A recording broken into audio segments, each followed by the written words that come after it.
Okay. Hmm. We can't And believe gravity you was pulling me towards it. because we have seen the Earth from airplanes, right? And we know it doesn't look around. We've seen it from balloons and videos, right? 128,000 feet, even 250 miles, right? The ISS, and we're told it looks flat, and we should treat it as flat. So What? how can Who told you it looks how flat? can we accept what you're saying, right? It sounds like what you're saying is a lie. That's the only way There's to no lies about it. explain what you're Dude, saying. even You're just telling it us a will lie. always look flat, dumbass. You're telling us a lie. Yeah. Come on, man. Why would anybody lie about the Earth being round? Why would they lie? Why would you lie about what you're saying? Right? I'm not lying. I'm being very honest right now. Hmm. Yeah, but why do you think that somebody might lie about this? I don't know. Why don't you tell me? Why don't you tell Well, us? think about this. So there must be some, like, you know, what do you think? You think the Earth is flat, so you must know. Do you I think think this people question lie. proves that you're not lying? What? Do Why you would think anybody lie about something just this for the sake of question? lying? Because people lie. because you can deceive Well, I mean, people. you should know you're lying. You I'm just not said lying. that I'm you being saw very it honest. glow. No, I'm being very honest. I'm being very No, honest. that's a Of all lie. people, you So should. you're lying again. Thank That's you. another lie. Thank So you, you should know heretic. why Let us. people lie about this because you just did How do you it. know I'm lying? Yeah. Describe what a person lying looks like. Exactly. Yeah, You you should know said that you because you're saw it lying. glow from some altitude. Yeah. No, you did. That's a lie. Yeah. People Not who even usually genetically lie. possible. All right. Yeah. Well, answer me this then. Usually have Why made is the moon round, but why then the Earth is flat? irrelevant. Oh, It doesn't matter. whoa! What do you mean? How is that irrelevant? Well, it doesn't matter to the shape of the Earth. Like, why? I don't know why. Why does Why the are Earth you? look Okay, round? wait a minute. Flat is Okay, not okay. a shape. The Earth is a sphere. Okay, the Earth is a sphere. Because I flat is can. not a shape. Look, I can. I could ask the question: if the Earth Okay, is a buddy, it ball, sounds like a you're talking sphere, through a fucking fax machine. All right, fix your mic. there's nothing with my mic. Yeah, your It's mic. just my You accent. sound. No, It's it's just your my mic. accent No, it's not your fucking accent. because It's your fucking English mic. You're because poor. Come You're on, poor. man. Buy a good mic. get You're just over it. fucking poor. Get over it. We have all Berserker. kinds Hey, of people here. Berserker. Can you just Yeah, reconnect real quick? Can you reconnect real quick to fix your mic is a bit scrambling, it's scratchy. Can you just reconnect real quick? really. So he's saying the truth. Okay, okay, I will try. Yeah, it's all right. It's all right. This guy is just an asshole. Yeah, You wouldn't know okay, an no asshole if it problem. slapped you in the face. If you saw it in the face, well, it would. Yeah, it would definitely look curved, right? Asses. Yeah. Unlike what you saw. Unlike what you saw. I saw Right? a spherical Earth. So What a height spherical did you? plane. What height did you see curve from? I can't remember the height of that. Is it on a plane? It wasn't Sound like a liar. Through 3 layers of glass, he saw curve through 3 layers. Oh, so it's the glasses. It was the glass's fault. The glass makes it look like it's round, right? You sound like a retard saying And you you saw can, a you curve can see from a the plane. curve. If you look at the edge of the glass, you can see it curve through the edging of the This glass. is crazy It's- talk. Then how come when I'm on the ground, an optical illusion. how come when I'm on the ground, nothing else looks spherical? You're a dummy. You wouldn't know dumb if it slapped you in the face. You're an asshole. Lying. You're lying. And flat's not a shape. I don't know why you think that flat's a shape, because that's a weird thing for you too. Flat is a surface description. The only one that brought up shape of the Earth is you.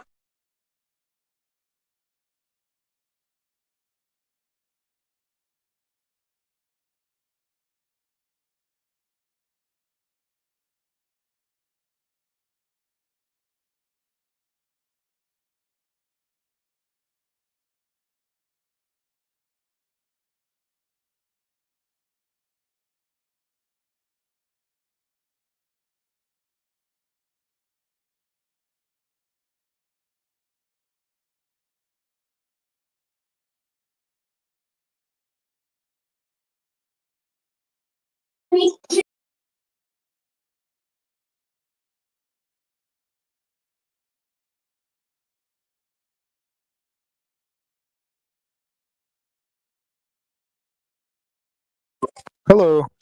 How are you doing today, guys?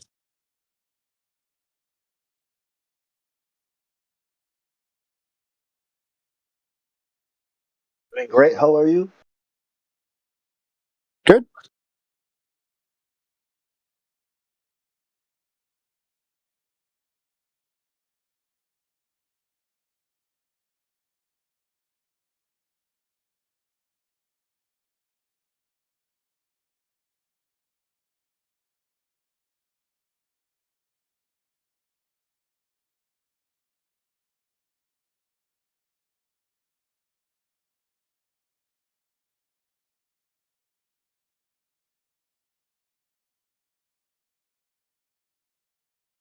Is there a reason why we were talking about going to Mars? Is Elon Musk talking about going to Mars again or something?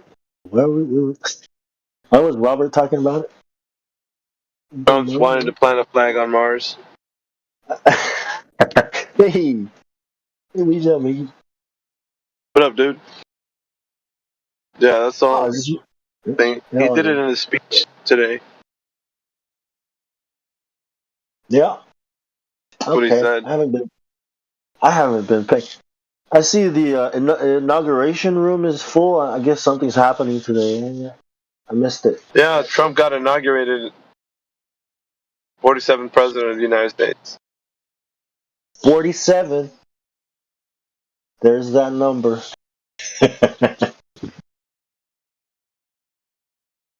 What's that movie? Hitman. That's the name of the guy, the main character. 47. Trump is here to 47 people.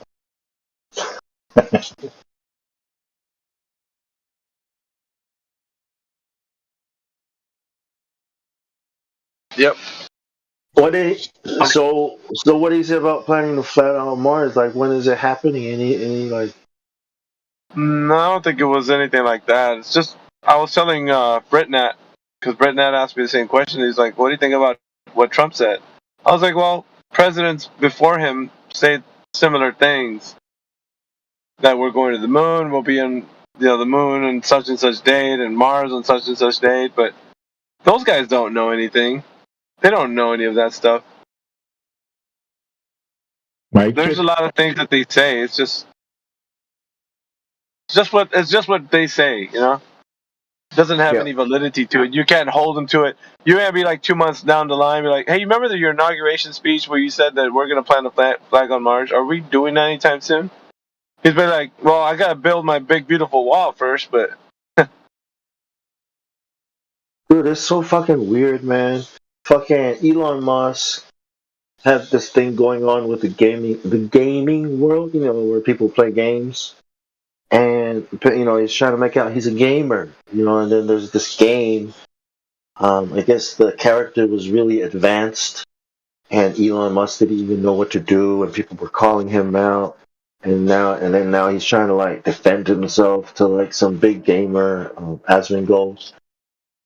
And it's so fucking cringe, you know what I mean, and pathetic.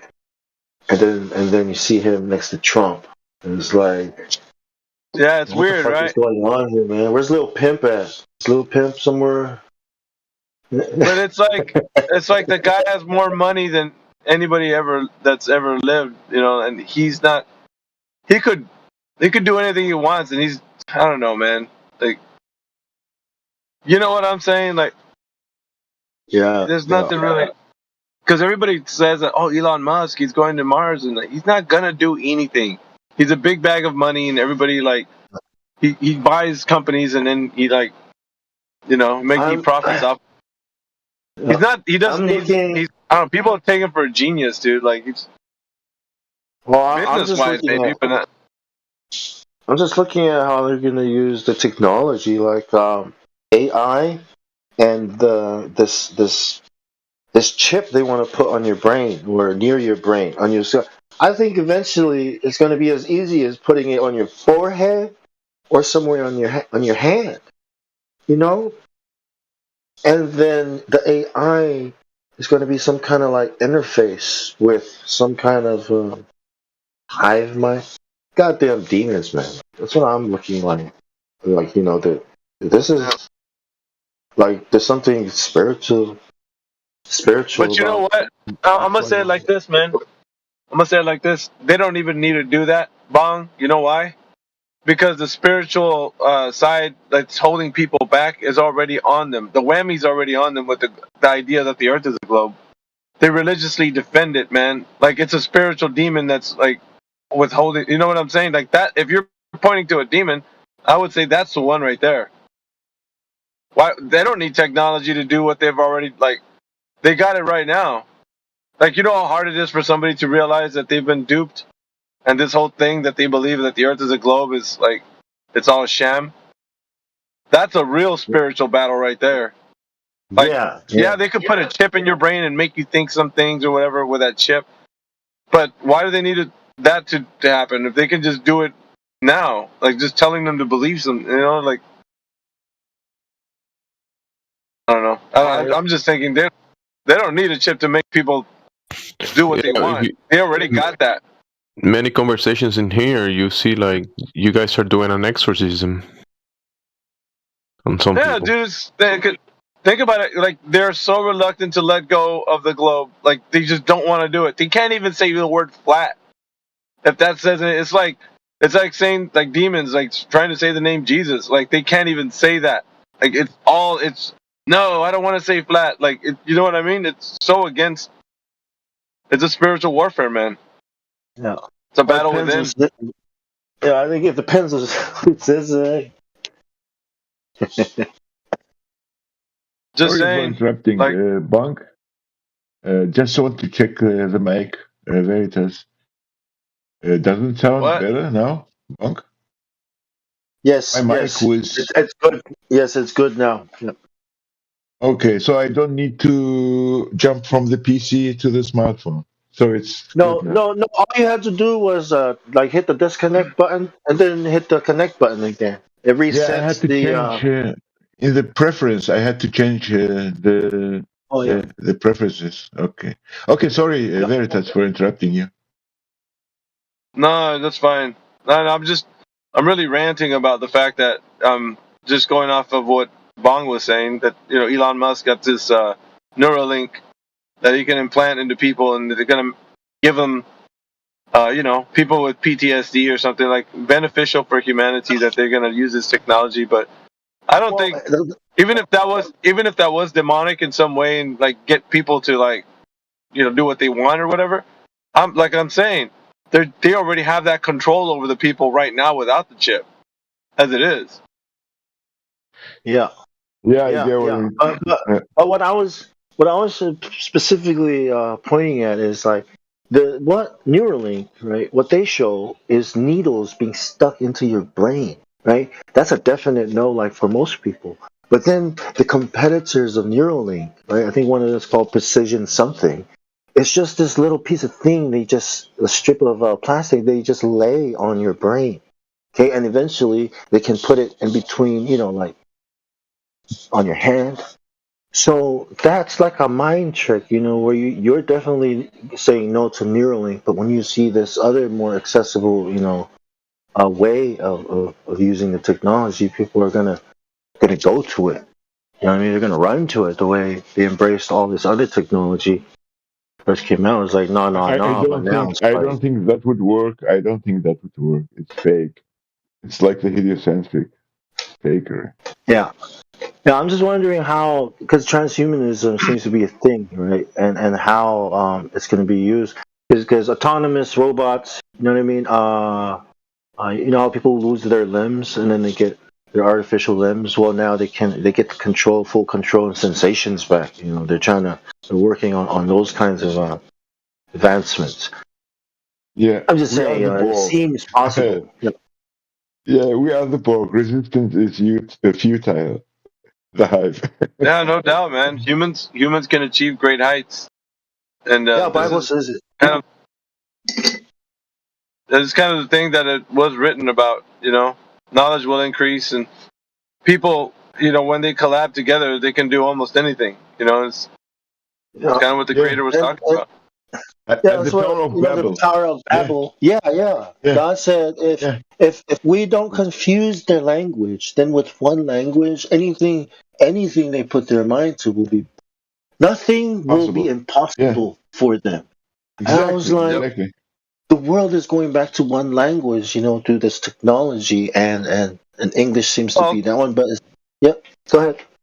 Think about this, man. Me and AI were talking about this before, like AI overlord. So the new paradigm synthesis would be such that there's a segue into all of this. Maybe what flat Earth was what it was before. So when Nimrod led the revolt against the Creator, he had a great army, which was all of humanity at the time, and everybody with one voice wanted to build this tower, then do this thing, right? They wanted to war against the Creator. Once they knew that he was up above at a specific, height, so that what they did was unified together. And if you read the book of, I think it's a book of Jubilee, where it's written about the Tower of Babel, it talks about people rising to the heights that they did, and when a worker would fall from that tall tower, there was a ritual that they did, but they were all saddened by it, because there was one less worker. But essentially, what they wanted to do was usurp their idols and put them in the place of the Creator. So they wanted to war with the Creator, essentially, and replace their idols against the Creator. So if that was true, everybody knew that the Earth was flat at that time. But once they found that out, they knew there was a Creator. But what they wanted to do was, take the Creator down. That against, Nimrod was leading the charge, of course, but they wanted to, because they knew they were here in this place where, the Creator was above them. So they didn't want to be held against, like, they wanted their own gods. They didn't want to have the Creator, bound them to this place. So essentially the same kind of conversation is happening right now with the individuals that you speak to in here. Because they can't conceive of being inside of a place. But what if all along we've been supporting the narrative of, the segue into that with the new paradigm synthesis? So if the people, like, at some point, truth is going to overtake them. Like, they're going to start to realize, hey, what if this is a flat Earth or whatever? Because it's going unimpeded, right? There's a little resistance, but it's going unimpeded from the fact, like, from people to their minds to, like, them processing the information. Whether or not they like it, they're still in here, right? The anti-flat earthers. I think I get what you are pointing at. I mean, are you saying that maybe when they realize that it is a flat Earth and enclosed, maybe they will try to do, or maybe they would try to accomplish the same thing, which Yes, the dude, Tower of that's Babel. exactly what I'm saying. So remember the Tower of Babel? They didn't achieve their goal. So what good would it be if Satan, what he wants to do is keep people from repentance. He doesn't want to keep, and so, like, the great war that's going to happen in in Armageddon, right? There's going to be a battle. I know this feeling, mate. Sometimes when things go according to my plan, then I start to think, this was very easy. Is someone playing reverse psychology? Yeah. Well, no, but the thing is like this, like, it's almost like no contest when we speak truth about, like, what the Earth actually is. It's like that is strange. Yeah. And so that is strange. you got to think about like this. At some point, perhaps those will, because this is kind of like what you would consider a soft rollout. People know about it, but they're resisting it. And then they start slowly creeping into other, like, you hear it in media, famous people are saying flat Earth and all this kind of shit. So more and more people start knowing about it. But once it gets to a certain amount, right, what's going to happen, then the tides will change. What it looks like to me is that the same as it was in the days of old, in the days of Noah, like, so it shall be again. People will then figure out, okay, we are in an enclosed place. But now that we know that, let's finish the job that the Tower of Babel didn't finish. You know what I'm saying? Like, Start a rebellion. Yeah. Yes, exactly, and that's why I was thinking. It was in my head, like, how would somebody resist the Creator in the Battle of Armageddon? Like, it's not a battle to me as much as it would be a battle for a human and a worm. You know, like, Yeah, you have to speak there's to no his battle. ego. You have to speak. Yeah, you have to speak to his ego somehow. And yeah. Well, to them, their story, like their cosmology is different. Like Nimrod slash, what the Masons believe. You know, these people, the way they see the Creator. You know, the demiurge. They think that he's the bad guy, and Yes, Lucifer dude. is the good guy. That's So what I was that's saying. what The they new believe. paradigm. Yeah. The new paradigm synthesis is what I'm talking about. So everybody will be synthesized to the new paradigm, which is the opposite. You know who was in here yesterday? His name was Party Poet. I don't know if you guys know him. He was talking some crazy That nonsense. guy's different. That guy's lost. That guy's he's lost in his own little forest down there. No, he was actually saying what we're talking about right now. Everything is in reverse to him. He's like, I heaven is think down. someone. Sorry for interrupting you. Someone asked him if he was a Gnostic. You know, Gnostic, that God is evil and the demiurge, and these stories. I heard him say, like, right when I heard him say the first page is the only, real page, and the rest is broken. I was like, yeah, this guy hasn't read anything. Bro, did you hear him say? Did you hear him say that Christianity? Did you hear him say that Christianity didn't exist until a couple of 100 years ago? He said a whole bunch of things. He said hell is up and heaven is down. I was like, yeah, this guy is So that's kind of that's kind of like the mentality behind why somebody would rebel against the Creator, because they now think that since we can do all things, when we're unified, that, you know what I mean? Because it does say so in the scripture, like when people get together, they can accomplish great things. But I think that's kind of the idea that people are going to have in their mind, that there's some chance that they can, for all intents and purposes, if they are in an enclosed place, then we can rebel. There's some kind of achievement that we can access once we rebel. Like, we're going to be able to overthrow the one who made this place. That's kind of like the whole idea.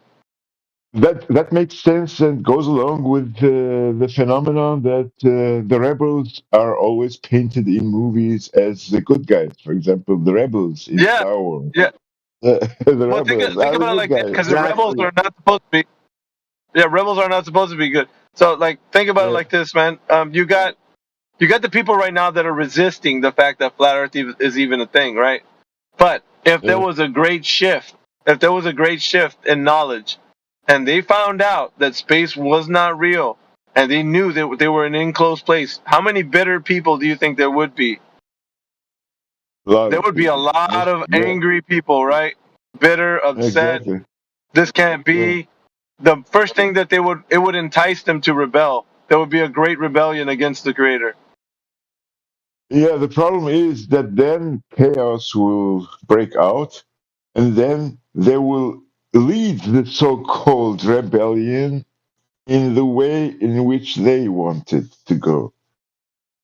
I mean, right, but and this is what I'm saying. Even when some people had good intentions, I mean, okay, there could not be good intentions here. But for example, the French Revolution had good intentions, but you saw how it ended. At the end, they had a new dictator, and Caesar. Yeah, there was a movie called Fury, with Brad Pitt, and there was a quote in the movie where he said, what is it? Ideals are peaceful, but history is violent.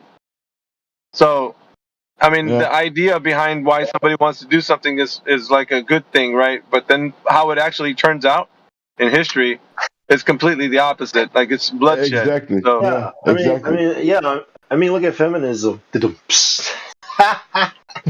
Woke culture.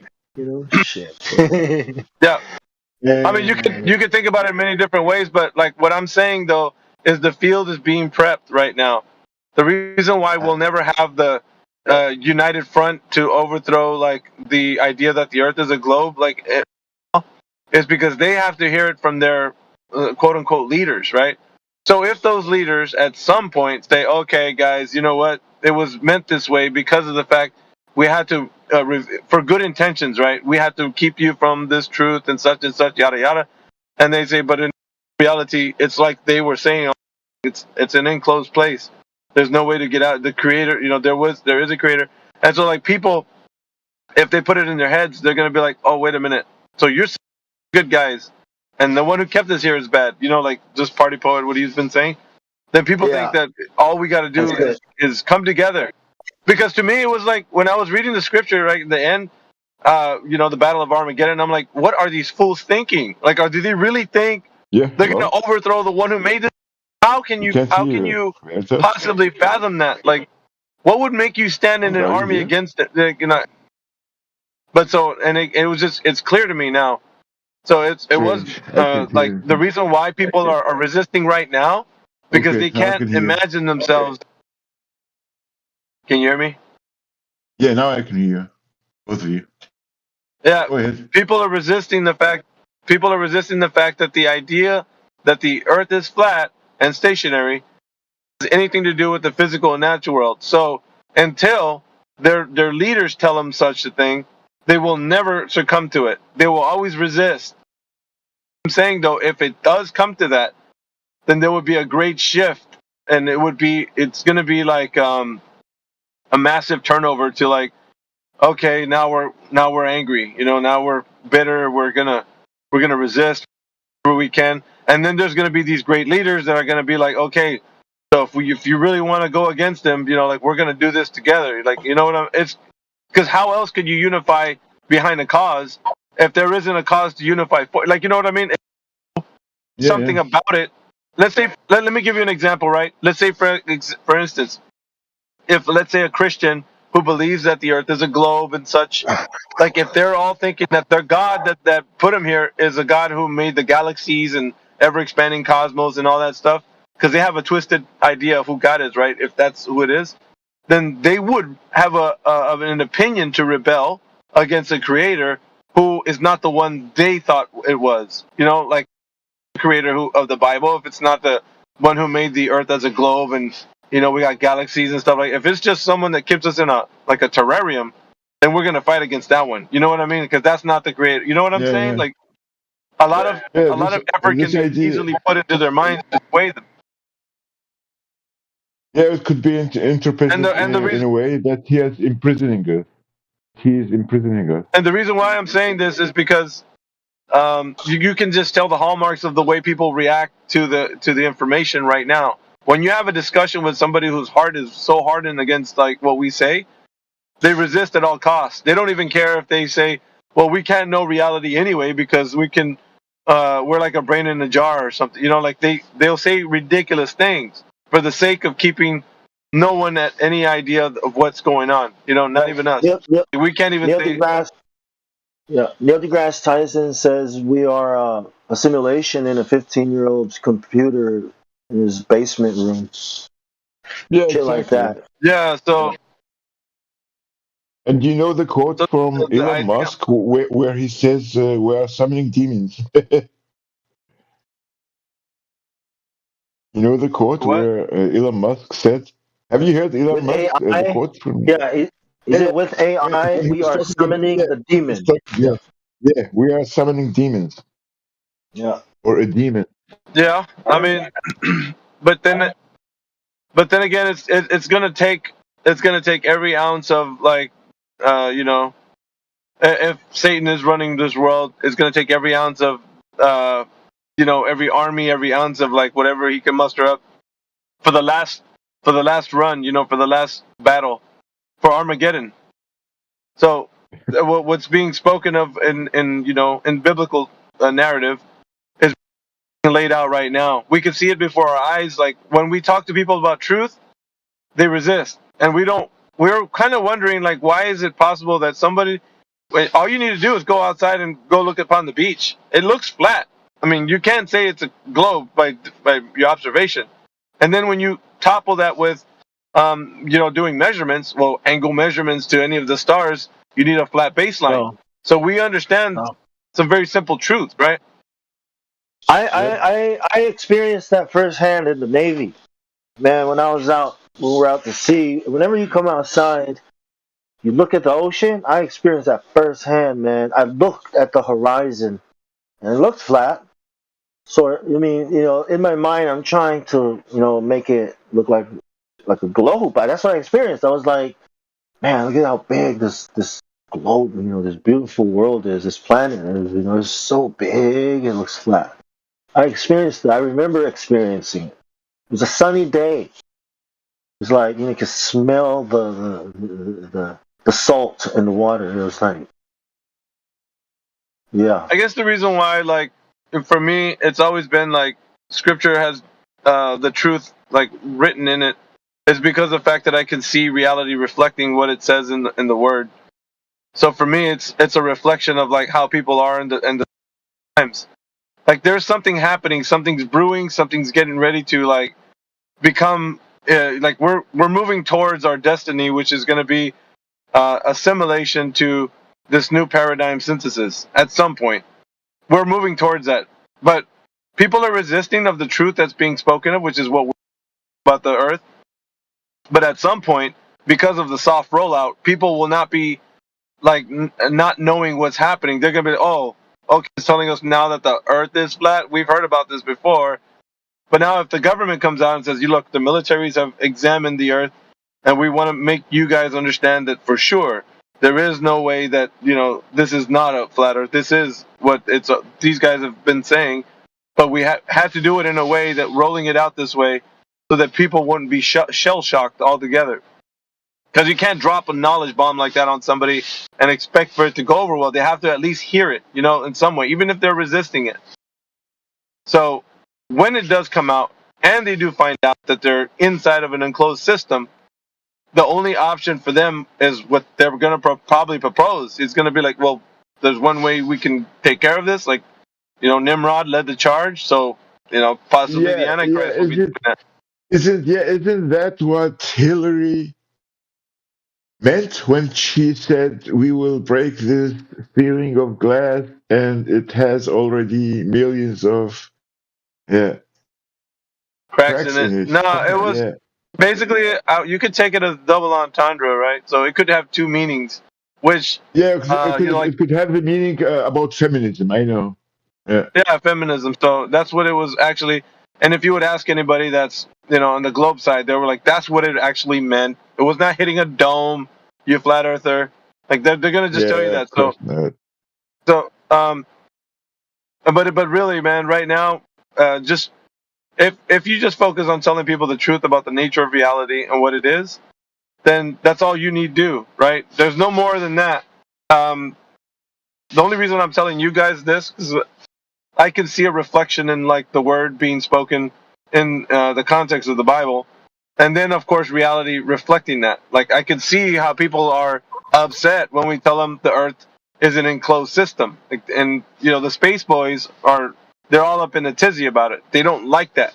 They don't want to be that space doesn't exist. They want there to be an ever expanding cosmos. So at all costs, they're gonna say no to that, no to a flat Earth.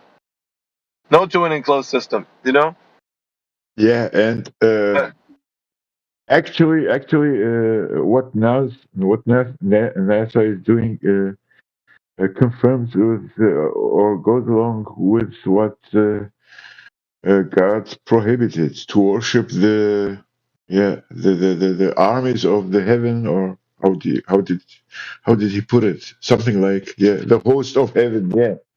Don't worship the host of the heavens. Look. I mean, take a look at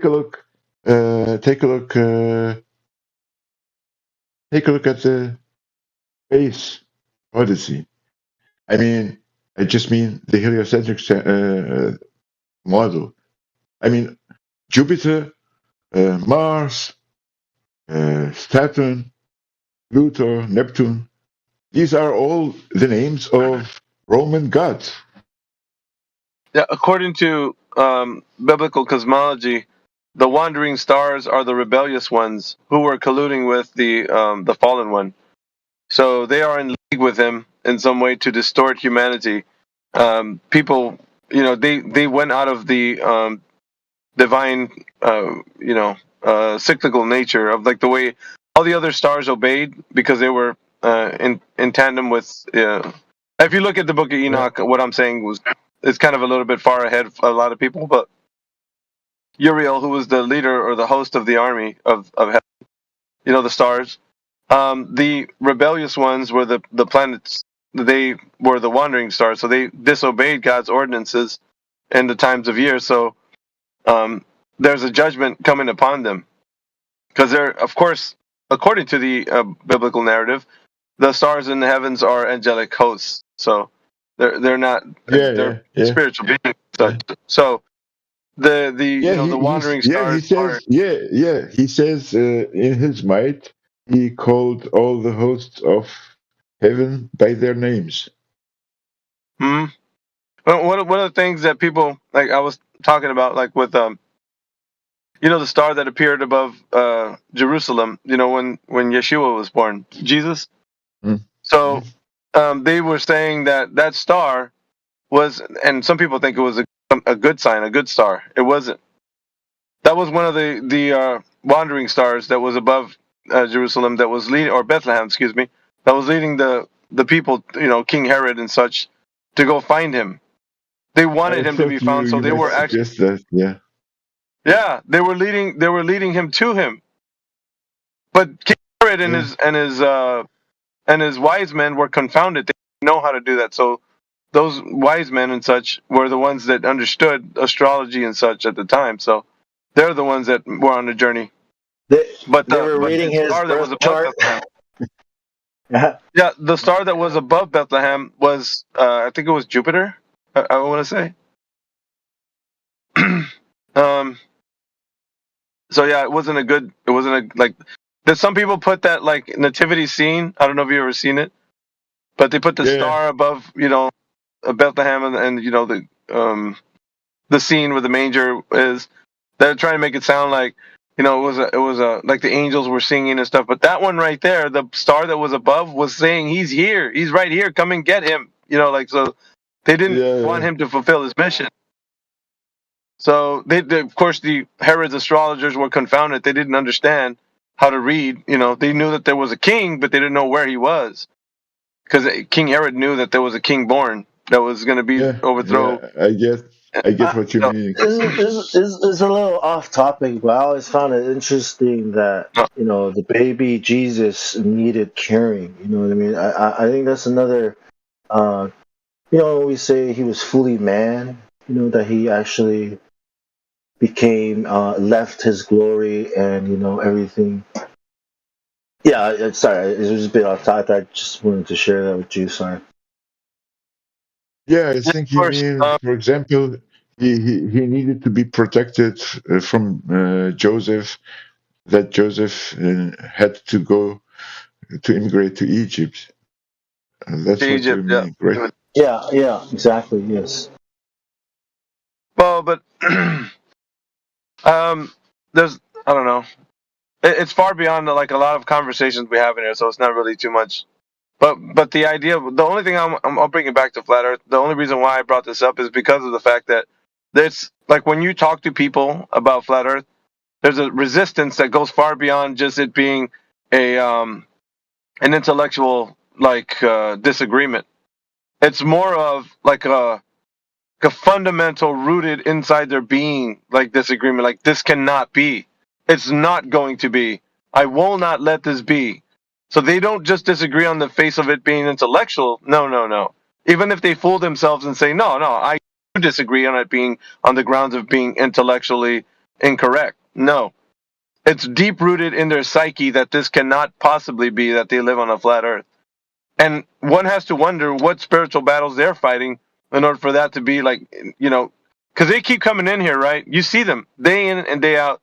The anti-flat earther is resisting. They're resisting. And no matter how many times we come at them with the truth, no matter how many times we take them down, they're still coming back. So it's unnatural. It's almost like it's not even, at some point a person would be like, you know what, forget you guys, I'm out of here. and they'll never return. They'll just like, I'll just live my life as a pauper and be happy. It's a familiar spirit. Yeah, bro. I mean, you think about it, right? They are even saying it. They are even saying it openly. They are even saying it openly when they come. They express their frustration, and sometimes they tell us, "Stop talking about this idiotic flat Earth." Yep. They're mad. They're upset. Yeah, they're mad. They don't want us to keep picking it. The whole purpose of the final experiment was to shut flat earthers up. They want us to stop the conversation. They want to end it. And every single attempt at ending it only inflames the conversation. It doesn't end it, it just makes it even more. That's why it was called the final experiment. That means, there's nothing happening here. Just Do you think there are? Do you guys think there are more globe Christians than there are globe other religions or cult beliefs? I think like is the majority of the believers in the globe Christians? Well, I mean, the majority are atheists. I think they are atheists, the majority. No, I do believe that they believe the Earth is a globe, and they think that God is the one who made all of the globe and such. I have a very different perspective than most about it, because like I feel like it's a spiritual battle. Like I think you can know the truth, and the truth sets you free. That's the way I look at it. And my take is a bit different than most, because some people say, well, it's not really a salvation issue. I think it is, but a lot of people say, like, if you say that, that's heresy. You cannot say that it's a salvation issue. My only justification for that is that if you were told the truth and you reject the truth, then that can only lead to like you disobeying what God has created and made the way He did, and it's not like a mockery of His creation. If you can get that. But and then anyone can take their own opinion on it, it's fine. If you think it's not a salvation issue, it's fine. If you're a glober, you'll still go to heaven. Doesn't matter. It doesn't deal with. I see it as like blatantly worshiping Satan, because people marvel, right, at the ideas of the model, right? A big bang happened out of nothing, right? This is the creation of Satan, right? Because God created the world totally different, like opposite from that. And instead of marveling at what God created, they're marveling at the creation of Satan. This thing called the heliocentric model. Boom, from Big Bang into whatever it is today. Talking about visiting other. Man, it's so bad. I used to think when I go to heaven, okay, when God creates a new heaven and earth, I imagine myself like hanging out in space, right? Making music in front of some cool planet in space, something like Venus or Mars. I mean the moons of Jupiter or one of those things. I used to think like that when I was a glober. I was like, that's funny. Thinking back, like so cringing at myself, like so stupid, man. So I has to be. I'm like, this is it, man. It's gotta be, because sixes are everywhere in this model. Well, I mean, even, let's say that's the case, and you could take it, like I said, you can take it one way where of the Earth. We can people can take it like, or is it just me? People can take. Can you hear me, Berserker? Okay, I will wait. Can you hear me? Can anybody hear me? Yeah, go ahead, man. No, I don't think Berserker can hear me. I think he's waiting to see if I'm going to speak or not. I don't know. Can you tell him I'm talking? I don't think he can hear me. He's learning the timing. Okay, now I can hear you. He's getting better at it. He's getting better at the timing. That was only for a short moment. Yeah, I think he's dropping signal or something. Yeah, man, I'm just like, I had a beef with that, because there's a lot of Christians that would argue for flat Earth and globe Earth, but they draw a line to say that it has anything to do with anyone's salvation. Like that's only Jesus and the cross, and death, burial, resurrection has nothing to do with globe or anything. So Can anyone hear me? Can I make a statement real quick? Yes, we can hear you, Berserker. Yeah, of course. Who is it? I was just gonna say, like, how are you supposed to know, like, the creator if you don't know his creation? That's my whole perspective on it. Well, that was my argument. Part of it, anyway. Maybe you should wait Because for yeah, my whole argument was that it's like in order. Yeah, Berserker, I think you're having a latency Can issue, you hear man. me? Yeah, he's having trouble, man. Ability Edge End, right? Berserker, you're speaking right when Alpha is talking, so. Yeah, reconnect. Can you disconnect and reconnect? Means I have a problem with my audio preference. Oh, he can't hear anybody.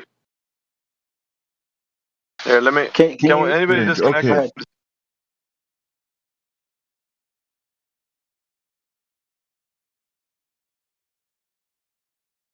Once he disconnects and comes back, then we'll. There he goes.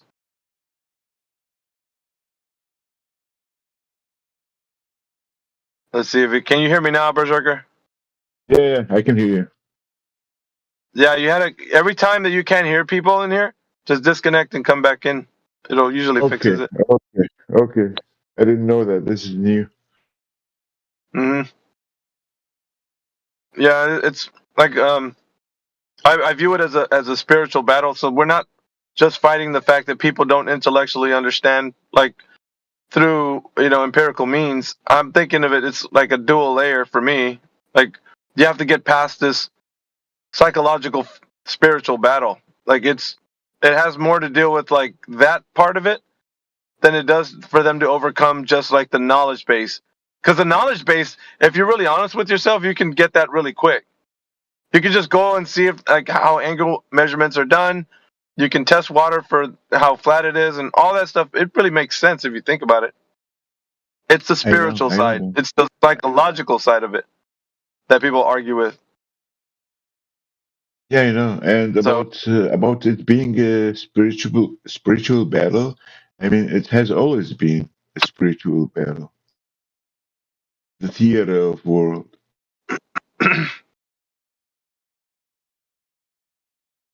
So yeah, I mean, we can. I mean, like I said, you nigger. That's great. Yeah, it's what a great commentary on the globe. Hello, niggers. Exactly. Hey, stop talking to your family like that, man. You can talk to us in here, though. Dude, it's like it's like MLK Day, and you're talking this way. MLK niggers. And like Crit, they have no shame. These guys. I know. I support none whatsoever. How about this? We'll just ignore it and give you a shot. Just try to be functionally normal. Somewhat functionally. I'm just fucking around today. I haven't been in politics in a long time. Okay. You but you don't have to be saying those things, man. Like honestly. I apologize.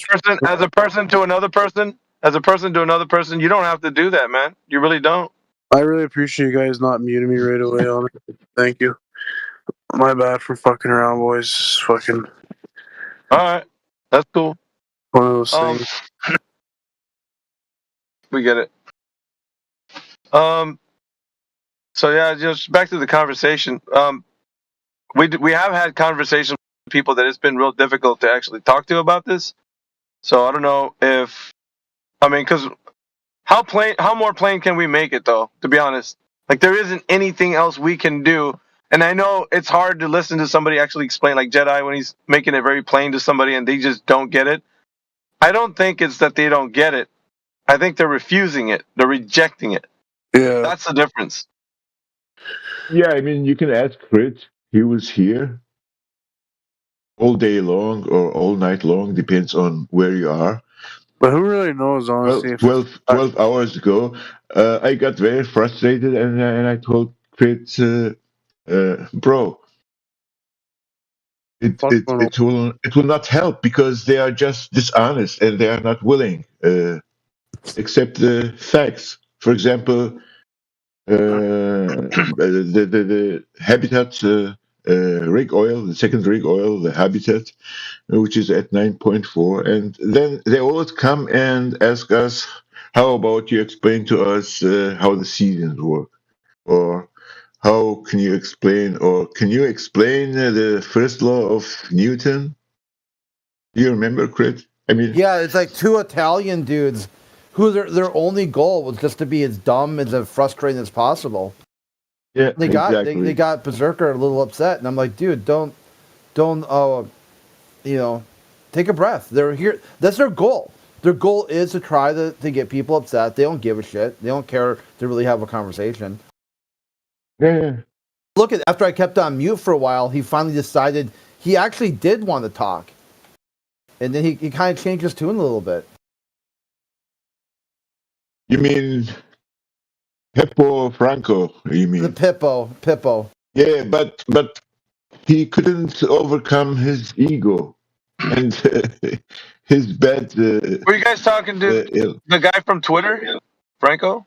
No, just some random Italian. The first day on the server, they came right to the channel, and they just didn't understand why flat earthers are so dumb. Basically, they just needed to really know.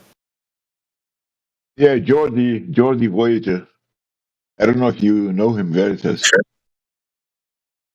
I don't think so. Voyager, that sounds familiar.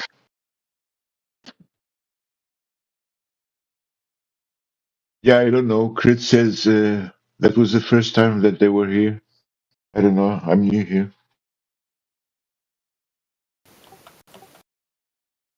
I mean, we got a couple of people that are in here. If you want to talk, we got Surfside, we got the Duck, we got WHN. Welcome to the channel, guys. Hello. I've been in here like 3 days. Hello. Really? Hello. 3 days? Yeah. I talked to Glover for the first time yesterday. Like, put an argument to him. You've had interactions. It sounds like you're leaning towards flat Earth, if not a flat Earth. No, I've been flat earthers for 10 years. So I haven't been like first getting into it. It was the NASA stuff, and it took me like a day later, and I was like, the only other conclusion you can come to if all that's BS is that the Earth's flat. I didn't have any concrete evidence, but my mind was just like, it's just all of that's bullshit, so what else could it be? And my mind just went there. So it was actually I was listening to a comedian make fun of it, and he was like, yeah, man, all the maps are flat. And I was like, holy shit, all the maps are flat. We use maps to navigate. You are a troll, remember? What'd you say?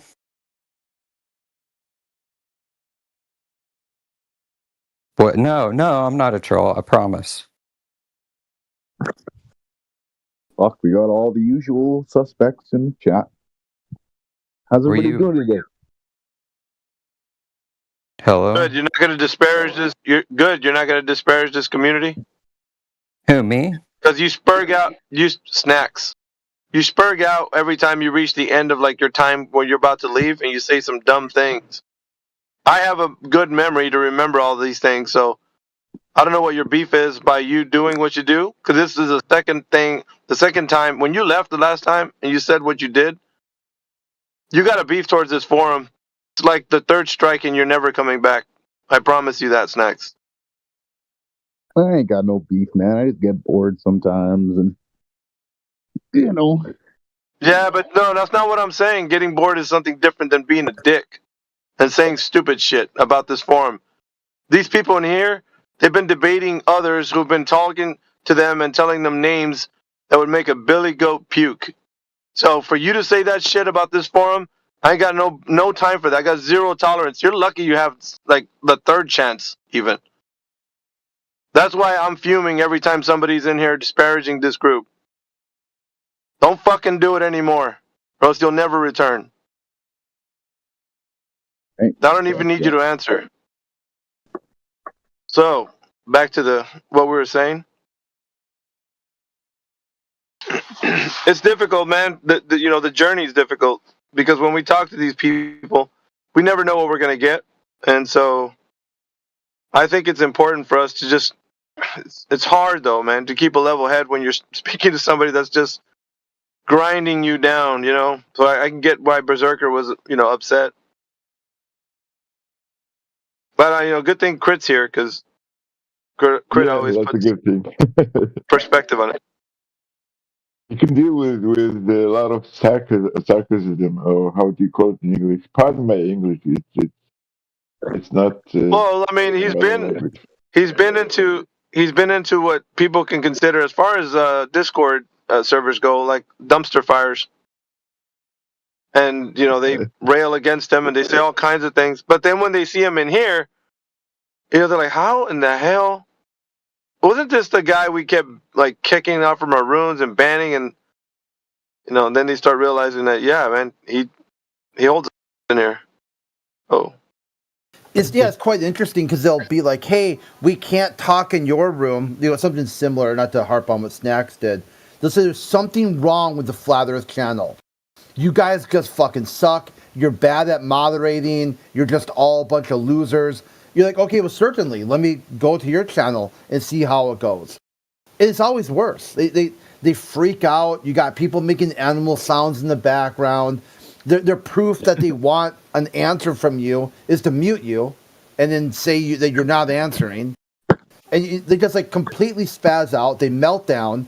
And then sometimes they'll ban you from the server and stuff. And I'll take it to DMs. I'll DM them. I'll be like, hey, Butt Munch, you banned me from your server, but, you can't ban me from DMs. The only person you can mute now is you by not responding. So are you now shit, that sort of stuff. And you talk to them and then they crack. They literally just crack because they realize that, that I don't know, they thought this whatever sort of online warfare was going to get me upset or something. Yeah, and then they come here thinking they're going to prove something, that how awful I am. And people are here, what are you talking about? That's not our experience, are you serious, dude? Yeah.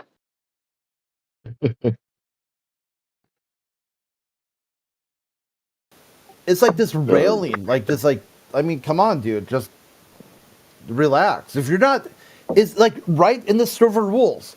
We put in there, most of all, have fun. If you're not having fun, just pick a different topic, for fuck's sake. Like, if this topic is too triggering, or if the person you're talking to is too upsetting, do something else. Be bad at something else with your life. Like, go talk about puppets or some shit. I don't know. Like, whatever. There's plenty of channels on the server. Pick a different one. Play with those.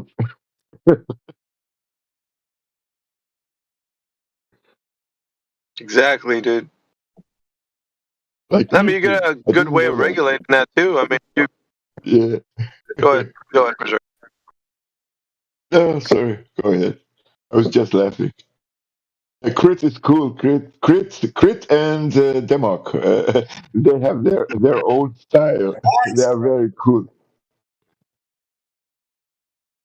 Who's that? Yeah, Crit actually gives out a newsletter. So if any Glober wants a newsletter that he has, it's all about space stuff. So I don't know why people get offended when you ask them if they want to, be a part of the newsletter. I don't know. It's weird. Yeah, it's like I tell them right away. Oh, go ahead.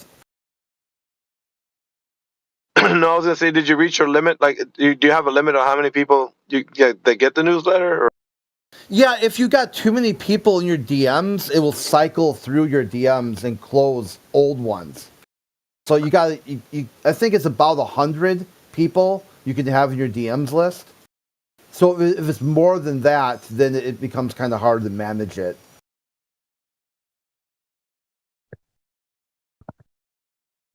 But the newsletter, yeah, it's interesting because a lot of the people come in here and they got this claim that flat earthers are nothing but entertainment.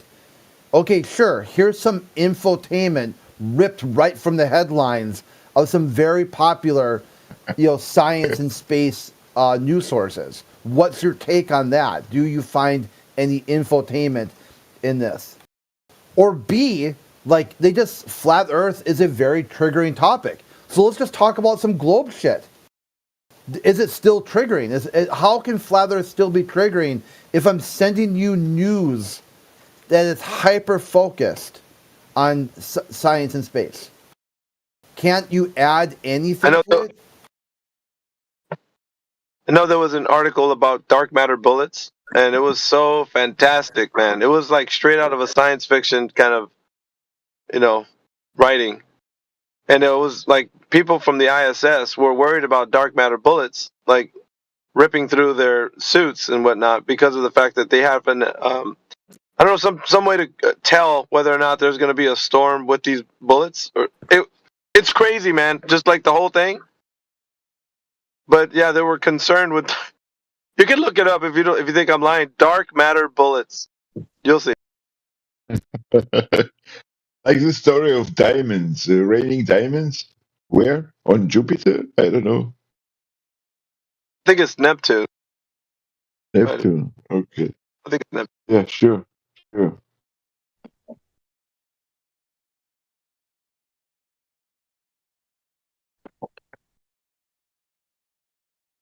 It smells like rotten eggs on Neptune. Or no, Uranus. Right. One of those. I don't know which one. Yeah, and then you have the image of Pluto, the dog from Mickey Mouse, on Pluto, like a stamp. Yeah. There's little fun facts, little factoids that you may or may not know.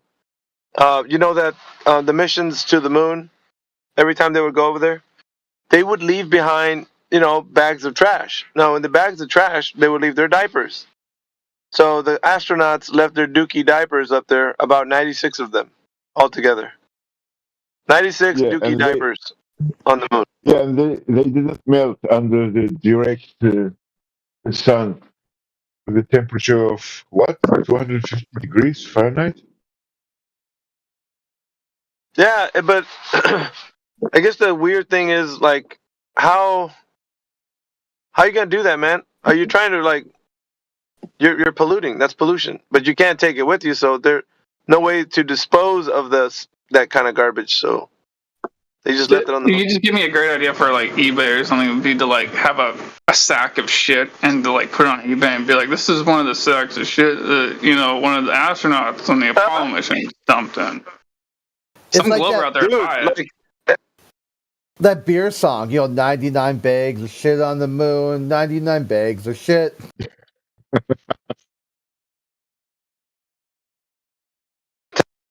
Turn everything brown.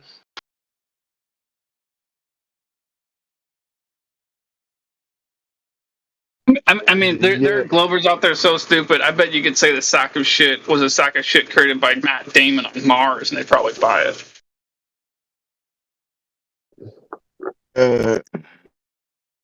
Sorry for my English, but do you remember, guys, with the spaceman from Elon, when he sent the car in space? What do you call that? Haze on the windshield? I mean,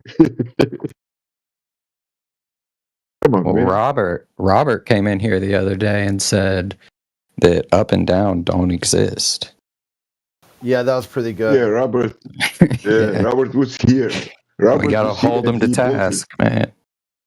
If he ever says up or down, cut him off, man. You can't use that. I mean, that's better than some of the people that say they got all the downs. Like every person has their own down. He decided no down. Can I post the image for you guys? Yeah, let's see it. All right, here you go for those doubters in the back. They even tell you where they left them. That image that's next to that.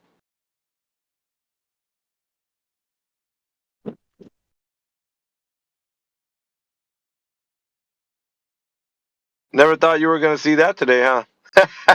What the fuck? So stupid. Yep. Want to study the ways to learn more about life in space. Now that's a factoid Okay, I you didn't get it. know when you were. Okay, I get it. They believe in evolution and they think that the shit and urine will become alive or what?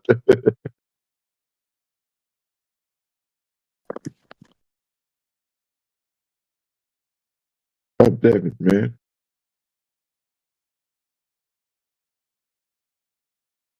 This is really weird.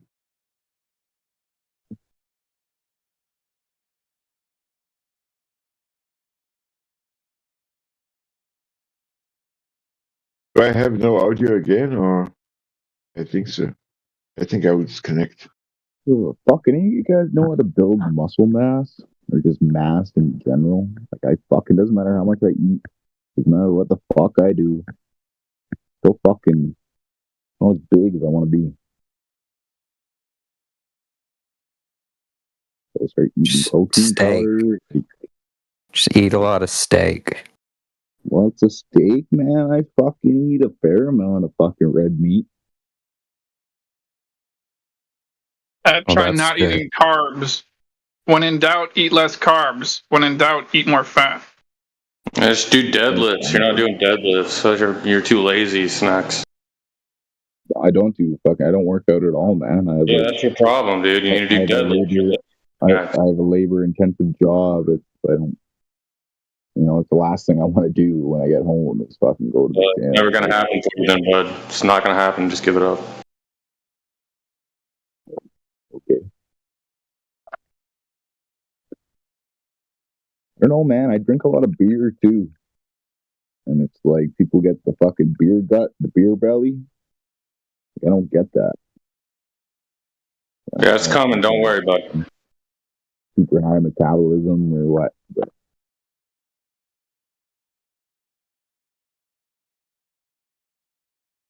Here we call it the globe belly.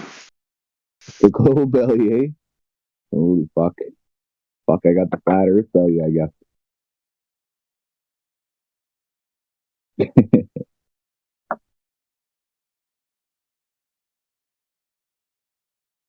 Oh man. Yeah, there's like a funny Photoshop thing of a guy wearing a green suit, and he's got like a ball, like a belly that they superimpose like a globe around him. I'm trying to see if I can find it. A long time ago, Crack Villain in the other server posted a picture of himself, and he had a globe for a gut. He was like wearing a kilt, I think.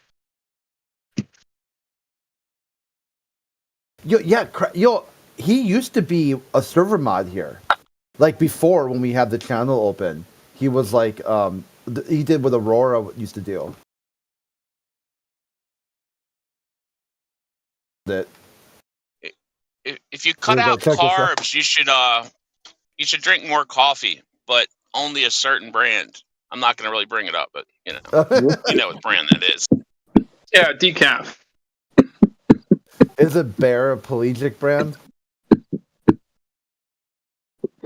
Dude, I sell decaf too. It's my barefoot and pregnant blend. It's all organic, mountain water processed decaf. A lot of pregnant ladies get it.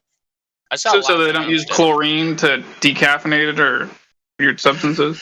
No, just water. Just water touches it. So they steam the beans. All the water kind of drops to the bottom, and then they heat the bean and all the juices. They heat that, and all the caffeine drops to the bottom of the tank. They remove it. Then they put the original beans back into 2 batches of bean water. It soaks up all the original oils and flavors, and then it's all good. Did somebody just not? All right, I'm sorry. Hey Bear, do you drink your coffee sweetened or unsweetened? I just use Heavy Whip. Heavy Whip. That's it. It's amazing coffee. A lot of people just go or anything? No, hell no. I mean, I'm I already was gonna say, you should mocked try. from some of my buddies for not going black. Just black. And Martin Luther King Day, yeah, like people are gonna like probably hate me for not drinking just straight black. But yeah. Anyway. I used to drink fucking just coffee and sugar, and then I like coffee and like Bailey's or something like a oh good lord or something. And now I drink I was growing up that one of my grandfathers every day. Hey, we got that Coffee Mate. You ever drink that Coffee Mate? Fuck, that shit is so bad. It'll give you like that's terrible for you. Yeah. Like, well, it's a petroleum product, man. That shit'll fucking like light on fire. Like Carrageen and you're talking about the powdered stuff. Yeah, there's some pretty neat like videos with that. All right, is Heretic in here? Because I don't want to get in trouble. That wasn't me. That was an actor that came in and talked about coffee. Wasn't me, Heretic. Good there, bud.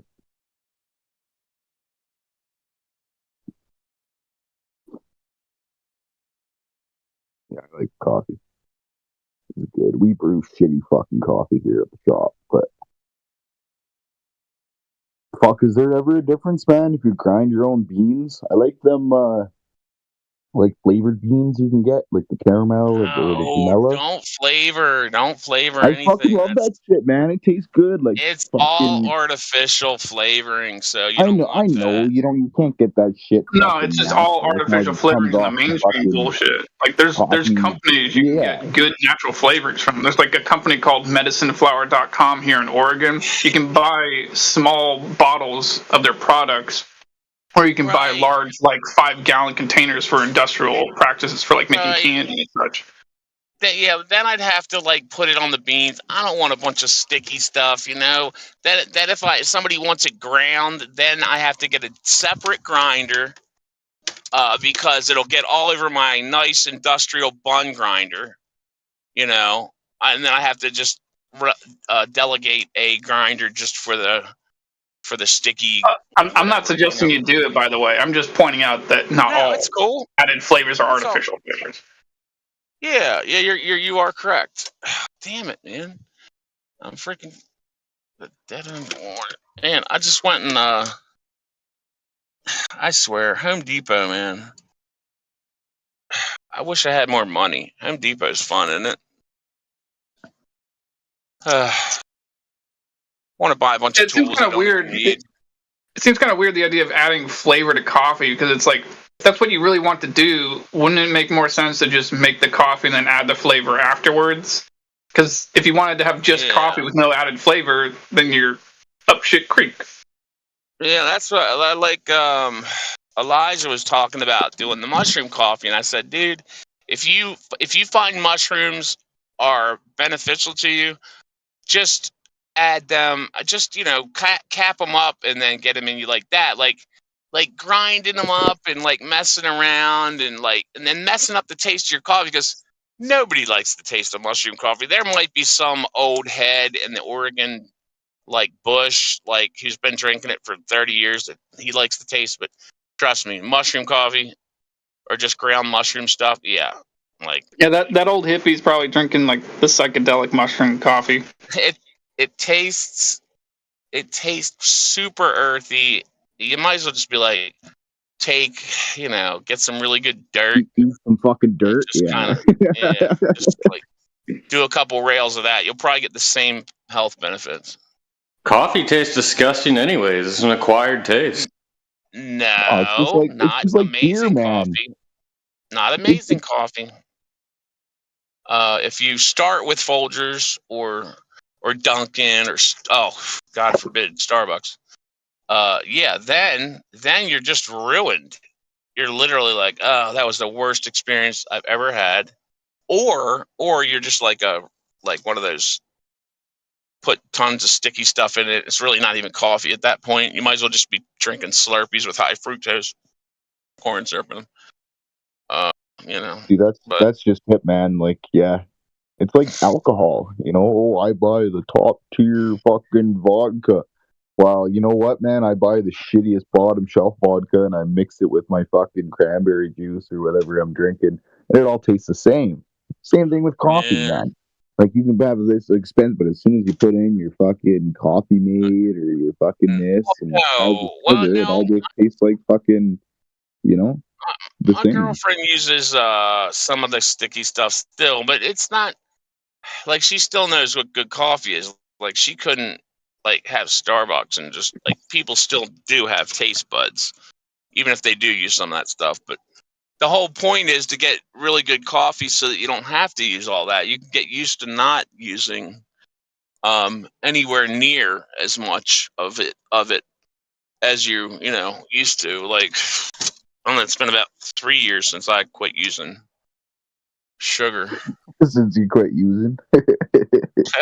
Oh, it's been 20 years since I quit using. Hey, quick question. Have you ever tried making coffee without roasting the beans, or just barely roasting the beans at all and then making coffee out of them? Because I found out that's what they do in Saudi Arabia.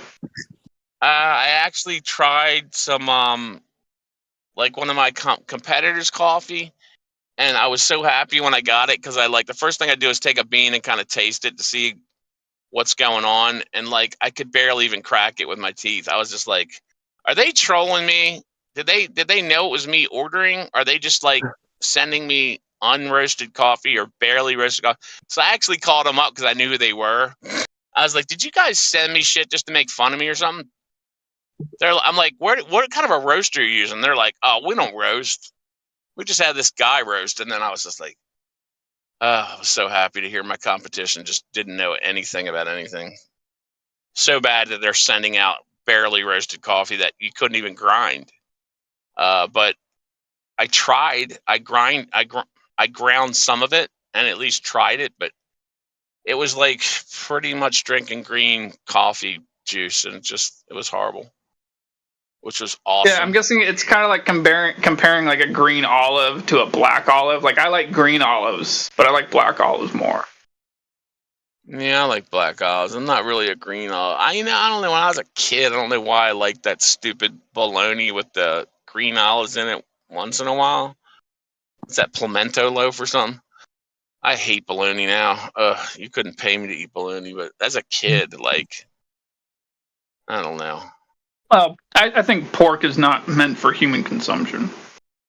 Yeah, probably not, man. When you see head cheese, if you see head cheese made, or you've ever known anybody that worked at like, a buddy that worked at SK Factory down in Baltimore, and he was just like, dude, you would never eat pork if you saw the inside of a huge pork factory.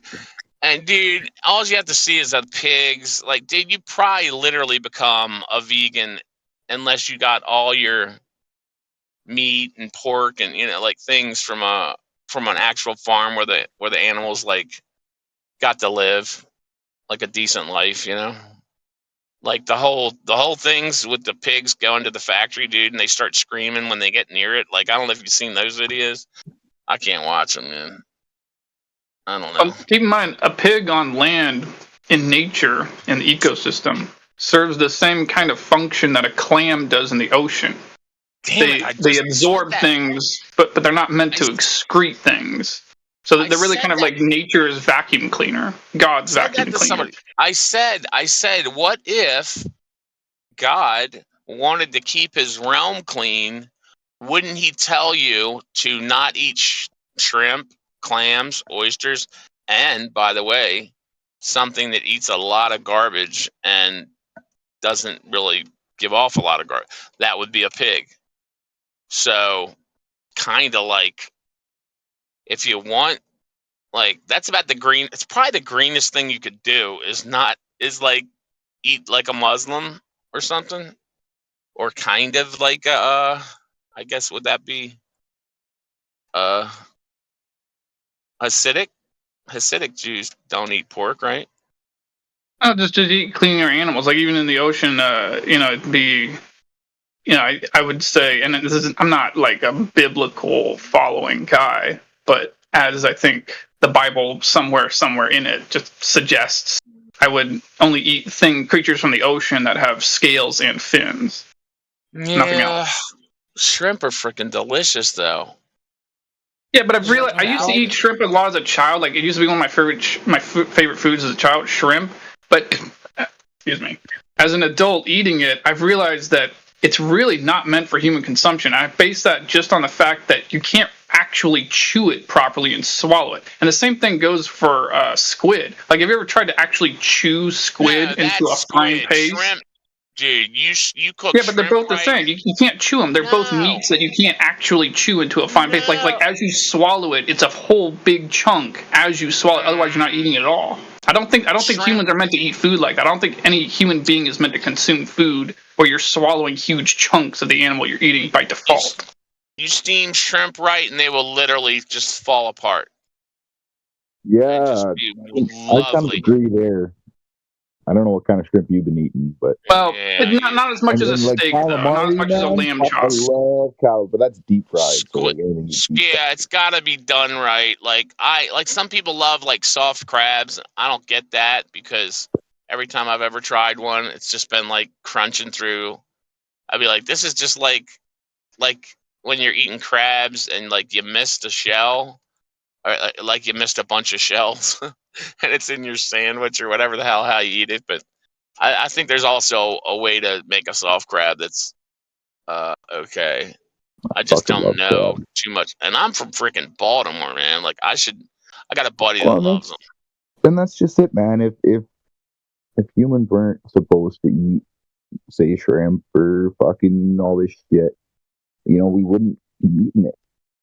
Like I don't know, like oysters and shellfish. Maybe they do clean a lot. Maybe we should just have it once in a while. It shouldn't be like a big. It shouldn't be like the Chesapeake Bay, dude. You used to have like oysters and all these freaking mollusks, right? Well, there's nothing there anymore. There's all kinds of bays that are like that now, where they're just like, there's still plenty of fish in them, but there's no oyster bars anymore, and there's nothing like. The only thing that's clean in the water now in the Chesapeake Bay are seagrass, cattails, and the inlet grasses, and Yeah, I forgot cattails are edible. But hey, something about the clams though is that I would normally not eat clams myself, but I can imagine myself eating them in the future in one particular way, and that is that I've heard that half of the inside, the meaty part that people eat, half of the inside of a typical clam is full of toxins that they get from the environment, and then the other half of the meaty part is not full of toxins, and that it's much like healthier and safer to eat. So I mean, like I might eat it that way, throwing away half of the inside that's less desirable. I wonder if the foot, there's a thing that comes out where it digs deeper. Like I wonder if that's the part that has more toxins. I know that oysters, like I love smoked oysters. I don't like oyster soup. I mean, I can eat it, but I just don't like. I hate raw oysters. That's disgusting to me. I'm just like, it's a big snot pocket. I'm like, who the hell wants that? They're like, oh no, they're great with hot sauce. I'm like, well, just eat hot sauce then, because I don't know what the big snotty pocket's about. Like, okay, snotty pocket with hot sauce. All right. If you were Polynesian, you might like it. If I want some hot sauce, I'll just freaking eat some cocktail sauce and shrimp. Like, I don't need the big snot pocket where you bite into it and it splooges all in. Ugh, gross. Yeah, man, it's all about your diet, man. I think, anyways. You know what I mean? Like people who grow up on the, near the ocean, on the East Coast or the West Coast, and they eat a lot of that shit since forever, since always. And they say people who live closer to the equator, their diets are different than somebody who lives in, say, North America. Lots of red meat, fucking this and that. But, they say closer to the equator, and I don't have any fucking statistics or whatever. I learned this in high school. My fucking English teacher was saying it. Or maybe it was a poem. I don't know. But he said, it was kind of like, being vegetarian, but you're not really vegetarian. They eat a lot of fucking, nuts and fucking seeds, and it's all about your diet.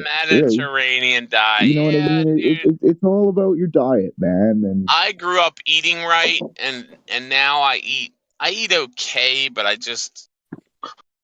I don't know, just being paralyzed is freaking hard.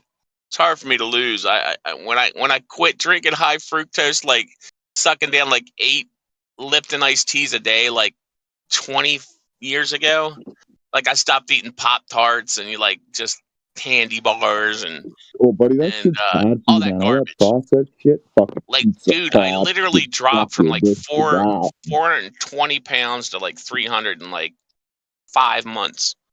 But I'm stuck at 3. I'm stuck at 3. And I freaking work my ass off. All I do is freaking work.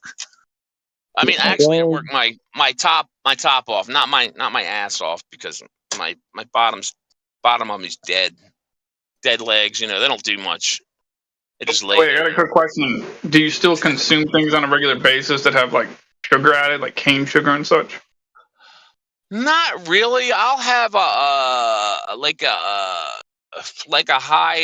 a good, what I consider good soda, like a Coke, a Mexican Coke. Oh, dude, that's the worst one. Once a month, or an IBC root beer, something like that. If I cook cat like filet mignon or something, I'll drink a soda with dinner with her. But no, generally I just drink water and coffee. I got a suggestion for you. I like milk too. When you feel like you want a soda, either look for it at a local grocery store if you can, or try to order it through the internet if you can. I'm sure you can order it through the internet. Punch myself in the head. No. Look for a brand called Virgil's. They have stevia. Well, they used to be just stevia sweetened. I know that. Yeah, that's They've got another one called Johnson's, something like that. They have stevia too. They got a stevia one, but stevia's not. Or even Zevia. Like there's a soda company called Zevia that sells just stevia sweet stuff. Yeah. But the carbonation is not good for you anyway. Like that's why I decarbonate that stuff before I drink any of that sort of stuff. You sit there and shake it. Yeah, I put it in a bottle and I shake it and then release the carbonation. That's so funny. All right, man. Before Heretic catches me, I'm gonna get you guys gonna get back on topic, but I'm gonna mute up. I gotta go in and shop, but good talking to you guys. I'll be listening. Where's everybody at? Dude, freaking India's been on fire. Freaking messing people up. He won't even let anybody talk. When he's freaking slaying people, he's just like, I'm just coming in trying to say something funny. India is like, mutes me for a minute. Like, no, this one's mine. Like, he won't even let me just make fun of him. Like, come on, man. India, where you at? Freaking hogging all the freaking Globers. Good evening, folks. Good afternoon. What's going on? Flat Earthers still at it. I see. Oh, shit. Oh yeah, this is a guy. This is a guy that doesn't believe in up and down. Yeah. Oh, there's no up and down in reality. No? There's no up and down in reality. No. All right then, we're done. We're still. Yep. Tell us about the V5, the Saturn V rocket again. Yep. That's a real thing. You guys should go and see it.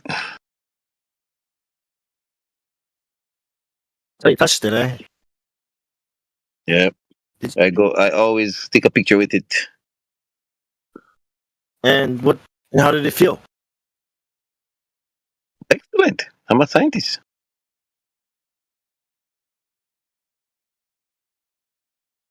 Yeah, I'm a scientist. I'm something of a scientist myself too, you know. It's like something else at that time.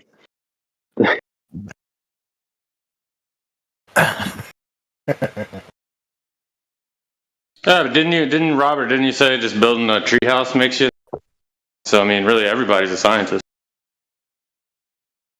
Well, we all, yeah. Exactly. On some level, yeah, cooking is science. Yeah. I built a science is very house generous. and a chicken house, a chicken coop. So apparently, I'm doing science. You sure are, because you have to make adjustments. You witness something. You're like, I wonder if I put this way. Let me, we're all doing science, brother, all the time. I was doing science all morning. Walked my dog this morning. No, that's not science. What? Oh, how dare you? How dare you say that's not a science? I told you I'm a science. You're making a lot of adjustments when you're walking a dog. You're communicating with the dog. You're using your eyes. You're using optics. You're using the feel of the leash. There's all kinds of communication going on there. That's definitely science, Robert. How dare you?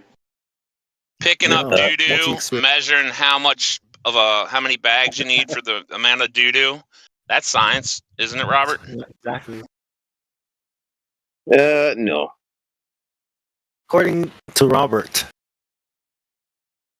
it's pretty. Waking up is science. Waking up in the morning is science. You know, when you open your eyes, you're like, here we go, another day of science. Right, Robert?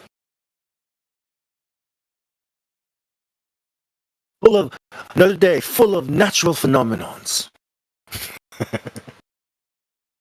Yep. If you witness something new and you have to make adjustments, or you're wondering, or you're asking, "Hey, what is this?" and you work with it. Yeah. What is this? Is this a new day? Yeah. Oh, what is this? Another one. A new one. That's not science. No. Oh. Science.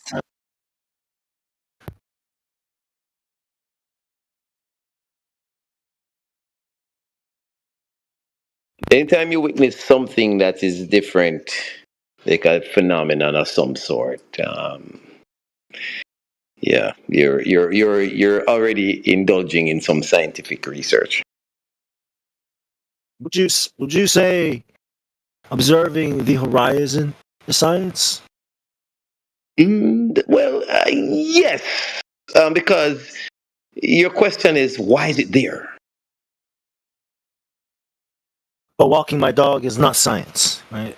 No, because you've done that 100 times, repeated. You know what to do. Yeah, you've already studied that. Well, but the horizon, yes. Why is the horizon there? I don't think I can answer. Right? Why is it where? Yeah, why is it there? Why can't I just see?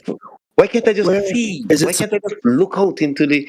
I want to see. Where is it supposed to be? Is it supposed to be somewhere else?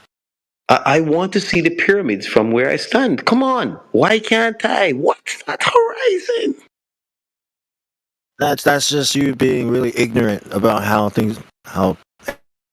anything works. No. Actually, you sound like like you haven't been to any college or higher learning type of, like what? I thought you were a scientist.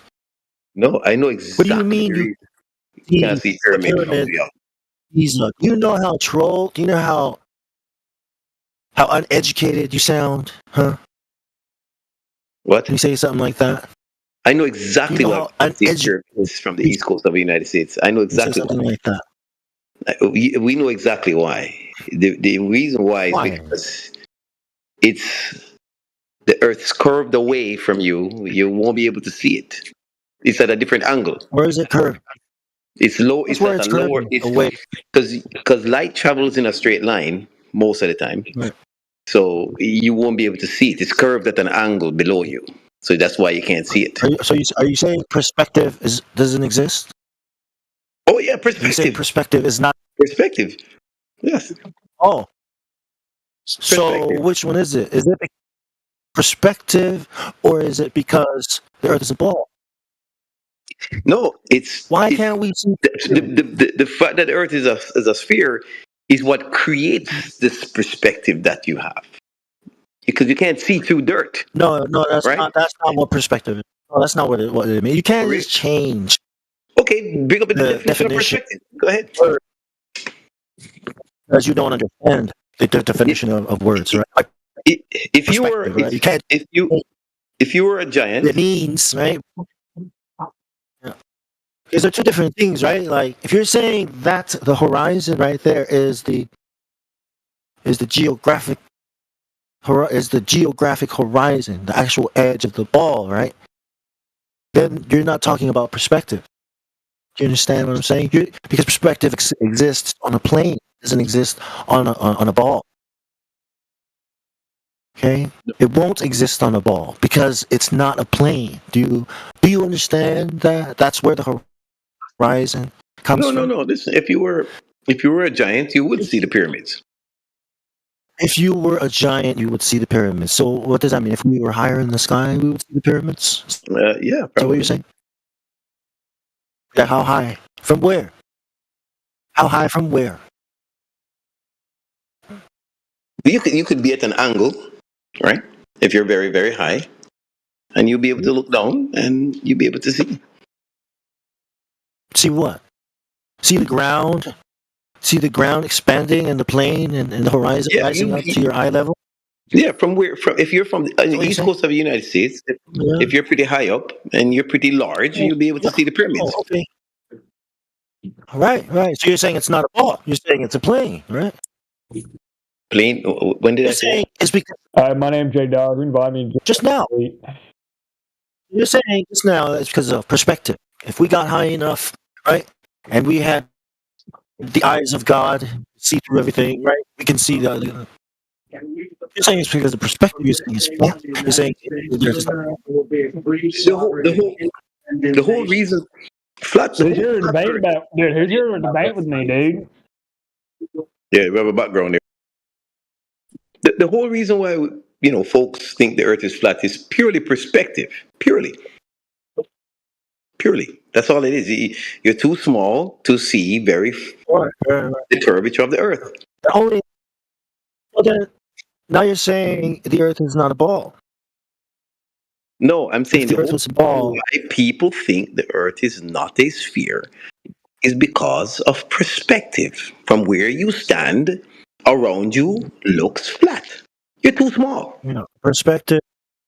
Yeah, our perspective on a ball would be different than if it were on a plane. See?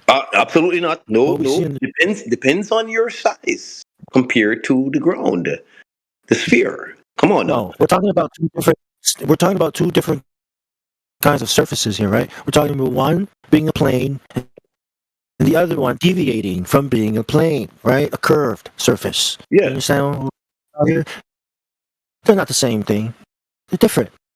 Okay? No matter how small you are on that ball, you're not going to see a plane. You're not going to see a horizon. Okay? Because the horizon means horizon. It's the plane beneath our feet that creates it, not the ball beneath our feet. A ball cannot create horizon. Come on. This is like a child can understand. If you're small compared to the sphere, everything around you looks flat. Because you just told you that. That is ridiculously stupidest lie that's ever been told to the world. Are you saying listen. Like the United States is 3,000 miles from the West Coast. Can you see? Listen, man. Tell a man that a ball can look like a flat surface, that a curved surface. If you're very tiny on that sphere, it's going to look flat to you. That's what I'm saying, man. You're trying to say these things are the same thing. I'm saying if you put a ruler on a basketball. If you are tiny on the sphere, it's going to look flat around you from where you stand. Stop. If we put a ruler on a basketball and we scale the basketball up so we're really, really small, and that basketball is really big, like the size of the solar system, that ruler will still be flat. Okay? And where it touches that ball is not going to be flat because it is constantly curving. No. In respect, yes. We're on a we're on a spheroid. No. That's the first thing. So there's some areas that are flatter. And the spheroid is still deviating away from the ruler, meaning it's not flat. Wait, Bong. I think he was just about to say on a spheroid areas are flat. Of course, there are areas that are flatter than others. You're on a spheroid. Yeah. You're on a rock.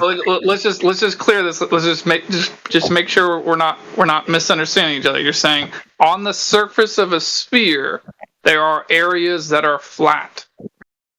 On a spheroid, there are areas that are flat. Yeah, flatter than others. Spheroid. Yeah. Spheroid. Why would you say spheroid? Why can't you just say sphere? Because the Earth is not a perfect sphere. We cannot say that. Anybody that tells you that The Earth is as perfect. Okay, then. All right. He's losing their fine. mind. Yeah, but it does kind of seem like a endless list of excuses, doesn't it? One after another. No, it's not, because pick up a rock in your hand, a boulder. There you see that there are edges that are flattened, or there are edges that are cut, there so on and so forth. As a matter of fact, you might have one, you may have one side that's nice and rounded, but the other side kind of dips in, and it kind I of don't think he heard you, Redwin. that is Plus, he's lagging out. Thank goodness. Yeah, he doesn't hear anything. He just talks through people. Yeah. No, I did not. I'm sorry, I did not hear you, brother. It's okay. Speak. Go ahead. Yeah, you're not going to talk in here like we're little kids. And you're going to try to talk like Neil deGrasse Tyson to us and explain things like a rock in your hand. No, that doesn't work in here. All your pictures from space are perfect. It's facts. That's all. It's just truth. Every one of us. There's no truth. There's no truth in your boulder analogy, and you know it. Absolutely, there's truth, Okay, and you know it. No, Come on. you never measured anything to make sure that it's boulder shape. How has it been measured? Of course, we've measured it. We've measured every single inch of this planet. How has planet. it been measured? On the surface, every single inch of the surface. How has it been measured? Third time. How has it been measured? We measure it through instruments that orbit it. Like what? No, things up in the sky can't measure shit on the ground. Oh, really? Wow. Like what? Hold on, Rodwin. Like what instrument? Like what instrument? Yeah, listen, we're using. Like we literally what instrument? Brother, I am telling you. I'm not letting you go until you answer the question. Like what instrument? Infrared instruments. Okay, infrared instruments. Which one? We have Polar Orbiting Satellite called POES. They're created by NOAA. Look them up. Yeah, created by I have to NOAA. speak fast so you don't get pissed off. No, you just answer. All you got to do is simply answer the questions that I'm asking, and we'll get through this. I was, but you got upset when I was speaking slowly. No. So with this NOAA infrared satellite, how do we know the Earth's a geometric shape? The satellite tells you. It has the map completely, 100%. They use these maps for weather. Okay? So they're not measuring the Earth as you said, because I wanted a measurement. They already pre-assume with their maps that the Earth is already They're taking pictures of clouds. No. Absolutely. No. It's measured. It's measured. It has a circumference of 24, 5. Right, of course they have it. I'm gonna It's have to stop measured. you. No. I asked you for how they measured it. You said infrared satellites. Then you proceeded to tell me that they have maps already. Well, if they have maps, it's already been measured according to a foregone conclusion using maps. It's already presupposed that it's a geometric shape. Yeah? No, there are no presuppositions, brother. None. Okay, let's take it from the top. How did they measure it using an infrared? Go ahead. With infrared, how did they measure it? It's orbiting at polar orbits. I don't need you to tell me how it's orbiting. I want to know the method by which it's measured using infrared. Yeah, the infrared bounces back to the satellite, giving the data. Yeah, what are they measuring? They're measuring the surface of the Earth. Okay. Now, I need you to post into the text channel what exactly the method you're speaking of right now. Oh, absolutely. I can post it. It will take me a while to find it, brother. Well, find it and then you can speak again. Yeah, find it and you can speak again.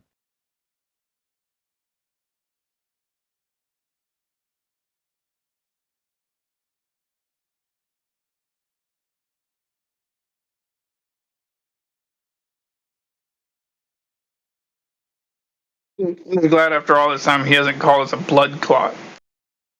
Not even once. It's just some time. We buy some time It's a weird thing to fucking call somebody. in between.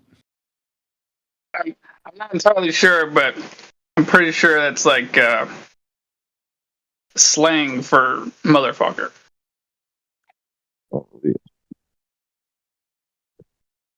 That's a bomba clot, not blood clot. Bomba clot. He'll be back. There's blood No, clot and as I'll well. be waiting for him. The guys in London say something that sounds like blood clot, for sure. Mic check. What's up, Bong? Yeah, you good there, boy. Hear you Any now. new Glover that's in the chat want to provide evidence that the Earth is a globe? Anybody? Sure, the nautical mile again? Or you want a new one? That's what I said, eggshells.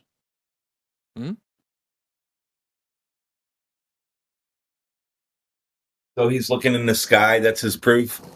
These Nope. guys don't Nautical understand the miles are on the question when ground. you ask. They don't understand what you're asking when you ask them for globe measurements. Nautical miles are on the surface. Not you, doofus. The other guy.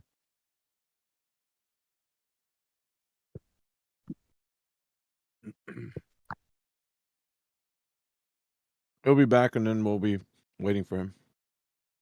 Sure. We got somebody that's in here, Spider Dude. We got Surfside. I don't know who else is in here. That's a Glover. Shout out to the doctor. What's up, man? How's it going, I bud? just realized what we do in here is actually a little bit like the show Kill Tony, except instead of having someone stand up for a minute and say a minute of jokes and then interviewing them afterwards, we ask people, hey, you have any evidence of the globe? And they flail out for a minute, and then we interview them. 100% he's not going to come back with anything substantiate his claim. He'll find some article or something to that effect, but it won't be what we asked for. Never is.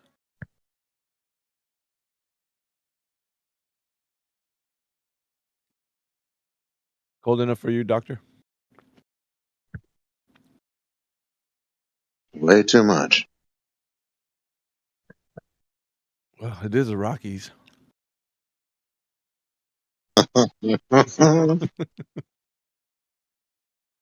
What is Robert doing? What's his homework? He's going to bring back evidence that satellites with infrared, especially the ones from NOAA, are measuring the surface of the Earth to be a globe. He'll be back. Like LiDAR technology? No. Infrared. Ah. Hey, Alpha, I just logged on. I don't know if anybody's mentioned, but your volume's about half what everybody else is for me. Is it anyway. really? Anybody It hear me was. at half volume? Hang on. Yeah, you're at half volume. How about now? Testing 1, 2, 3. 1, 2, 1, 2. How about That's now? better. Yeah, it's better. All right. I guess I have to be really close, but I got what you're saying. Everybody hear me loud and clear now? Yeah. I was just saying it because my wife doesn't like listening, and I have to turn it up quite loud to hear you. So everybody else is extra loud. You're like, turn it down. And you're like, well, I can't hear this one guy. My bad. Yeah, I was just thinking of something like there's probably someone out there with a really nerdy T-shirt that says Space Force. Like I'm pretty sure I've seen Alex Jones years ago with like a nerdy T-shirt that says Space Force. But I was thinking like it'd be great to have one that says Flat Earth Force or some other kind of imagery, like maybe the Black Swan in the background. I got one that says 24/7 Flat Earth Discord. It's got like the image on the front. I don't think it says fake or something on it. It has the words are being spelled out by like the lunar lander and SpaceX, the X. It's kind of fun. You can have like play on the word space, like no space force, and then you throw in like flat Earth, stuff in there like FE 24/7, Discord. But they'll play on the words space, like no space. You know how we say there's no space? No. Doctor, I'm No waiting for you to vacuum. cut. I'm waiting for you to cut your teeth with some of these Globers in here. There's some low hanging fruit in here, man. Every now and again, you can mow them like you do in the summertime. With a He talks to lawnmower. Castle Queen a lot. Castle Queen. Oh, Castle King. Yeah. And Castle King, you have to go tell his church, I'm from and then his Samoa. pastor will tell. Yeah. The pastor, you got to tell the pastor, and the pastor will tell the church, and the parents. Then his parents will tell him, "Hey, posted a Wikipedia. I'm from Samoa. here we go." Yeah, look, yeah, posted on Wikipedia. I'm Samoan, guys. Samoa. Hey, anyway, listen. Robert posted Wikipedia for his proof. Of course, Wikipedia is based on they all have sightings. They all cite their article at the bottom there, so that's why it's easier. You were supposed to show us how satellites measure a globe, not post a Wikipedia. All right. So Yeah, let's look over. Oh, hold on. Again, guys, listen. No, we're not gonna guys you. You're just gonna answer what did you post specifically here? What do you want us to look at? Yeah, as opposed, this is a particular satellite with an instrument with an altimeter that measures the surface of the Earth. Was that what you previously told me you were gonna bring me? Yes, you told me you wanted satellites that measure the satellite. So it measures how high it is above the Earth? No. Let's kind of review what you said. You told me satellites are using infrared to measure the surface of the Earth, specifically the ones from NOAA. Isn't that what you said? I'm holding you to what you said. Yeah, well, yes. Okay, no problem. Okay, so no problem. Why is this not that? That is just that, sir. Really? So go ahead and tell me how infrared is being utilized here. Go ahead. I'm gonna give you Okay. the floor. Well, they use altimeters, and altimeters have infrared that make sure that they Not infrared, then. know exactly what they are. It's just using altimeters to measure how high they are off the ground. You don't know what you're talking about, do you, Robert? I know exactly what I'm talking about, but you guys are not listening. We're listening. You said altimeters, not infrared. You even know what an altimeter is? I have one right here in my hand. Uh-oh. You lying, Robert? High above sea level? Robert, you lying? Right. So that's the other what's article. An altimeter? What's an altimeter, That's Robert? that's the other article that shows you Hold on a another minute. satellite that. You're not listening to me. See, this is what happens when you don't listen and you just keep talking. You're missing what I'm saying. What's an altimeter, Robert? You asked for infrared. I'm giving you infrared. What's an altimeter? Oh, he Robert? posted a NASA article, and it's not NOAA. NASA satellites. He's dodging. He's ducking. He's dodging. He's avoiding. Robert, what's an altimeter? Again, you asked me. You don't know. Just say, I don't know. Then we can move on. Otherwise, I'm going to keep pressing till you say, I don't know. I do know what it is. I'm not. Well, then tell us what it is. Tell us. We want to know if you know.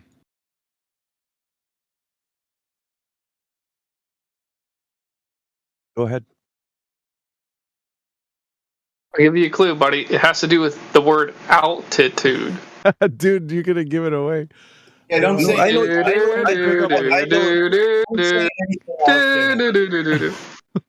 Yeah, I know exactly what it is.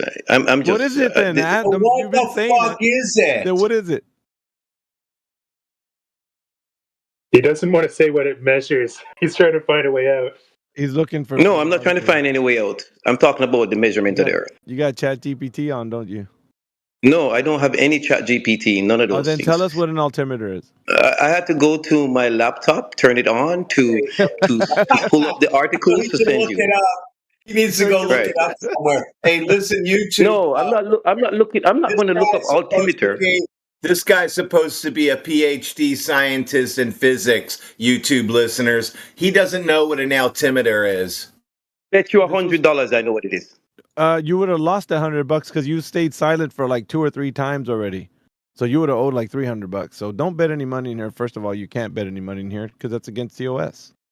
So yeah, don't bet any money. It's against TOS. But you didn't I'm not. provide it. There's been 3 times that you've been given the floor, and 3 times you didn't provide it. So what can we do with that? We're not going to allow you to continue to tell us that you know what it is when you don't give us the answer. I know exactly what it is. Yeah, of course you do. It's the thing you don't know. You want to bet? I don't need to what's bet. what's the opposite? What's the opposite of altitude? No, I know exactly. Nobody help this guy.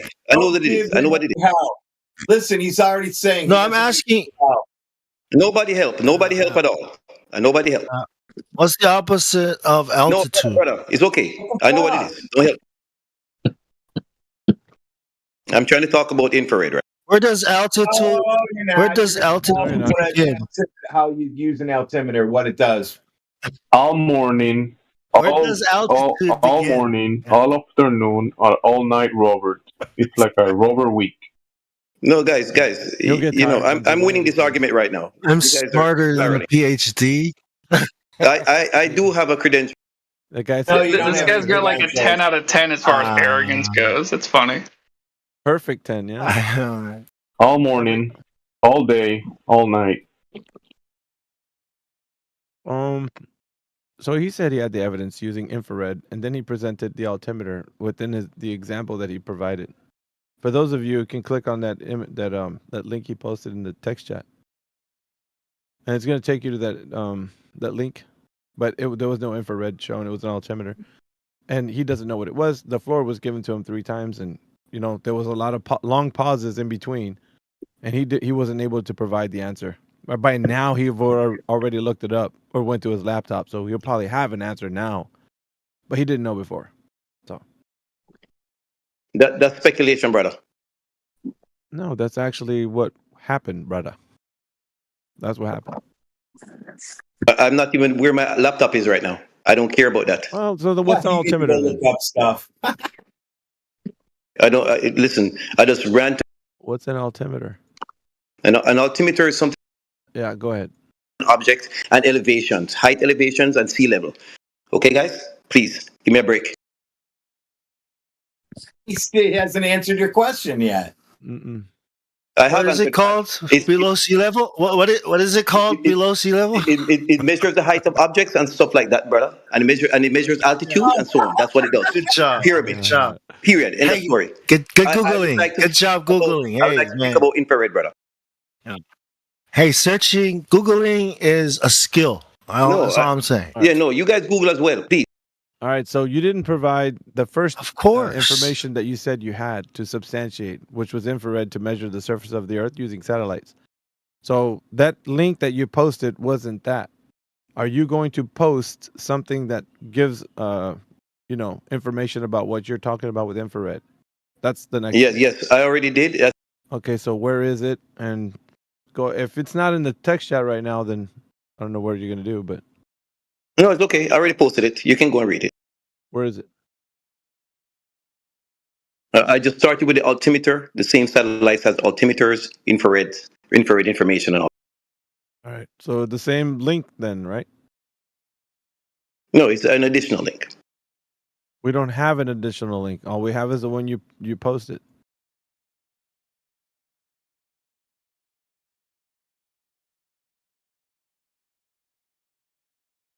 So basically, if you scroll down, I think that's what he was talking about. Here's what he posted. This is the only thing on the page.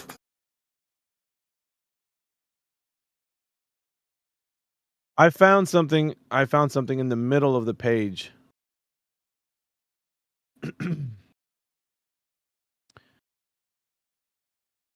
Radar altimetry. Okay, so if you're going to say that a radar altimeter uses the round trip flight time of a microwave pulse between the satellite and the Earth's surface to determine the distance between the spacecraft and the surface. Okay. From this distance or height, the local surface effects such as tides, winds, and currents are removed to obtain the satellite height above the geoid. What geoid? With a precise ephemeris available for the satellite, the geocentric position and ellipsoidal height of the satellite are available for any given observation time. It is then possible to compute the geoid height by subtracting the measured altitude from the ellipsoid height. This allows direct measurement of the geoid since the ocean surface closely follows the geoid. The difference between the ocean surface and the actual geoid gives ocean surface topography. So ocean surface topography is what they're getting from this. It's not telling us that the surface itself is curving. Let's see. So it's like essentially. I'm not sure like, what you're reading, but I clicked on the NASA link and I posted its page. Yeah, let me post this. It wasn't the link that he posted. I'll put it in the look in the text channel.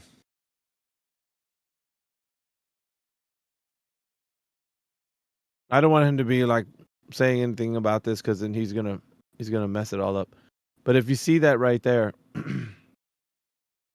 so that's not infrared. That's microwave. That's bouncing radio signals. That's not infrared. So he's wrong again.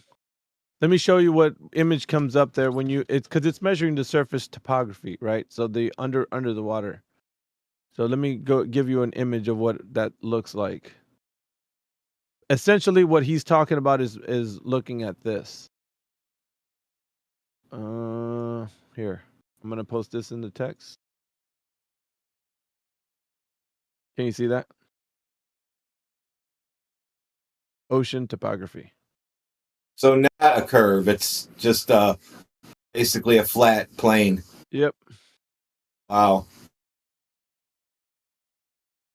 So can you see the map that it's like laid upon? Anybody's seeing that? That's a horizontal plane, ladies and gentlemen, on the ocean surface. Not a curved Earth. Yeah, I released Robert. Yeah, geoid. You said it. It's curved. Yeah. No, it's not. Just somebody saying geoid doesn't mean a geoid is a scientific model. You just said it's not a geoid. That's what you just said. Posted a picture of it. Does that look like a geoid? Do you look at the picture I just posted, Robert? Underneath that example. Robert never even looked at his own stuff. You said geoid. Do you see what I posted, Robert? Robert? Yeah, it's measuring different pieces of all of the Earth. Different pieces of all of the Earth. Look at the image. Look at the image. Look at the image I posted. Yeah. That's a part of the Earth. What does that look like? What does that look like? It's all of the Earth, brother. That's a flat Earth, isn't it? Oh, it's flat. Then. No, that piece is just a piece. Come on now. So dude, all of Earth is flat, just a piece of flat Earth. And then where's the ball in that picture? Yep. It's showing a flat Earth. That's what it's showing. It's not showing a ball Earth, dude. In no way is it saying it's measuring the ball Earth. It's measuring the ocean topography. That's what that's doing. It's not measuring the ball. Hello? Do you see the map that's being shown to you there, Robert? It doesn't look like a ball, does it? If you're going to keep muting me, we can't have this conversation.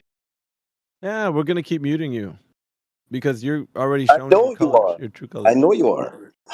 Right, but so look at this is the information you posted as what the demonstration for the Earth as a globe would be. That is a section of what they measure. They measure a lot more. Really? Well, this is what came up with it. This is what came up with the example of the snippet that I just posted up. So look at read. That's a part of it, Alpha. Now, I think you need to read the snippet because you were saying radar is the infrared essentially, and it didn't say anything about infrared, not what I seen. So it says it uses microwave, not infrared. Yep. So you said infrared. This dude doesn't know what he's doing. He's clueless. Yep. Doesn't know what an altimeter is. Doesn't know anything about physics. He just likes to go to NASA, pretends that his son taught him about gravity the other day. He's just all fucking fucked up.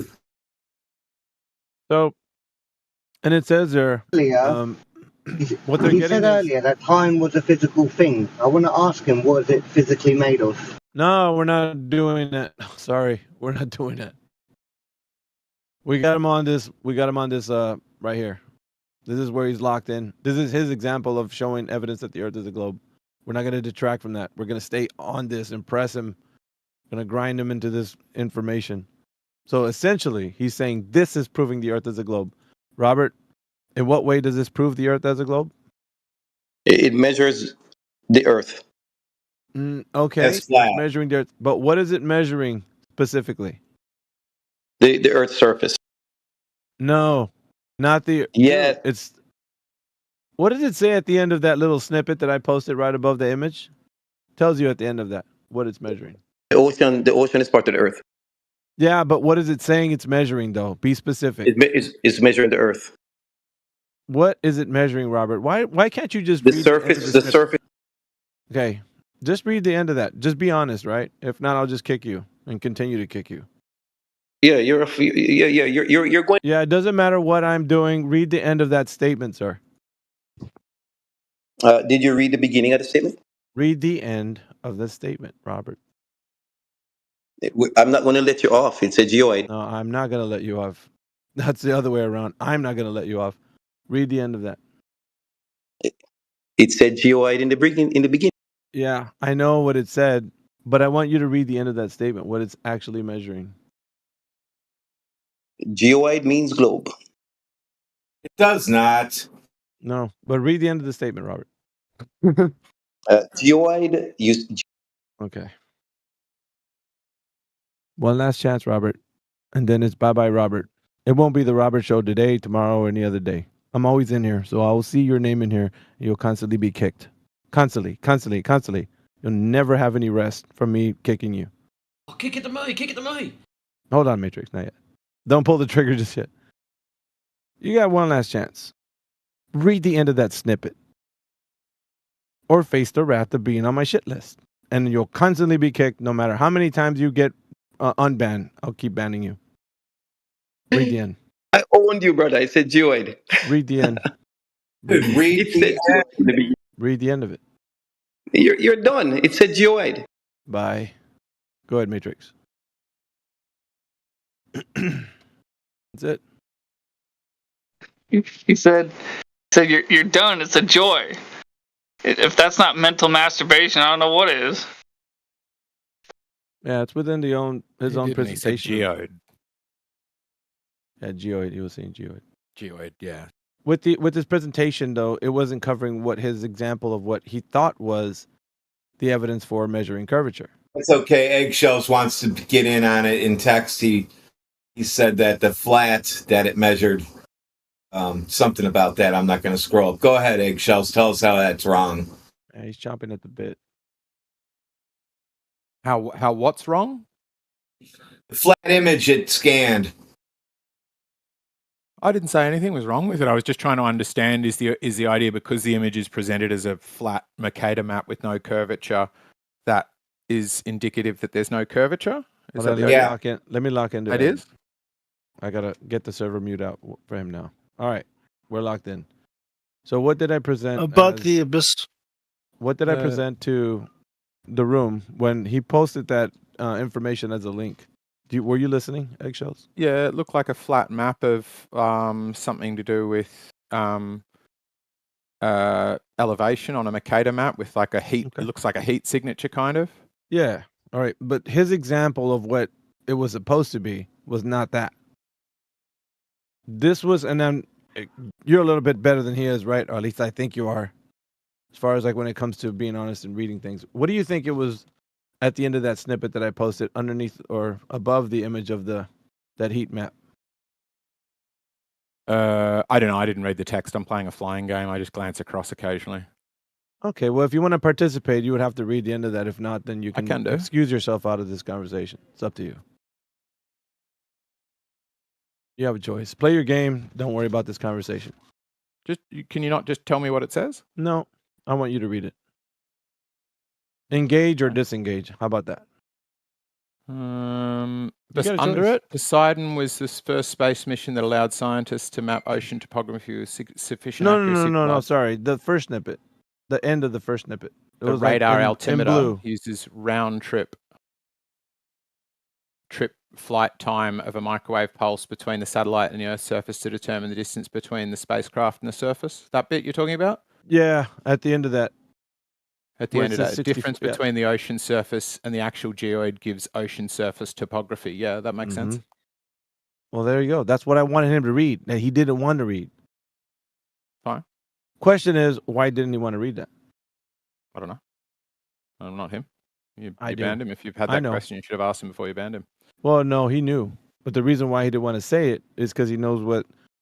It didn't give an example of what he thought it would, which was measuring the surface to be a globe via this method. Yeah, I certainly don't think that's its purpose. Its purpose is to get changes That's my in point. altitude, right? Well, that's my Elevation. point. But that was my point. And that's what something he didn't understand, which he came in here with a lot of bravado thinking that it was going to win the day. It didn't. All they got him was on a shit list that he doesn't want to be on, but now he is. That's all I'm saying, man. It's pretty easy. Just I be honest, posted a man. It's link all to good. I also posted a link to add to it. Abyssal plains cover more than half the Earth's surface, so there goes your geoid, whatever the hell that means. But with both of these, do you get the rebuttal and you just don't agree with it, or you just don't know the rebuttal? Because I can't tell what it is. Like, No, his example why of do you what it think was I to look measure. at that and I don't think that's compelling? I guess is my It's not. question. Too. It was that the way that Earth curvature is measured. I don't think that's what it's trying to do. Well, that's what he presented as such. Well, yeah. If you were paying attention or playing your game, you would understood that's what he was trying to do. He was using this as a catalyst for his argument. Well, I which it don't wasn't. think he was. That's your interpretation of it. You I don't think he was? Can Hold on. I finish a sentence, man? No, I don't think so. So here's the rest of the audience that was listening. When I asked him for the information of what supports the Earth's curvature, right? He presented this. Yeah? Everybody here? I mean, was I the only one that caught that? No, that's exactly what he did, and he stood by it. Yeah, and it seems like Eggshell says that's not what he was trying to do. And I think that's a bit disingenuous because either Eggshells was too busy playing his game and not paying attention, or now he's just interpreting it the way he feels like he wants to, so that it sounds like he's discrediting my interpretation of what he was doing, actually. That's what's going on. I mean, I think it's just really weak to mute somebody mid-conversation. It's not like I filibuster you. No, but you're being disingenuous into saying like what No, I'm he not. actually was doing. You don't know what my was thoughts showing. are yet. Why? How are they disingenuous? You were disingenuous because you're making it sound like he was actually doing something that was genuine, and he wasn't. Because if he was, then he would have understood what I asked him, and for his presentation, he should have said, "This is examples of how we know the Earth's measured as curvature." He didn't do that because he didn't know what the information was. He was throwing shit at a wall and seeing what sticks. Well, it sounds like what you might be doing next, from what it sounds like. I was listening to it, and it sounded like what he was saying was describing the difference between a perfect sphere and a geoid. And that is one way in which you determine how much it deviates from mean sea level. Eggshells is just making up shit. He knows exactly what was said. But if you are measuring something from a satellite, you're going to get a flat result. I think does everybody get that? Yeah. Well, that's you should already get then that. You should already be able to figure that out. Yeah, if that's the case, then if that's I can explain why if you want. Goodness, no, we don't need that. You But should get that. Yeah, you should get I that. mean, Sorry. You should. Yeah, no, it's all right. Okay. So let's I can get to the explain it bit if where you we're want. trying to prove that the Earth actually has this measured curvature with whatever technology you think you can throw at this thing. Doesn't matter what Nautical you think, miles. just post whatever it is that's measuring this curvature of the Earth. Sure. I think nautical miles is the best measurement of curvature of the Earth. Oh my God. While there is Here, one I'm way going to to do it post is nautical miles for you. Tell me how this is a curve. Here you go. There's nautical miles for you. How is that a curve? Yeah, look at them all dipping at a different rate. That's not nautical miles, by the way. Nautical miles is a distance. The way to measure nautical miles is using the stars, or the most common way to do it, but you could use a gyro. The way to determine them, but nautical miles are defined I as... warned you about using the word gyro to measure the ground. Fine. Is there anything I can do that I can get to the end of a thought? Or like, is the dissonance going to keep taking over so you're going to keep interrupting? Oh, you're not going to use the word gyro to describe how you measure the ground. It doesn't even make sense to anybody. Well, it makes sense to me. If you're struggling to make sense of it, that might be a you problem. But you can detect a full rotation, right? You can detect the movement of the Earth under your feet using a gyro. Bob did it. We know that. Cannot. Well, why do gyros measure rotation then? Why do they all say we're turning eastward at 15 degrees per hour? Except when they're operated by idiots and they're bought off Amazon. Even FE Corps done this with it. Oh, you're going to use the Cavendish excuse now. You're going to use the Cavendish excuse now. People do it wrong because they don't have the right shit. Well, the one I've been shown by flat earthers is somebody with a legitimate Amazon toy that he puts a bit of plasticine on one side of to try to attempt to balance it out and effectively torque something that's then in the hope it can measure 15 degrees per hour, and it's an Amazon toy. So yeah, it's like somebody going, I think I can enter the Indy 500 on a tricycle. No, not everybody gets to win the Indy 500, but with the right training and the right car, can you? Sure, probably. That's how it happens. Those special gyroscopes are the way you do it. No, just good ones. Just good ones used competently. What's a good one? Well, just check. It's written on the tech specs, right? Something that says good one or bad one. It says good one or bad one on it. If you could you really not tell? What would you look for? Like, I can tell you my system, but do you really not know how to tell if something, but based on the tech specs, is good or bad for a given You've never job? even looked at a piece of technology besides on a screen, so you wouldn't know the first thing about technology. Oh, that's just so wrong. So incredibly wrong. Do you understand how many gadgets I buy? Do you understand how much technology I own? I have an autonomous drone that follows me like a dog. You think I don't read tech specs, motherfucker? Yeah, I think you don't read tech specs, motherfucker. Okay. So what you would measure it in is degrees per hour, right? And if it is more precise than 15 degrees per hour, so if it's at 1 degree per hour... How are you going to keep it spinning that long? Are you just giving excuses as to why you Yes, I want to know how you're going to keep it spinning that long. Plug it in. Oh, shit. It runs by a motor? Do you not understand what a gyroscope is? Are you pretending that gyroscopes aren't? This is not a good argument. So it needs to be calibrated then, right? I don't know. Depends when it was last so used. What kind of conditions? You don't know. You read tech specs, but you don't know. Well, do gyros measure rotation? Yes or no? I think they do. I say yes. Do you say yes? Not Earth's rotation. Yeah, not Earth's rotation. I didn't say that though, did I? Do gyros measure rotation? It has nothing to do with the Earth then. So now you're using gyros to measure the Earth, but they have nothing to do with measuring the Earth. You're contradicting yourself again. It's a direct question. Do gyros measure rotation? Yes or no? Yes, they do. I know they can. Or I don't know. They can if they're used properly. Excellent. Okay. What's the proper way to measure Earth? Next question. What's the proper way to measure the spin of the Earth with a gyro? Oh, you could do it a million different ways. There's not.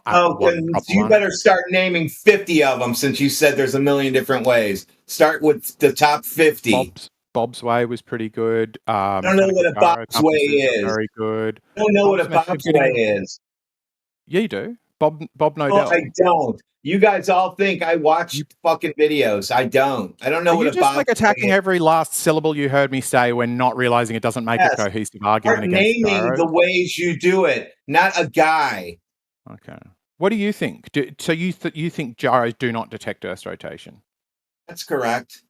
Okay. Are you aware of people claiming they do? What do you think of those claims and those people? I think they lie like you lie. Okay. So would that also mean the companies that sell the gyros must be lying about the accuracy of their devices? Because the devices Show me where should be they measuring. put the link in the chat of where they sell Earth rotation gyros. It's not an Earth rotation. It's just any fog, any fiber optic gyro, or You're sufficiently. you're just stacking shit on top of what you're saying. Then No, there's gyros available that are precise enough to within a degree that if you're measuring 14 to 16 degrees per hour, you're like, well, that's exactly what I expect. That's within the error margins of the device I'm using, and it says I'm turning. what about when you get 30 degrees and 7 degrees? I don't know. It could be an idiot using it. Did Bob or there you go? Who's being got done wrong if you don't get your answer, Mr. Cavendish. But I mean, sure, that's the same as somebody could crash their car in the Indy 500. That doesn't mean the race is fake and I'm cars talking aren't real, about right? dumb shit like the Indy 500. I can't make excuses for your incompetence. Gyros came from measuring Earth rotation. That's where they were invented from. Foucault, he did the pendulum, and he invented the. I mean, it came from measuring Earth's rotation. You're wrong. A pendulum is not a gyro. No, it came from Foucault, who also invented Foucault's No, pendulum. it did not. Yes. Okay, check the internet. Magnet Wow, run. you are just pendulums wrong. do not Each time your mouth measure moves. magnetically run pendulums don't measure Earth rotation. His wasn't magnetically run. Yes, it was. No, Gyroscope that's magnetically run? What does that mean? How would you use a gyroscope to detect a magnetic field? Surely you just use a. Why do they need magnets to run a pendulum? They don't. It's not a pendulum. We're talking about a gyro. There you go. A gyro is just a more efficient way of doing what the pendulum was attempting to do. Well, none of them. I'm getting rid of what's that guy? Yeah. Oh, that's Mushkane. Okay, so after we post how the pendulums, the kit comes with you got to plug them in, so the electromagnet. Whoa, no, we're not talking about something you buy off Amazon. Oh yeah, We're talking I'm going to show you. We're talking about the original experiment. It had no magnets in it. Yes, it does, son. You're incorrect.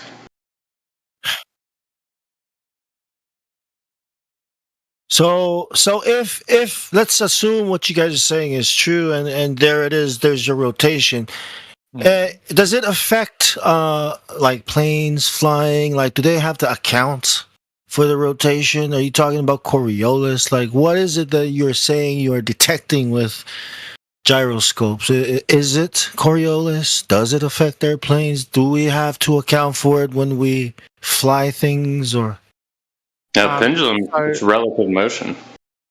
And the gyroscope, like the mechanical gyro compass that uses Foucault's idea of the gyroscope to spin an axis so that the axis of this thing points north-south, and you can then make a geographic compass out of it, is about the best evidence you're ever going to find. So there is no way of turning a stationary Earth should register as a rotation. Yeah, but does that mean we have to account for it in the real world? Like, do planes have to account for this rotation? It doesn't speak to that. It's not the question. Well, does anything? Can you give us an example of anything in the real world that has to account for this so-called rotation that you're detecting using this gyroscope experiment you're doing? ICBMs. My understanding is ICBMs need to, because they need to have a inertial navigation system that's so incredibly precise that doesn't need any more updating later. All right. On. So cool. So now you're saying right?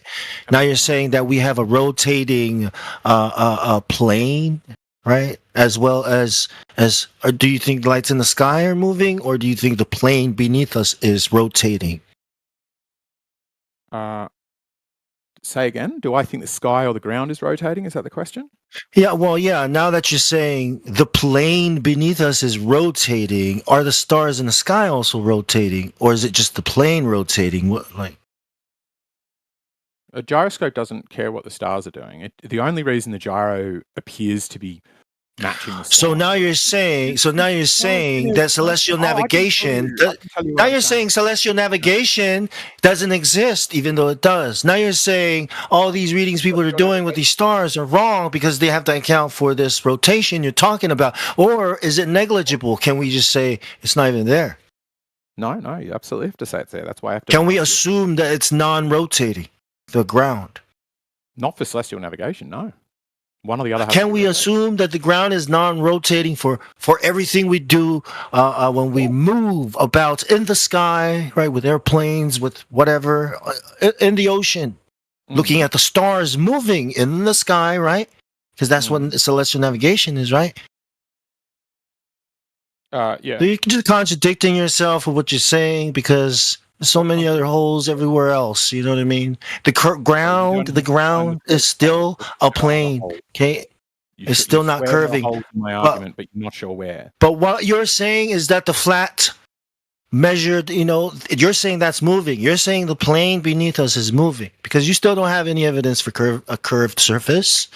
So you're running away from the rotation argument just to get to the curve argument? No, I am saying if I accept your rotation argument, then I have to accept that the plane beneath us is rotating, even though we have to assume a non-rotating plane in the real world. That's what you're saying. Unless you can prove there's curvature. If you can let me just say more than 2 words. If it's a plane... I just want you to understand what I'm saying. No, yeah, but you're just not listening, so I need to just butt in.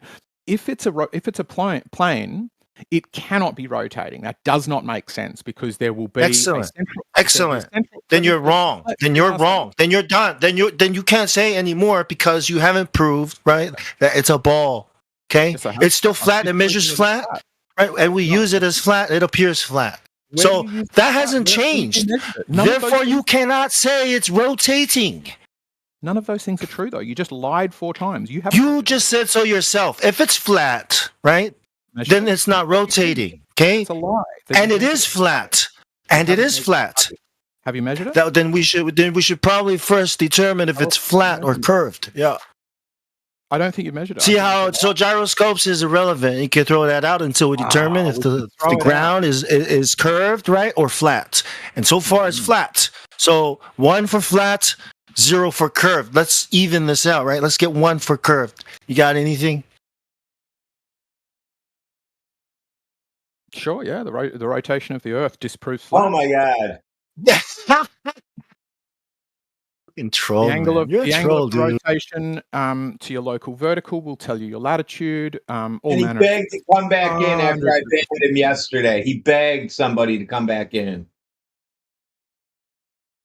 Sure. Yeah, and now you're probably going to be on your way back out. Like Robert. But so what do you think is going on with the gyro? What do you think is happening with when Bob did it or these ships? Friction. Right. Friction. Yep. Anything more than just that word? Why does the friction align something with geographic north? Geographic north. That's a really impressive thing to be able to point at. Well, how does friction point north rather than... You can't go anywhere. You can't go anywhere with that unless you start to assume things are happening outside of your ability to discern what it is. You'd have to start to speculate or give educated guesses as to what you think the cause for the effect is. Like you would. Well, there is one known possible one. And right, to say, possible. I think it might be something different. I don't think a lot of people know. Explanation, I don't think a lot of people know when Eggshell speaks, he talks in possibilities. He doesn't talk in absolutes, what they are known to be. Right. Yeah, so friction causes gyros. Friction causes gyros to slow down and drift. That's why you got to recalibrate them when you're flying. Sure. How do you keep recalibrating it north? Sure. What are you calibrating it off in order to find due your north? magnetic north heading on your compass? Then you click the gyro. Then it stabilizes the plane to follow whatever path you need. Since you don't know how fucking airplanes work.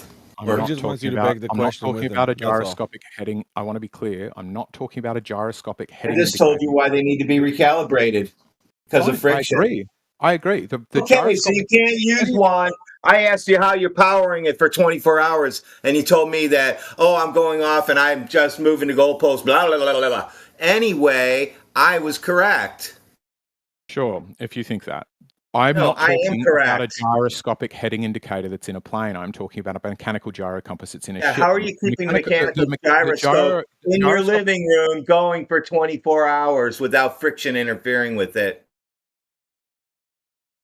The gyroscopic heading indicator can point whichever direction you want, and you're right about that. I just said in your living room. Why is my living room relevant? Oh, you If see it's what not he relevant, does, why should it be relevant? guys? See what he does Yeah, on YouTube? I challenge the This relevance is how of you your get booted out of this ridiculous things room. today. Why does it matter about my living room, though? Why not in a plane or a boat or somewhere Put where it out in your driveway. Put it in your neighbor's front yard. How are you going to keep it going without friction interfering with it? I don't even understand with friction interfering with it. If it's properly set up, it'll find due north. And the proper setup doesn't involve telling it what due north is. You're getting due north out of it. You're an idiot. In the vacuum. He thinks gyroscopes, when you spin a gyroscope, it finds north. He's a fucking retard, I swear. What? Like what north? Geographic? Like you mean magnetic north, or north on the globe, or like north on the A map? Like what are you talking about? Due north. Well, the AA map's been disproven, hasn't it? But Do you think there's any friction on a gyroscope? Of course. How it works. How do you think it spins up except for through friction? How do bearings work? Minimize friction. There's friction all throughout a device. The question isn't whether it's got friction. It's how does this magic word friction? So you're saying the spin is causing it? No, You're saying the spin of the Earth is causing it. It's right? not explaining how friction finds due north. How does friction know where due north He is? doesn't I don't say it even as fucking an know where due absolute. north is. Bong. He's not using absolutes. He's using probability. It's maybe the case that it's the Earth spin. No, you have to prove that. You have to prove. Friction may do it, but how does it find due Could be. north? It's possibly the Earth spinning. He's not telling you any way to find out that that's what the cause of the effect is. He's just telling you, well, what else could it be? It's a question proof he wants to give you. No, it's not. Really? That's ridiculous. So if you say that it is what you think it is, what else could it be? That's not what you would say? That's not what I said, though. You just made that up. Okay, so how would you present it then? Jeez, you guys straw man a lot. How would you present it to everybody here that it's some way cause of an effect that you've actually ascertained from this method? Sure, I would say gyros detect rotation, and we know how precisely they can do that to within quite tight margins through a variety of different methods. And Okay. gyros can and do detect rotation down to a very precise amount, far below 15 degrees per hour. That is part one, premise one. Premise two is all gyros that are sufficiently precise and well set up could be used to detect north, including all of them in mechanical gyro compasses, which is what they should do according to the hold on. laws of gyroscopes and gyroscopic precession. I have to stop you, man. If You we can't were keep going. You if can't we keep were going. rotating about a north-south axis. There was like 5 maybes in there. Yeah, I know, dude. You heard him? That's why I had to stop him. You There's can't about keep... 5 maybes. This was premise 2, and you're already assuming, dude. You can't do that. Premises cannot lead to assumptions or a probability. They have to point to the conclusion being absolute. The cause of an effect using a premise conclusion is only done such that we understand that the cause for the effect is demonstrated within the premise. Now you're not doing that when you're giving people probabilities. Maybe, if, could be. Should. The suggestive way that you put it is not going to give you a conclusion. It would give you an idea of what it could be, but it's never going to give you conclusive evidence. So you're way off track, man. So you probably have to go back to the drawing board with that because it's not going to work. And then you can't go do this thing like, well, what do you mean it doesn't work? Well, what do you mean? Why? That's not going to work either. Your argument for the argument is not going to work. You have to go back to the drawing board. You can't use any suggestive language when you're doing premise, conclusion, dude. It's just not going to work. Do we agree that gyro compasses point true north or geographic north? All or right, whatever that's you wanna not what, Rick, that's not what we're challenging here with Egg. So that's fine. I'm just curious if that's agreed. I'm going to let him continue. But you can't, Egg, you can't do that, man. Your second premise was riddled with suggestive language. But I don't, you said it before, I don't like to deal in absolutes. The Sith deal in absolutes, right? Okay. I think that being being stubborn-headed about those things is how one develops and maintains biases. I try to be open to me being wrong. Well, you not being absolute about absolutes makes you absolute about not being absolute about absolutes. Dude, you're doing exactly what you're saying you're not doing. You're being absolute about not being sure about anything.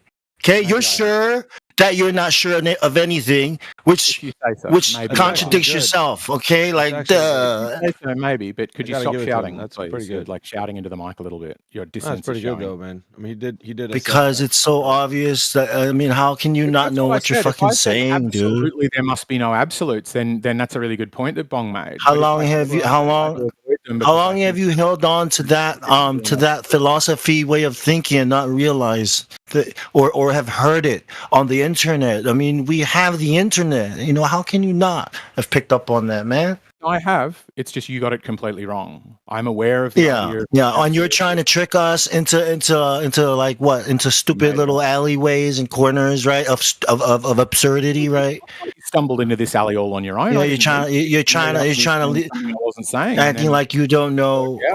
Man, shame on you. Well, shame on me for tricking you into not being a good listener. So premise 2 was premise 2 was just, you know, if could maybe gyros detect rotation, gyros detect rotation, therefore Earth is probably turning.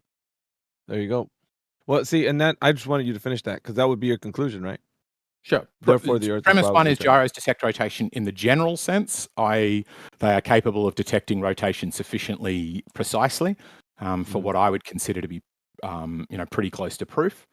The second one is gyros do detect that rotation specifically in exactly the way described, around a north-south axis, 15 degrees per hour, perpendicular, the axis of which is perpendicular to the equator, blah, blah, blah, blah, blah. And I do detect that, so it's very, very likely that the Earth is rotating once a day. He's doing a Seinfeld, yada, yada, yada. I mean, your first point had 4 maybes in it. If this is what he, I already accepted that and have explained why. If you forgot that, just go back and play the tape. Jamesy, did you want to come in?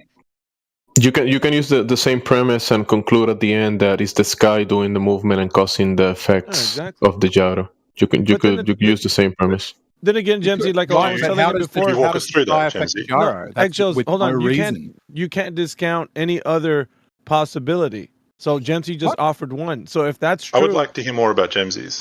I know that, Rick, but hold on a second, because what I'm trying to tell Eggshells is that his interpretation is based on a probability of what could be. So Jamesy offered up another probability, and so what we have is it's basically just like, okay, well, you have your idea and I have mine, but one of them is actually an observation. We've never seen a gyro detect rotation of a surface it's not on. Yeah. So can you explain that, Jamesy? Yeah, I would like to hear it too. There is a phenomenon that is being detected, right? So there is many variables in place. You can't just say one thing is causing all of the effects. So we do have the ground. Obviously, we have phenomena that happen here. Then we also have the movement that you're looking for, right? The movement that you're looking for. This movement is causing an effect, but you're looking away from the thing in motion, the sky. The sky is in motion. So if you add in the movement to your premise, you can add that movement of the sky to that premise. Even though if there's other variables that you want to add to it, like there is an electromagnetic effect and the gyroscope, this and that, you could all the variables. But when you asking for the movement, being it might be the ground, it might be the ground moving, but it might be the sky moving as well. In between all the variables that you add into your premises. That's a reasonable place to start, right? You look up at the sky, the stars are spinning around. You say, hey, I wonder if I'm moving or if the things in the sky are moving. So you build a device that can detect the rotation of the surface it's on, and it detects the rotation when you set it down on the ground. You go, maybe it's a reasonable conclusion that we're the ones moving.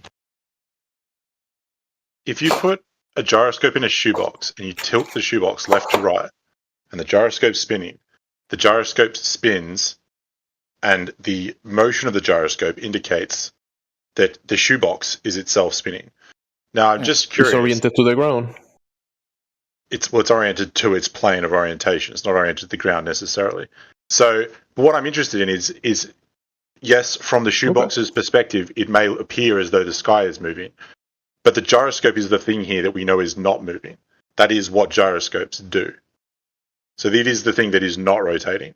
So when we detect a gyroscope rotating, you could make two conclusions. Either one, some invisible force is making the gyroscope rotate in a particular way, or the land that the gyroscope is on is rotating. Now, I understand what you're saying. Both of those are possible, but unless you've got some sort of correlation with this invisible force that makes a gyroscope behave the way we observe gyroscopes to behave, it's not a very good maybe. Like, honestly. Like, I mean, walk me through what mechanism is there? Where else can we see the effects of You this? haven't, other yeah, than but you haven't gyroscopes? discounted. Have you discounted all the forces that are unknown? Well, go ahead, list them. Let's walk through them, man. How could I list something that's unknown, bro? Barometric pressure will cause the metal to expand and contract, causing more friction or less friction on the bearings in a gyroscope. How do you explain that? All right, Redwin, that's a great one. We've just talked through. Sorry, Excels, 1 second. So we've just talked through Gemsy's idea. He's muted up, so presumably he's got no explanation for this invisible force that makes gyroscopes behave the way that they do. That's fine. Doesn't seem like it's very high probability. Now we're going to friction. Radwan, can you please explain how friction would make a gyroscope? I just did. No, you didn't. Please explain how friction around a rotation will cause more or less friction, heat. But how does friction cause a gyroscope to rotate? Because it's rubbing against the bearings. Okay, and how does that make a gyroscope rotate? So why it doesn't? It throws it off. It throws it off in what direction? It slows it down. That's you're not answering my question, Radwan. Whichever way you spin it, it slows it down. Yeah, speaking louder doesn't make the question any more answered. How does What would you like me to answer? How does friction create a 15-degree per hour drift? I just told you, when you get a 30-degree drift and a 7-degree drift like Bob Nodell did, how do you explain that? He did it wrong? Did he? Did he though? I thought if you got his Did he know? Yes, he did. Put him on a cluster chart, they make a really tight bell, a really sharp, tight bell around 15 degrees per hour. And that wasn't static either. It was a couple attempts before they actually got that. So they had to calibrate it. Interestingly enough, if you take all the 150 or whatever he took in total, if you cluster interestingly them all on a enough, chart. they went to a different height, and it actually They went to a different height? That's different barometric pressure. You're going to get a different reading. It was a different reading. So you guys are only seeing one side of this, like you, Rick, and everybody else that thinks that the Earth is actually spinning. When Bob Nodell, listen, man, I'm just asking for another reasonable explanation. we're telling you. We're telling you right now. But can you Rick, walk me through how? Wait a minute. bearing Wait, I don't friction- think you're listening, Rick. Do you know the answer that Radwin gave you, or not? Yeah, I heard it. Yeah, but it doesn't make any sense. What was Study it? metallurgy. Study No, it metallurgy. wasn't friction. And come back to me and tell me about it. It wasn't friction, dude. He said barometric pressure. There we you can go. go back and listen to it. Yeah. So you're suggesting that barometric pressure makes a gyroscope rotate? It makes things expand and contract. Okay. That's why it has to be calibrated every time you move that shit around, including scales. To be fair to them, I have heard this one before and looked into it, and barometric pressure, particularly for a ring laser gyroscope, I haven't heard that for a mechanical gyro compass, but they're meant to be used at sea level anyway. So, but the ring laser gyro I ended up finding online, and they are kind of right about this, that you have to cut, and one of the known errors can be introduced by changing barometric pressure, because if you think about it, it's putting air through a partially evacuated tube. So changing the outside pressure will change the inside pressure. So you are meant to calibrate it for that. And I looked at this thing, and it's this like whole 40-step process. This little like flow chart being like, turn it on, power it up, spin it to this, check that, reset this, do this, do that, go through all these different steps involving like 3 or 4 resets of the device, and then you've calibrated it to a new altitude. Well, they were actually not letting Bob Nodell tell him the truth when they did that documentary Behind the Curve on Netflix. And so he came into our voice channel, and he was telling us all about it. He's like, they didn't put the part in when we went to a different, because I think they did that test. And so a lot of the thing, and he even said, like, when they were doing it the first time, they had to calibrate it, because I think it was like rotating at 7 degrees, so it wasn't even at 15. which is interesting. But was it ever zero, or was it ever rotating around a different axis or in a different direction? There was a couple of they had a couple of tries before they actually got it calibrated to where it was 15. But once they did, I think that's the part they edited. So they really made it seem like they hit what they wanted. Their goal was, as soon as they got it to spin up, it was right where they wanted it. So it was just the case. According to this conclusion, we can throw out all of your gyroscopes. So now what's your other proof of spin? Well, hang on. Matt, because I dreamt up some shit and gave no evidence, we can throw out all of your argument. You've just given a potential Isn't argument that is one potential option, and then now said that because you've come up with one possibility, we can throw out the other possibility. All you need is one black swan. It's not even a black swan. It's just imagining that an unnamed... It's not imagination, you fucking retard. Well, it's an unnamed force might trick a gyro into detecting... Not an unnamed force. It's pressure. Just as it would, doing exactly what the Earth would if it were rotating around a globe. This is called mental contortions, mysterious force. Show me, Redwin, show me barometric pressure twisting a gyroscope in a lab. How am I going to change barometric pressure? Okay, show me pressure. Changing how a gyroscope is made.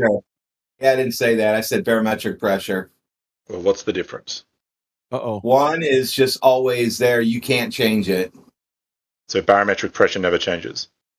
No, it changes all the time, continuously, every second. Yeah, outside, you use a barometer for this, don't you, Rick? You know what a barometer is? Yeah. Why are you trying to quiz me on it? Yeah. Well, no, you said that you claimed an effect, and I've just said, can you demonstrate that in a lab? Metallurgy, and I think that might be in chapter 1. A whole class. How about that? All right, Rick. Now, I mean, if you're just going to keep thumbing your nose up, that's not going to work. So let's get some people if we have some new people in here that want to talk about the Earth, they have evidence that it's a globe, we'll get to those people. Because we have the OGs in here, anti-flat Earth types that really dug in. So if you're brand new to this forum, go ahead and chime in. We'd love to hear from you, especially if you think the Earth's a globe. I'll go through some names and perhaps you can hold chime on in. 1 second. I needed to make an announcement to the YouTube listeners.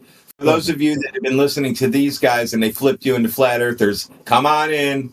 They're open. We have 3 servers running. Pick one. You'll find us. If you're shaking your head out there, come on in here. We'll talk about it. We got Blasphemous Act that's in here right now. I don't think I've heard from him. Going down the list, we got John, who's joined us. Welcome, John.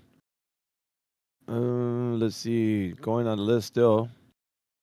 Opa Kaifro, I think his name. And then we got... That's it. For the new people, anyway. We've talked to Ski before, right? Ski's a globalist. That's what it says. Good on ya. All right. So if anybody else wants to chime in with conversations that bring evidence that the Earth is a globe, please. And besides that, plus all what Alpha said. So gyroscopes don't prove Earth is a ball. They just show that it's turning. They give you very good evidence that it's. I told you why they don't. No, you didn't. You appealed to a possible force. That it's not a possibility. It's life. You have to calibrate it every time you move it. You got to do the 40 steps. Fine. What does that mean? Wasn't done. He said it wasn't done. It's too long. They couldn't just keep doing that all the time. Well, what do you mean? How does that you need to calibrate it mean it doesn't find true north when they're shooting a film and you go by their schedule? He's talking about Bob Nodell behind the curve. Oh, I'm not following him at all. I know you're discombobulated when you retort, so that's why I said that. Yeah, it didn't make any sense at all. But you're right. It might be a me issue. Well, we have Butterfly that entered the chat. I think Butterfly is a staunch glober. Go for it, Butterfly. Tell Tell us why you think you're on a spinning wobbly ball. Wait, what happened? Why do you think you live on a globe that's spinning? Well, I was just giving some thoughts on what I saw with the picture above. What do you But mean? the gyroscope and the plane and the balloon and the helicopter. Mm-hmm. I was just saying that I think that the reason they're not like flying away is because they're maintaining the momentum when they like go off the ground. Their angular momentum. You're saying a plane takes off from a runway. The Earth is already spinning. It takes off. It's with the spin of the Earth, but then it heads due south, where the Earth is going to spin underneath it sideways. And then when it lands going due south, the runway should be going sideways. What is it? Right to left underneath it. What happened? I mean, I was just thinking about it from like a smaller perspective. Like if I'm in Real life perspective, that doesn't happen. That alone proves that doesn't work. Like if I'm in a truck and I throw like a ball in the air, I'll be able to catch the ball while the truck is moving. Oh, this is because it maintained its, angular momentum. Argument, Butterfly. Why? I'm just thinking about it. I know, but it's a bad argument, dude. Like it's not gonna end the way you think it is.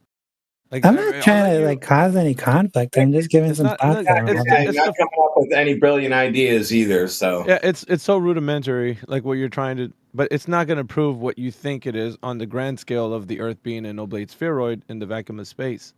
It doesn't do what you think it's doing for that argument. Why not? It's not analogous. Number one. Why is a ball in a truck different to a plane? What do you mean? Why is it different to a plane? Okay, let's talk about it. What's the truck doing? It's in motion, right? Yeah, sure. Okay, What's can the you plane see a doing? truck in motion? Yes. Yeah, I can look at it. Okay. Now, I'm going to ask you this and just answer honestly. Can you see the Earth in motion? Well, I'm on it, so I don't think so.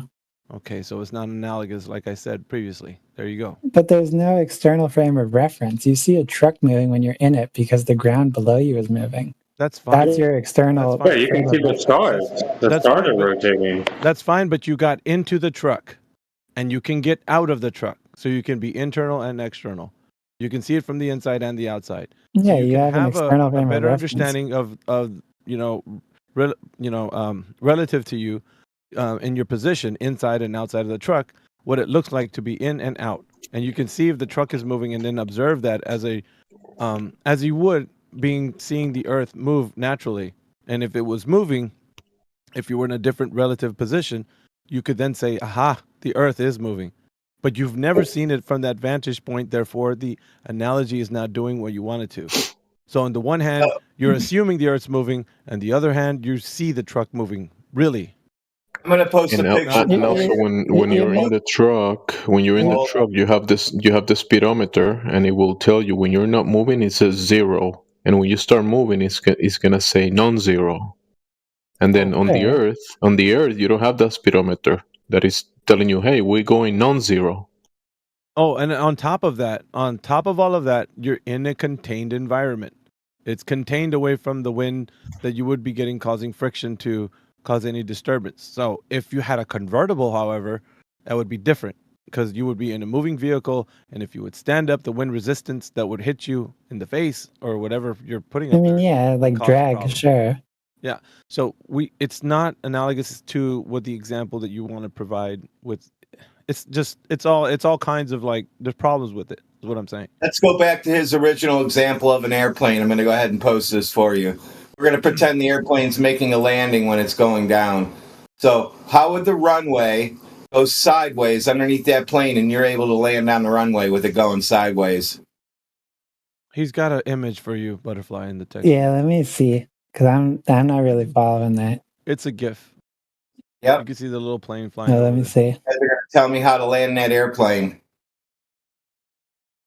Essentially a bigger ball, but you get the idea. It's just loading for me.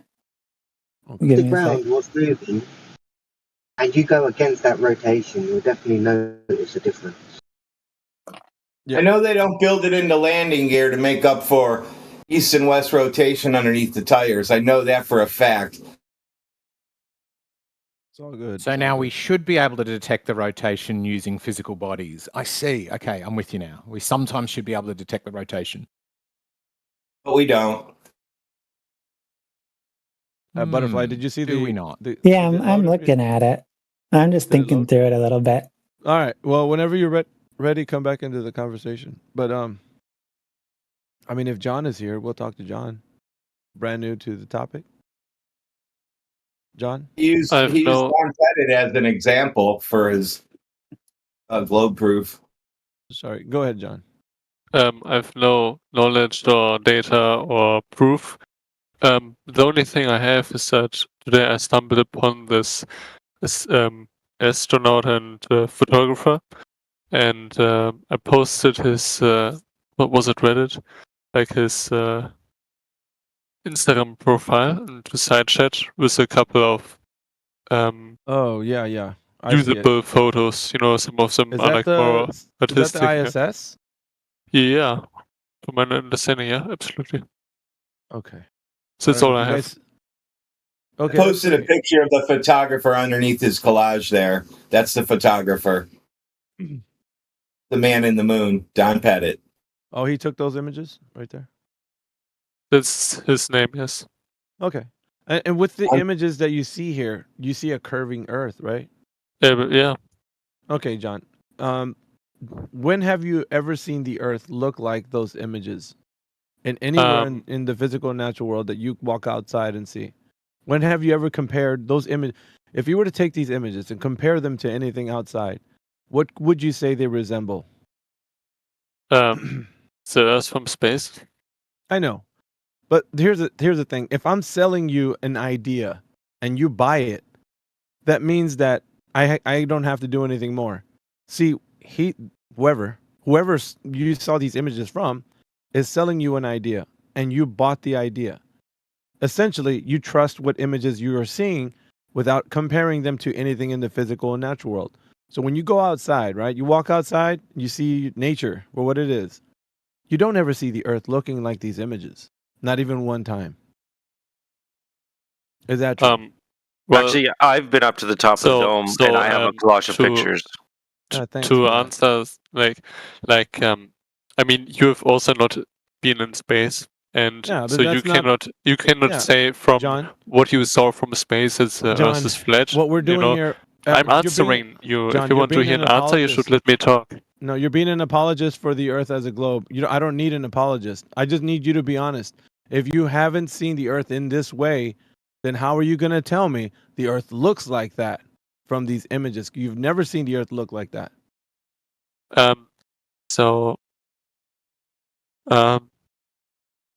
Okay, so you're saying, okay, so you have the photos of someone, but you do not have proof that they are real. No, that's not exactly. No. I'm not talking about people. This is an extraordinary claim of what the Earth looks like outside of your own purview. So if you were to say, okay, the Earth looks like this, how can you compare these images to anything you've ever seen? And I would say you cannot. You've never seen the Earth this way, nor will you ever. So you have to take. I don't give a shit. You should, John. Why? Why? Because somebody sold you an idea and you bought it. So what? So that means that you're just a religious believer right now. You believe the Earth as a globe based on a faith-based religion. Okay, it's so faith-based. Okay, so I think that's not really founded because when people first discovered the like this animal, how do you call it, platypus? Let me just look up this word. So I don't know how to say it. Word? Okay. I really don't know how you're going to get out of this, John, but go ahead. So like in the past, like at one point, scientists found the platypus. They said, "Hey, we found a mammal that lays eggs and suckles its young," and everyone said, "Whoa, that's like impossible," And then they brought photos, and then I suppose some people believed it and others did not. And then they brought the thing in real life. So, So when we talk about proving the Earth is flat or a globe, the question is, what proof does the person that is argued with accept?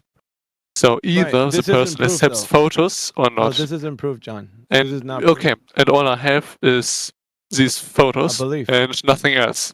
Yeah, it's a belief. That's all. So a belief is acceptance without evidence, sir. Look at the definition. So when you see, you know, like I do not at all care. Like you guys, no, I don't want to generalize, but you know, what's on your mind. So what's I'm on your talking right now. I'm telling you. So what I think is that like either you want to say, okay, so these images say look real or they do not. No, I totally get your point of. I didn't say that. I said to you, John, if they're presenting these images, I didn't say that. This is what I said. If they're presenting these images to you as if this is the real world, I'm asking you, can you compare these images to the real world and then say, aha, this is the real world? Can you do that? Like, if I were to talk to myself where I'm not being interrupted, I would say, like, there's this one picture, like, you know, I posted a bunch like twice, and on the second bunch, the second picture, you know, there's like all these slides. There I would tell myself, oh yeah, that reminds me of videos where they would have like photos taken from a plane. Because like the similarity is that you see all of these slides from above. So that's where I'm starting. This is not where I'm proving exactly that how it looks from above. This is totally clear to me that that's not really on the shape of the world. Yeah, you're on a tangent. Slow down. This is the most important part, right? It doesn't matter if you see city lights and then you say, well, from an airplane, I can see city lights. That's not what's in contention. Yeah, exactly. I was going to say that. The idea that they're selling you is that the Earth is a curved surface. It's a ball. So that's the idea that you're buying. It's not the lights that you see and you can compare it to being on a flight, seeing a city from an airplane. That's not. Yeah, exactly. That's my point. Okay, so if you're saying the same thing I am, then you understand what they're selling you is the Earth is a curved surface. It's a ball. So if they're showing these images, what I'm asking is, how do you know it's a curved ball? Like they're showing you, that's redundant, but they're showing you these images and you're taking it just as is. It is what this is. You can't do that. What I'm saying is you're just believing that it's like this because you cannot, and I'll say this again and again, you cannot compare these images to anything in the physical and natural world. You can't walk outside your door and say, oh, this image here looks like this out here. You can't do that. Okay, so I totally get your point. Can I just say something, John, about the platypus? Like you can choose to not believe platypus is real, right?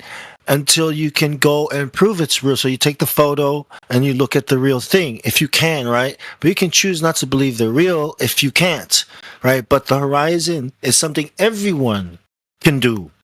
So it's not like, oh, I can't do that, so I'll just choose not to believe in it. No, it's everywhere. The horizon is all around us, so it's something you can do and you should do. So platypus is not a good comparison. Like, oh, does Australia exist? It's the same thing. You can choose to go there and learn that it exists, or you can just choose not to believe it exists. But the horizon or the Earth, it's not like that. You are on it. So Bill G, my answer to that statement of yours is in side chat. I didn't want to get him to be sidetracked because now he's sidetracked. I want you to concentrate on what I said, dude.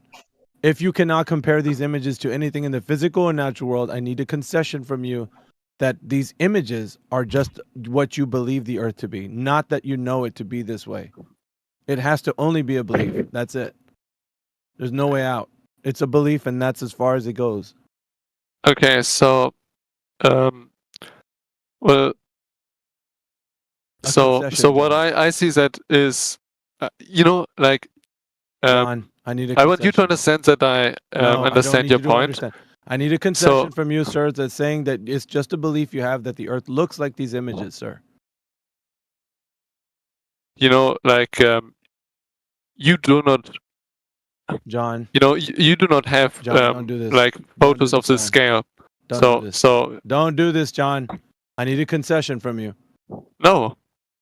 Why not? I don't need to give you that. Yeah, you need to So- say it's just a belief because you've never seen the Earth look like these images anywhere. Concession, please. No. So So- you're just gonna say no for the sake of saying no, John? Why won't you be honest? So the reason why John? I know the What? I need your honesty, John. You've never seen the Earth look like these images that you presented. you don't either. It's not my claim, it's your claim. You presented the images and I'm questioning you on it, and you don't have a way to tell me how you know that it looks exactly like the Earth you see outside. Your concession, sir.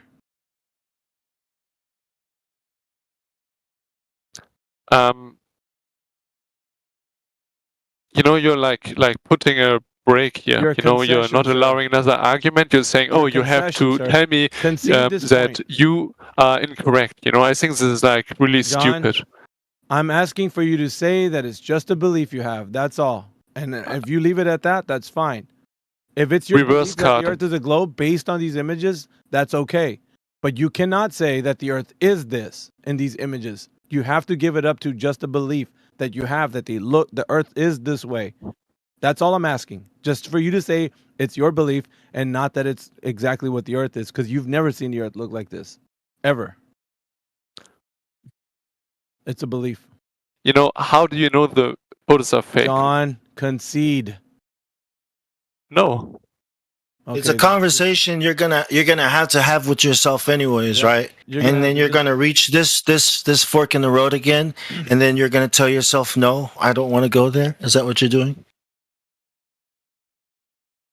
What I'm doing is that, you know, like when I compare the facts, like There is it no makes much facts. more sense This for is me a that belief it's system, round. sir. There is no facts. They're showing you images, and you cannot compare them to anything in the physical and natural world. So you are just saying that this is what the Earth is based on your belief. There's no facts. There's no facts. You're Zero negating facts. everything I've not said. You said there's everything I have facts. said There here in isn't the any past. facts in these images, sir. None. You're negating. You know, there's like the photos, and then there's all these scientific other things. We're not talking about other things. We're talking about these images. And what you yet they brought forward- exist, and you Okay. like you Dude. reduce John, like my knowledge you to the don't photos. have to do this. Just admit it's a belief, and you can continue your belief in the globe. It's not proven. This isn't proof that the Earth is a globe. It's your belief that it is. I mean, do you have proof? It's not my claim. I need you to give up your claim, and we can move forward. Give it up. You know, like you're saying, "Oh, I'm God. I know everything," and you are wrong. I'm So not you have saying to that. admit you're wrong. I'm not saying that. I'm only looking at what's You being are presented. totally doing that, and you have to admit it. Like it's like super ridiculous how Classic you're doing this. obfuscation. You're not allowing people to like say their opinion and to say why This is they the classic believe it, obfuscation. and to This is why like people get muted. By the way, John, Not this about is why people get opinion, muted. son. All we need, listen, and it's as simple as you conceding. Just say it's my belief that the Earth looks like this from these images. All is well. All is well. But the fact that you don't want to admit that shows that you have a fundamental religious belief in that the Earth is this way. No matter if anybody says it, you can't compare these images to reality. You don't care about that. We do. Admit that this is your belief. This is what the Earth looks like. That's all. Just admit it. It's what you believe. why is it important for you? Because the truth is everything in this room. It's everything. That's the reason why we're in here. You're Neil, right? Wake up, Neil. This is the truth. And the truth is you're going to say, yeah, this is my belief, or you can't keep saying something that's incorrect, that this is true, because it's not true. There's no facts. It's not true. And you got to admit that. And if you can't do that, that shows how much of a belief you have in this. It's dogmatic.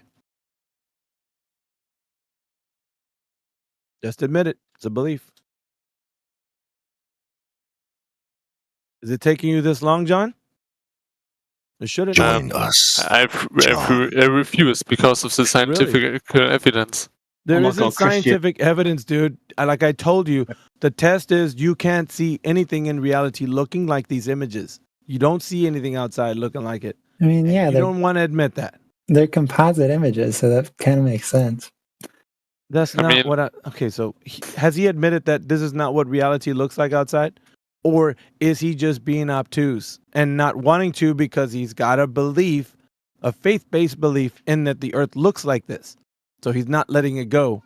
He's not saying that this is just a belief. He wants it to be real, and it's not. Simple. So I don't want to waste time. So that's all. You're leaving, aren't you? Goodbye. Have a good one, John. Next person, please. Next person, please. He's like, okay, I'm moderating now. Next person, please. Maybe we're doing a relay race. I don't know. I don't want to be interviewed anymore. Who can I give this baton to? Can we stop this already? Can we go to another guy? He's just You willing cogged to this get out one of right into being quiet. Hey, we got Brian Griffin that joined us. Not sure if anybody's spoken to him. He looks familiar. Are we talking to Brian? Peter Griffin may have brought him with him. There's a Peter Griffin? Interesting. I don't know. I would imagine if Brian's here, Peter's somewhere around. Brian, if you're there. Looks like he's on Xbox. Brian's on Xbox. Might be playing the game. Butterfly, have you thought about what Radwin was saying? I've just been kind of listening.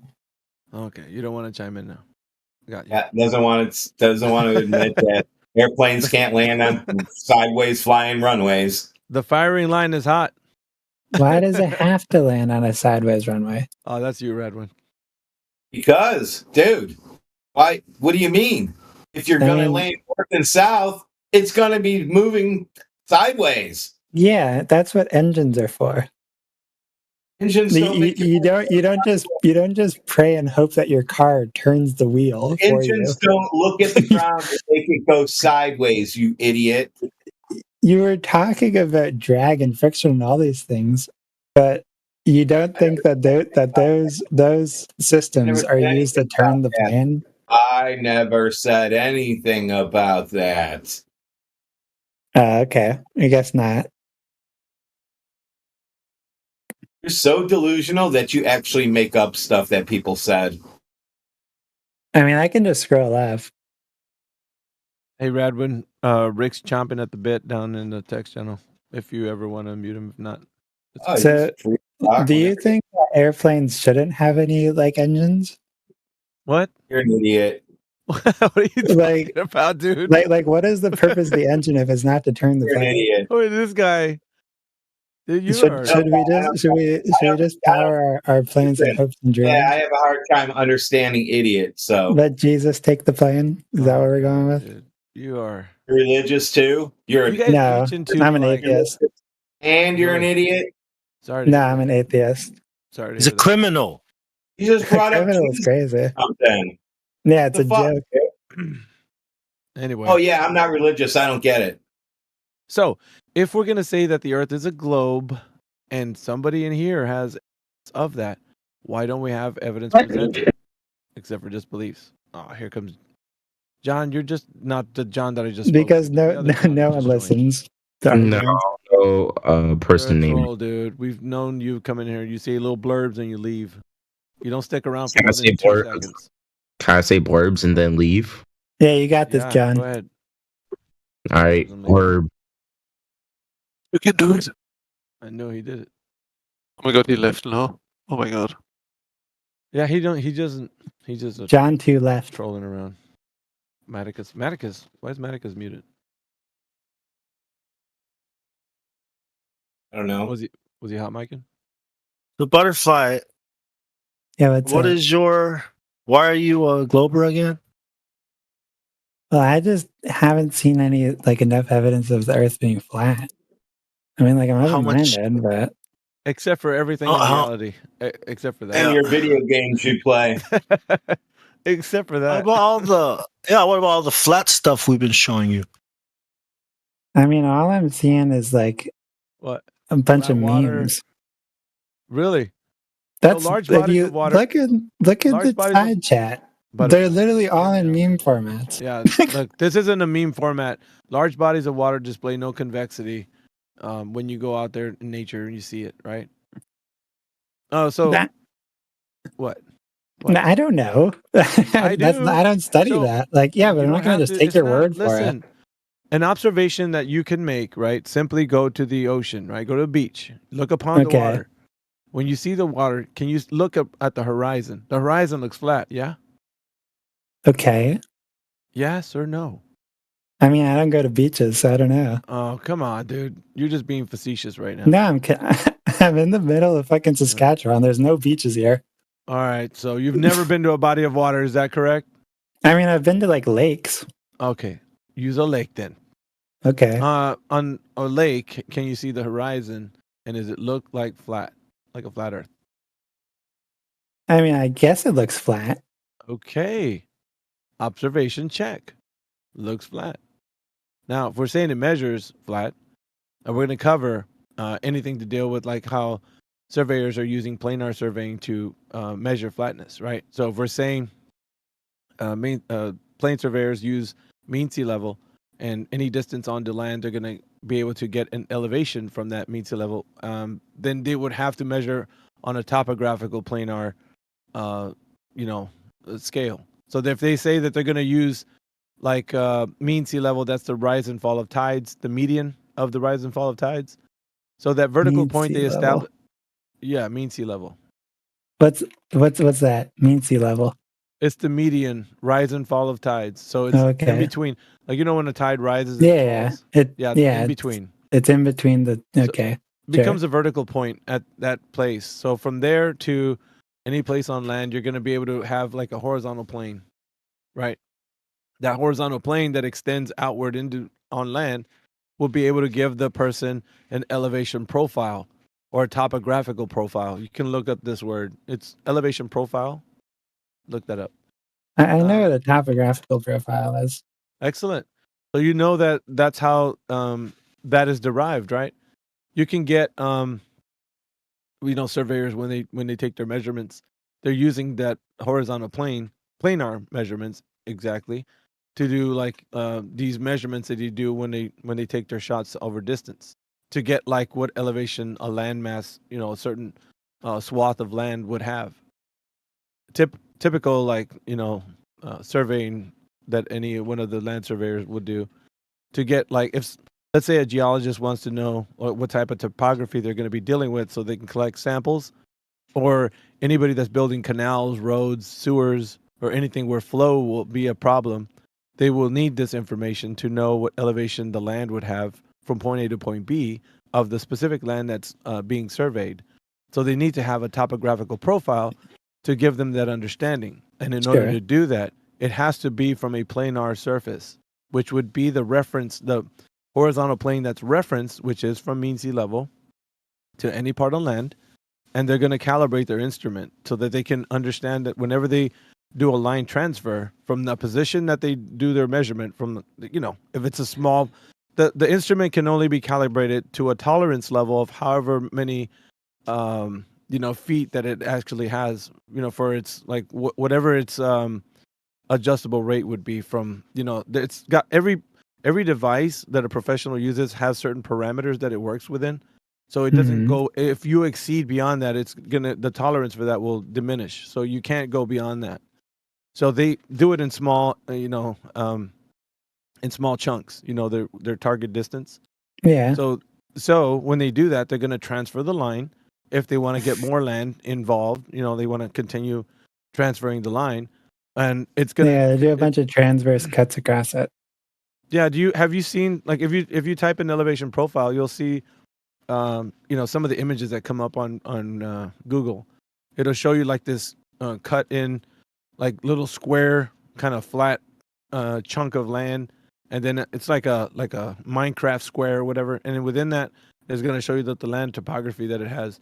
So a surveyor would essentially have given this information over to anybody that's requiring it, because some people that are building on top of this land would need that to know, like I said, canals, sewers, roads, railways, anybody that's going to need a geologist, for certain, sites that they're going to collect samples from. It doesn't matter, but they need this information, and that's how you do to obtain it. But you need a horizontal plane in order to reference whether or not something is above or below mean sea level. Does this make sense so far? Mm. But it's not like, we're not saying overall, just in small areas. So what they do is when they want to continue to extend that, they'll continue to transfer the line.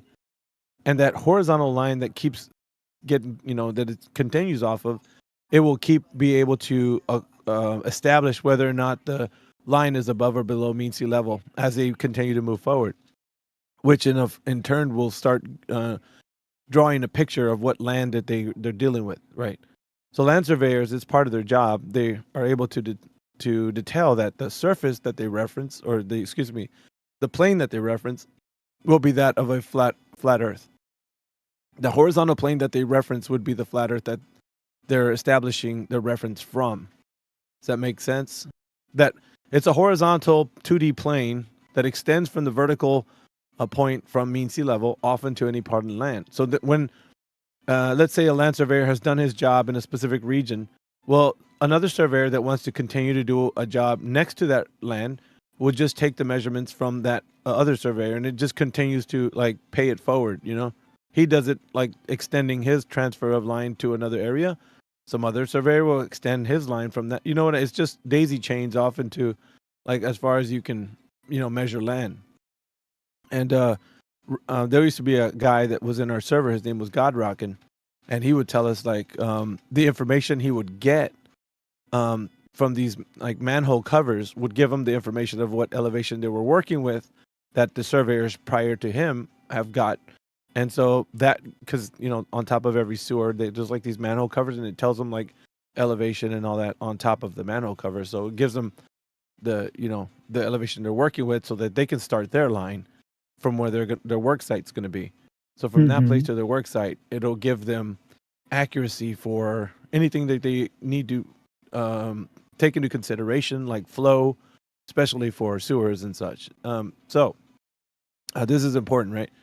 So once you have this horizontal plane that extends off into the distance horizontally, what you have is a complete topographical view of, let's say, any landmass like the United States, and you'd be able to say, okay, look, over here we got a more rocky mountainous region. Over here you got a more plain, flat area and such. But it's all going to be done with this specific surveying in mind, where you're taking into consideration a horizontal plane using planar measurements. So indeed, surveyors, professionals anyway, use planar surveying to get raw data information. However, it is also to be noted that they use geodetic surveying, which superimposes a WGS84 model on top of the raw data measurements. So they are not just utilizing planar measurements, which is the raw data that's collected from the field, but they also superimpose on top of that information on a larger scale what they're working with overall using a model considered as the WGS84 or 86. It depends on what region you're living, like in Australia or in the States. Just depends where you live. And that specific model coincides with that idea of the Earth being an oblate spheroid. Not that it is, but it's just superimposed. But the raw data that's gathered from the field is a planar measurements that have been done using a horizontal plane that they reference, which is what we consider flat Earth. I've said quite a bit, man. I don't know how much you retained from all of this, but does that anything of what I said make sense? Yeah, I'm just thinking about it. Anything of what I said makes sense? Because it's I mean, I get it. Okay. I understand most of what you said. Just thinking about it, thinking through it. All right, and you can look into this. Most of it, you can ask people about it. You can ask surveyors. We've talked to many surveyors, and they've said exactly. The surveyors that we talked to, I say the majority of them would believe that the Earth is a globe. That's why they think that geodetic surveying is a way to measure the Earth's curvature, but it's not. It's actually superimposing the model on top of the raw data measurement, the planar measurements. So that's where they're going wrong. But they think it's actually verifying the Earth as a globe, but it's not. There's a lot of hat tricks that are being done to make somebody believe that they're living on a globe. just some of the stuff that I do at work. That's why part of the reason I think it's a globe. Yeah, I know. Do you deal with I'm a physicist, so I deal mostly with like optical experiments, lasers, that kind of stuff. So right now we're working on a quantum key distribution system for the government, but we it stretches with 10 kilometers, and we have to move our mirrors for refraction down slightly. And that's one of the reasons that I think it's a sphere, is because we have to move these 4 meters downwards. Yeah, they're just okay. What information are you getting that from point A to point B? There's a curvature involved. I'm going to challenge that. That's why I'm asking. So a lot of this is underground systems through things like fiber optics, but it's if we shine a light through these fiber optics, and the fiber optic is just fully straight, and we have a mirror on the other side to refract that somewhere else, we have to it goes down about 4 meters from where we initially put it, and we can measure that by how long it takes the light to reach its destination. Yeah, but you're saying light time traveled for the light to get from point A to point B is giving you an indication that the Earth is curving? Yeah, that it took a little longer because I had to go on a slight angle. Well, you got to think about it. It's not a measurement, though. It's just an assumption you have at the moment. Why it indicates to you that you might be living on an Earth that's curved? It is measurements of time. That's how we encode the information. But time is not drop over distance, though, Butterfly. You have something that's considered as when the Earth is curving. I'll put it this way: if you have a basketball, and you put a ruler on a basketball, that ruler would represent a tangential line, and the Earth would represent the basketball, which means that the Earth would be dropping away from that tangential line, giving us a drop rate over distance. So what I'm asking for, and this is not something I know you can supply with the information you just gave me, but you don't know if there's any drop over distance over the length of distance that you've taken. No, we do know. Okay, so how much drop over distance is there between 4 meters, point A to point B? But is this underground or above? Yeah, they're underground systems. Okay, so it's called time bin encoding. So the actual information that's encoded in the photons is based on how long it takes them to travel from point A to point B. So we need it to be very precise. Yes, but you're not saying that the curvature of the Earth is taken into account. It doesn't sound like you said anything that it took it into account. No, we have to account for a 4 meter difference in the time that it takes to travel. That has to deal with more of what I would be talking about, topographical features, or maybe there's certain outcroppings or something that's going to cause the issue as to why this would be taken into consideration. It's not the actual Earth bending away from your location and dropping away to a different location. It's not that. I get what you mean. Yeah. It's kind of giving you the impression that's what's happening. Well, it's just we wouldn't have to slow down these measurements if it was, going this exact distance, but it's not. No, but that's an assumption. You think that because you're working over the curved surface, then it's reasonable for you to say that light would be traveling different because of that. You're not. There's no measurement. You're saying, since I'm assuming the Earth is curved and the light has to bend along this cable, that is not that's an assumption that I can't make before. Here's the thing. What's happening between you or the point A and point B, right? Target distance. There could be something to deal with the land features that are causing this. It's not the Earth curving in and of itself. It's straight, because though.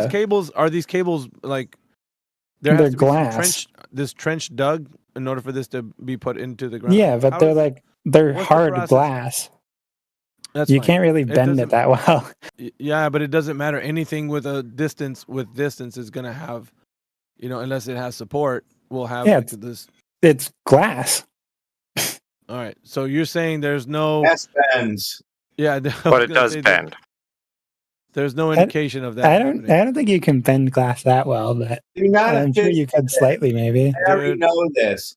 Do some kind of technical work for some guy in somewhere. He sounds like an end user. If I was to pay. I mean, I can show you my degree if you want, but like, no, I don't. No, you don't have one. I don't need that. I can ask physics questions, and you're going to lose and get embarrassed and quit. And we don't want to do that right now live on YouTube, do we? So he's saying that glass doesn't bend in that amount of distance. Is what it sounds. Well, no, I'm not saying it's that massive of a bend to where it's a 4 meter difference. So it can bend.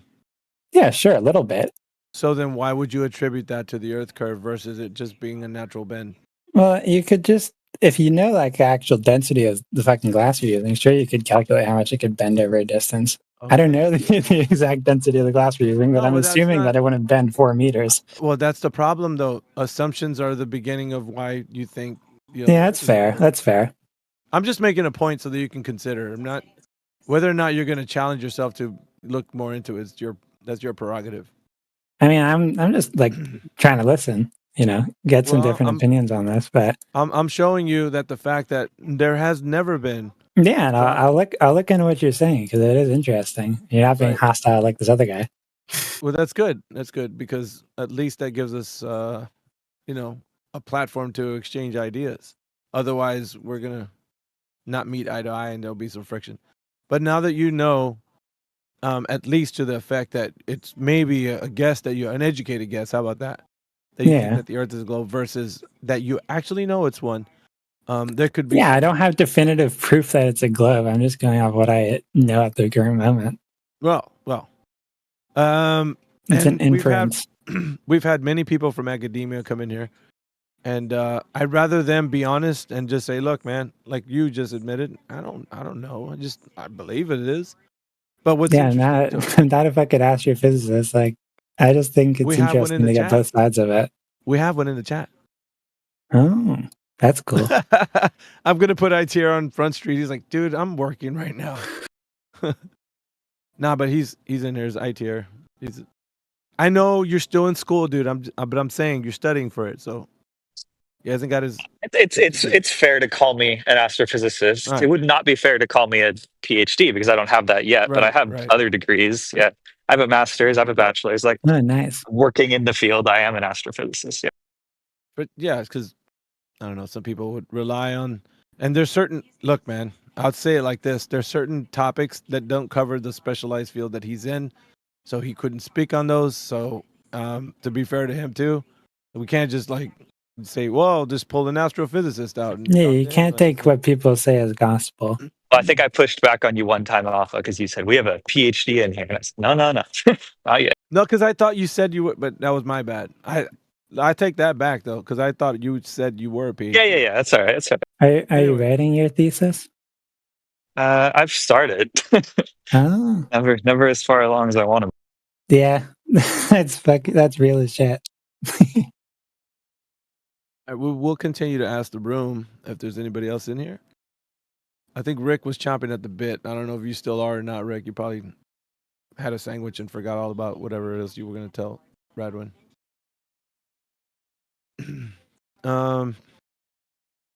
He gave up. I asked him unmuted him. Sorry, I was locally muted. I have a question for Butterfly if he's up for it. Yeah, what's up?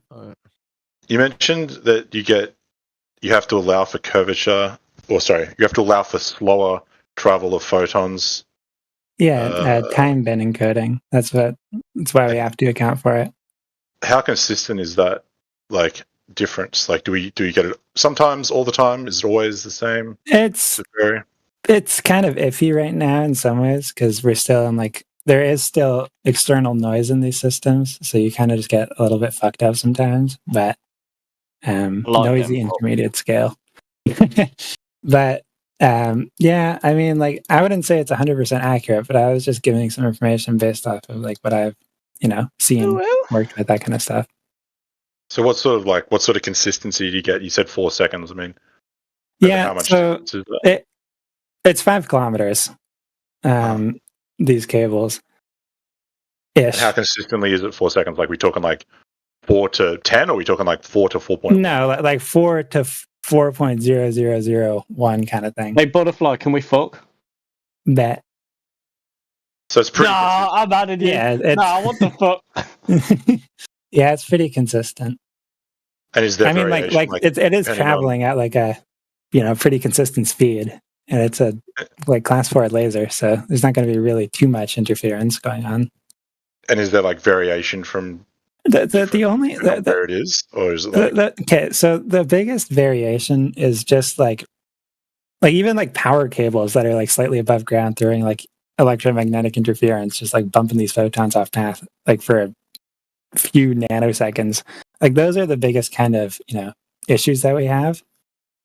But it's not super big inconsistencies. It's pretty consistent. Yeah, fair enough. That's interesting. I had a question for Radwan. I don't really work like directly with these lasers either. I'm like I work on like air correction systems, so it's all like more theoretical. But this is just from what I've learned. I knew it. I didn't say. I said I work on air correction systems for them. Yeah. Radwan was saying he was trying to.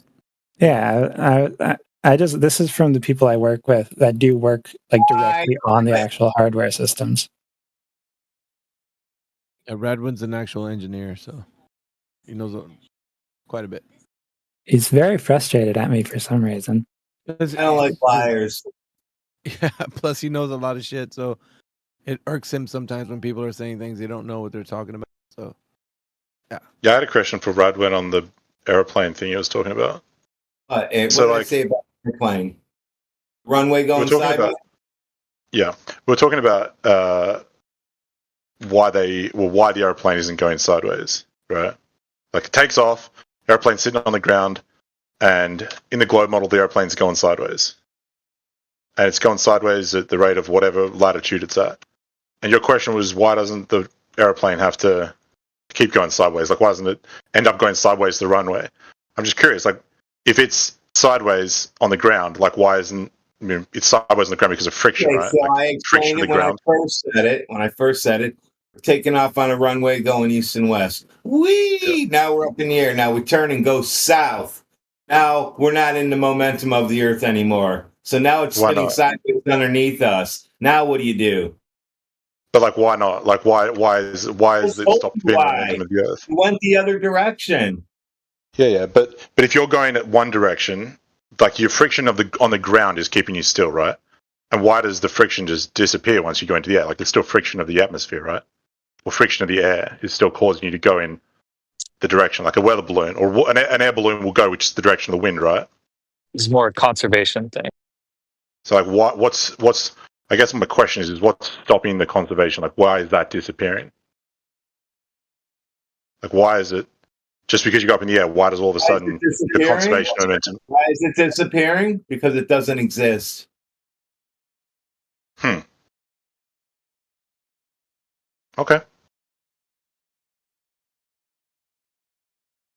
So if it did exist, then it wouldn't disappear. You'd be crashing every time you landed. Taking off would be okay. You just wouldn't be able to land. You'd have to land. But when you're on the ground, you don't start like scooting over the earth because of friction. Let's see. You wouldn't be able to fly east. Why? Never be able to catch up with it. But you're already going at say 1,000 kilometers an hour. Why wouldn't you keep going? Let's see. Which way is it going? See, I fall back, looking at the sun. I fall back going east. So, but if I'm on it, like I can't run at 700, or I'd say I can't run at 70 kilometers an hour. But if I get on a train that's doing 70 kilometers an hour, I can keep walking with it, right? So I'm doing 70 plus my walking speed. What? And you don't believe that? Ground still. Okay, but that's my question, Radwan. Why, when you take off, do all of the principles? So what? Okay, why on the ground is it different? Because you've got friction, right? Because it's not moving. And if you look at Flight Dynamics, page 1 of Flight Dynamics 101, Earth is flat and stationary, and the rest of the book will be used that way.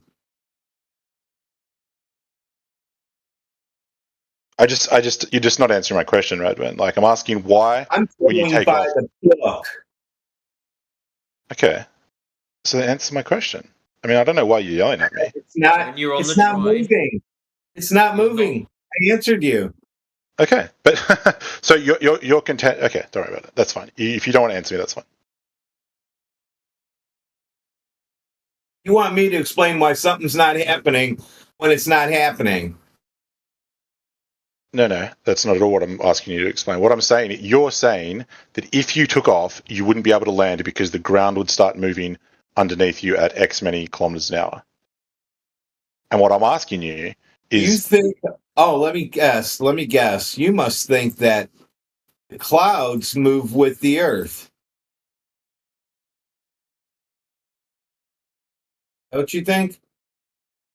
I'd say they move with the air, presumably. Okay, so tell me which one in this picture I just posted is moving with the rotation of Earth. So my plane doesn't crash. I know which one to be in. So you're suggesting that wind can only travel in one direction? Yes, what you said is entire just atmosphere. Imagination.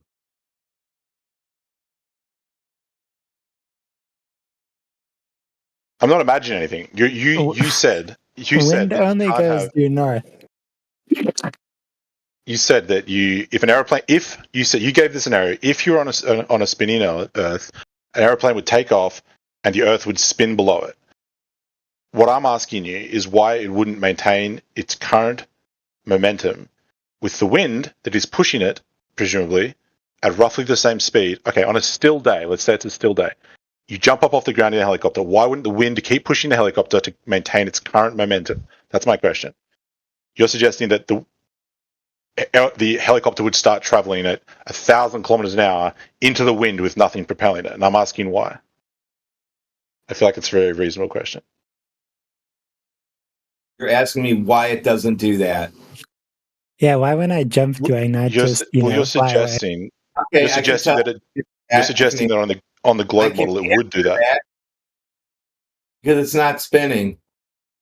But you're suggesting on the globe model it would be spinning. And it would do that.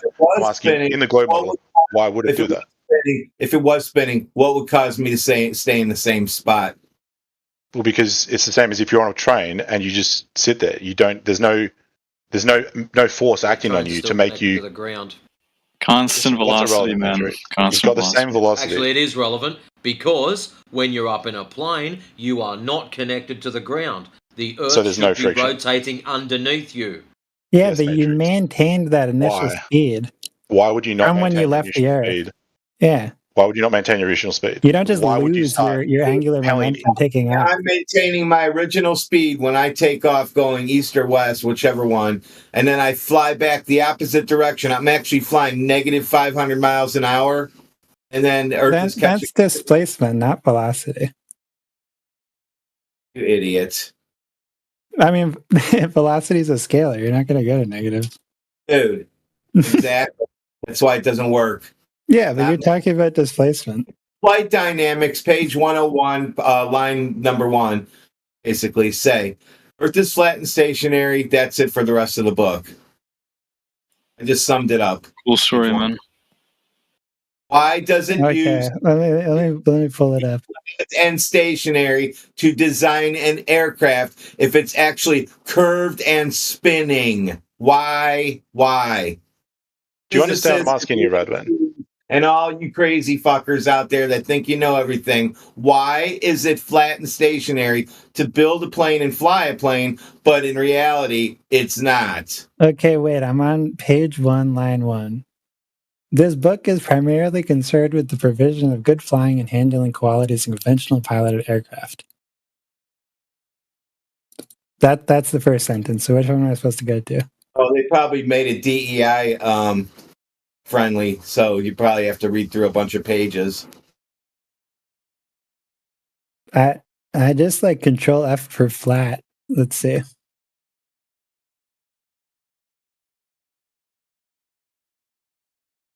Let's look at NASA documents. Here's one.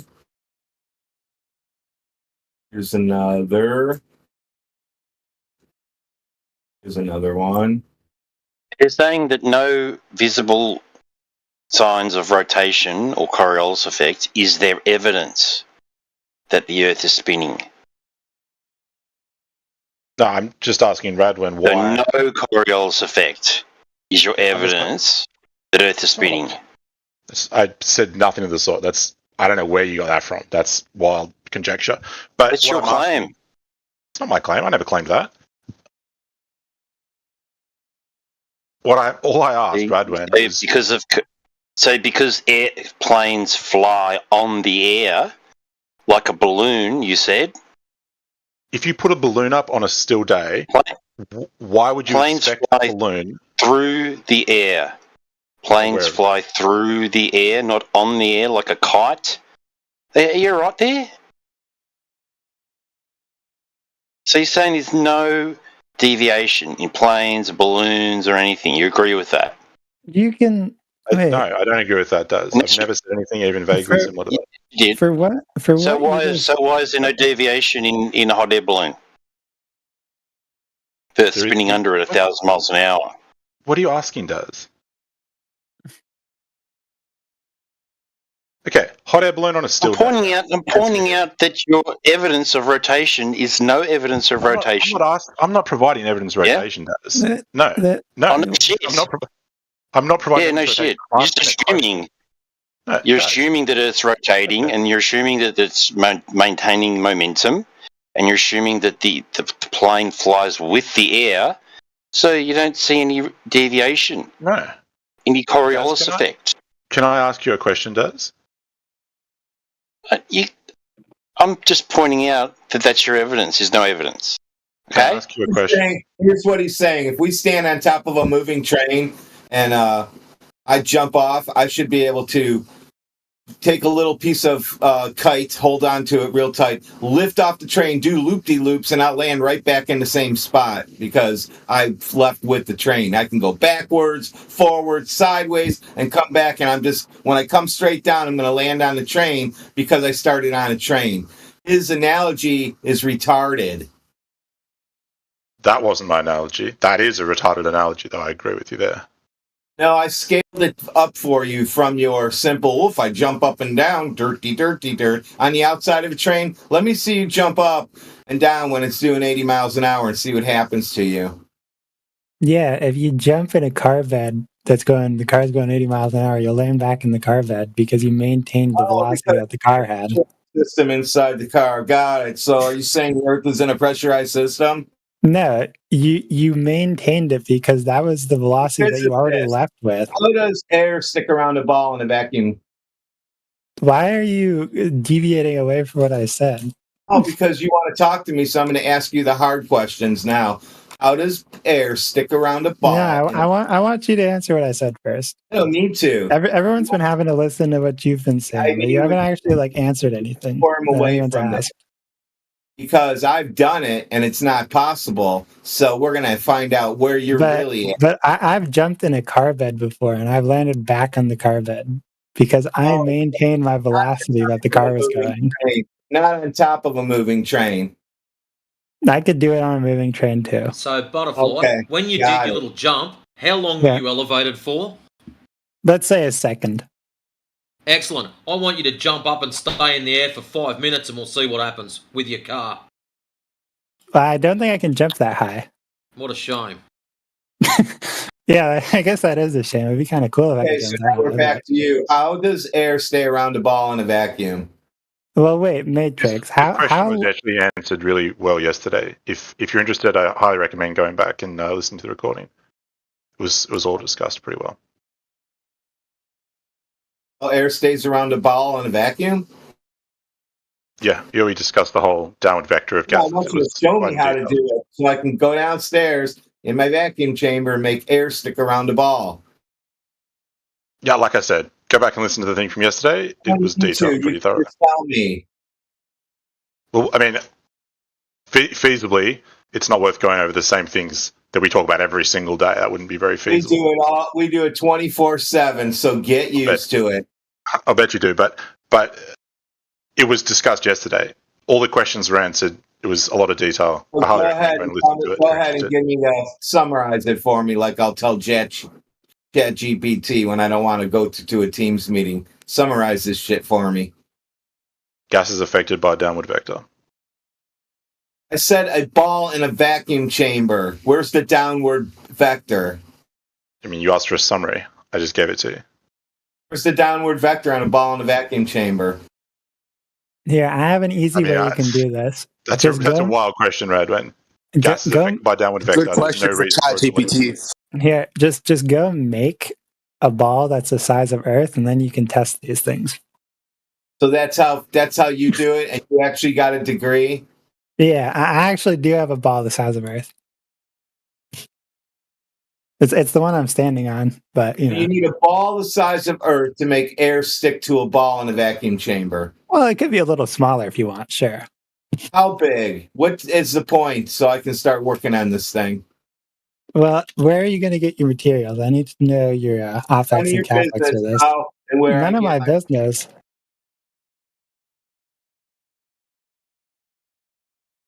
Listen, buddy, what are you going to be constructing it out of?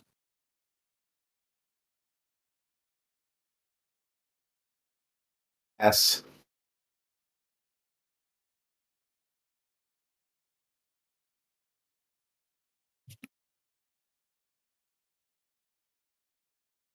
Listen, here, just go make a Jupiter-sized one instead. That even works better. Now you need to make a gas ball in a vacuum chamber. Okay, I'm going to do that. I can do that easy right now. And now when I pull the vacuum, that gas in there is going to turn into a ball, correct? No, it has to be go make it the size of Jupiter and then do it. So it has to be, it can't be in reality. It has to be something in your imagination. No, I see Jupiter in the sky. So, YouTube listeners, this is what happens to people that claim they're physicists with PhDs and shit. I don't have a PhD. I have a master's degree. Imagination, and that's how you can prove it. I never said I have a PhD. Thank you for proving my point, all of you. Hey, Redwin, does gas have weight? Yeah. So why would you expect it to not? Gas is going all directions. But not equally, right? Because that's why it has some weight. No, they go in all directions. Equally? Yes. So why does gas have weight? Yeah. That doesn't really work. Gas is going all directions. Because one of the directions is down.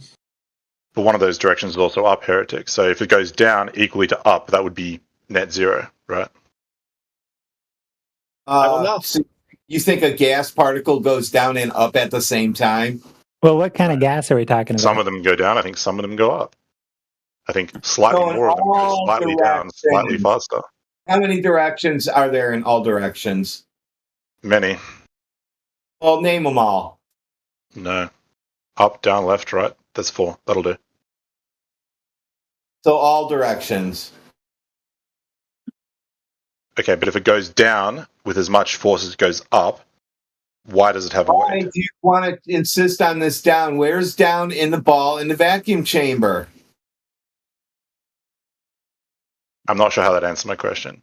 Yeah, I know. Your mind just melted. Thanks for playing, you guys. Okay. What if you fill a container up with gas that's lighter than the surrounding medium? Uh-oh. I mean, that's... Does it weigh less? Does the container weigh less now or more? No. More. It doesn't weigh less? No. What? Check that one again. Oh my god. So you have an empty container with nothing in it, nothing at all, and then you add a little bit of something in it. And you put it on a scale, it's going to weigh 7. We're just going to call it weighs 7. Anything. 7 of anything. And then we take that container and we fill it up with helium, and then it floats away. How much does it weigh? So hang on. We need to go back a couple of steps. Well, it's not filled with absolutely nothing. It was filled If you with have a oxygen before. container, if you have a container that's empty with a complete vacuum inside it, anything you add to that has some amount of weight. So it will weigh some amount more. That may be very, very little if you add low pressure of helium to it. However, if you add enough helium to it, it will not float away if it's a rigid container. If it was like a balloon that expands, yeah, it'll float away. But if it's a rigid container... Heretic only No, I haven't changed my goalposts. I haven't changed the goalpost at all.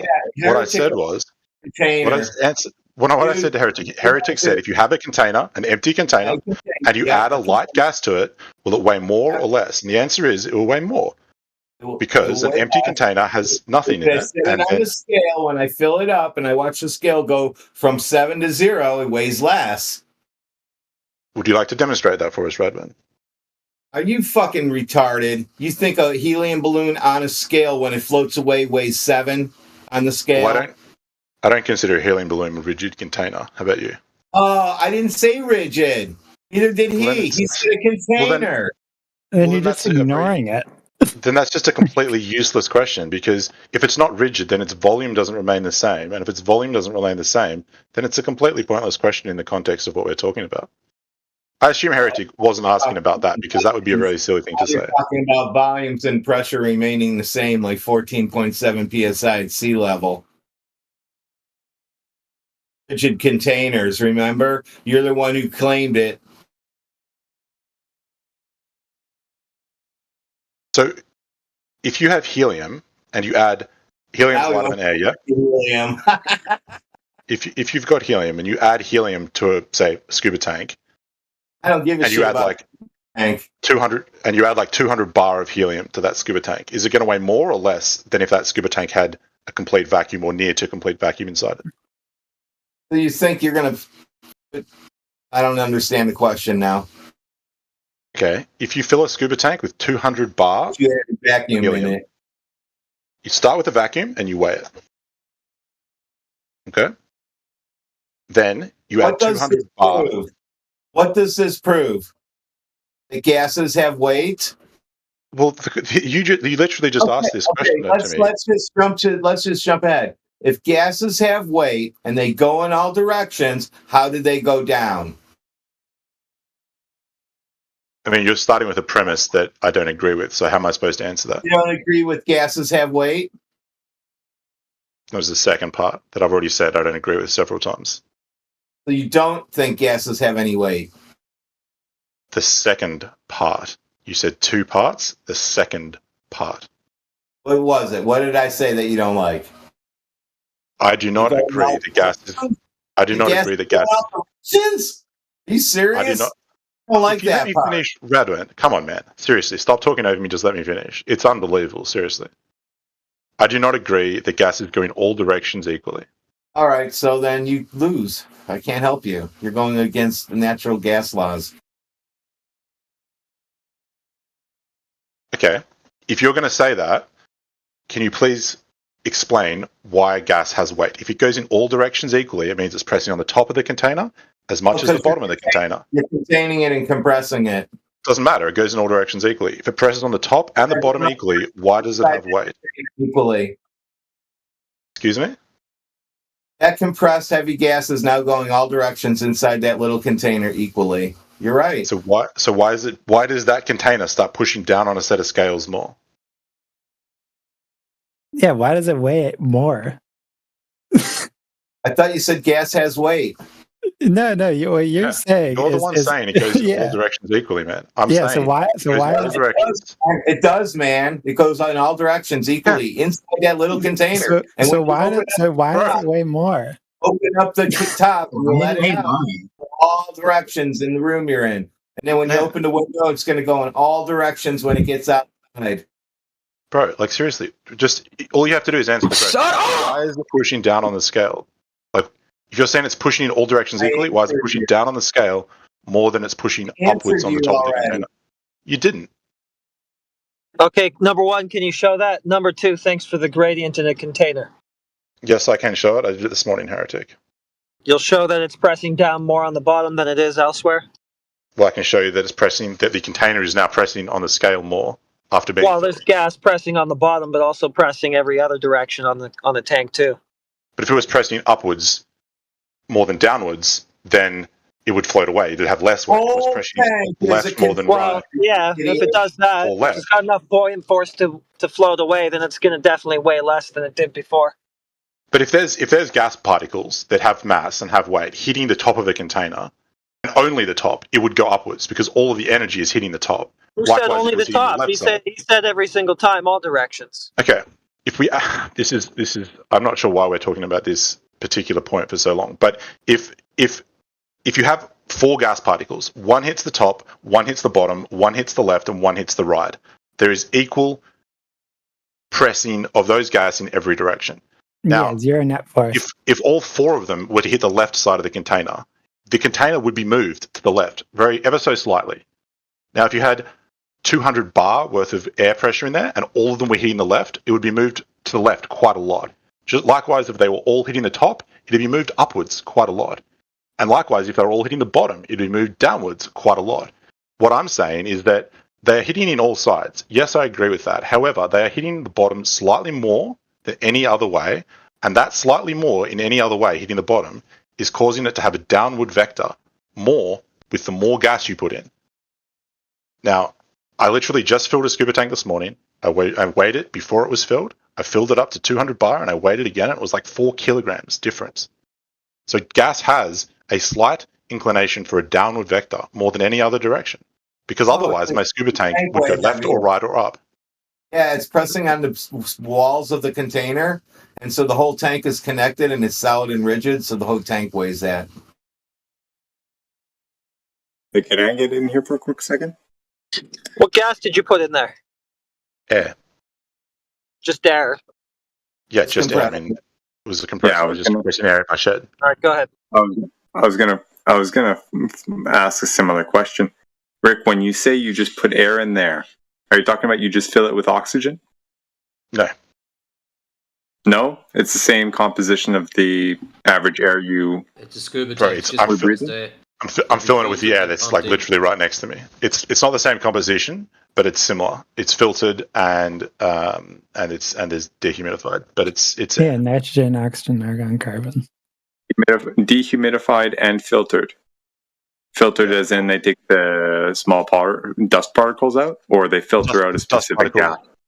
Dust particles and oils predominantly are the ones we're concerned with in scuba diving, and hydrocarbons. Interesting. Okay, because I was going to ask more of a hypothetical, but it ties into something that can be demonstrated. I guess let me ask you. Let me put it to you this way: more of a thought experiment. Okay, if you had a situation where you had a scuba tank, you filled it with, I don't know, just pure CO2, and then you took another scuba tank and you filled it with just oxygen or helium or whatever. Okay, but you filled it up such that the weight was identical. You follow so far? Then you take those two tanks and you put them in a vacuum chamber on a scale. Okay, so they balance out, right?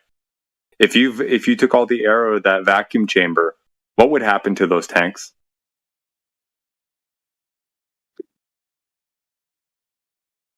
Let me just confirm. I think I understand your question. If you're talking about measuring the buoyancy of the scuba tank, is that right? Because there's a lot of experiments.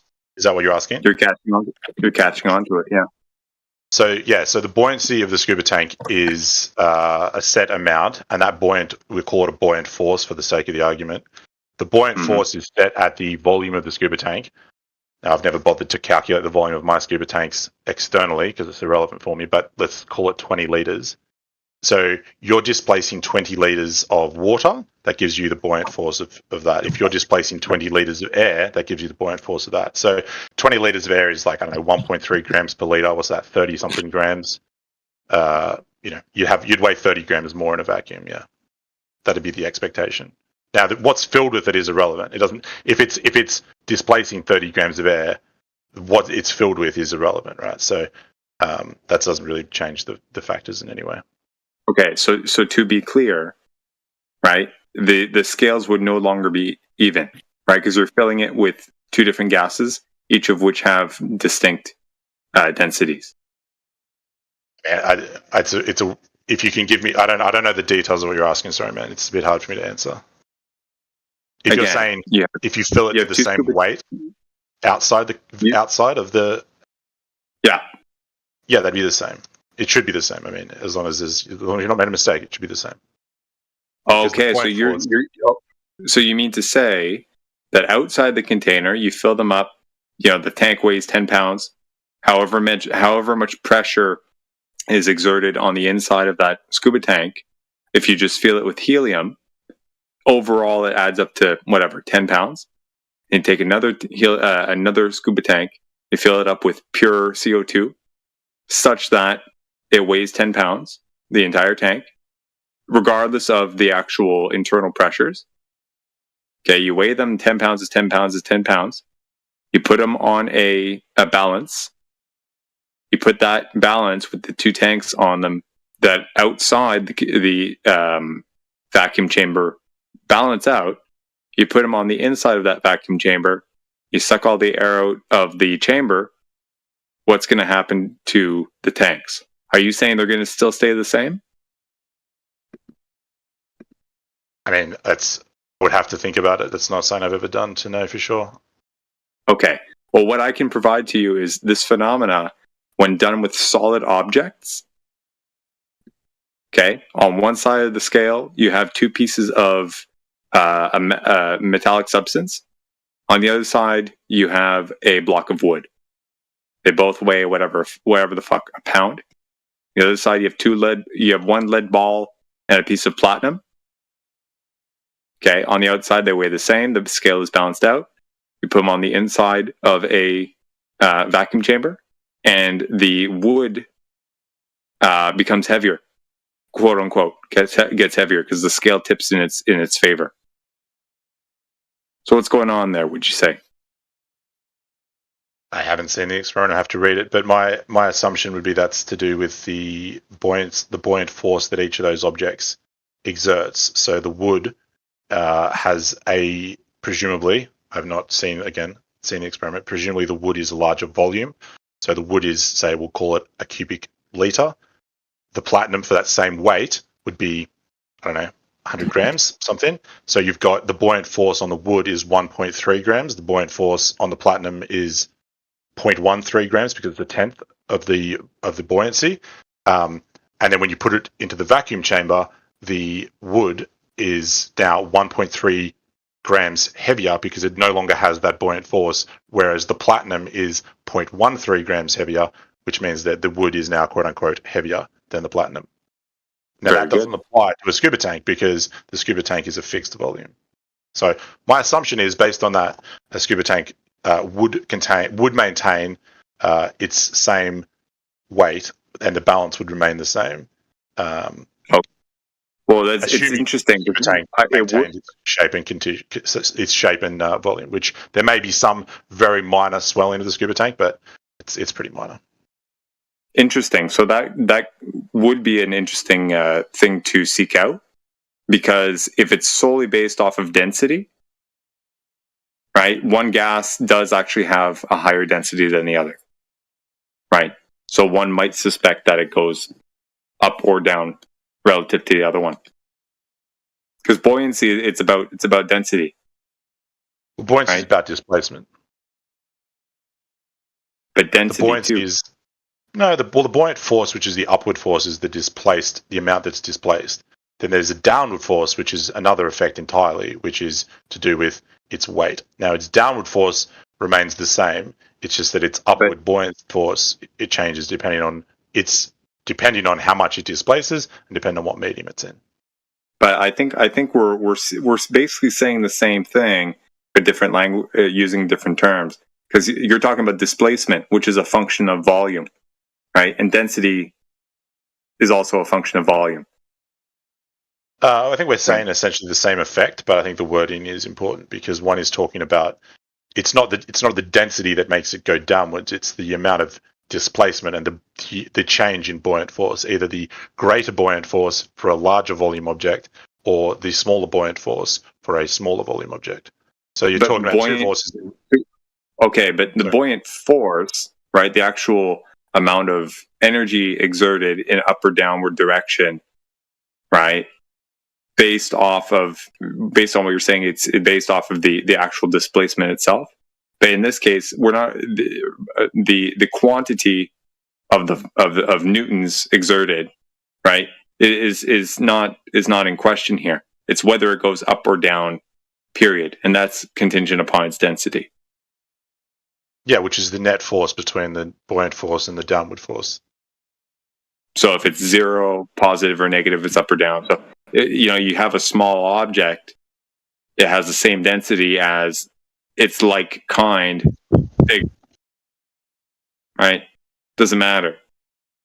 Well, I suppose the equivalent would be if you had a. Well, actually, I can't think of an equivalent, honestly. But I guess the obvious example is like an anvil floating in mercury, right? Like, there you go. An anvil is by no one's definition a light object, but it will float in mercury because it has the buoyant force, because of its volume and because of its surrounding media, is greater than the downward force being exerted on the anvil. Right. But that's again. Now, where would that downward force be coming from? People claim it's gravity, right?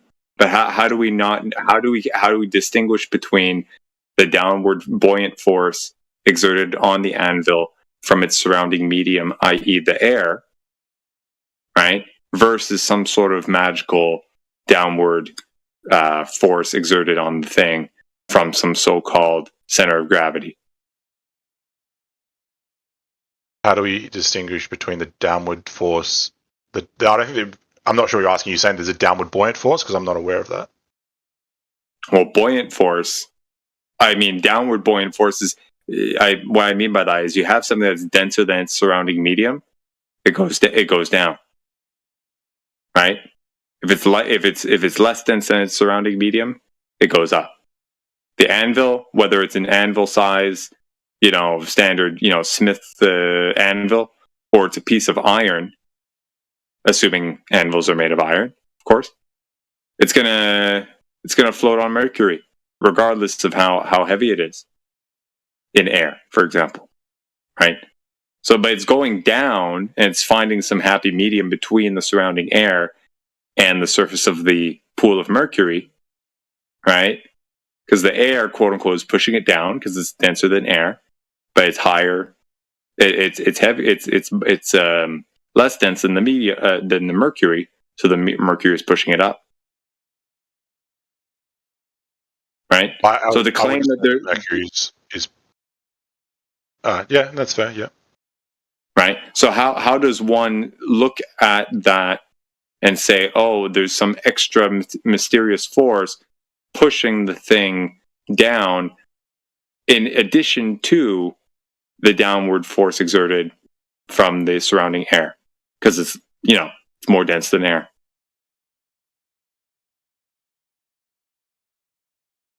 I mean, the obvious things aren't, as far as I'm aware, things aren't pushed downwards because of the air.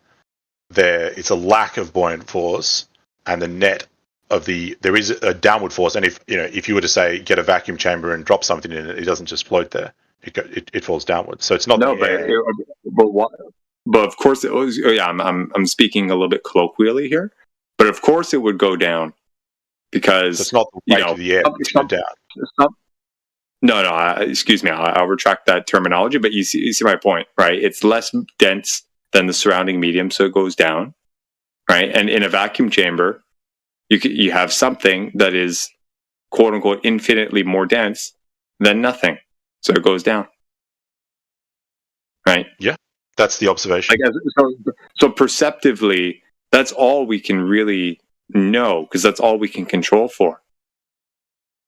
I mean, yeah, sure. And taking the next step, which I wasn't particularly interested to do, but taking the next step, if you had an atom of gas high up in the atmosphere, it would go down because of whatever phenomenon. If it's in a vacuum, well, it's in a less dense media, and then that molecule of gas would go down.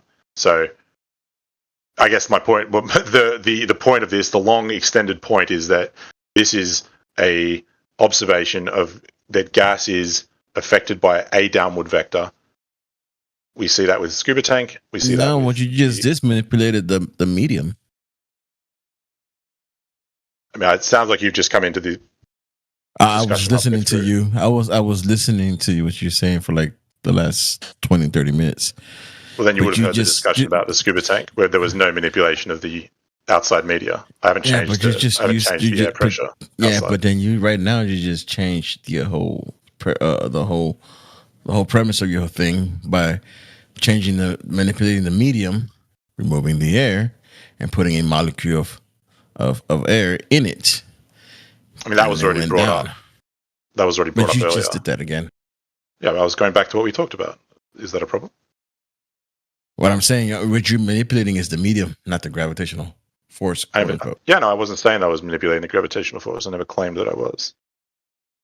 What I said was that we were talking about whether things have a downward vector, and what Mick was asking about is how do you distinguish that downward vector from the effects of density and buoyancy, and the obvious way is to measure that in a vacuum. I mean, everyone's seen that video, I'm sure. We don't need to watch it again with Brian Cox dropping the feather and the ball or whatever. We know things are going to fall in a vacuum. So the next iteration on that is, well, does a molecule of gas, when it's in a vacuum, fall? And it's affected by the downward vector. And there's, we know that things fall when they're less dense than the surrounding environment, which is obviously the vacuum space is less dense than a molecule of gas. So it's going to have a downward vector. The molecule goes in all directions. Bounces around. Bounces. Yeah, you keep saying that, Radwin, but I just told you about the scales, and you've given absolutely no explanation why the scales have more force pushing on the container, which is connected to the rest of the tank. But if it's pushing on the top, okay. So if you've got no gas in the container, Radwin, and it's not pushing anywhere. Now, if you have 100 molecules and you get 5 units of press upwards and 5 units of press downwards. Yeah, just listen, Radwan. If you have 5 units of push upwards and 5 units of push downwards, that's a net of 0 push. 5 positive, 5 negative equals 0. If you have 1,000, 500 up, 500 down, 0. But that's not what we observe. What we observe is you put in 200 bar and it weighs 4 kilos more. That is massive. That's a huge amount of downward press for gases that move in all directions equally. It's just what you're saying is just not true. There's nothing to back it up. So why is it that things weigh more in a vacuum chamber after you evacuate the atmosphere out of the chamber? He's literally already answered that. So it's buoyancy. I mean, we talked about this. The buoyant force exerted on a container. So my point is that the air is not being pulled down then. If it was being pulled down, the item would weigh more. Before and after. No, you can't weigh more before and after. That doesn't make sense. It's going to weigh more either before or after. So if it's going to weigh more after, it's not being pulled down by the air. The air isn't exerting any force. I never said it was. The air is providing a buoyant force outside of a vacuum chamber of roughly 1.3 grams per litre.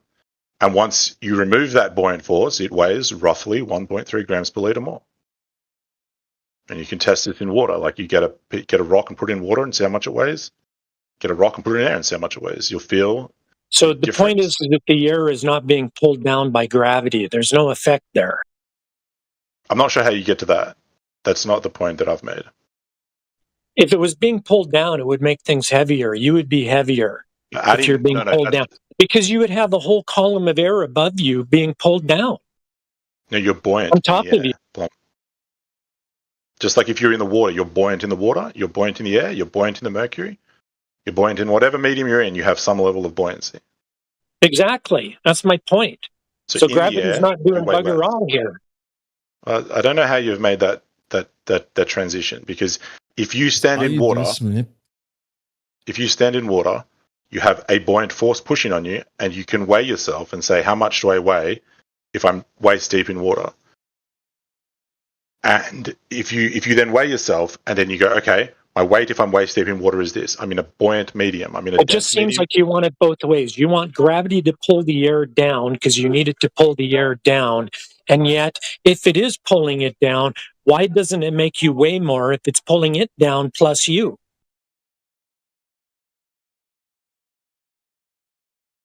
You just want it both ways is what you want. It just seems like a whole bunch of the air is pulling you upwards. This way, that way crap again. The air is pulling you upwards. It's not pushing you down. It's pulling you up very, very slightly. And yet you claim that the air is being pulled down by gravity all at the same time. I don't see there's no contradiction here.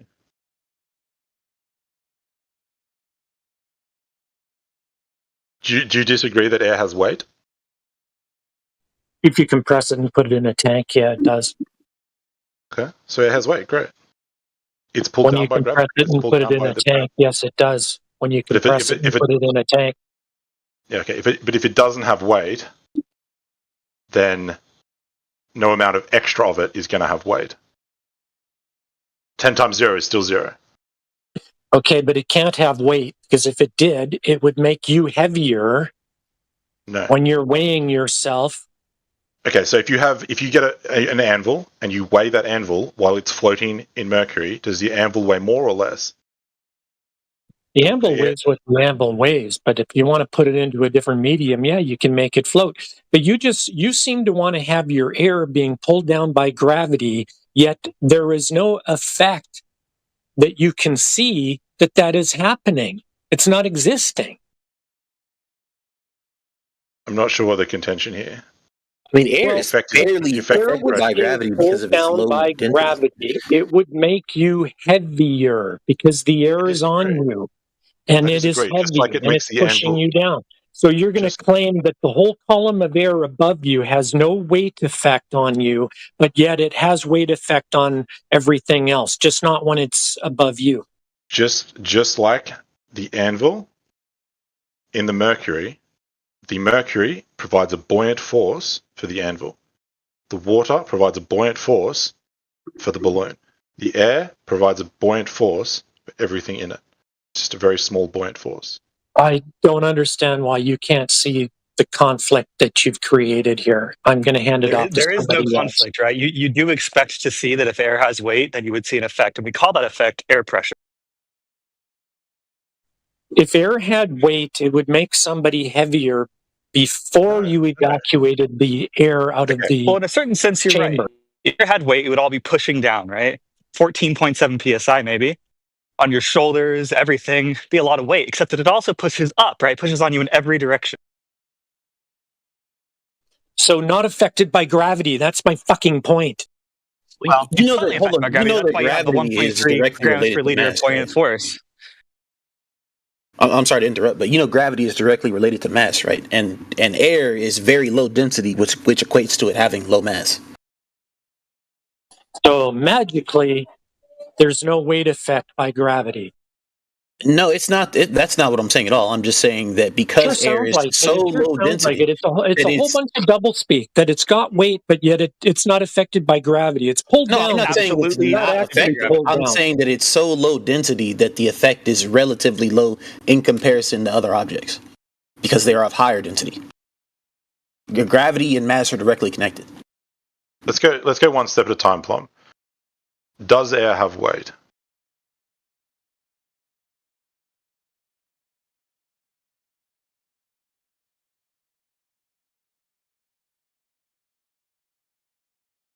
You there, Plum? What does this have to do with the curvature of the Earth? What does air have to do with the curvature of the Earth? Is that your question? No, what does gravity have to do with the curvature of the Earth? I don't know. You tell me, Bill. What do you think gravity has to do with the curvature of the Earth? Well, nothing, because there is no curvature of the Earth. Cool. So what does gravity have to do with anything if there's no curvature of the Earth? Well, there's, we talked about this It's not even. in detail It's not yesterday. even a force. It's not even a force. I'd encourage you to go and listen to what we talked about yesterday because it's not a great deal of value in going through the exact conversation we had yesterday again. There's nothing here because Well, when Rick brought this up, he didn't mention the word gravity. He said downward vector, right? Something's pulling things down. There's weight. That's all. I didn't care what you call it. Yeah, but what are you gonna do after you finish making your points here, and then you go out and realize there's no curvature? Like, what's the point? What's the use? Seems unlikely of I gravity. realize that. Well, what use is gravity in anyone's profession, whether you're dealing with gases or weights or whatever? No one ever accounts for gravity. You call it gravity, right? Gravity fed, weight fed, right? You got water or whatever something is, and it's pushing down, and they say, "Oh, it's gravity fed." Yeah, whatever. You don't know what you're talking about, man. You know what I mean? Like people, that's what people think gravity is. But it's not even a force.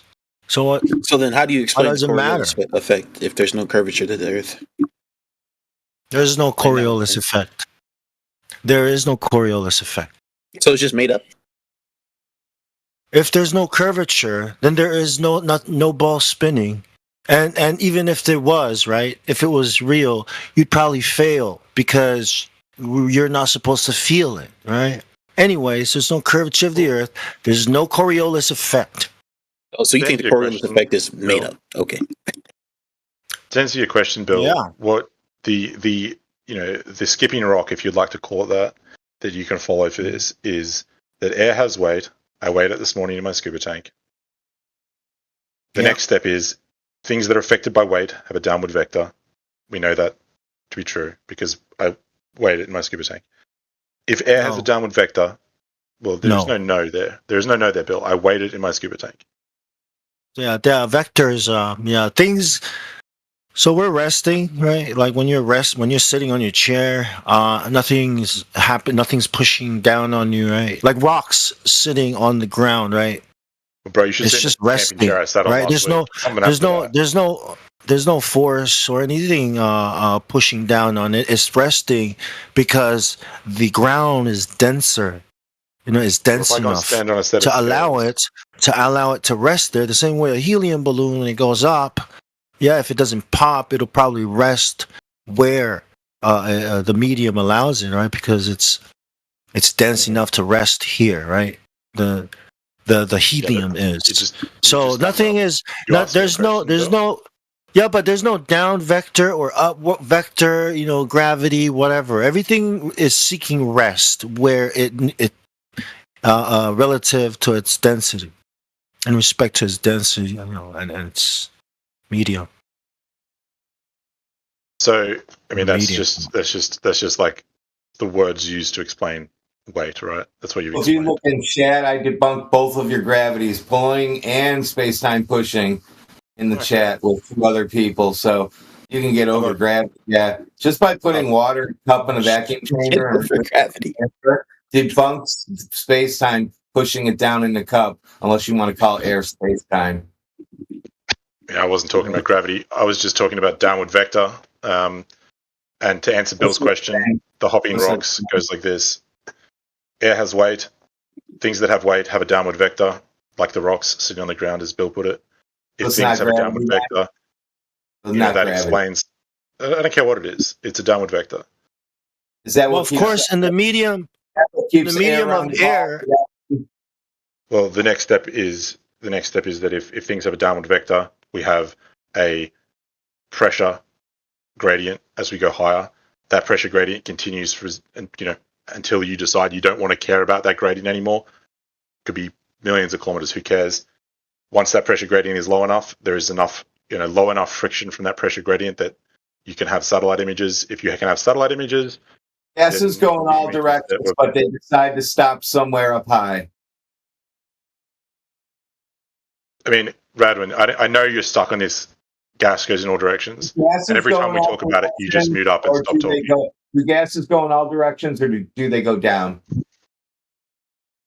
Gases do not go in all directions equally. All right, you're done. Yeah, I think you're bricked, dude.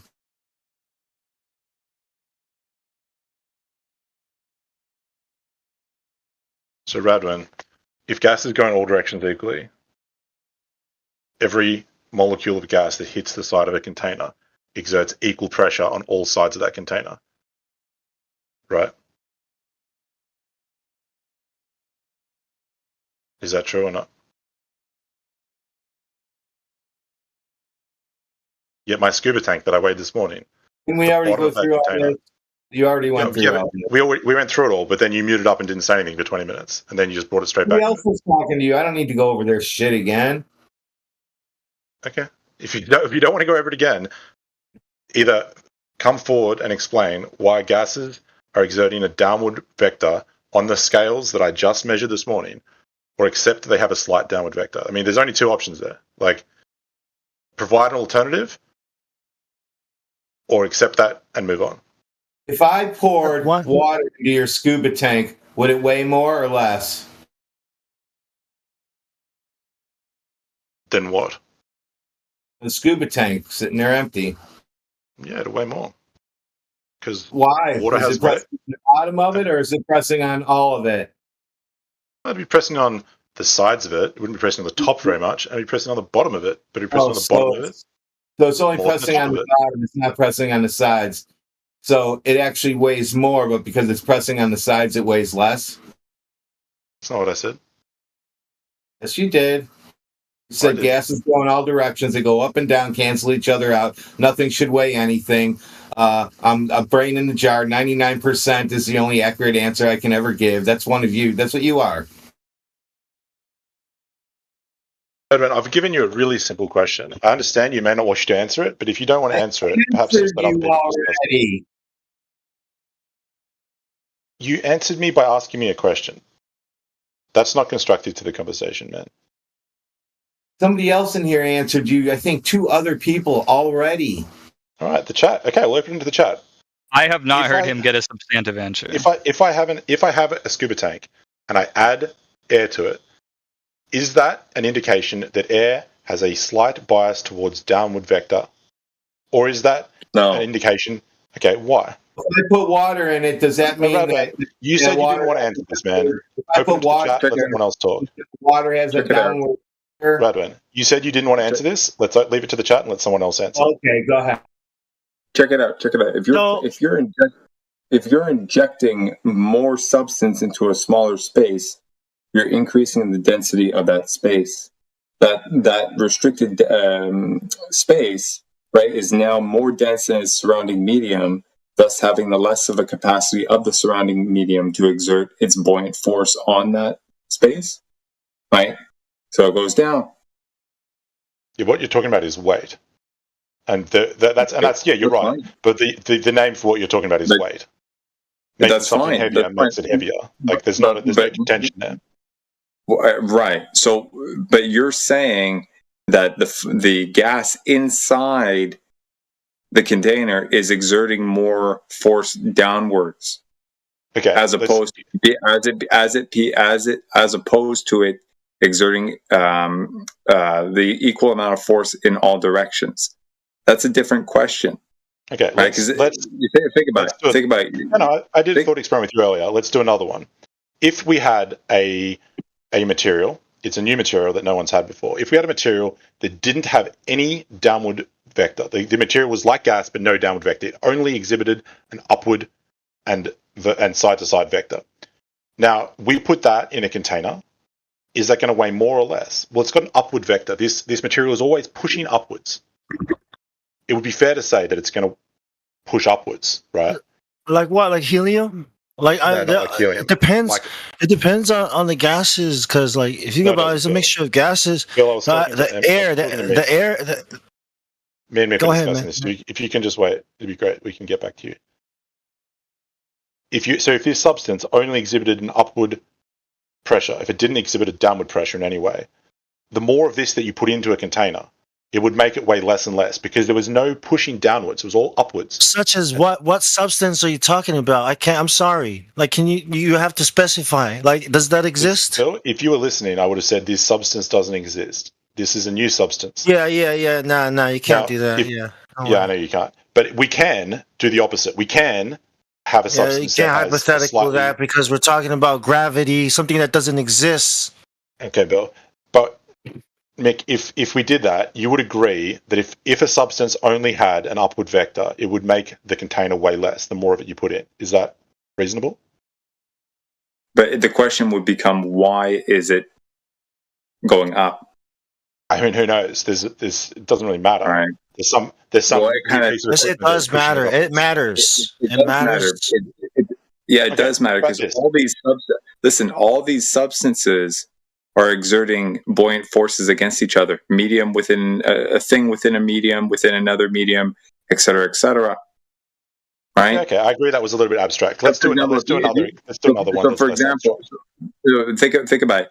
If you took an unpoppable balloon and filled it with helium and put it inside that that scuba tank, right? There's an example of what you're talking about, right? Right? It's only going upwards for all intents and purposes. You put more of those in, it's going to reduce the fucking weight of the scuba tank ever so slightly, of course. No. We talked about this, Milk. It won't reduce the weight of the scuba tank. Scuba schmuba. If we have a scuba tank and we have it evacuated so that it's a vacuum, and we add helium to it, it's going to increase the weight of the scuba tank. No, but I'm talking about in a context where you just have a the helium is contained within its own thing. Like think about it this way, right? It's the equivalent if you had an infinite number of helium balloons attached to the scuba tank on the outside. Of course, it's going to lift it off, right? I'm not off sure, the ground ever so slightly. But that's not an equal comparison. You can't. Okay, here's another. Let's go through. Let's go back a couple of steps. You just posited a scenario where you have a thing inside the scuba tank that only exerts, of course, upwards. Okay, and I agree that's a little too abstract. I'm saying let's pull it back. Right, I agree that was too abstract. It's the equivalent. It's the equivalent if you take the force and pull it upwards from the outside. But then you've got things that are. Look, Mick, I agree that what I said was too abstract. It's not relevant to the conversation. Let's take that back. Let's remove that from the conversation, and let's take this to things that actually exist. I agree. Bill pointed out I shouldn't be bringing up things that don't actually exist. I apologize. I won't do that again. Well. What gravity are you talking about? Because when you say gravity, we got like specify. You're talking about like gravity, this Bill. curvature of. Yeah, I know. Like the different. What's the question you're asking? Right about the downward vector. Okay, are you saying mass attracts mass? Are you saying? I don't see how that's in any way relevant. Curvature of space time. Bill, you're the only one talking about gravity. You're the only one talking about relativity and Newtonian gravity. I'm talking about a downward vector. No. Right. Okay. Are you a flat earther? If you want to talk about that, Bill, I'm more than happy to talk about it after this subject. But this subject is. Are you a flat earther? Are you a flat earther? Yes or no? No, I'm not a flat earther. No. Okay. You're talking about gravity. I'll shut up. I'm not talking about gravity. I'm talking about a downward vector. The thing is, Rick, if I can just tie that in, the reason why I chimed in earlier and I asked about that what's it called? Fuck, it's late for me. That vacuum chamber example thing is because there is a tie into the whole gravity argument, right? Now, for certainly we like I said before, dense things tend to go down in a medium that is less dense around it, and vice versa. Right, that's all we know. Now, in terms of what's actually causing that downward tendency for dense things to, tend that way, that's where it gets kind of fuzzy because no one really knows because there's no actual scientific experiment in the strictest sense of the term demonstrating whether it's Newtonian, whether it's Einsteinian, et cetera. They're just mathematical models. There's no variable manipulation to suggest or to prove that these things are actually at play in a real sense. So like it's not too far-fetched to actually bring up this stuff in the conversation because that's the way it all ties into anyway.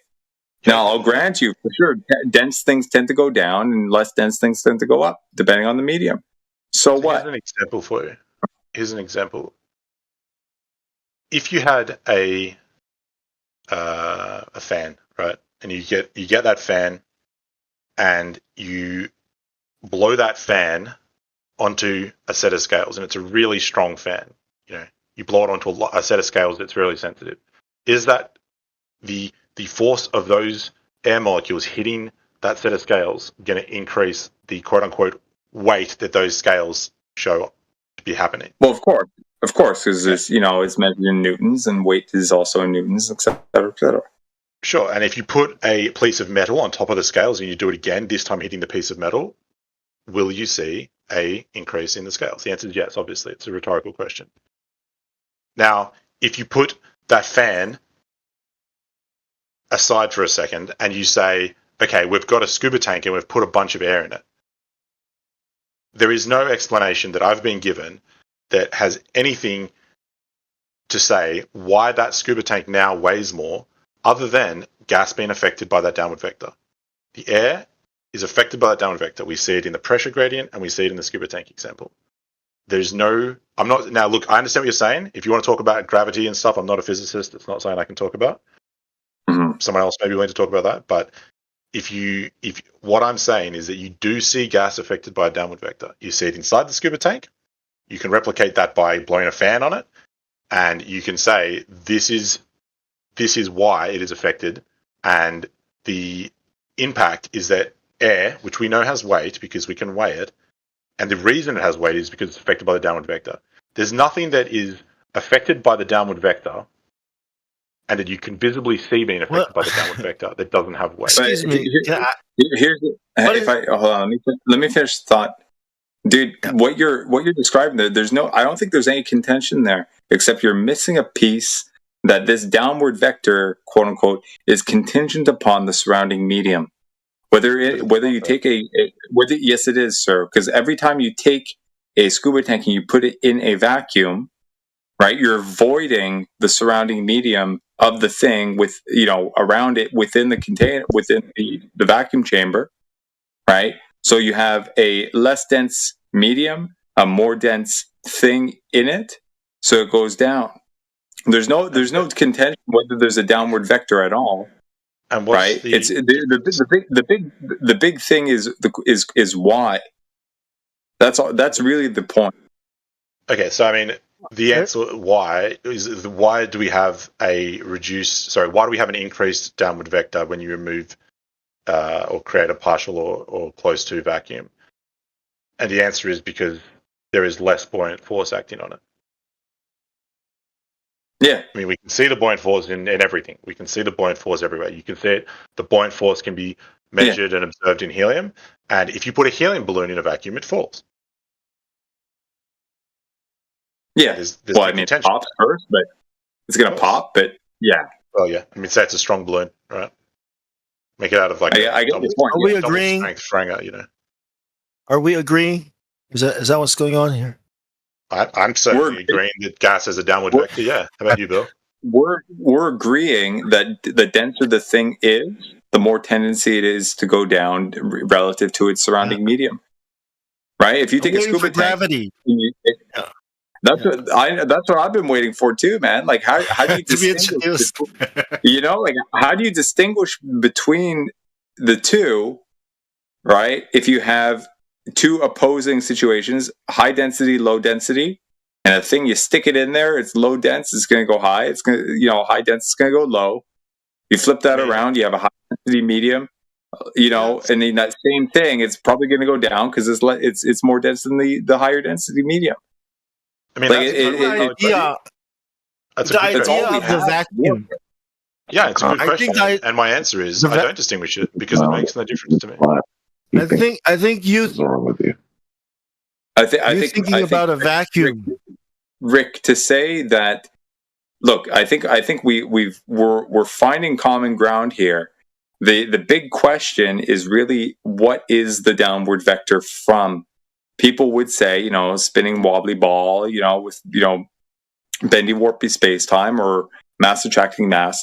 That's what's in contention. That's where people say, "Hey, how do you know this?" You follow? Yeah. So everything else, I think we're okay with. I mean, I think I'm okay with. I'm not here to try and win a Nobel Prize. If I was, I'd be somewhere else studying physics for a start. But it's not about that though. It's not about that though. It's about asking why or where. It's not about trying to win a Nobel Prize though. It's about asking where did these things come from and why these people actually got Nobel Prizes to begin with, when what they're suggesting has no substance to it except fanciful mathematical models that tend to line up, are not perfect, but they tend to line up, but don't have any real material experiments to validate their conclusions. I mean, that's fair enough. I mean, you're asking. I'm not going to be able to answer that, but then there's no argument. Then there's no argument between us. I think we're okay.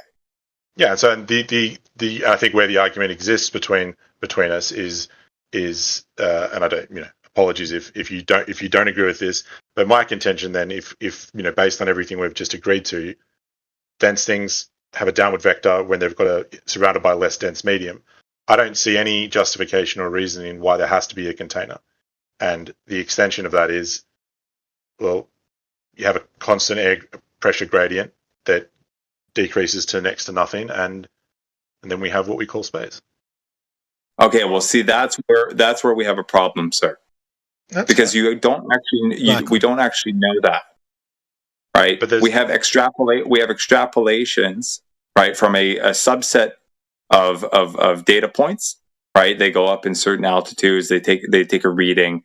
It's said atmospheric pressure X, and then half X, and then quarter X, all the way until they stop taking a reading, and then they draw a regression on that, whether it be linear or not, and they extrapolate outwards and say it must be 0 to whatever fucking distance they want to extrapolate to, or approach 0, to infinity, distance wise. This is not real, because there's a problem here. It's known that in order to have gas pressure at all, something needs to be contained. Now there's temperature at play, right? Which creates some sort of gradation. There's the composition of the air. All those dynamics, play a role in the gradation. But it is known that you have to have containment. Now, if it's suggested that gravity acts as a container, then that needs to be proven. Otherwise, as far as we can tell, there needs to be some sort of physical substance. Well, I'm not suggesting, and I'm not claiming that gravity is the container. What I'm claiming is that the downward vector that we agree on contains air. Once you get to a point where the surrounding environment is less dense, a near vacuum, there is no reason why that air wouldn't just gently come downwards. But it doesn't. Reason why, but it does. It only does because it's being pushed down by something more dense, less dense, occupying a higher state. Well, but hang on, that's not correct, because we agreed that if there was a vacuum, that items still fall. So it's not that it's being pushed down by something less dense. If there is a lack of something, that is by definition less dense, and so if there is space that is less dense than the air molecules, which would, by definition, would settle downwards. I mean, I don't see how that's in contention with everything we've agreed on. But gas doesn't do that unless acted upon by another force. So if you have, for example, a cylinder, right? It's a closed environment.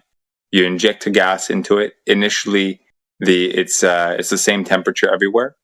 If you heat up one end of that cylinder, right, that part of the cylinder is going to be of a higher pressure than the other side where it's.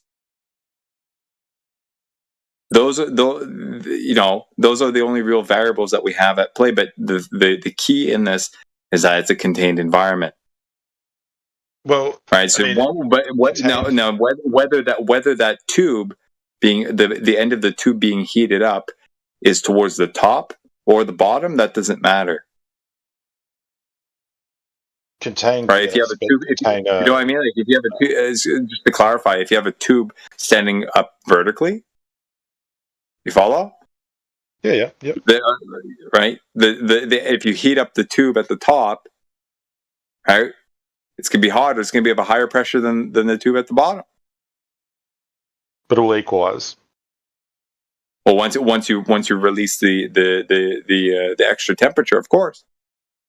But it does create a gradation so long as the temperatures are different on both sides.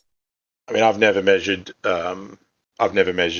air temperature with a substantial altitude. My understanding is that it's not decreasing linearly. Sorry, let me restart. The air pressure gradient and the temperature gradient as you travel vertically do not correlate. That's my understanding. If someone has information otherwise, I'd be very interested. But PV equals nRT. Perhaps, but that's not the question. The point is that the temperature, yes, I agree, has an impact on pressure. I cool my scuba tanks after I fill them because they're hot, right? And when I cool them, the pressure decreases. There's no argument there. But we find a pressure gradient in observable in everyday life, and I've mentioned this to others. I go down a quote unquote mountain on my way to work, and I observe a 30 millimeter of mercury drop in pressure at the top compared to the bottom, and I see this twice every time I travel to work, and that's never equalizing. There's no upward pressure. There's no upward rush of air. And if you were to do the example you gave with the tube or whatever, the air would be moving away from the high pressure and moving towards the low pressure. There would be a movement of air from that high pressure towards the low pressure, but we don't see that. We don't see a vertical movement of air equalizing the pressure. And when it's cold, on the surface, it's cold up top. Someone just posted in chat. There we go. The temperature gradient that I was talking about. We don't see a pressure gradient that follows that. So yes, pressure and temperature have some connection and they are linked together, but there's not a causational effect when we talk about the vertical pressure gradient. I'm not sure what you're concluding there. They're interrelated. So long as you have a system that has pressure and temperature, if you fluctuate one or the other, they're gonna intermix and try and balance out. But so long as you have an external force like excess temperature being injected into the system, right? It's going to try and balance out. It's going to, it'll try to equalize, and in that process you'll find a gradation. Well, I think that's my point. There's no observable, quote unquote, trying to equalize. There's no, you don't stand at the top of the hill that I'm talking about and witness air rushing up towards you, which a 30 milligram mercury over it's only a few kilometers would be massive. Like that'd be a huge pressure differential and cause enormous winds. I mean, when you talk about like 100 milligram differential, you're talking like 100, 200 kilometer hour winds. Unless there's variables at play above that are maintaining its coolness. But it doesn't matter about the maintaining the coolness, because if it's high pressure, it's going to be rushing towards the low pressure. But we don't see that. If it was trying to equalize, we would see that, but it's not. It's not rushing towards the low pressure. But what I mean by equalization, I don't necessarily mean solely in terms of pressure. I mean in terms of system balance. So the pressure and temperature differentials, right? They find a common medium such that it finds equilibrium. It doesn't necessarily mean that the gas is going to absolutely be moving. The equilibrium state is of both variables. You follow? It's not necessary that there's always going to be air rushing into the other one, so long as the temperature is. That's balancing it up. And that's essentially explained by the downward vector, right? Like the downward vector of gas surrounded by less dense medium. Nope. Yeah, we know all sorts of shit. Sorry? Yeah. So my point being is that in a contained environment, we know that this can happen.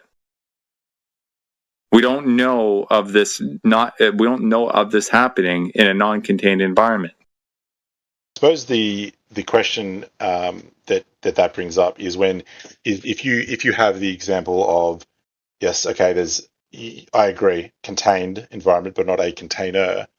The downward vector is containing the gas. Now, if we go back to the first principles of coming to a conclusion about what we're experiencing, if you look out there and you take measurements and you do whatever you can, there is essentially, as far as I'm aware, no evidence to suggest the existence of any physical barrier keeping the air in. And we know that because of the downward vector, the air could stay in. So to me, this is evidence for, well, yes. Because the downward vector, quote unquote, is acting upon the gas that is pressurized, and we only know that of gas being pressurized when it is contained. The definition of pressure is the amount of force exerted on the surface area of its container. Now, in terms of not wind per se, because that's like a kinetic, energy type of thing. I'm talking about gas pressure itself standalone. You put gas into a system, it balances out, things move around, whatever, and then they stabilize, but they continue an external force upon on a very small scale. Yes, but if you talk about larger scales, there is no container that I drive through on my way to work, and we see. I'm not saying you do. I'm not saying you have to drive through some sort of brick wall or anything. But the point being, as a principle, we have gas pressure, insofar as we can tell, only in contained environments. Therefore, if we have gas pressure in our surrounding environment, it must be contained. Now, if that's not a true premise, then somewhere out there must be some sort of demonstration proving that you can actually manipulate whatever causal mechanism that is creating the downward force, suggested by you that this is what's containing the gas, right? Thus confirming the hypothesis that it is a downward vector force of some nature that's creating things to seem like they're actually contained in an otherwise very possible experiment. So hear me out. So we know that there's a downward vector because we see it on rocks and whatever else. We agree that there's a downward vector that affects gas or air. Do we? I believe we've agreed on that. On this thing, yeah. As far as we can tell, in this environment, right? Yeah, but you can only have gas pressure within a container. This downward vector sort of gradation sort of thing of density and buoyancy, everything balancing out with respect to their surrounding medium. If there is gas pressure at all, there must be some sort of containment. Perhaps, but that doesn't speak to how big the container is. Like, if you're saying there's a containment or there's a container or whatever, that doesn't specify how big the container is. Like, the container could be, on this basis, there's no limiting factor that says the container can't be the size of the universe. There's no principle here that says the container must be no more than 20,000 kilometers across or whatever. So the principle on that principle alone, you're right. There's no claim as to how high this thing would be. That's not the point. Essentially, if there's no evidence that indicates the location, makeup, whatever of the container being directly above the Earth, we can assume one of two things. The first one is that the container is much further away, too far for us to detect. Or the second option is that the container isn't a requirement. Now, if you say the container is too far away for us to detect with any of our equipment, and there's no way to see it or measure it or feel it or anything, or it doesn't exist. Both of those things essentially mean we don't have to consider the existence of it because it's either too far away for us to ever be interacting with it or it doesn't exist. That's not necessarily true, though. What's the third possibility? What's the width height of the ocean containers? Well, the other question is, take a turn. The other question is if there is a container, I mean, that surely. I mean, those two options. Where is it? Like, what's the? But here's the thing. Here's the thing. Your first two options are pretty much sufficient, but then it's worth investigating the consequences of either of those suggestions, right? If you have a spherical object that we're standing on, which would lend credence to one of those suggestions that it's infinitely far, or it doesn't exist. Excuse me, that it doesn't exist at all, right? The globe model would kind of lean in that direction, right? But then to confirm that, we would need to say, okay, well, then there needs to be curvature of the ground. And that's a whole other argument, right? But it would also require some sort of substance, some sort of experiment to validate that you can actually have some force maintaining things downwards, independent of a container.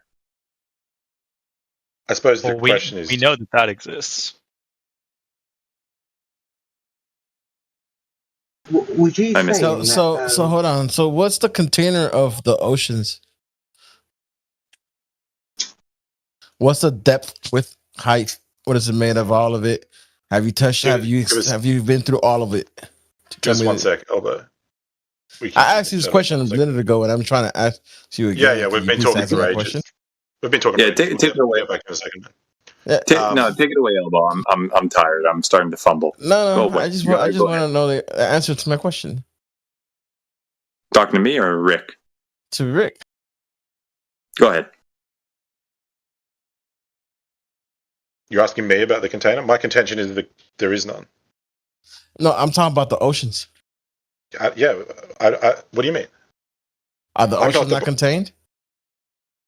Are the oceans? I mean, I don't know what you're asking, man. Are the oceans contained? Yes, obviously. What's the width? What's the width, the depth, and have you explored the whole ocean to say it is contained? You're wasting your time with an obvious troll here. No. I'm asking the question because he's asking the same question that we haven't explored the whole contain. We haven't explored and seen all of the contain or a container of the sky of the gases. But yet, have you seen all of the container of the ground? Albert, let me give you. I'll take this offline after we finish chatting here. I'm going to go down and take a photo of part of the container. If you want to do the same thing for part of the container of the atmosphere. And we can both come back and compare pictures. How about that? And have you seen the depth? What's the depth? Depends where you go. Spent quite a lot of time in the ocean. I'm yet to find any part of it that just has a hole into nothing. How do you know that, though? Because I haven't found it yet. That's what I just Well, because you haven't seen it all. So you can't tell me you've seen it all. You've seen parts of something. Doesn't mean you know everything that it is completely contained. Just don't. No, stop. Shut up, dude. I'm not talking to you. I've seen part of a container. Have you seen part of a container of the atmosphere? I would say yeah. We know that gas pressure needs to be contained. And to that point, yeah, we have. Because a container needs to be contained across all dimensions, right? X positive, X contained by all dimensions. Yeah, but check this out, right? If you have any contained environment, there's containment across and sealed across all X, Y, and Z axes, right? We can take a picture of the ground and there's one wall of the container.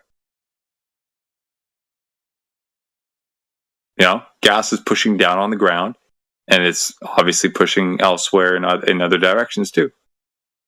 So that would satisfy your requirement, Rick. Not quite. No, that doesn't satisfy. Wow, now you're refining it because you know what I said is true. What? I don't think there's any contention that water presses upwards. So my answer was to do with the directions that water presses. I have provided an example that you can see the bottom and the sides of the direction that water presses. And, yes, okay, you can see the bottom and the sides of the direction that air presses. However, we know that air expands. And if your contention is that it expands in all directions and that it's going to continue to expand in all directions, I don't have that contention with the ocean, so I'm not going to try and find you the top of the ocean container. However, we all have seen the ground, and the missing part of the container that we do not see, or I've never seen, is the lid. And I mean, this is essentially a waste of time. We're talking about something that's completely. Let's go to another point then. All right. So, is there a gradient pressure in the ocean? Yep. Now, let me ask you a question.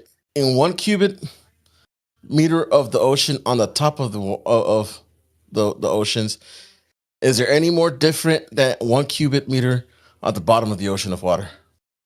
Or is it the same amount of water? More different? Do you want to explain that? Is it different in the amount of water that exists in 1 cubic meter on the top of the water, top of the ocean, that in the bottom of the ocean?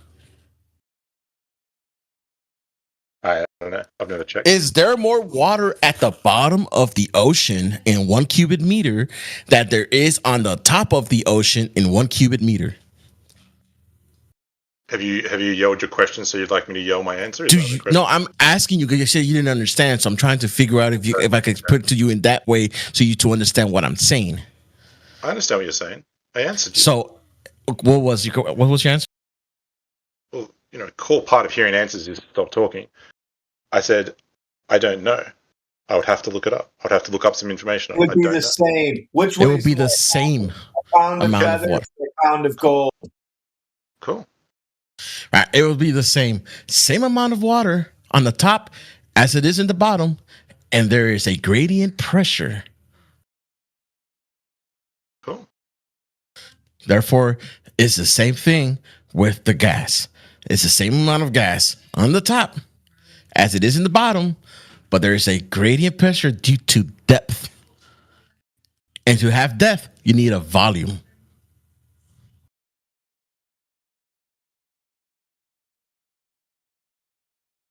So not due to gravity. So your contention would be that at 10 kilometers or something, a cubic meter of air is the same amount of air as a cubic meter of air at sea level? Yes. Okay, well that's just patently not true. No, that's definitely true. All you have is a pressure gradient.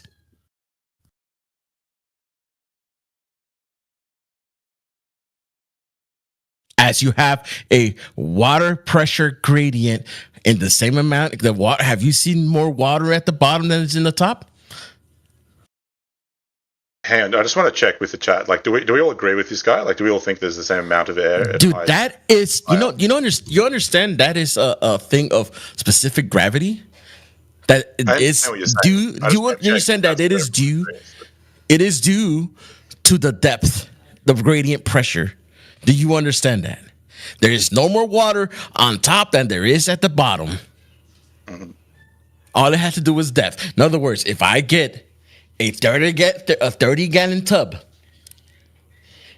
and then I get a straw or 30-gallon tub measuring about 30 meters, and I get a straw measuring about 35 meters, which one has more pressure at the bottom? The 30-gallon tub or the straw?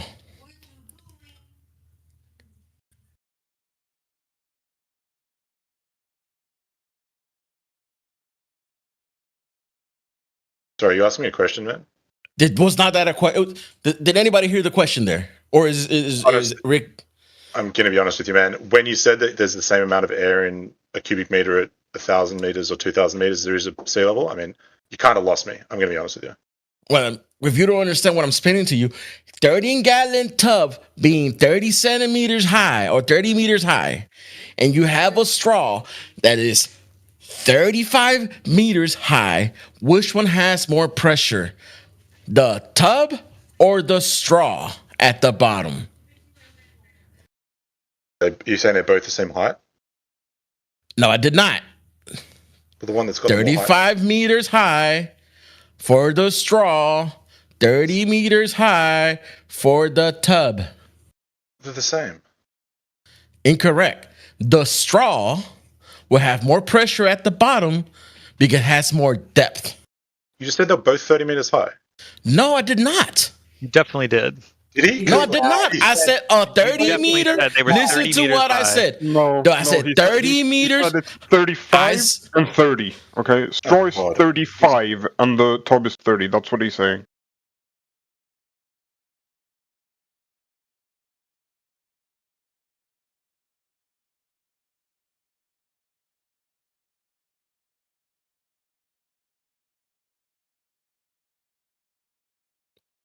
Saying like at the bottom of a mountain, the stuff that's on top of you, the air is pushing down on you. And as you go up that mountain, right, there's less stuff pushing down on you. When you're on top of a mountain than at the bottom of a mountain.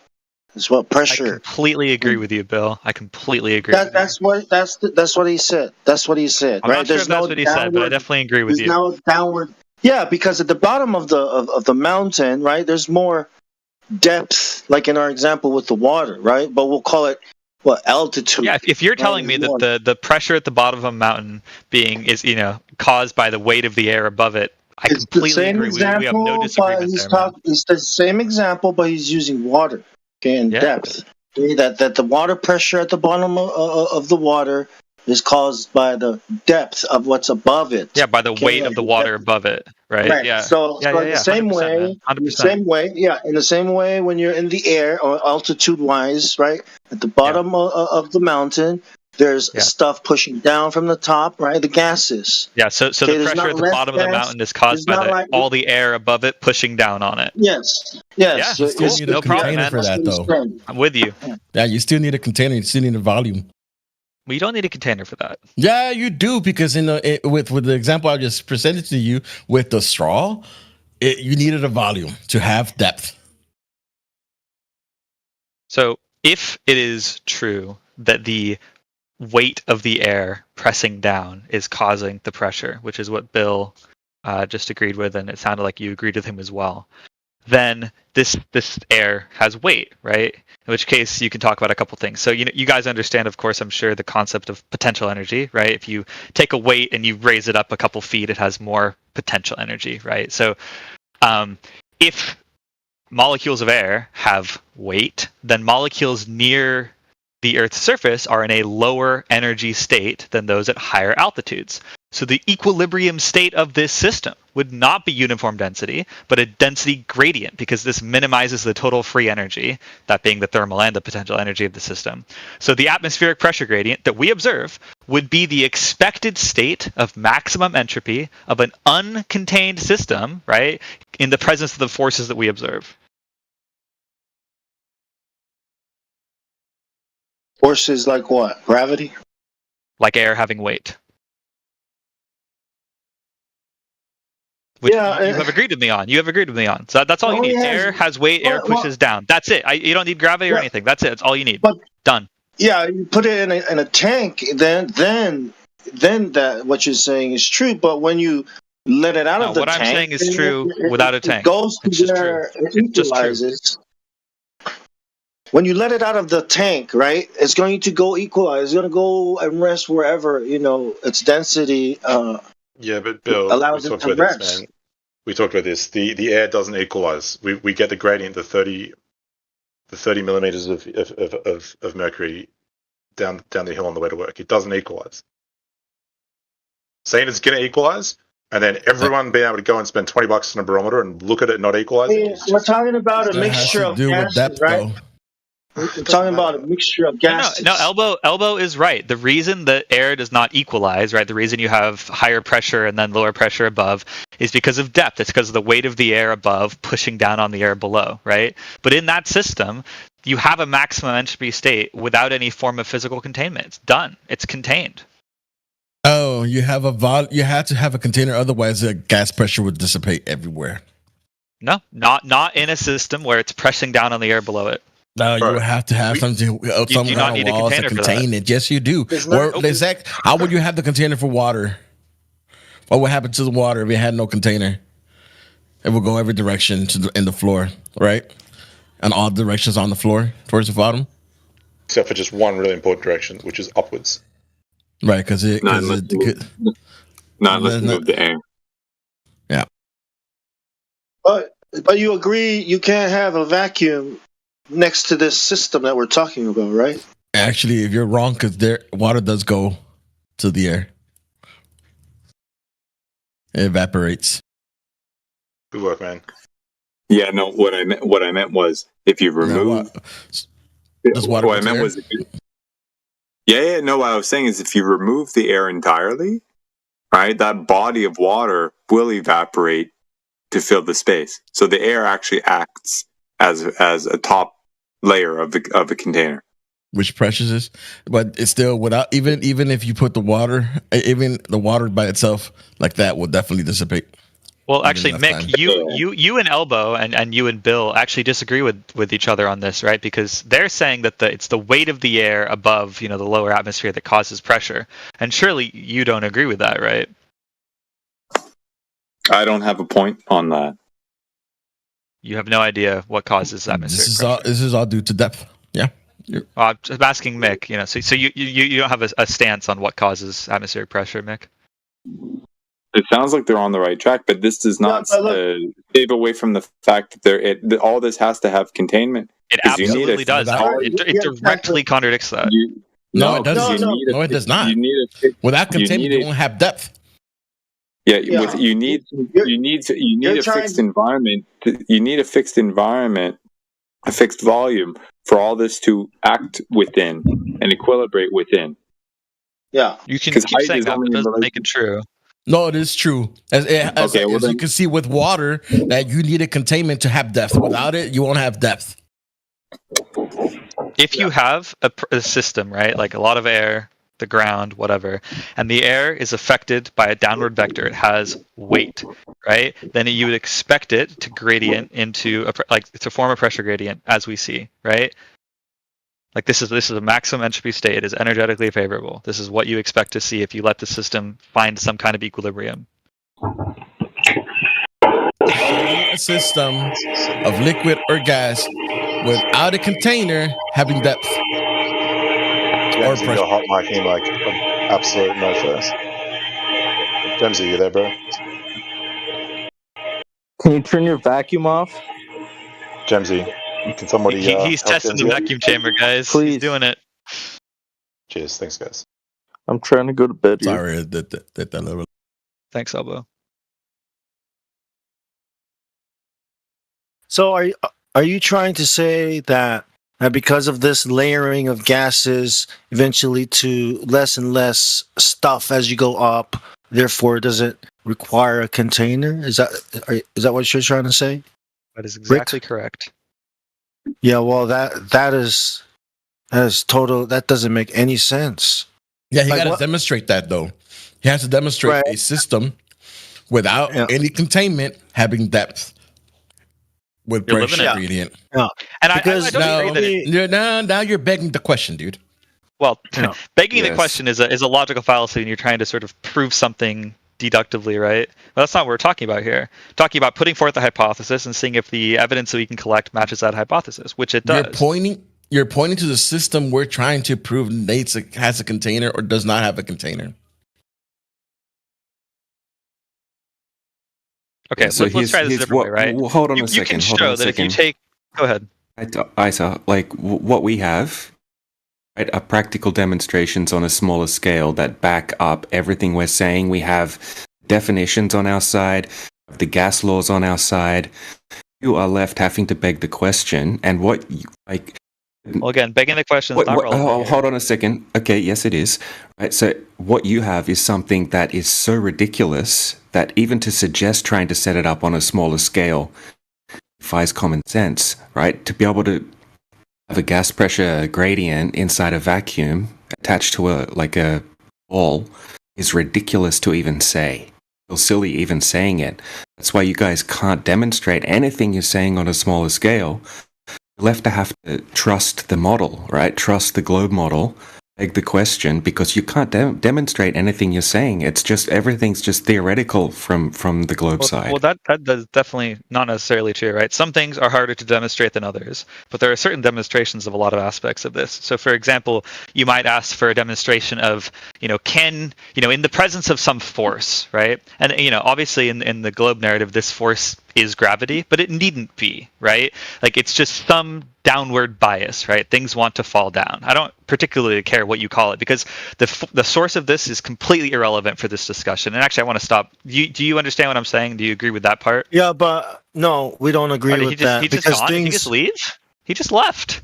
Bye, DJ. Who read? Oh. No, we don't. Things don't want to.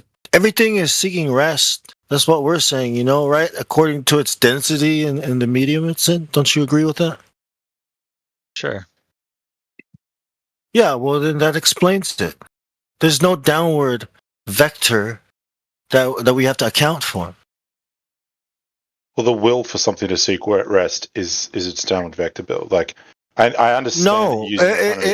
No, it depends on its density. Look, when we take a ball, right, a basketball, and we push it down into the bottom of a tub or a swimming pool, right, at the shallow end, and you let it go, okay, it's going to come back up and rest at the surface. But you're the one who pushed it down.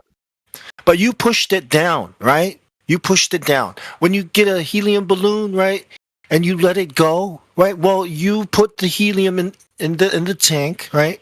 and then you transport it where balloons are, and then you put it in the balloon, right? That's why it goes up, and it'll pop and just go wherever it needs to go. So there is no downward force to account for, because then you have to account for that upward vector, right? Helium. Why is helium going up then? See, helium's not going up; it's going to rest. There's no upward vector to account for. There's no downward vector to account for when things are resting. When a rock is resting on the ground, right? Or if a piece of wood is floating in the water, right? Bill, let me explain this to you again, because I've been through this. Helium has a weight. We can weigh helium by putting it into a tank. Now, if you have a tank and you evacuate it so it has nothing in it, and then you put helium in it, it weighs more. That's where I stop. That's where I want to stop, because you may want to stop there, but that's not where you creating a container or a vacuum. Well, that's where it stops being natural. Well, that's where you've created a different system. You're creating a vacuum, right? And you're filling it with just one air, right? And of course, it's going to have weight because it's in the tank. Okay, it doesn't mean there's a. Yeah, go ahead. I understand what you're saying. You want to stop there, because at that point, if things start to become difficult, if you want to say, if you just want to explain things things just want to be at rest. No, that's not. No, wait. No, I think you're confusing what I'm saying. Stop there. I'm not confused. No, that's not why. Because saying, Bill. Check it out. No, let me. You know how I had the basketball, right? And the basketball popped out, wants to go up. Well, in the gas, with the gases are constantly. They're trying to find their way. They're pushing each other through. Like, let me get up, let me get down, let me get up, and then they rest wherever they rest, depending on the wind, whatever. Okay, like in this tank, you don't have that. You have one gas, and it's just gonna fill the tank. It's not gonna do what all these other gases do when they're mixed, the ideal gases in the atmosphere, in the air. Do you understand what I'm saying? Like, it's not the same thing. Like, so the way the gases behave is different, because this volume, this depth, okay, like Elbow said, right, allows for this mixture of gases and liquids and solids. So it's going to create this layering, configuration by density, depending, in the mediums. So there's no, you're talking about gravity. That's what I'm thinking. This guy's trying to bring gravity. Gravity does not interact with any fundamental forces in the world, electromagnetism or the strong or weak nuclear forces. So how can it show its face here? Like, how can you introduce it here? Like, we don't have to account for it. That's a lot of things to say that you want me to talk about gravity, but if you want to talk about gravity, I don't really care what you call it. I agree with Ataya on that point. It doesn't matter whether you call it gravity or gravity, schmavity, bippity bob or downward vector. The reality that we all live in is there is a downward vector. Now, you might say that downward vector, it's just things wanting to be at rest because of their density. But that's just another way of saying that things are affected by a downward vector. The cause of that downward vector is really irrelevant, and I don't care, because it doesn't matter to me. There is a downward vector. We can examine how that downward vector interacts with gases by compressing it incredibly easily, and we can examine, the gas has weight, and when things have weight, they're affected by the downward vector. Weight and density and volume, those things change how they interact with each other, but they are all still interacting with the downward vector. Now, if you get a basketball and you push it down, you're applying a downward vector to it, and the result is that something happens. And when you let it go, you observe the difference between the natural downward vector that is exerted on that basketball and the buoyant force that is exerted on that basketball from the water. And the result is I got it. I got another question now. So you talked about standing waist deep in water, right? So let's say we take a person in a diving suit, okay, and we put him in the water. Okay, now you say it changes his downward vector, right? And then we'll take the same person. He changes downward vector. He's got the same downward vector that was on him before. Okay. But now you've added another force, which is the buoyant force, which we've discussed already. The buoyant force exists in air, and the buoyant force exists in water. It's not the same amount because it changes depending on the density of the medium. Yep, I agree. So the behavior of this person, of this diver in this medium, right, and how dense it is, do you reckon this is how in the water? You know, the diver in the water. I'm talking about how NASA uses swimming pools to train, right, to simulate the vacuum of free falling through the vacuum of space, right? So, you know, you were talking about it earlier, how it changes, right? I mean, look at the way they behave, exactly the same, and yet the mediums are totally different, right? You're getting halfway through a sentence and changing the topic. What was your question about the downward vector in water? So you got water and you got the vacuum of space. Do you think the way the scuba diver behaves in water is exactly the same way he behaves in the vacuum of space? Free fall, right? Are these is it exactly the same? The way matter behaves in these two opposite extremely extreme ends of the densities, right? You understand what I'm asking? Is this how are the behaviors? Is that how it's supposed to be? I don't think anyone is claiming that the motion of a scuba diver in a pool is, quote, exactly the same as someone would move in space. As in free fall. Think anyone's claiming that. I don't know why you're bringing it up, and I don't see how it's relevant to the discussion we were having anyway. Because there's supposed to be a vacuum next to the system that we're talking about, and he's saying, right, that because it's configured this way by layered by densities, it doesn't require a container. But if there was a vacuum on top of it, then it would definitely require a container. If there was water on top of it, it would definitely require something solid, right? Something to a barrier, right? Nope. Or a container to keep the air from getting sucked out into the vacuum of space. So you say, Bill, you're saying it would require a container. Now, okay, let's do a little thought experiment because we were just talking about something another reason to require a container. Well, just hear me out, Bill. We know that gas is, and this is the sort of the core thing we keep going back to. Gas is affected by the downward vector. We know that. That is not in question. We've demonstrated it with various things. The scuba tank. What about helium? Yes, helium? Bill. Yes, Bill. Helium is affected by a downward vector. We've been through this at length. Like you pump a tank full of helium and it gets heavier. Not as much heavier as if it was pumped with something more dense. Oh! You mean when you put it in a tank, right? Well, now it's not gas anymore. It's now it's a contained. Well, it's a totally different. You're saying that gas. When you say it, I'm thinking gas in the air. That's what I'm thinking. It's not affected by a downward vector. I can't help you with what you're thinking, man. If you put it in if you put it in a scuba tank, the scuba tank, right, is resting on the ground. Yes, affected by whatever you want to call it. Call it weight. Tank. I mean, whatever. Okay, I mean this is. I'll just say it has more. It's denser than the air here. This conversation. I mean, we can do this in a vacuum. We've talked about this, Bill. I don't know why we're going back to it. What's your contention with what we've talked about? Maybe I don't want to talk about it anymore because we've all agreed on it. Because nature abhors a vacuum, and when you we don't live in like a container full of just one gas. You know what I mean? Okay. Yeah, we don't live in if we know that gas is affected by a downward vector because it's the density of the gas molecule is if it's less dense than its surroundings, it's gonna fall downwards, right? Now, if we were to say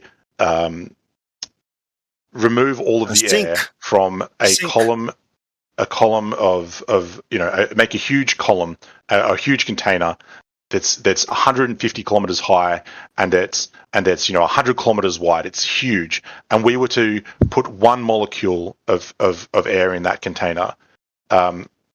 Is your contention that molecule of air is just going to bounce around freely in all directions equally? I mean, or is it going to go downwards because it's affected by the downward vector? It's got weight, it's affected by the downward vector. This is good. Can I just? Okay, let me just. Yeah, is the gas molecule? Let me just word what I'm trying. I don't want to forget this. Yeah, exactly. Experiments are the right way to go if someone struggles with thought. Yeah. No, it's not that. I don't want to forget what I'm trying to say. So you got an empty. So you got a room, right? And now we got air in that room. Wait, let me finish. Let me get to there. Right. So let's say it's full of air first. Okay, there's air in there, but everything's bouncing around, and then we suck all the air out, right? And there's only one more molecule left. Okay, let's say that one molecule you're talking about, right? It was part of the air that was in there, and right before everything, right before it gets out, we close the door, and now it's stuck. Right? Where else is it gonna go? Right now, depending on what the hell it was, like what it is, if it was helium, maybe it was up here. If it was hydrogen, maybe it was down here, right? But it was trying to get out. And then right when we close the door, there's nothing to bounce off.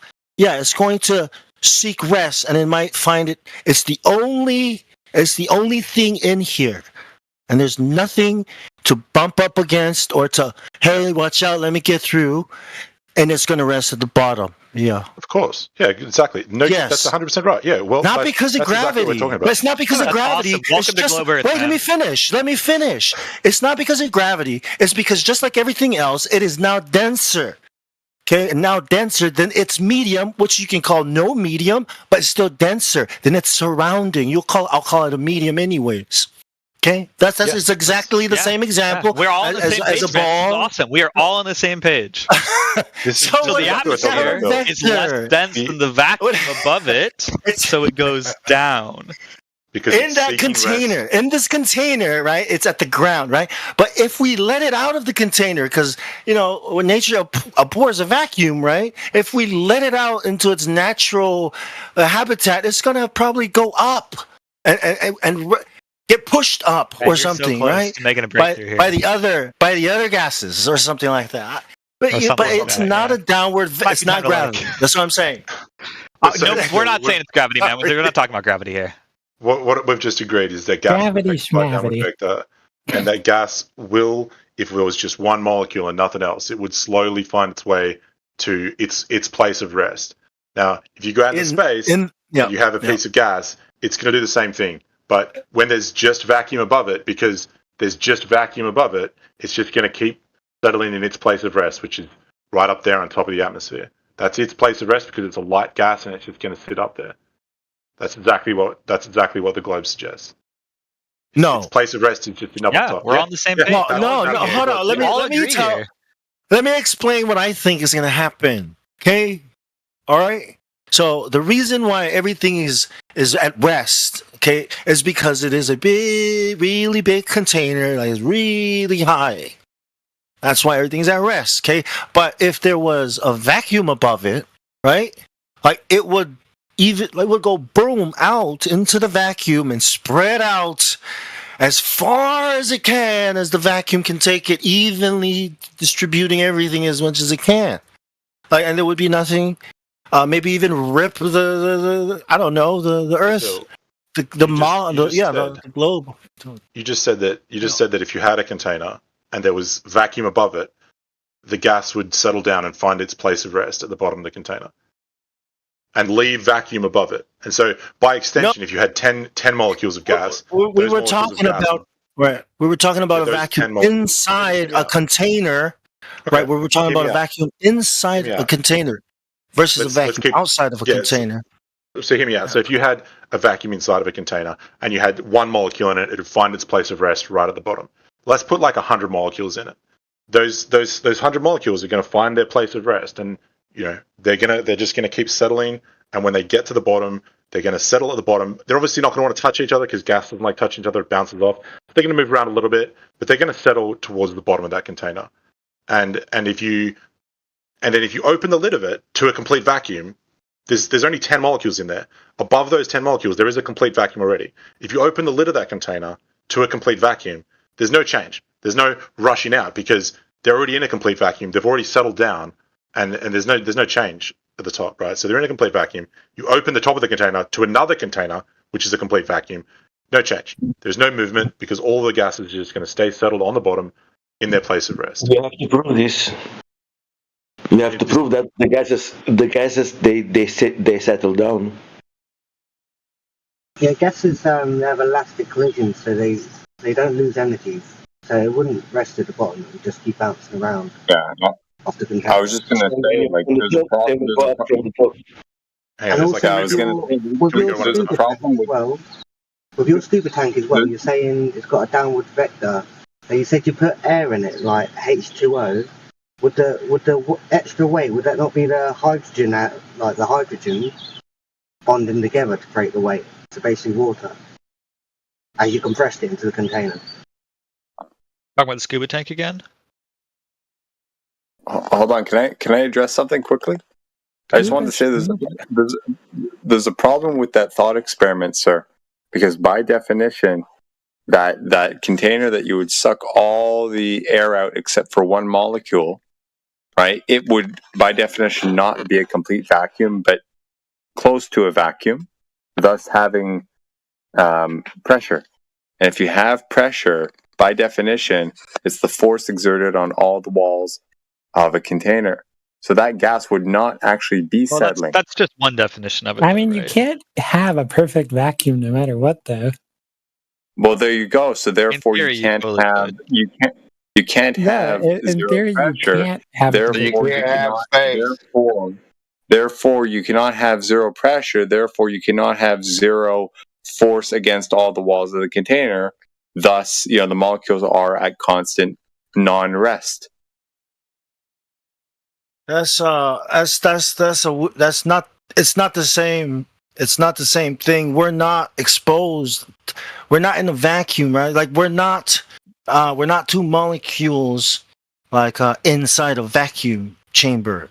You know what I mean? Your chamber, you have to fill your chamber with all kinds of gases and different kinds of states of matter. And then when you open that little window to the other vacuums outside, they're all gonna push out. They're like sucked out. That's my point, because the things are in constant motion. Exactly. Right. So the thought experiment that Rick proposed and the other guy, it's a little bit purely theoretical and discounting these known attributes of gas. And the definition of gas pressure. The only way to make a vacuum is to try to make the word space out of an area where there wasn't space. So if you increase the area, you're trying to increase the volume within it by expanding it, right? So the only way to even act like you have a vacuum is just like trying to force something, like you have two containers stuck together and you try to pull them apart. Yeah, the only. Yeah, it only exists when there's pressure, right? Like vacuums don't exist. Like if you think about it, it only exists when you create one, right? Yeah, but it's the pressure gradient between the two things. Yeah. When you're trying to create an area bigger than the amount of stuff that's in it, it ain't fucking happening. The stuff has to expand to fill that area. Well, that's the conversation, guys. I'll catch you later. Take it easy. That's why I like the argument about, if there's a container, could the universe be the container? Right? I like that. I find it kind of funny because it's stated that the universe is ever expanding. So if you have a fixed volume with certain pockets of whatever pressure scattered around it, and you expand the volume, well, then by definition, these pockets of pressure need to expand proportionally to it. You fluctuate the temperature. That's what expands it. Yeah, well, that's what it is. Temperature. Well, right. I'm just saying in a purely theoretical sense of the universe itself being the container. Once you expand that without changing anything else, right? No added energy to add temperature to it. The pressure is going to decrease, but we don't witness that. Yeah, the theoretical one. Yeah. Gotcha. Yeah, the idea of space or nothing and all that dumb shit. Yeah, or going nowhere. Yeah. But the idea that the air can contain things is not silly. The idea that temperature can negate what the air is going to do or how it's going to act is not silly. I don't think you can think of space like a container, though. Well, I brought it up because Nothing doesn't exist. The word, It's not a fixed. It's not a fixed thing. It's quite literally stretching. Those are two. You're not stretching a container. Stretching into what? Off of what? What is stretching it? Space time is stretching. That's what the expansion of the universe is. What the fuck are you? Hold on, man. How is it stretching but making balls? A ball is the idea, right?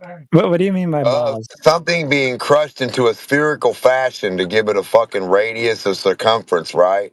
Yeah, sure. Mass attracting mass. Now you're trying to say time and space is pulling everything apart, not condensing it. I never said it's pulling it apart. So is it condensing it all into a ball? I never said it's condensing it either. Expanding? I never said it's condensing it either. Holy motherfucker! Which one is it doing, dude? Can I say something real quick? Yeah, sure. Go ahead.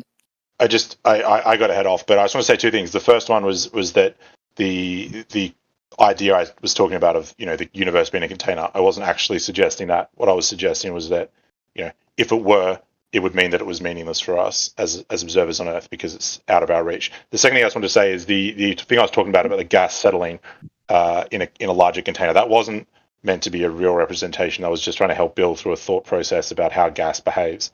And the third thing I wanted to say is thanks heaps to the chat, guys. It was really good chat tonight. And we talked about a lot of interesting stuff. I just wanted to say thanks that everyone was really cordial and it was a good chat. Thanks too, man. Take it easy. Hope to see you next time. I'll talk to you guys soon. Have a good one. So what's this vacuum of space acting like, and where can we mimic it? We're not seeing like a decreasing pressure in fucking massive solar regions because they're bound together by gravity, not fucking random gas effects that we see locally on Earth. Massive structures of space are bound together by gravity, not gas laws. Dude, I can feel the air. I can feel temperature. I can't feel gravity or see gravity. Now, where's it at? So would you just say that it's just a coincidence that a lot of places in space are full and a lot aren't? No, there's no such thing as space. No, space is what we're trying to get you to convince us of. How can we experience that? What does it look and act and feel like? Wait, but so what are you looking at when you look up? Air. Further. Like, where are the stars that you see in the sky? Air. The stars are air? What do you mean? Like, what are they? They're light. They're lights. Yeah, they tell us, the seasons and, the months. No, I mean, like, where are they? Are they, like, in the sky on your fucking dome or something? Like, are they not in space? What? The sun is in the sky. Like, if we could fly there, we would, right? No, we're not. That's why I didn't say this. That's why I didn't say the sun, because I knew you'd say that. I said in your paradigm, gravity alone is not the sole reason for isn't the sole dictator of distribution of matter in the universe. It's a combination of things. It's not just gravity. Is not this overarching soul God thing that just dictates everything. I mean, you could literally say that gravity is the dictator of that completely. No, it's not. Entropy too. I mean, if you want to bring up fucking baryonic matter, it's 5% of what's happening. It's not anywhere close to what gravity is doing. Listen, gravity in your universe isn't doing jack shit with just a few particles to get clumped together. It's not doing anything. You can say that there is still that. You can say that they are to a degree distorting space time, minutely, very very minutely. But the other electro forces and all that stuff is overpowering that, and most of the time, matter doesn't want to be together, right? Your helium and your hydrogen atoms, they don't want to be near each other. Their propensity is to be away from each other. They repel each other. So you were talking about electromagnetism, right? Do you know how electromagnetism actually works? Because nobody does. No, I don't think anyone does. I mean, because you're saying that that's what's doing this rather than gravity. And one other thing. You said a couple of atoms, not like 100 trillion atoms. I'd say there's quite a large difference in that amount. Yeah, and then I forgot about that train. Sorry. Like there's not just holy shit. Like the Earth isn't like 2 atoms. You don't fucking talk. You shut up. You stay on mute. You don't talk. You never talk. So just stay on mute. I'm kidding. Just the first time I've ever seen your mic light up.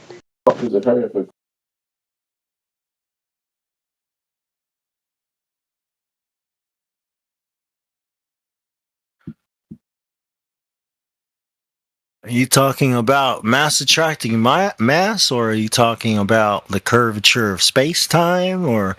Well, no, I was saying that him saying that there's a few atoms doing this is just wrong. I'm sorry, but there's more than a few atoms doing all this. Doing what? It's not like 2 or 3. We're not comprised of 2 or 3 atoms. I'm sorry, dude. Dude, why? What difference does it make? It makes quite a big difference. What's changing? All right, you've got this big empty space, right? And you've got a few particles there. Their natural propensity is to repel each other. They don't want to be near. Listen. They don't want to be near each other, right? Suddenly you've got a larger area, right, with trillions of these things in there, and then suddenly for some reason they all want to be near each other because there's a lot of them. It doesn't make any sense. So what you're saying is that they can't clump together because of the electromagnetic force. Is that what you're trying to say? Yeah, you're saying that just because there's many of them, they suddenly want to do that thing that they usually naturally don't want to do. That's an observation because there's a lot of solid matter around me right now. No, it's not an observation. Don't say that. It's not an observation. It might be an interpretation of observation. Why when I'm holding this mug in front of me? Why is it not getting just ripped apart by this electromagnetic force you're talking about? I don't know, dude. I'm just repeating the stories that I'm told about the universe from your side of the paradigm, from the globe side, from the acentric fucking universe that we're told. This is what you're saying.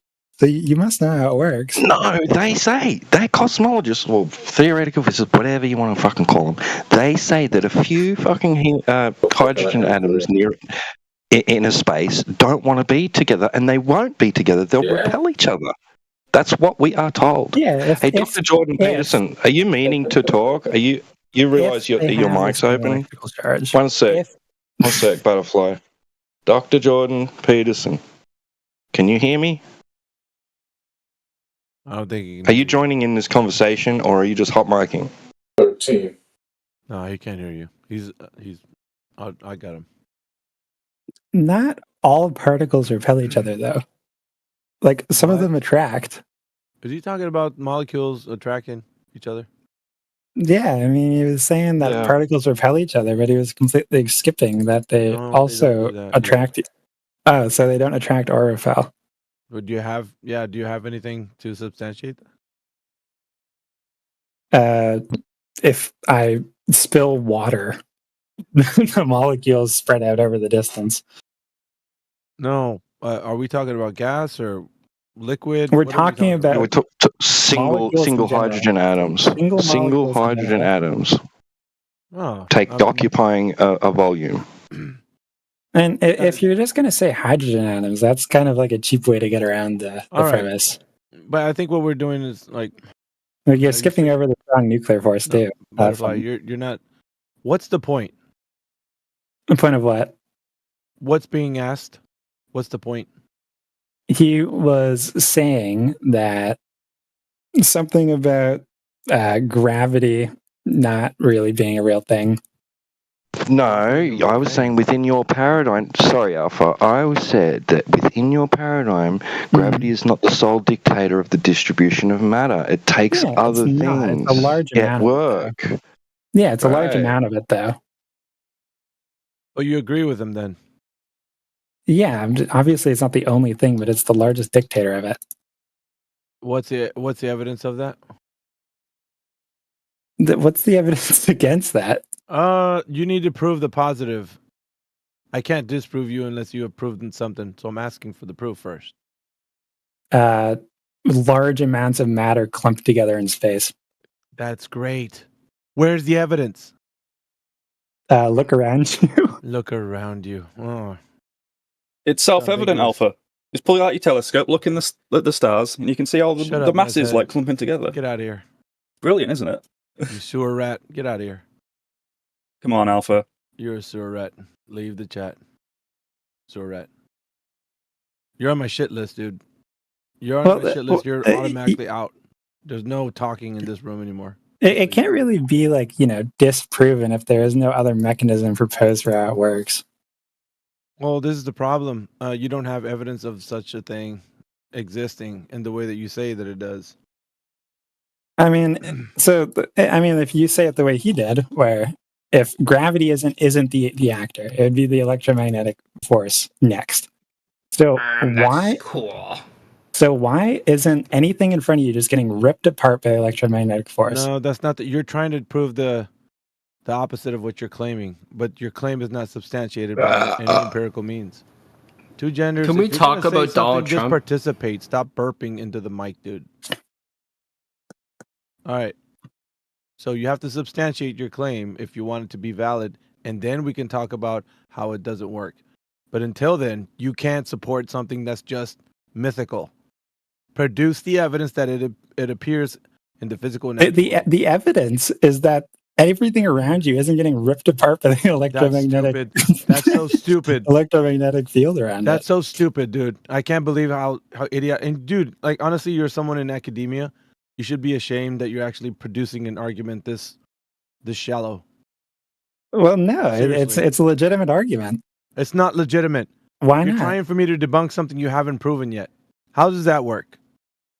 Are you actually listening, or are you just? I'm talking? listening to you tell me to debunk something that you haven't proven. That's what you're telling everybody in this room to do. We can't do that unless you provide the evidence that it exists as you say it does, and then we can look into debunking it. Yeah, Until then, I just it's showed mythical. you. What you didn't show me anything. Okay. So do you not believe in the electromagnetic gravity, strong nuclear force, weak nuclear force? I don't need to believe into something that can be proven. No belief required. None whatsoever. So just ignore her. Okay. Ignore? Gotcha. No. Yeah. You're talking about now. You're skipping to different topics. No, they're all the forces. Okay, all the forces. I'm asking if you believe you were talking to T-Dub about. The electromagnetic force and gravity. Butterfly, you're not comprehending. What he's telling you, if you had proof, he wouldn't have to believe anything. Yep. And I'm saying it doesn't work without that. These other systems don't work without That's gravity. called an ipsy-dixit baseless assertion. This is what? He's acting for the proof. Oh my God! There's no way you're real people. He has a sacred cow, and we're killing it. Do you have sacred cows, dude?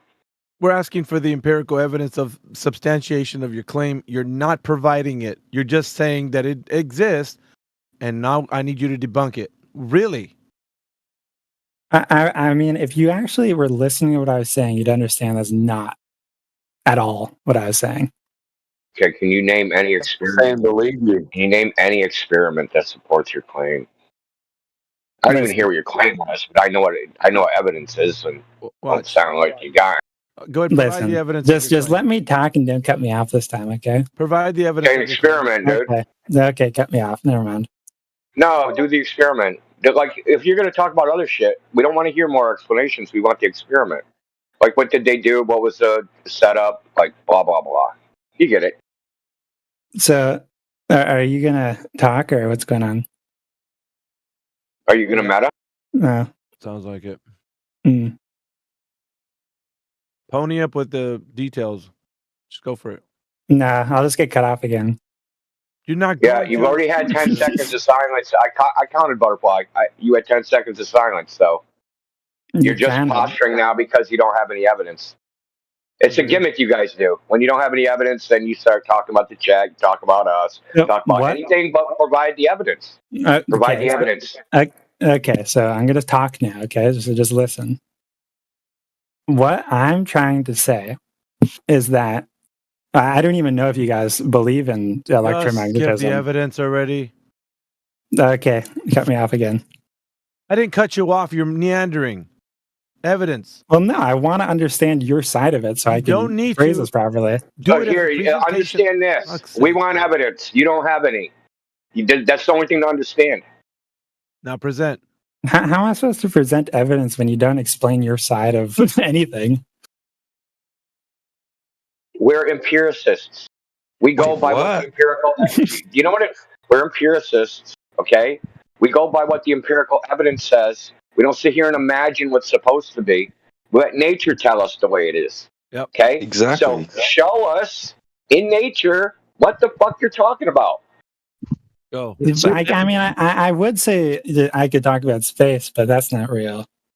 Oh God, you can't show shit about that, dude. You can just tell us one space story. isn't real. Oh yeah, because you went there.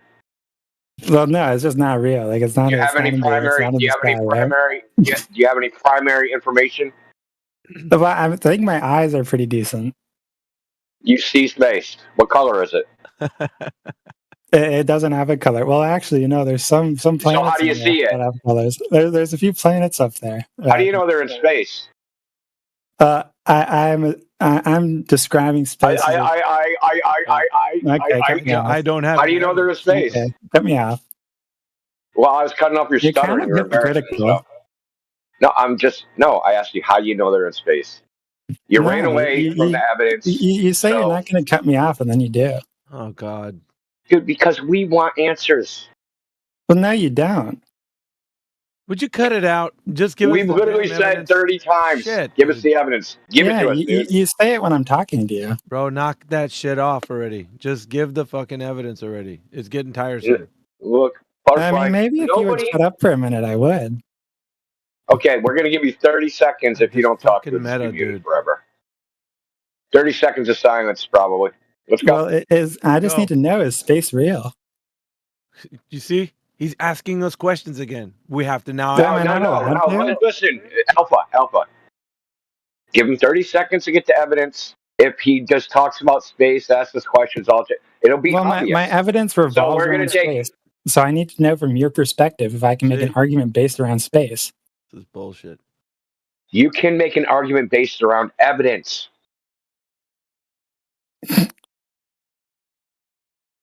So I need to provide evidence that space is real first. Then okay, check this out. Our claims evidence. Wait, so do I need to provide evidence that space is real first? Our claims evidence. So do I need to provide evidence that space is real first? Answer my question, please. Our claims evidence. I don't think I will. So do I need to provide evidence that space is real? You'll just shut the fuck up until you can figure out if claims are evidence. Everybody knows claims are not evidence. The claim is not evidence of the claim. So your claim would be something about space. Okay, cool. We want the evidence for whatever it is, whatever argument you're going to make. If it's space, if it's electromagnetic like with gravity, whatever it is. You can just keep going down that. Or whatever it is. Oh, yeah. Space whatever it is, we want the evidence that supports the claim. Isn't real. Oh, yeah, the strong evidence that supports the claim. Baryonic matter isn't real. I can tell you the experiments that support strong nuclear force, weak nuclear force, electromagnetic force. I can tell you the experiments. Right? So we just want your experiments, dude. You won't believe them, though. That's the crazy part. Another fucking cop-out cult. You're a bonehead. Yeah, you're a bonehead. When I say bonehead, that means like in between the left side of your skull and the right side of your skull is all fucking bone. There's no brain in there. So you're telling me you don't need agreement. If I link you an I don't even experiment, know. Fucking academic bullshit right here, man. I did not really know. Demark, your hot mic on, I think, or some one of your grandkids or something's on your mic. Yeah, I'm gonna mute him, dude. First kid starts swearing at us. You don't need agreement from us. You don't need a dichotomy. You don't need any of that. If something is, it is. If you have evidence for something, then present it. That's it. That's as simple as that. It's what a shame, dude, that all the people from academia act this way. Fucking filibuster bullshit, dude. It's so annoying. If they had all the information. He's from academia? Answers, yeah. He's a physicist, bro. This fucking clown is a physicist. No, he ain't. He would know one experiment. Well, I mean, this is what he claims. And this is the kind of shit we get from academia right here. Neandering and filibuster. I have a question. Bullshit. Do you guys believe in gravity? Why are you asking us what we believe in, dude? What is wrong with you people? I have no idea. Bro, let me ask you, the engineer. Let me ask you: is gravity a belief? Sorry? Is it a belief? Is it something that is subject to beliefs? For me, gravity is not a belief; it's a fact. Okay, it's a fact. Well, you're using the word fact wrong, but I'll let it slide. Facts are things that happen, dude. They're not like, like if you say something falls at 9.8 meters per second squared, that's actually not a fact. If you said somebody measured something fall at 9.8 meters per second squared, that would be a fact, right? So even though it's a fine distinction, gravity is a fact. Okay, in what way? Like, what do you mean by gravity? What exactly are you talking about? Well, the definition of gravity is when, for example, imagine you were in space, right? And there's two objects. Okay, no. There's no imagining. There's no imagining, dude. Okay. Didn't you just hear what we were saying to the other guy? So if I have to imagine it, then it's a belief. It wouldn't be a fact, right? No. So, for example... So you can imagine facts? Indio, that's not what I'm saying. Look, okay. When I use a theoretical thing, right? For example, let's talk about abortion. And then I told you, imagine this. I'm just theoretically giving you a situation to give you my definition of that thing. Dude, shut the fuck up. Abortion. But you would need even for your hypothetical, you would need some exemplar that hypothetical has some observational, that your theoretical hypothetical has some support in reality. Okay, what was your go on. So what I'm saying is, you have a hypothetical that you stick two balls in space, eventually they'll come together, right? Look, Indio, what was your original? How do you know that? My original question is, what do you think gravity is, dude? Because we talked to a lot of people, they have different ideas. 100%. And now I can't use a theoretical thing to give you my definition of gravity. I mean, we're empiricists. We'd prefer experiments. No, yes, you can be empiricist, but you asked me the definition, my definition of gravity, and I'm using a theoretical. We don't want your personal definition. We want the definition. Okay, yeah, exactly. And I'm going to give you the definition and the explanation of the best of my abilities, right? But you just cut me off, and then you said, no, prove it. But you told me... I didn't say prove it. I didn't say prove it. Why do you guys always straw man? Okay, we want the experimental evidence, dude. It's a difference, dude. Proof and evidence are not the same thing. So, listen, real quick. Okay, so some people think gravity, you go, hey, dude, what do you mean by gravity? And they say, oh, drop something. So that would be an observed phenomenon, right? That would be something you observe, in effect. But then another person would go, well, mass attracts mass, which would be the cause. So the cause can't be the effect at the same time. So trying to figure out, are you a causal mechanism gravity believer, or are you an effect mechanism gravity believer? because they're not both the same thing. Okay, NDO. So basically, what I'm getting at, right, is you told me, okay, you said it yourself. You told me to show you the evidence. But first, you asked me a question before that. You asked me, well, define the gravity. And then I was defining gravity, and then you said, nope, wait. And then you cut me off and you told me, show me the evidence. So I don't understand what you want me to do. That's not what happened. I asked you, what do you mean by gravity? And then you said imagine. Yeah, oh my God. Because That's exactly what happened, dude. We record this. We can play back the tape. NDO, yes, you record this, right?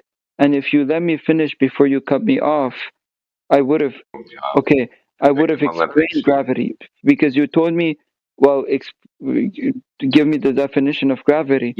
I said, I will give you the. And then go ahead, dude. You're wasting your words, dude. No, NDO. What I'm doing is just revealing your hypocrisy right here. Yeah. You're doing all the meta shit that nobody gives a fuck about, dude. Because you have to start. I asked you, what do you mean by gravity? And you said imagine. And I was like, fucking dude, that's your problem. I don't want to imagine. I want the observed phenomenon that you're calling gravity. Is it drop something? Is it mass attracting mass? Is it I didn't throw it away? Is it everything gets pulled to the center? Is it every particle attracts every other particle inversely proportional to the square of the distance? Is it bending fucking space time? Like, which one is it, dude? Dude, that meta shit is so fucking annoying. Like, it's all they got, dude. It's literally annoying, all they have. He repeated himself like 3 times about why he was muted, dude. That's so annoying. I mean, he can't get to the damn point. It's like spinning his wheels in mud. Like, we're not getting anywhere. Dude, what I think they do it sometimes but they're trying to think of some people they'll say while they're trying to think. So he's like trying to think of a thing, but he can't multitask. So he needs to do that for hours and hours and hours to construct some bullshit argument while talking at the same time. They can't walk and chew gum, man. This is why you guys lose in this argument every day. Because you meander back and forth and you never give any empirical evidence. We give you the floor multiple times. It's not like we don't. And you use your airtime to tell us the thing why you were muted the whole time, like just over and over. And dude, at some point, it just gets tiring. We don't want to keep hearing that. Just produce the evidence or don't. But it's like, shit, we don't want the pot, man. Yeah, we don't want conversations about the conversation, dude. I'm qualified enough to speak. I don't think you are. If you are, then drop the meta and just give us the answer. That's it. Simple. If you're a civil engineer, that means you're using little g. You can't get from little g. He'll have to as soon as you unmuted him. No, I think he's going to come in here and talk whenever we're not here or whatever. That's fine. We got MK Punk that just joined, Super Beasto. Welcome, guys, to the room. We got Nino's in here, Jolly Virus. If you guys want to speak and produce some evidence that the Earth is a globe, please, we welcome you to do so in this forum. But I guarantee you in this forum, you will be challenged, so be ready for a challenge.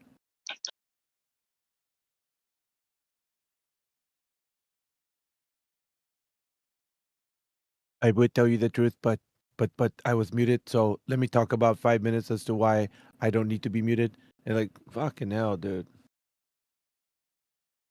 Dude, he immediately started complaining about the conversation. Immediately. That's because you put the screws to him, man. And as soon as you did that, he's like, that wasn't. Yeah. Dude, I'm like, no, dude. Like, I wasn't even at the screws part yet. Dude, I how when you just hold the nail up to the wall and you gotta tap it? Like, I was just I didn't even get to the tap where I put it in, dude. It was just like, the fuck, you're complaining already, man. Like, what the hell? Like, I haven't done nothing yet. What the fuck? Yeah. It was anticipation, right? It was anticipation fear. Which is sometimes, yeah, it's a bit premature, but it's what they do. Butterfly is the only conversation in town at the moment. Everybody else is, probably away from their computer or something.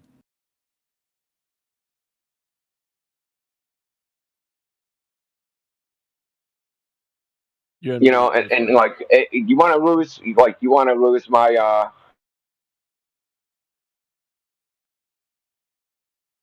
Dude, he. I wouldn't call it respect, but like my whatever really fast. He said, Start your sentence with imagine. Yeah.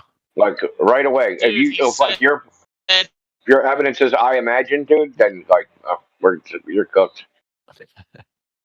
Dude, he said he exposed you on your hypocrisy.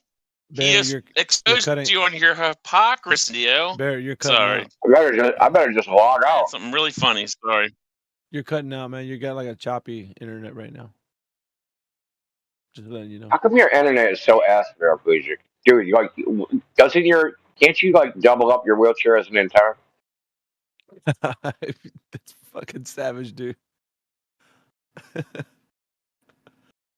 I only make fun of it. I already make fun like that because he does. He makes fun of himself. Copper wheelchair. Give me a copper wheelchair. You need yourself a copper wheel.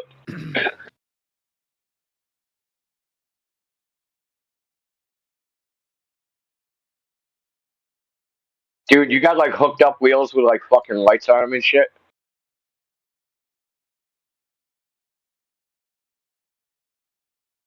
Hell no. That would be badass though, man. Fucking LED lights like embedded in the wheels with like patterns and shit. That would be great. Dude, your shit's still lagging, Bear. Just saying. Where the Globers at? And appealing to credentials isn't a fallacy. This dude, the engineer. Yeah. I think most fallacies are, most of them are pretty Get good. closer to your mic, Egg. I think fallacies are mostly pretty good heuristics, most of them. There are some that are pretty bad in most situations, but I would say most are pretty good in most situations. Egg, you're still far away. Approximating truth. Is he far away for everybody else or just me? No. Yeah, he's low. I just You turned him just up. said a logical fallacy is good at approximating truth. Most fallacies are descriptions of what are also called heuristics or cognitive biases. But the main point I think to take away from them is not just how they lead you to bad conclusions, but how 95% of the time they're a pretty good way of estimating a correct conclusion. Are you justifying fallacies? Heuristics. I'm saying they are heuristics. You put lipstick fallacies on a are if pig you again. logically reason, you go therefore, but if you go so probably, and you're using probabilistic reasoning or inference, then they're heuristics and they're very useful. He always puts lipstick on a pig, but it's still a pig. I don't know. You don't realize Do you that. not get what I'm saying? Yeah. I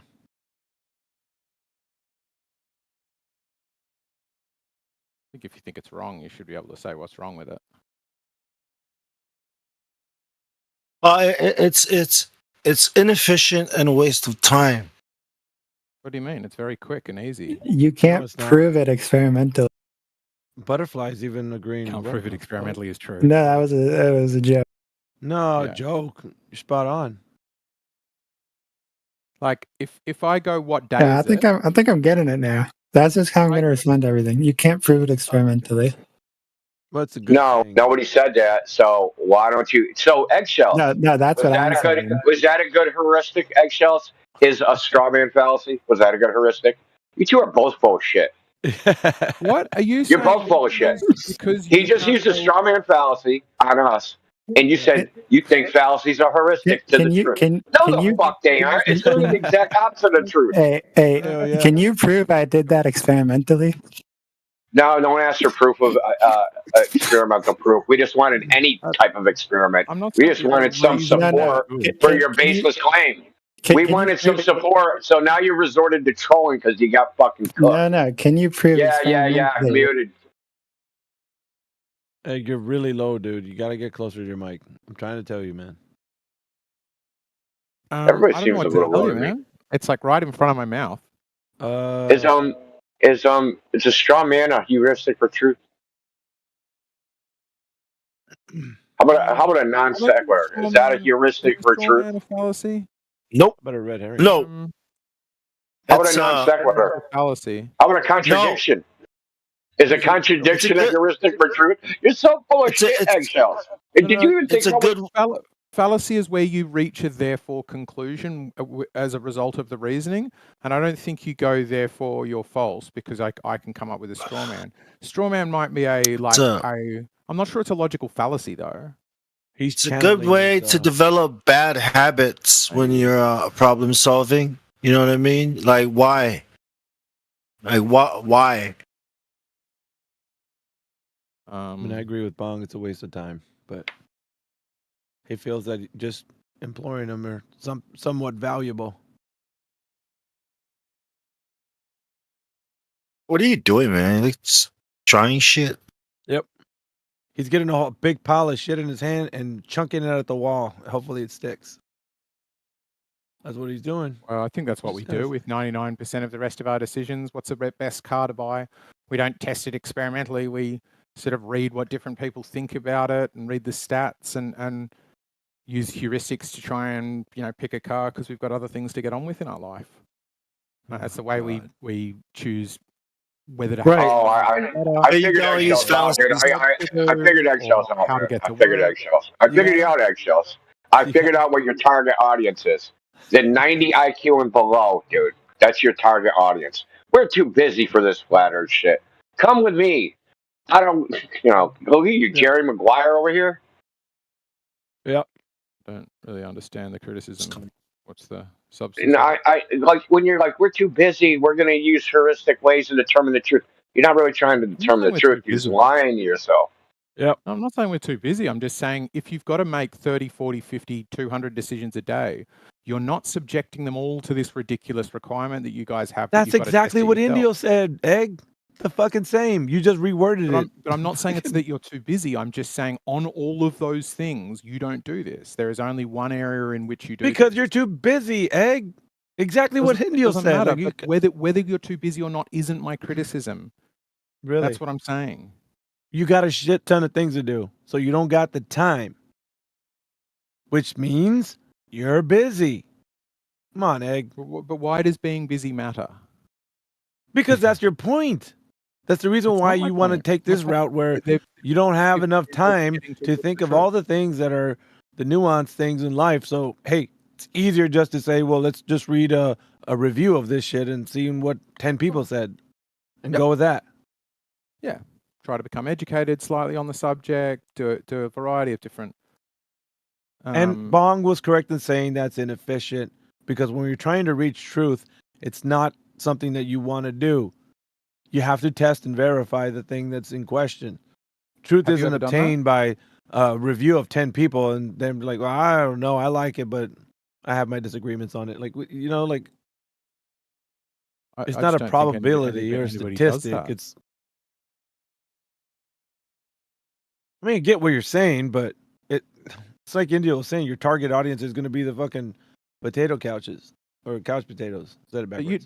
But you're implying you test all of these things, and I'm just saying you haven't tested anything, let alone the shape of the Earth. Yes, dude. I've already told you this, and you kept asking me, what have you done, Alpha? What is it that you've done? Where's your experiment? Remember, you were on about this shit, and I've told you a million times, everybody in this room and on Earth at some point in their life has done a long-distance observation and have seen something that was too far, thereby testing the fact that the claim of the geometric curve of the Earth is said to be at a predictable distance according to the size of the Earth.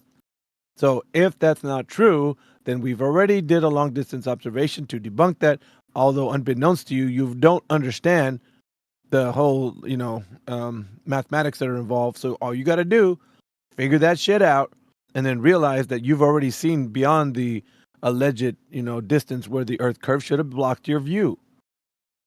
I told you. Excel thinks he's slick, dude. You think you're slick. You'll sit here and say, nobody's done any experiment measuring the Earth. And then when we show that we have, you'll complain about how it wasn't good enough, forgetting about your baseless fucking claim that you started with.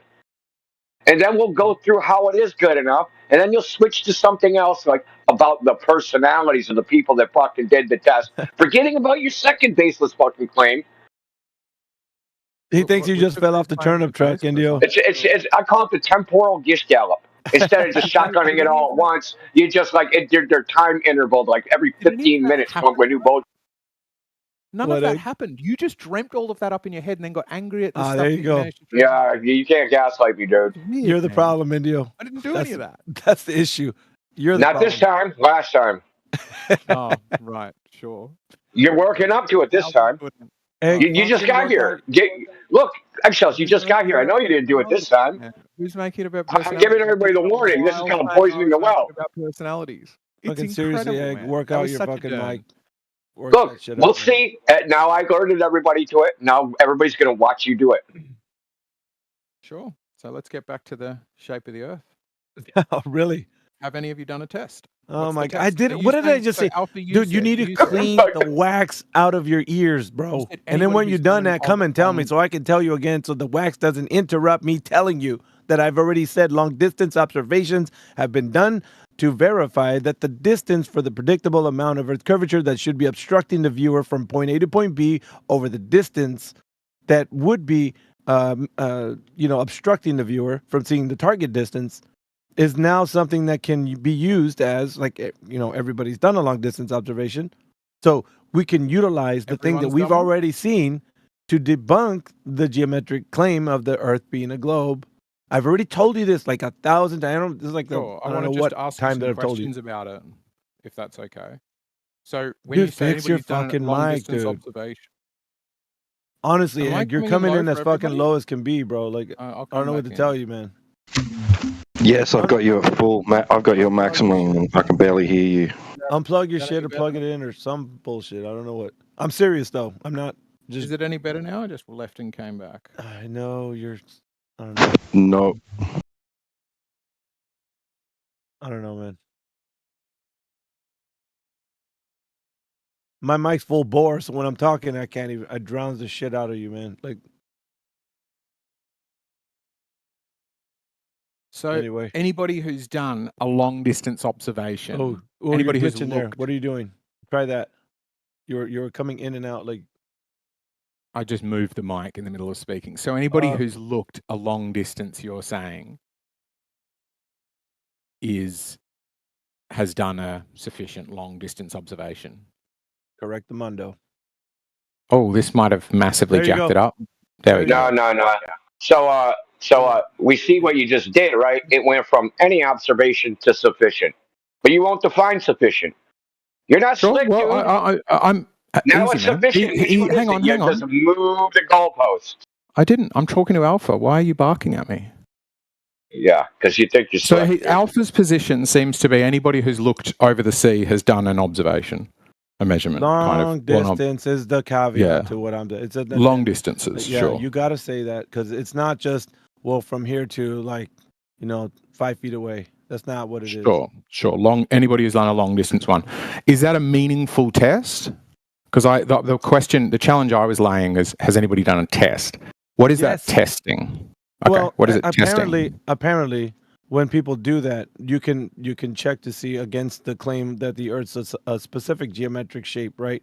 And the Earth curve calculator will punch out some numbers to tell you where the predicted Earth curve should be obstructing the viewer, right, from seeing the target distance. Sure. Now that would verify that the observer could not see a target distance at specific long distance. But because a person can see at a very long distance away from them, that means that the predictable amount of Earth curvature that should be obstructing the viewer from seeing the target distance would not allow the observer to see it. But because everybody has seen something that seems to be a lot farther than the predictable curvature, the obstruction, that means that the geometric shape of the Earth is not what we've been told. And according to the argument for the black swan, it works that way because the oil rigs serve as a demarcation line to tell you that at 9.41 miles, those oil rigs are showing that at a 1 foot observer height and looking horizontally across the surface of the water, that the Earth curve should be at 1.22 miles away, which that doesn't turn out to be the case because we see as far as the oil rigs, which is at 9.41 miles. I think it's Habitat. That's at that distance. And then far beyond that, where the alleged Earth curvature should be, which is the horizon, according to the Globers, that was where the ships disappear behind. That would be farther than the distance of 9.41 miles. Then, of course, that would conclude that the distance to the curvature of the Earth, allegedly the horizon, where boats disappear behind, is not the place where geometrically can be measured as sufficiently supporting the case of the geometry of the Earth. So geometric horizon, we're said to be at that distance, is not going to be the final conclusion for the Earth being a globe, because we debunked it, because the predictable amount of Earth curvature should be at 1.22 miles. Therefore, the person that's seeing a long distance observation every single time they do it has been debunking the globe unbeknownst to them. There. Would you call it a test? I've said this to you like 1,000 times. Yeah, but my challenge is, would you call those observations a test? They're testing the claim of the globe. What do you mean it's not a test? Well, how are they testing it? How could they disprove the globe with their observation? The Earth curvature would be obstructing their view. That means that they could not be seeing the thing at the target distance, the horizon, at the specific distance that it is, because it should be a lot closer. So the long distance observation disproves the fact that the Earth is a geometric shape of the size that they say that it is, due to the fact they can see that far away. Duh. Yeah. Yeah. So would you say that's testing a claim? Oh my God, dude. I agree that's a test. I agree that's a test. Well then what? Okay. Yeah, that's a test based on an observation. Would you instead then be willing to say anybody who's made a long distance observation could have used that to make a test? But I think unless you've got to hand what shoreline is that, how far away is it, how high is the tallest building, all of this kind of stuff, I don't think you're really testing it. You're just seeing something or not seeing. Get it. So it's not a real test. Yeah, what I'm telling you is that everybody, you didn't hear what I said at the beginning. Everybody has made this observation. What makes it a test is what? What makes it a test is what matters, not how many people have done it. I know that. But I'm telling you, people have seen a lot farther than the distance that the Earth's curvature should have been obstructed. So what I'm telling you is that everyone's made the observation of something that's a lot farther than the predictable curvature would be obstructing the viewer. Provided you ignore refraction. Yeah, provided you ignore refraction. Yeah, but you don't. Which is you the don't globe claim. Yeah, but you as an observer, thinking that the Earth is a globe, wouldn't even know any of this. So once you said, "Hey, you know what? I've been when I was younger. I've seen this one particular target distance, 15, 20 miles or whatever." And you're like, "I don't know if that works out for the globe." So when you go back to the place and you do the proper test, you're gonna find out you can't see that target distance, and then it doesn't show that you live on the globe that you think you did. So then you have to do the test, which means all the requirements of the test. But the observation was already made. All you have to do is go back to the place and do a proper test. That's what I've been telling you. So everybody's seen the observation, right? Everybody's seen that. You, me, and everyone in here. Only thing you have to do is do the rest of the legwork. Right. So what is the observation you've done that was a test that did know the valid distances and recorded it? This is like, it's becoming redundant now because I've said this to you like 1,000 times, dude, honestly. So just looking at the horizon, but not co-witnessing it with what I should see and the claims of the globe, which include refraction. You're just saying I eyeballed it and it looked wrong to me, but I didn't really subject it to any kind of mathematical scrutiny. No, it didn't look wrong. It's not the case. It didn't look wrong. You saw something at a target distance that you were thinking, hey, that's kind of strange. Why do I see this target distance? Why am I seeing this far away? I thought the Earth was curving. I thought the Earth would be obstructing my view, but I see something a lot farther where the Earth curve should have been obstructing my view. Geometrically, you could not see something at a far distance away based on the, specific curvature that's there. Allegedly. Sure. The problem is you made that claim. That you made the claim about where the horizon should be, despite the fact for thousands of the geometry of the Earth, dude. Right, it's not my claim. It's but you've made that claim.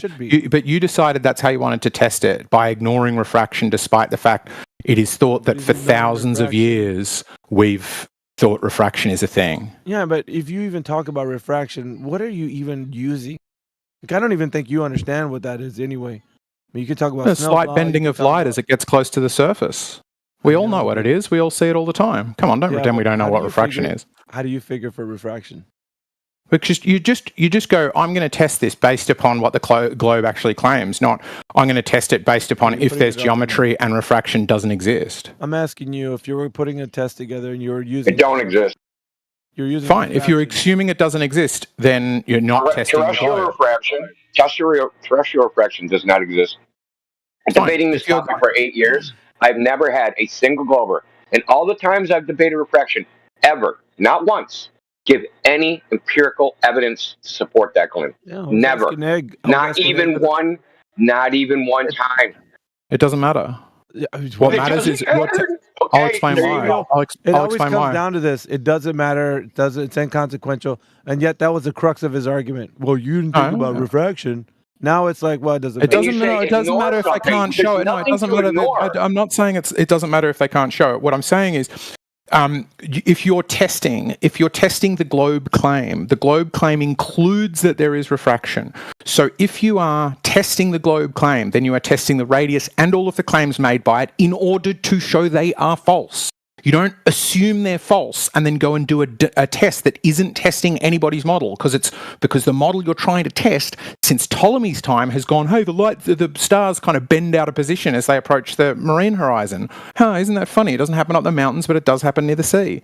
Right? They've known this. So just going, I don't know that people already thought that because if I can exclude this data, it looks a little bit fatter, just a little bit fatter, and that's enough to imagine that I live on a flat Earth. It does happen in the mountains. So things do get displaced. Okay? Well, not enough for flat Earth. Flat Earth needs them to be absolutely not displaced, but also simultaneously have a South Pole that's everywhere. It's literal nonsense, dude. Yeah, because we don't have air on the flat Earth. Flat Earth goes in a vacuum, right? Is that it?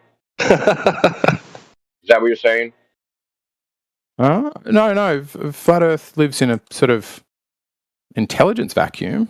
So should we listen to Bill Nye and all the other so-called spokespeople of science that tell us to go down to the beach and just watch a ship go over the horizon, or should we not because of refraction?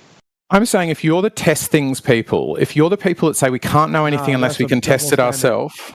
Well, how can we test the globe claim when we can't model the globe claim? That's a double standard, bro. You know why? So eggshells. How am I going to make a prediction that comports with the globe claim? How am I going to do that? If you're still obsessed with looking over horizontally over the Earth, go above 100 meters and show that it to be noticeably flatter than 7/6R. This is bullshit, Indio. Yeah, we've done that, dude. We're way past that. I don't think you have. Hold on. Jay Tolan went in an airplane 27,000 feet and saw mountains 500 miles away. They'd be 11 miles under the horizon. So, yeah, this has been done already.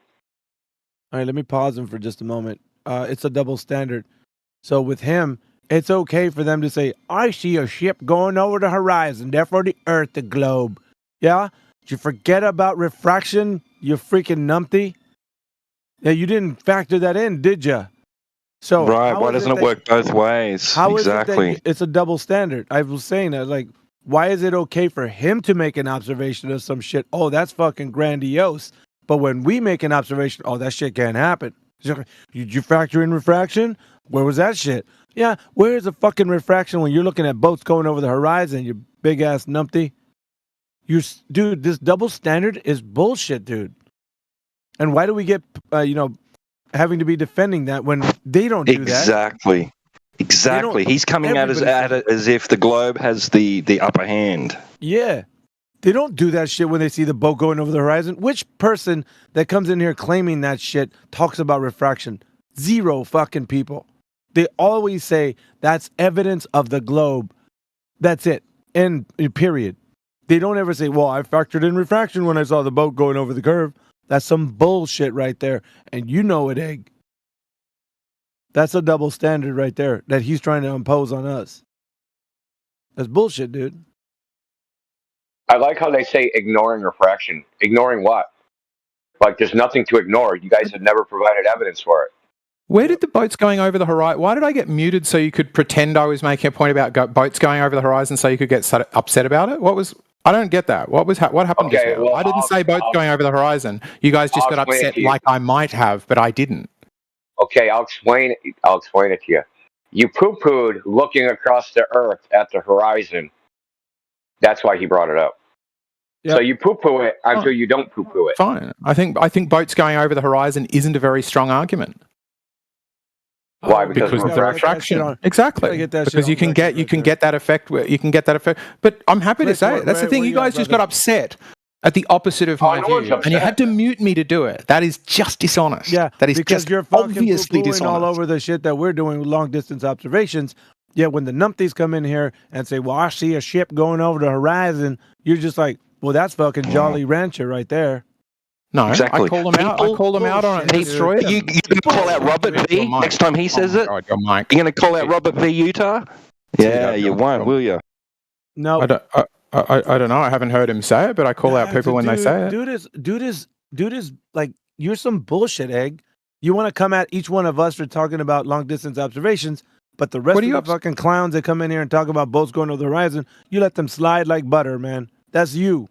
All day. No, this hasn't happened. You've dreamt this up again. You realize you keep dreaming up things I've done to you. This is like having a girlfriend who sleeps too hot and always has dreams that you've cheated on her again, and you get in trouble like you've cheated on her again despite the fact I haven't said or done any of these things. You guys are cooked. You realize that. It all came up in your head. You never even mentioned the fact that once that the observation of boats going over the horizon is also invalid. That wasn't even brought in. You should have said something like, well, you know what? Long distance observations are invalid. I don't think it's invalid. I would say, really? So my long distance observation's valid?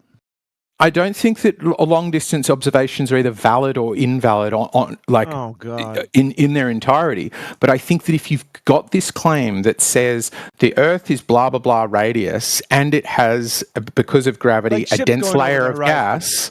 A dense layer of gas, then you will both have a refracted horizon that makes it appear a bit fatter than it is, and you'll have ships going over the horizon anyway, but sometimes it'll be a more distant horizon that they might We just got to accept the excuses, right? Yeah. It's not excuses, it's just what the claim is. No. Okay, is it really? So let's get this, like, we're going to make a 15-mile observation from 6 feet above sea level. What model do I use? Yeah, it's a hypothetical. What model do I use to predict where the horizon will be? It's a good question, one I wouldn't pretend to know the answer to. Tell me about other tests you've done, and we can see how we can expand upon them. We're going to try and figure out what the globe prediction actually is. That's what we're going to try to figure out. What actually is it? If we're doing it wrong, right? We're not actually testing the globe. Let's actually test the globe. Let's figure out what the prediction actually is. So we're not going to quote unquote ignore refraction. We're going to completely account for it. But I don't know how to account for it. So why don't you tell me how to account for it? Well, guesstimate. Make measurements and observations make measurements and observations and corrections and the more precise. Yeah, I want to know. It was specific. Well, I mean, we can't just write in our scientific paper, I tested the globe. Well, I guesstimated. Or your scientific paper. We can't just write in our scientific paper, did you say? Yeah, that we guesstimated, right? Come on, we can't write in our paper that we just guesstimated, right? Look, I think the more bizarre proposition is that you would be writing a scientific paper than we guesstimated appeared in a scientific paper. I've written lots of papers, dude. He fixated on a shiny quarter. Something tells me they haven't been cited. He fixated on a shiny quarter on the ground. In university, like typically you don't put your university papers into a journal. Oh, well, then you haven't really, you've done a Dude, who gives a fuck, Egg? Like, we're talking about that's not the point. You're trying to deflect. He brought up science. He's pretending to be a scientist. You're trying to deflect from the point. No, you're just trying to deflect. You brought it up, man. You're saying, you took it out of context. But that's not the meter. The context was quite simple. If you were writing a scientific paper, would you put in that you fucking guesstimated it? Yes or no? Probably, yeah. I think so. And give it your parameters for your guess. Yeah, okay. Your reasoning for it. But what do we plug them into? Like, so We got a bunch of meteorological stations. We got a fucking million of them along the entire line of sight. We want to know. I want to know what model do I plug those values into so I can quote unquote account for refraction. So we're going to try and quantify it so we can actually see if our observation matches the globe model, whatever the fuck that is. Because you said what we're doing isn't the globe model. So what is the globe model? I think what you know what the globe model is. It's a geoid. Yeah, but I need the refraction component. I'm gonna.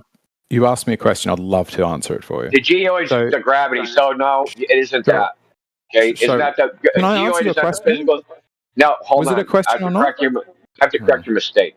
The geoid is not the physical surface of the Earth. It's the equipotential surface of gravity. You done? Yeah. So if you were in around measuring 9.8 meters per second squared. Oh, you didn't have a no, I don't have a question, dude. You can't answer my question, dude. You're not qualified. Look, what I would do is I would go, what is the claimed radius? I would try to get as precise as I could with that. And then I would go, what are all of the confounding factors, such as, fidelity of the optics I was using and the methods I was using. And I would then come up with a benchmark where I would go, if I expect light to bend within 3 arc minutes, then I'm going to look for a result that's bigger than 6 arc minutes. And if I get a result that's bigger than 6 arc minutes, I'll call that meaningful. So how high do I need to get and how far do I need to shoot to get that thing that when I show it to the Globers, I say, look how high I was. I was clearly above 100 meters and I showed worse than 7/6R. I showed that it was like 14/6R, right? And you go, that's okay. Now we're getting don't mean anything. It's all red. Nice red herring. That don't mean anything. I want to know how I got to the arc radius value. Did I get to that? How do I know your 3 arguments is the globe prediction?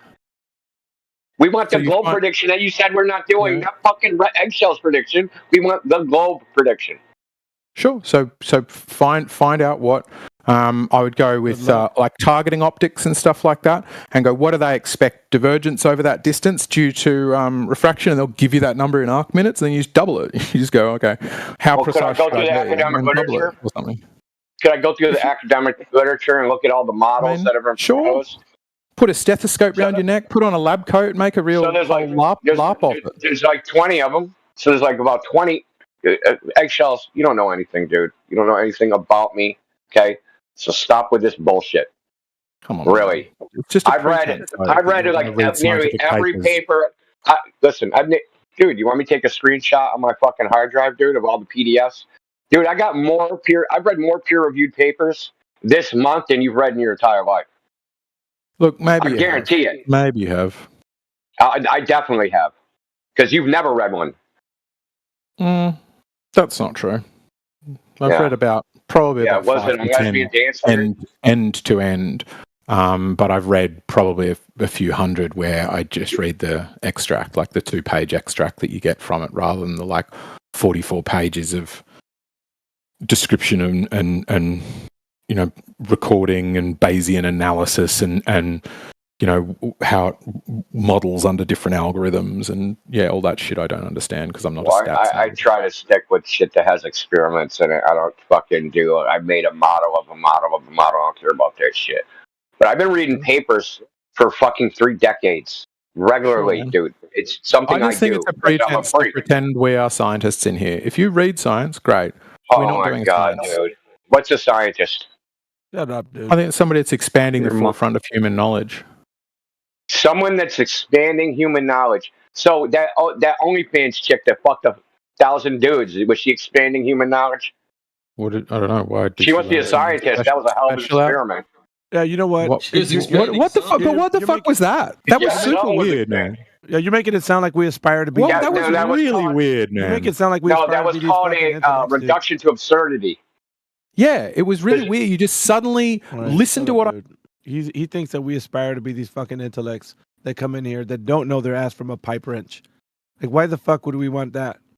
Like, they don't know what's going on. They come in here, we ask them questions. These scientists are the ones that are giving the worst answers because they don't know how to talk. Could you remind me? It's weird.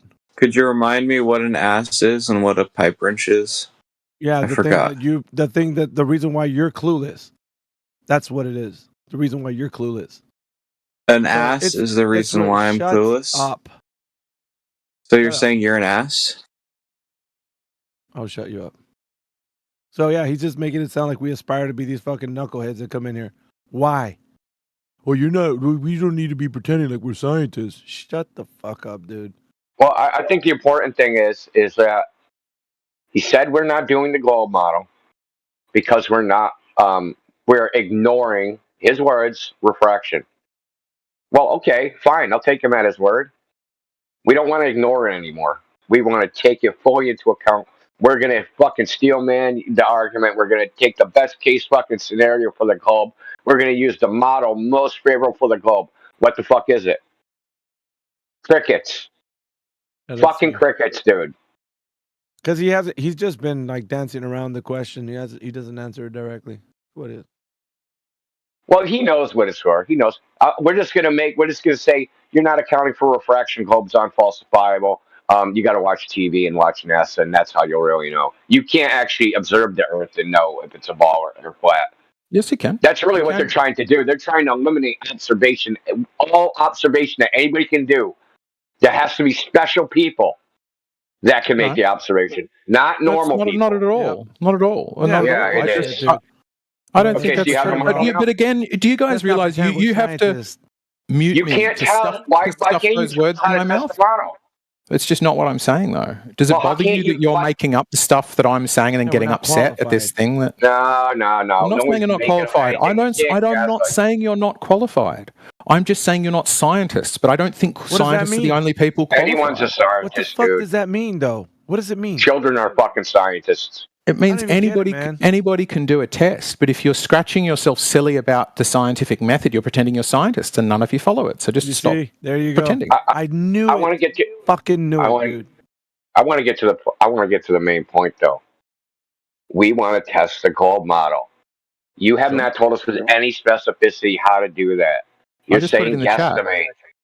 No, I said show double 7/6R. So if you can show 7/6R, like. I think if you showed me 9/6R, I would be pretty impressed and surprised and need to go back to the drawing board. Okay, why so 7/6. So 7/6R is the globe model. Yeah, so go up to like a good. Why are we accepting R? 40,000. Why should we accept there's an R? T-Dub, your mic is super loud because you're disproving R. So you must assume R to be true and then show that it is not. That's how you test something. That's literally how you. Otherwise, you're not testing. Yeah. No, you're not trying to prove R. You're trying to disprove R. Why? Come on, guys. You must get this. I know you're disproving it. He's saying in the first place. His question. Have you guys all forgotten immediately Indio's question? Are you that cooked? His question is, what can I do that would be a big enough observation? And then I'm like, right, the big enough observation to disprove the globe, which is what we've been talking about the last half hour, is a given radius and refraction. And he said, you won't give me a specific number, and I gave the specific number. 7/6R, show double that, and bang, you win. It took you that long to construct that straw man. That's crazy. It's not what I said. What I said was, we want to know what the globe model is. I didn't ask for a specific number. I asked for a model. What is the model? So 7/6R is just a quick and dirty. Yeah, but just that. And if I use that, someone will say that's not the globe model. Yep. Like you're not trying to disprove one individual. You don't know what 7/6R. If you're doing science, if you're pretending to be a scientist, you're not trying to disprove one individual who disagrees with you. You're trying to come up with a meaningful question that would show the difference in the truth between two propositions. You're trying to go, is A true or B true? So if the horizon doesn't match 7/6R, then the globe's false, right? I mean, if that's how you think that to logic through it, obviously nobody agrees with. No, I don't think that because that ignores. Okay, then why are we using that? We want the actual globe model, not the. Yeah, why are you using that? Why are you? Because you just said to use it. You just said use 7/6R. Why have you kept on using it? You just said use 7/6R. Yeah. Why not use that? 7/6R is what's expected. So, why have you not used it? Okay. Does it explain the black swan? We have no. So far off, dude. How far off is it? It's close to the surface, and I said two things, didn't I? I said get up high and more than 7/6R. But it wouldn't surprise me if 7/6R got you most of the way there. In the black swan, doesn't it? Yeah, and Indio said, yeah, Jay Tolan, so many feet above sea level, 500 miles distance. 500 miles from sea level, that I'd be impressed by, yeah. 500 miles above, 500 miles, right? I can't remember the altitude. What was the altitude, Indio? From sea level? Do you realise that's like longer than the world record shot, and the world record shot was mountaintop to mountaintop? Yeah, long distance observation from aircraft, infrared photography. Oh, aircraft, okay. Well, we still haven't gotten from eggshells a great way to test whether or not the Earth is a globe. He's just been... Sure, go up high. Like, I think there's many ways, like using gyros, doing observations, mapping. There's many ways to do it, but you guys will only look in the one direction that gives you the result you want.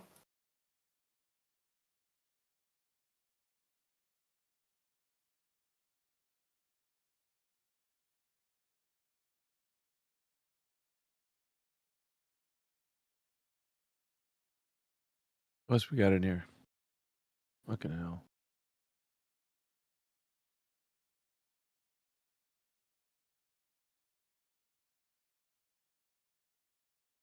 Okay, I'm back. I mean, eggshells. Do you know what 706R, what that actually is? Yeah, it's just a generalized. I'm getting wicked feedback now, India. Yeah, from you. How about now? Let me check. A little bit less, but still there. It is there. My headphones died. All right. I'll rejoin. Sure. Well, if you probably just mute up, that'll be... Oh. Mic check. Yeah, you're good. Yeah, you're good. All right, cool. Cool beans. Okay. So 76R, the way it's modeled is... So they assume that the radius of the ray, right? So if the light ray that you're observing traveled, some distance, that it would actually loop around in a circle, and the radius of that ray would be 7/6 the radius of the Earth. So, but the way this is actually applied mathematically, because it's equivalent, is they make the Earth 7/6 bigger, and then they just use a straight ray model. So this is how it's actually applied in practice. But things like the Black Swan has like it matches like a 300,000 mile radius. Yeah, I don't think that's true. Oh, really? You don't think that's true? Yeah, I mean we can check it. I haven't done the numbers myself, but I don't think that's true. It's a 10-mile away horizon from 1 foot. It's at least 240,000. From 1 foot? Hang on, what you're doing it from 1 foot? Why are you doing it from 1 foot? Are you saying you see farther if you go lower? I'm just saying it gets worse the lower, right? I keep saying get up high, don't I? Yeah, what gets worse? Why? Refraction, the unreliability of the image. So the lower you go, the further you can see? Is that what you're saying? The lower you go, the less reliable the image is what I'm saying. That's why I keep saying it. Yeah, but your unreliability means you can see farther than you're supposed to. Sometimes further, sometimes it's weird, sometimes it's wiggly, sometimes it's a boat in the air. I don't fucking know. But if you look really close to the surface, it's weird. So I'm just not going to trust that stuff much. You just left it at you don't know. Okay. Yeah, I've said it many times. It's a bad way to... Spirit left your body. And you have no evidence that an observation higher up versus lower is worse than... that one is worse than the other.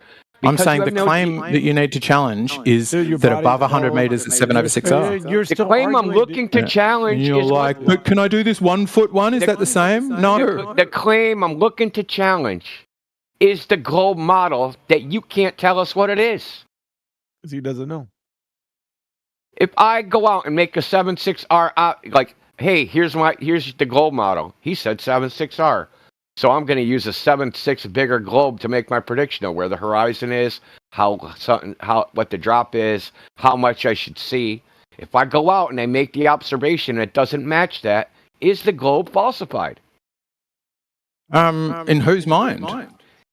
There's still. I mean, I think in anybody's mind. But obviously, there's people who disagree on that. That's the dumb question, right? No one. How can I know what you're going to be convinced by? You've never been convinced by anything, despite the fact we're obviously on a globe and all the measurements show it. Like you always revert to the same nonsense, dude. You're like a fucking. You're so predictable. And he didn't concede, by the way. Yeah. So is it falsifiable or not? Would it falsify? A globe, of course. Of course, the globe is falsifiable. Sure. Okay. If I use your globe model. You guys, you said, dude, because what do we have? Okay, I'm gonna review this. Okay, really quickly. Miggy said we make our long distance observations, and the horizon isn't in the right place. You said you're ignoring refraction. Okay, you're not actually testing the globe model. I say to you, hey, what is the globe model we should test? And you said the 76R1, and I go, well, if we use the 76R1. Would that falsify the globe? And you say, depends on the person. And do you not get that that's a subjective question? So it's just more and more caveats that we have to keep accepting. So no matter what observation we present to you, that you're just going to present a new excuse, a new ad hoc, and then we have to deal with that, and then there's going to be another one after that. Like the globe just has the automatic, obvious axiom, right? That's you got to keep the dream alive, baby. Well, it's just if you're showing something to be false, you test it as it is, right? If somebody says, I have a monster in my cupboard, and you go, I checked under your bed, I disproved the monster under your bed, and you're like, I didn't say under my bed, I said in the cupboard. You haven't tested the thing that's in contention, even if it's ridiculous. Yeah, but there's no fucking you need to test what you're told it is, which is to go high and then disprove 706R. The idea of the monster is a fabrication. That is not...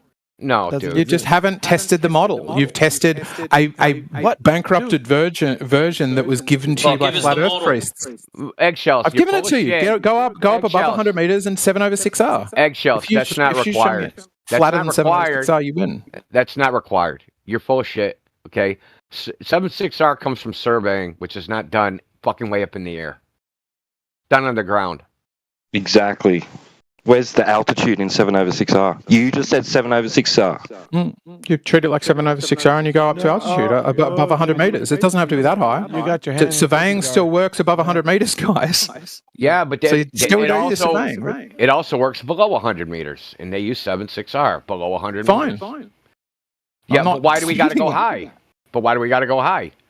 To disprove the model, because the thing says that there's going to be extreme refraction near the surface, and you guys are like, good, let's hang out down there more, because that's the only way that the flat Earth works. That's where surveyors make their observations on the surface. They survey wherever they're paid. That's right. You're trying to figure out the shape of the planet. They're doing their job. Yeah. Okay, so you're using a value that was come up with by surveyors that are doing the observations on the surface of the Earth, but you don't want to use it in the environment that they use it in. You want to use it in some special environment. Are you going to use the same approximation in different places? Sure. Sometimes, yeah. Keep moving the goalpost. If we make the observation from 5,000 fucking meters, you'll be like, you got to do it from a fucking airplane. And then it'll be from the space shuttle. And then it'll be from the fucking moon. And then it'll be from fucking underwater. Like, you'll just keep moving the shit around, dude. That's what I'm trying to ever made. Who made the original claim that you would see that where the horizon was? Which globe first said that? This is even worse. Not only is the globe model not falsifiable, it's not even fucking testable because you don't even have a model. Then you can't have. Then you can't have disproven it. No, you don't have disproven it. There's nothing to disprove. It doesn't exist. Then you haven't disproven it. Then you've just thrown out all of flat Earth. So you just admitted destroyed flat Earth in one stupid statement. No. Like we were in a race. We were in a race, and there was no competitor else in the race. But all of your evidence is about the globe, and if it can't be tested, then none of your tests are valid. Exactly. You don't have a globe either. You can still test it. I just demonstrated. Not only do you not have a falsifiable model, you don't have a model at all. There's nothing to disprove. There's nothing. There's nothing to disprove. You couldn't test it if you tried. The starting line. They pulled the trigger, and the globe wasn't there, so we just ran and won. So how did you test its truth claims? What truth claims? There's nothing making claims. 1.22. Where did you get 1.22 times the square root of the observer's height in feet? Where did that come from? That was a geometric claim, but like made by who? Who made that claim? The people that claim the geometry of the globe, when NASA like prints, this is the radius of the Earth. What, do they have a name? Oh, did they? Well, I mean, I'm sure I could. You're disproving their claim, right? Because I've only ever heard it from flat earthers. Really? That's the claim they're disproving, and we don't seem to know whose claim it is. Pretending like nobody ever posted the Washington State University citation. You're a fucking dishonest prick. Is he for real? Hold on, I'm just seeing which claim, whose claim. Are you for real? I'm muting him, dude. Like, bro, flat earthers made up the radius of the Earth. Wow, dude, we made up the radius of straws. He's grasping at straws, Indio. Like, dude, bro. Like, fucking grasping at straws. I'm almost orgasming. That's so great of a clip, bro. Flat earthers made up the globe. We invented the globe, bro. It was us. I only heard flat earthers saying it. I only heard flat earthers saying it. Like, what? Just flat earthers, they invented the radius, and then they went to Antarctica and they observed the 24-hour sun, and they proved the Earth's not flat from a lake. Like, dude, all the globe evidence is from flat earthers. The globe models from flat earthers. The globe evidence is from flat earthers. Like, this guy is. You're smoking that good stuff, man. Hey, Clipcord, if you're around, bro, get that clip right there. That'll be a good clip to have if you're around. I think you are, but get that clip of Eggshell saying that we're making up. Oh my God, dude. I've never heard anybody else say 1.225 times the square root of the observer's height in feet except for flat earthers. What? Wow, dude. Like, really? How can you... I don't know, man. So we made up Earth curve calculators. Stunned shock. Well, like, he just say that? That's a hell of a soundbite, dude. One hell of a soundbite. I think somebody needs to clip that shit, dude. Dude, listen, Eggshells, I don't know why you're defending this horrible idea. I really don't. Like, if you have to go to, there's no globe model to test, that's why you didn't prove it's flat. That's crazy, dude. I only heard flat earthers saying it. Damn, bro. Poof. That's like saying because you stop taking crime reports, crime goes down. Like, that's crazy. No, crime's still there. You're just not taking reports, bro. Like, so interesting. Like, he's, I don't know if he's broken right now. He needs to kind of recover. He's screaming. I need to recover. Dude, I need to recover. Like, seriously. That was an amazing soundbite, though, for real. Like, for real. If you were fishing for that, you got it, man. That's dude, listen, and Eggshells, I hope you listen. I actually wanted to know what's the globe model to test. Like, I'm not just fucking around and trying to get a gotcha. I actually want to know. If you're going to sit here and say, hey, we're not testing the right model, give us the right model to test. I already know what all the models are, at least all the models for refraction. I already know what they are, and I know none of them match reality. None. Zero. Zip. Zilch. Nada. It's easy to find out because the U.S. military has lasers, and they shoot them at shit. And they want to make sure that their laser accurately hits things. They don't use they're flat earthers. They don't use any models of refraction. They don't use any, like, because none of them work. They just don't work. Indio, he says we all stick to the surface because that's the one that gives wild results. Look at the bullshit that he actually says and then you cherry pick those results. Yeah. Hey, check it out. I stick to the surface because I don't got fucking wings. Well, isn't the surface of the Earth curving on the surface? You big freaking this guy is like. Look, why is he acting like this? There's lots of observations from mountaintops. I mean, Jesus Christ. So, Eggshells, you don't know that there's lots of observations from mountaintops? Lots. From airplanes, mountaintops. There's plenty. Hills exist. You stay stuck where the observations are worst. Says who? You? And what happens to land surveyors where they're surveying over the land? Yeah? Oh, they're flat earthers. Yeah, but this guy, man, observations are the worst. So he's just He's hand wave dismissing all long distance observations. Well, they're on the surface, so I'm just going to hand wave dismiss them. Not usable. Nope. No, sir. You got to go 100 meters up. So what he's doing, like you said earlier, Indio, he's moving the goalpost. Yep. Dude, he did that shit to you earlier. Like, he's like, there's no test. Then he's like, do you think it was a sufficient test? And then he like, what do you say again? Then he changed it again, right? He keeps adding adjectives to it, right? He's looking for the adjectives so that, like, you know, he'll qualify it in some way so you'll fail. If he just keeps moving the goalpost, eventually he'll come up with some adjective that you can't cover.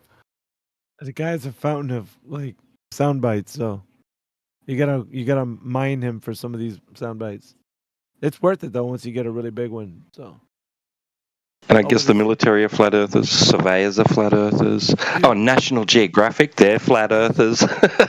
but he's saying it like this, bro. T-Dub, you're stuck on the ground where the observations are the worst.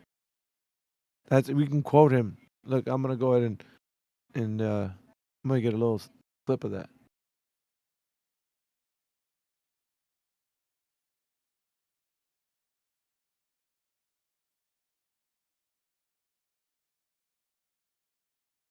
I posted in the text channel. I just clipped that one little piece.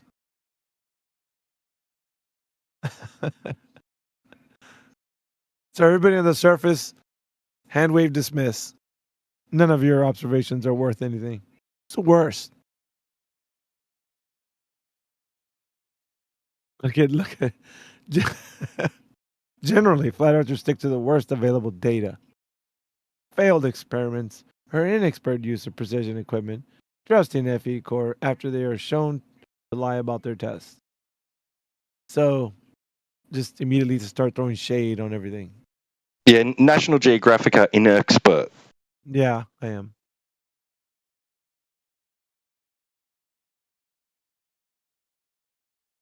But more of that, I guess, if you unmute him, is just going to keep doing that. He doesn't get away from that. National Geographic had a telescope 8 inches above the water and had their little boat with their flag was 1.5 miles away and said, you can't see the bottom stripe of the flag. But observations are the worst there, T-Dub. Sorry. Dang. I'm going to have to go tell them. Yep. You should tell everybody who does observations on the ground. No bueno.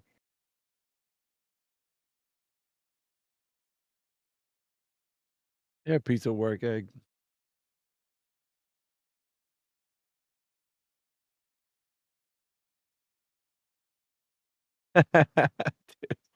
Look at his damn. I have to like. There's so many clips that we can get out of this guy. Dude, he's broken right now. Somebody can keep that clip too. Was it Nat Geo testing the Earth or following flat Earth? We were leading them. Oh my God. We gave them the numbers. Test these numbers, National Geographic. Exactly. He's so broken, dude. It's crazy.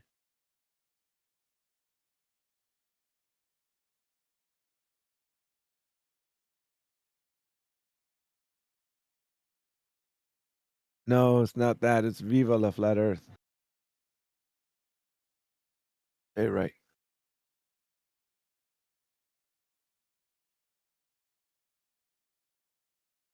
That was really good, guys. It was great to hear while I was making this tuna salad and slicing up this bread. You should have made an egg salad. Oh, burn. Dang. Burn. You're so clever. I know. You guys were making Without the the egg salad. eggshells. Without the But eggshells. And clip that too. You guys were making the egg salad. I was making the tuna salad. Yeah, we made the egg salad for sure. He's just like a fountain of clips, this guy. Look at it. Dude, he's spiraling in the chat. So yes, going to a warm lake is a dumb way to test the Earth, but a great way to reinforce your bias. Says every dickhead that's got a Lake Pontchartrain picture. I was Congratulations, just Egg. I was just gonna say that. So why don't you go tell what's his face? Soundly. Go tell Soundly. You just hand wave dismissed the shit out of his observations. Let's see you and maybe put Egg against Soundly. See how they fare. Let's see who wins that argument. Nope, Soundly, you're wrong. The shit that you did was a bad way to test that the Earth is a globe. I'm telling you, it's bad. He dismissed boats going over the curve, by the way. Did you know that? He dismissed it. He's like, I don't think that's right. Testing that boats go over the curve. No, I don't agree with that. A lot of good clips tonight, for sure.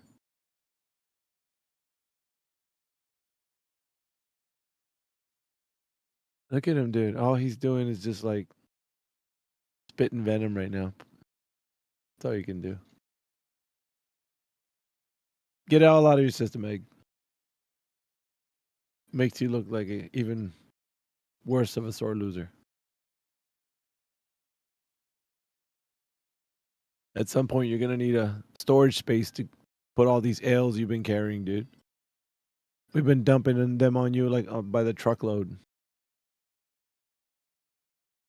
Well, India already brought up Jay Tolan's photography, right, from high altitude.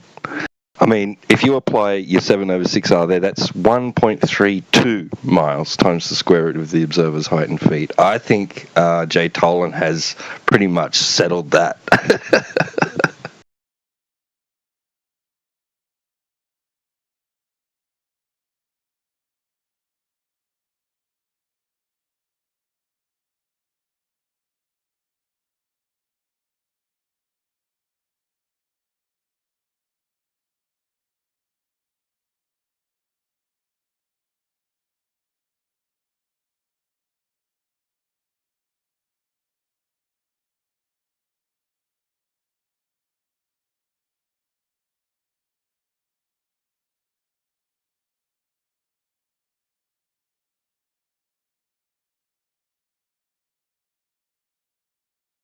You can tell he's typing mad when he's misspelling things.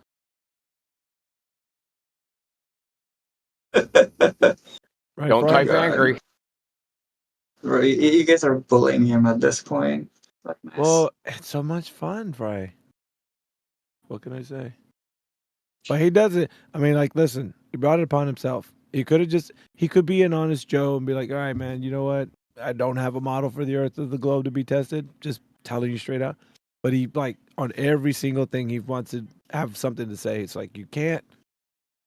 When your whole belief system is something that's just make-believe, you're just going to have to concede at some point. He resists. It's fine with me. I mean, we're just going to get a whole bunch of sound clips of you.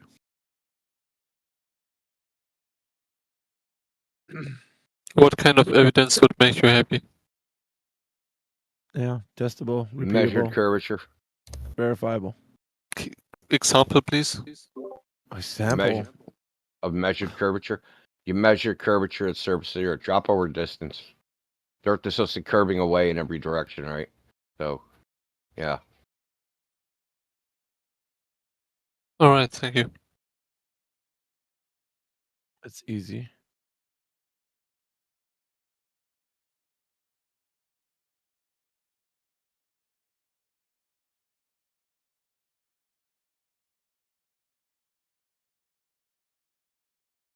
Damn, you got him to at least say all of that, India. That's pretty cool. I like that.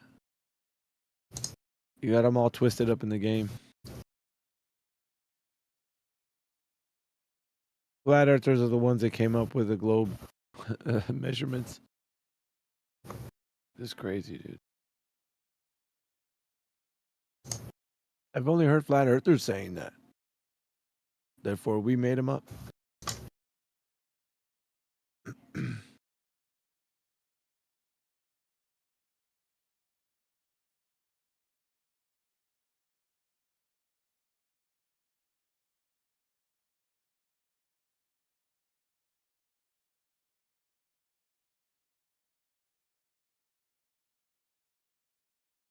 You know Minecraft is flat, John. Yeah, no, it's self-ironic.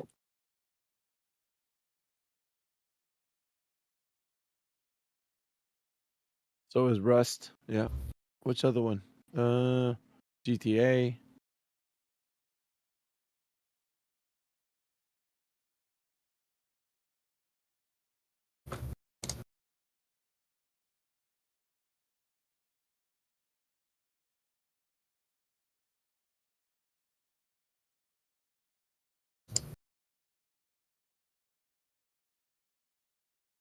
Yeah, and think about this, John.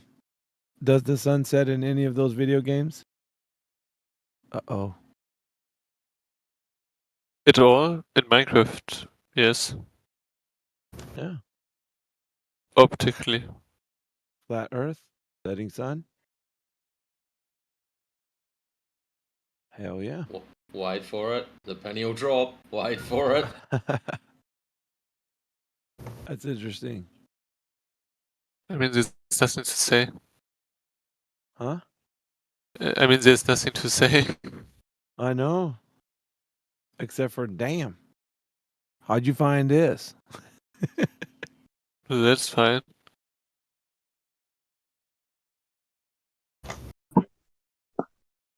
Actually, that's an excellent point. It's funny when there's a Minecraft mod that adds space, and then it is, like, from the outside portrayed as a cube. It's funny because the Globers will say, how does the sun set on a flat Earth? And then you just go, you ever played a video game? Yeah. I haven't been able to use that one yet. Me either. That's why I'm like, I never thought of it. I might have to wait on a good opportunity to do that. Perhaps some of the younger generation I can hit them up with that. If it presents itself, that is. I don't even know if the younger generation will allow me to get that far. It's hard with those guys. They're like, I don't know. They're a shifty bunch. Those guys.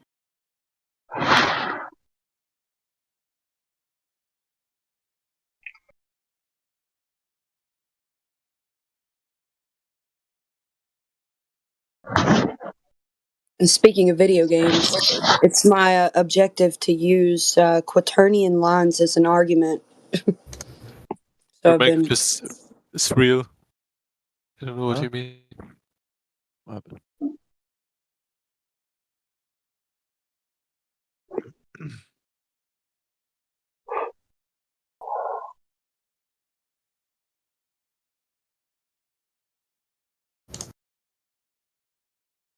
It's amazing how Eggshells keeps telling us we're not using the right thing, but he can't tell us what it is we should be using. He just knows what we're using ain't right. Whatever ones you find while you do your test. Dude, I'm looking for the globe prediction. You said your argument was we're not testing the globe. And then you abandoned the globe and you said there's no globe to test. You know, it's funny that you were asking him a way to do it, and he's asking the way he's making the statement in that last paragraph. He's making it sound like you're the one that. That's literally what he said, dude. It's weird. That's weird. Hey, you can't lose the arguments when you take both sides of the argument.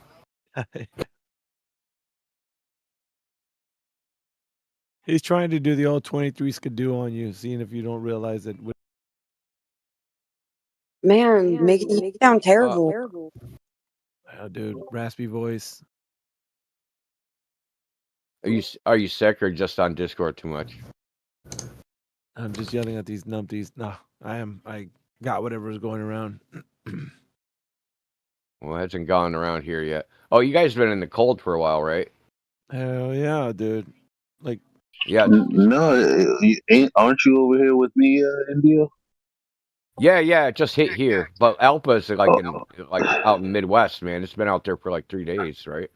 No, yeah, but people here have been sick for about 2 weeks now. You know, when I'm doing delivery, like everyone's picking up like all types of sick meds and shit. Yep. I'm just like, I thank God for my system because I'm always out here, risking the biscuit.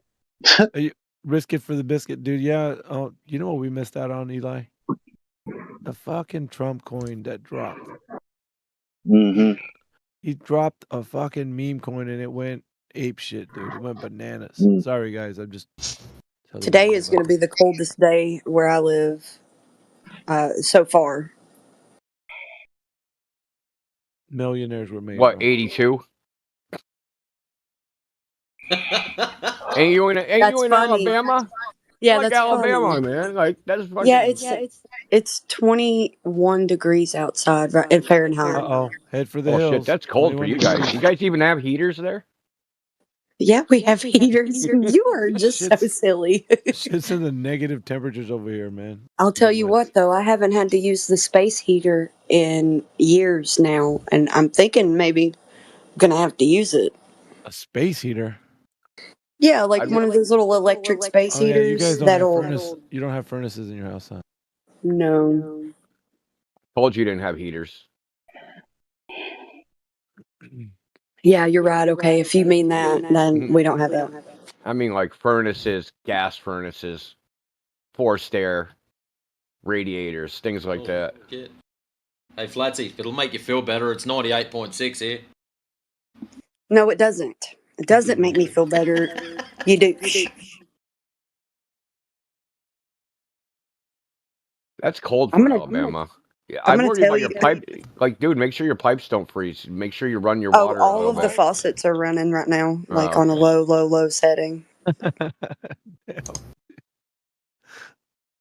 also have the cabinets open where the pipes are underneath the sinks and all the bathrooms and in the kitchen, so that the pipes have the air inside the house is able to get in there and it doesn't circulate that cold without any warmth under the sinks.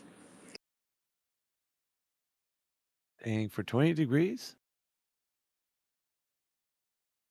Yeah, that'll freeze our pipes, and if there's any like piping that could use some replacing, it might burst, and it's just the way it is, man. They don't have like insulation on their houses. If it's exposed, yeah, if it's exposed, it will. But most places they have it insulated. If you're like in a trailer park or something, you got it just hanging out under there. Yeah, it was like 72 the other day in Arizona here. Yeah, Yo, I almost Bear, had to put on a hoodie. Your It was terrible. Your connection's Son ass, of a brother. bitch. I don't know what it is, but lately. I'm sorry. Still, no, it's shit. I don't know. Yeah, dude. He's in Arizona. That's probably why.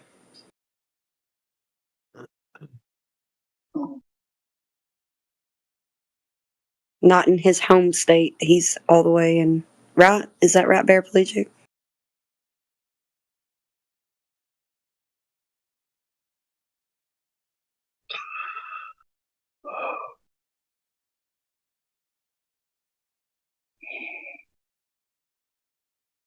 Anyways, I wish that this winter stuff would already be over now. I mean, it's pretty crazy. You're way south of me, and I think it's like 13 degrees here, 15 degrees. So for you to be only 7 degrees colder than where I am, that's crazy. Oh, it's just because we've got a cold front that just came through. So yesterday, today, and tomorrow.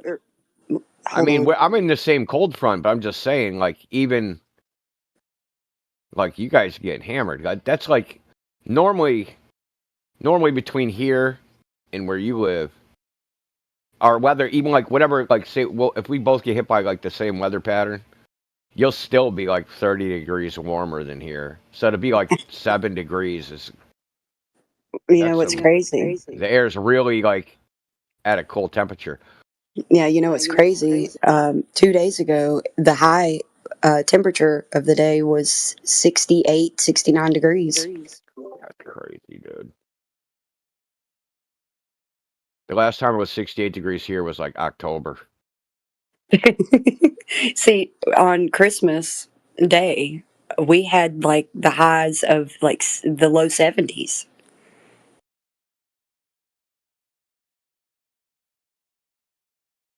God, I hate the fucking winter, dude. I can't be like, yeah, I'm gonna go south. It's cold there too. Damn it. Like your body has these mechanisms to deal with either the cold or the heat. Like in the heat, you're going to sweat. In the cold, your nose is going to run, and that cold air is going to hit the back of your lungs. It's going to make you feel like you can't breathe. Like I mean, it can be hot enough to make you feel like you can't breathe, but I thrive in that kind of climate. Move over here, Indio. You're used The only to the time heat, you see man. snow is on the news. Yeah, I worked with a guy that was from Jamaica. He was like, fresh off the boat, and it started snowing, and like, all I see is just like this look on his face, and I'm like, "What's wrong?" He's like, "What's going on?" And I'm like, "What do you mean?" He's like, "You don't see that?" I'm like, "There's fucking snow," and he's like, "Oh," so I thought it was the end of the world. Like, what the fuck? He's like, I'm like, "You never seen snow before?" He's like, "Only in books." He'd only seen snow like in books, but like on the ground. He didn't realize it fell from the sky. I don't know what he was thinking. Like, it just did it come up out of the ground? Like, but like it started freaking him out because it was falling from the sky. That's weird. So he never learned the water cycle and different types of precipitation. He's from Jamaica. Like, their education system ain't too great. Oh man, I didn't know. I honestly don't believe snow is on the top of the agenda in Jamaica.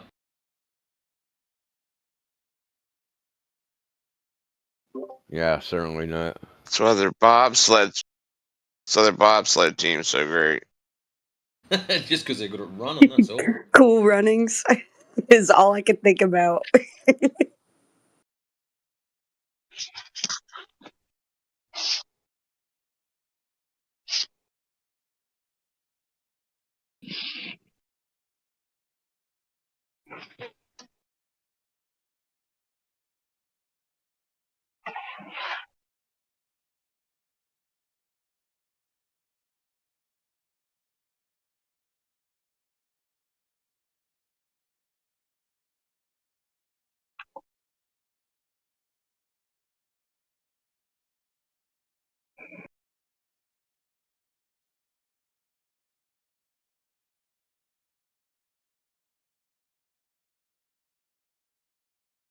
Dude, you guys just get a little pop-up thing about multi-factor authentication shit?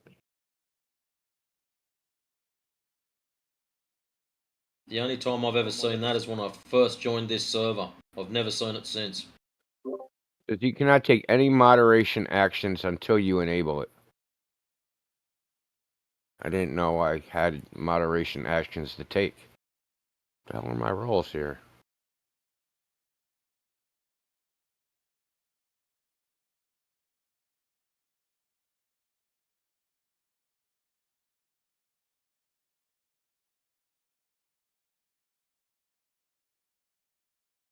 Server profiles. What the hell is that?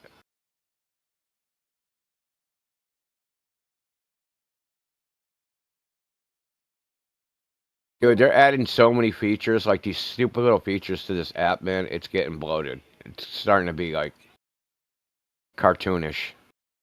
I mean, it's already so much better than something like X Spaces, and it's a really good platform just the way it is. It doesn't. I mean, they need to work out bugs and stuff, but you know, like when you get a phone call in the middle of being in one of these calls, it'll unmute you when you're off that call and back into the this call or one of the Discord calls. Oh yeah, that ain't cool. Yeah, because if you don't know that it unmutes you, you might say something that you don't want aired to the public or on the internet. Yeah, what if you're like cybering with somebody on a private call and then it unmutes and like you're right in the middle, they lost connection and you're like, fuck, everyone just heard me.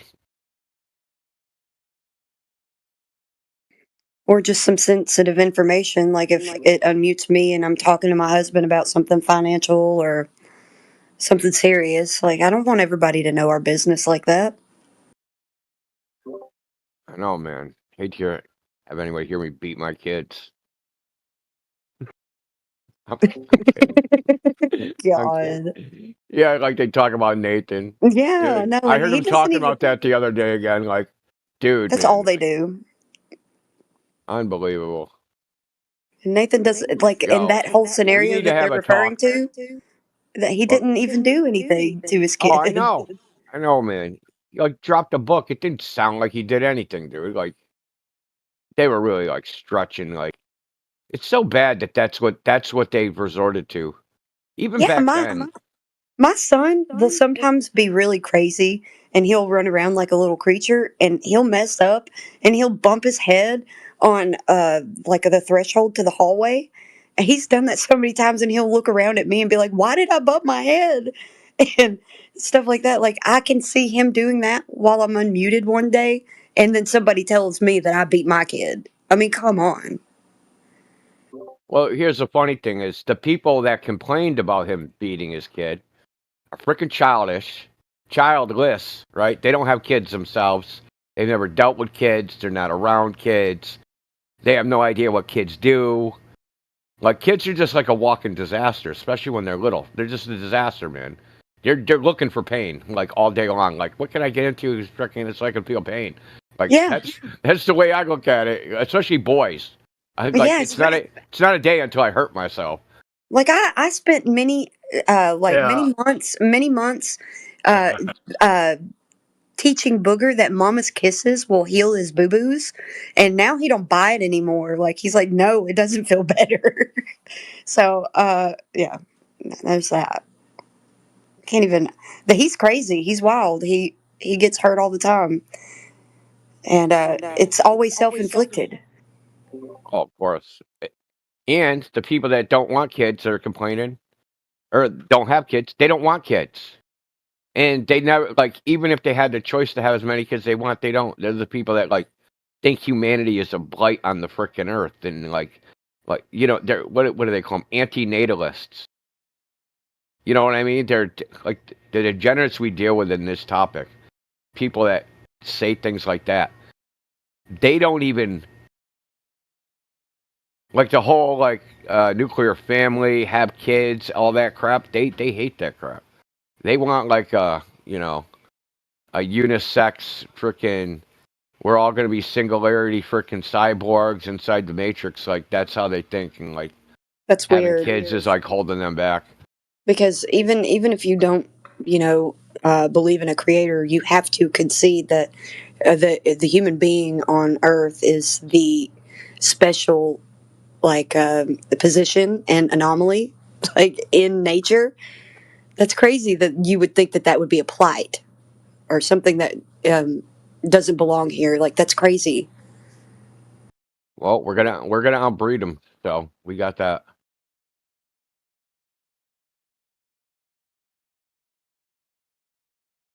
That's it. Andrew Wilson says he's like, the only people having children, as far as in North America, are like God-fearing people. All the atheists, liberals, feminists, none of them are having children. So you're gonna Well, outbreed then they'll take. They're like a they they have their own prescription for the problem for everyone. They'll like they'll we don't have to do all anything. die out. All we got to do is wait. Like, we don't have to do anything. Just wait.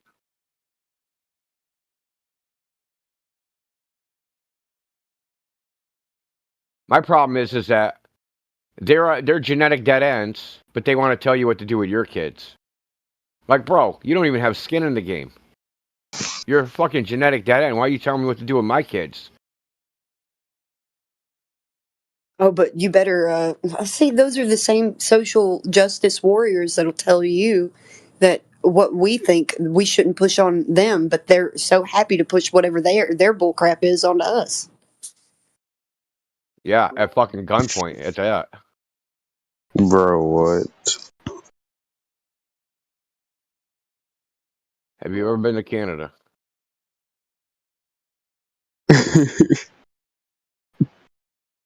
Never again. Misgendering somebody in Canada is a jailable offense. So, yeah. I better stay out.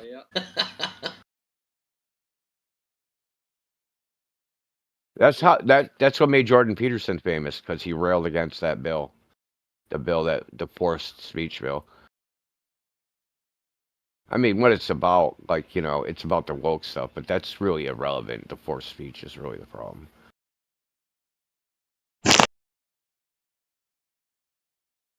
So, anybody got any gold proof in here?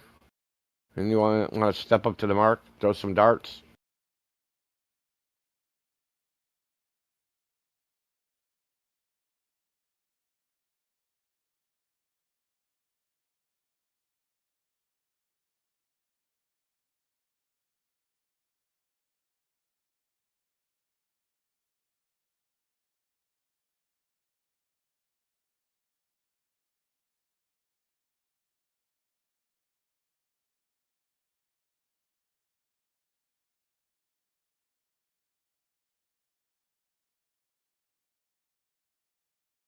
Oh, I got you. So gravity proves the globe, and if you need me to prove gravity, well, the globe proves gravity.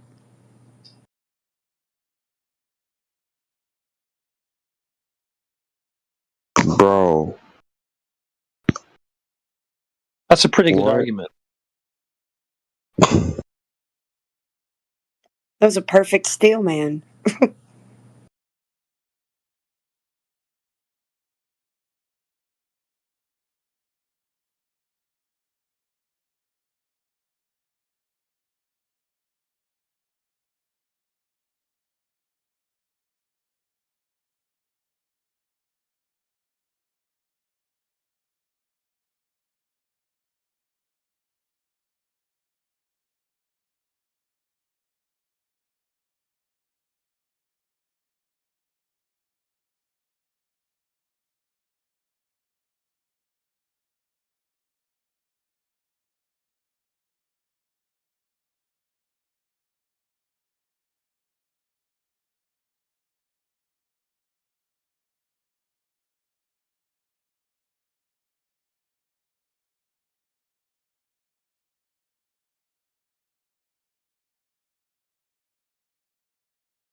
100 people in this voice chat and nobody talking about flat Earth.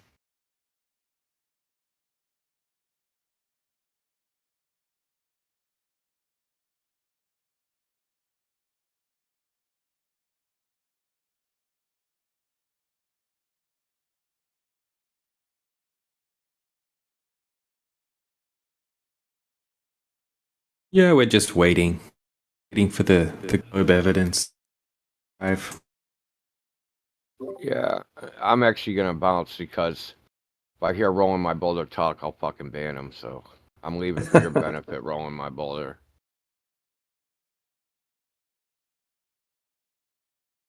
Other people can tolerate your bullshit, but not me. Yeah, I don't like him either. It is what it is. I mean, I can't figure it out, dude. Are you like handicapped? Are you fucking cocked? Are you high? Are you fucking LARPing? Are you troll? All the above. Well, Indio, I would love to debate some stuff on the merits of flat Earth. You don't know how to Absolutely. debate. No, You don't even know how to debate, dude. You don't even know what a debate is. I would like to learn to debate them. Bro, you suck, dude. You suck.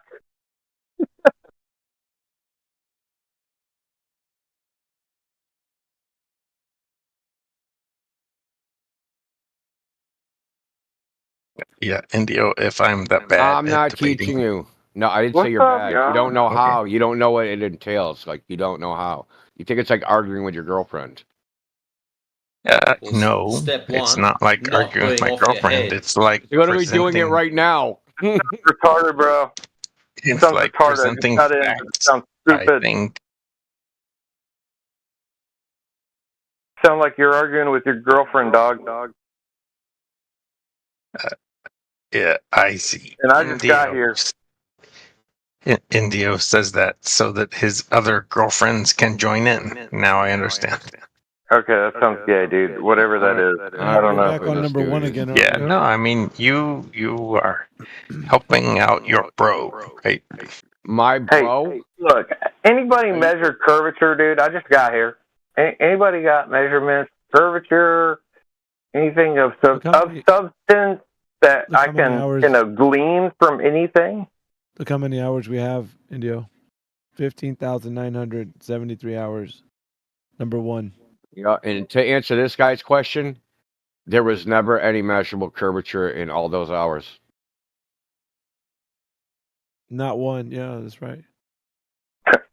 Holy shit, we're tripling What are we niggas up, doing, man. Yeah, you seen that? No, we're looking in the side chat. How many like what VC is top dog in this server, man? Yep, we are.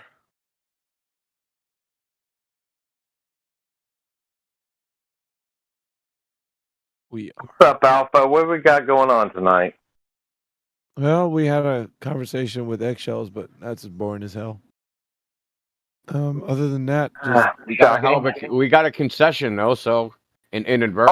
Hold on. I assume we got some unequivocal evidence that we live on a spinning ball going $2.5 million miles per hour through the space vacuum of time. We got some evidence of that, I assume. fat chance. Still waiting. Nope. Who's your eggshell, huh? Yeah, riding on eggshells. Riding on eggshells. He cooked himself, man. Did he leave? Yeah, he said that flat earthers made up, you know. He left. Okay. He said we made up the radius. Yeah, we made it up. Yeah, that's what he said. That we made it up, dude. That it's not that like the radius we use. He's never heard it used anywhere else before, and we made it up. It's our radius. Yeah. Said the globe. Yeah. Not only is the globe not falsifiable, it's not even testable because there is no globe model to test. He admitted it. So flat Earth can't beat the globe because the globe isn't even there to compete with. Well, yeah, it's just it's a given. It is what it is. Just accept it. And just accept right now, all of us are moving 2.5 million miles per hour. You are literally, your body, right now, through the galaxy. You're spinning at 1,000 miles per hour. You're going through the Milky Way galaxy at 2.5 million miles per hour through space right now, as we speak. Every single one of us. Isn't that amazing?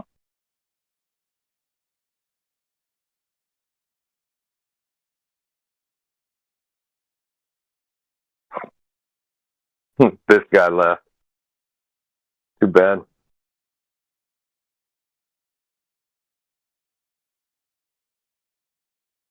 Damn, I just mic dropped the fucking whole team or what? Or my fucking internet's sucking dicks again. A few of them are just having a moment's silence for the Globetard that never existed in the first place.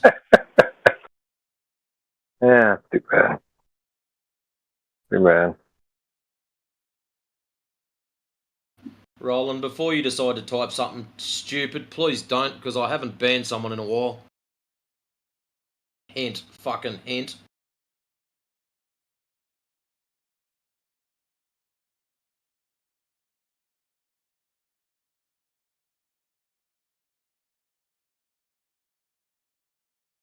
Heretic, you there? Hey man, what's up? Check out Trump coin, bro. Is it mooning? Well, it was, but it had a dip this past, like, yesterday. And then today. This is but my it's- chance. Yep. It's gaining a little traction right now, so. But I missed the whole boat of that because he announced it on X that he was gonna do a meme coin. What the fuck, dude? That shit went bananas, dude. Everyone aped in, like all of crypto. It's so easy to know which one to ape into after it's already blown up. Yeah, exactly.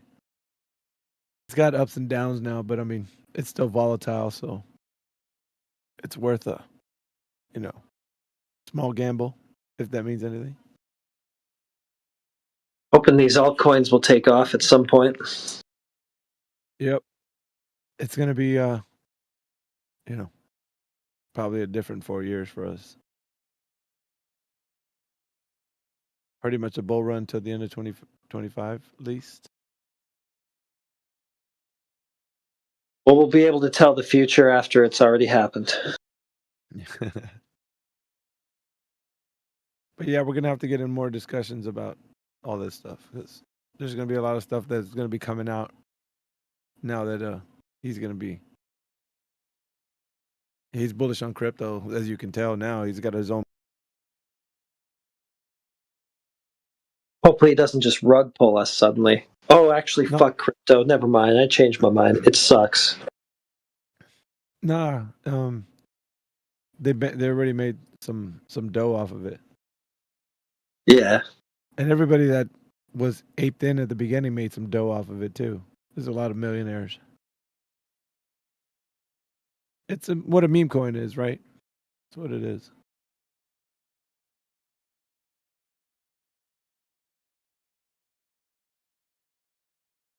Hopefully, this works out. Eggshells was just here saying something crazy again. Yeah. Sounded funny. I missed it. Pretty good sound clip, if you ask me.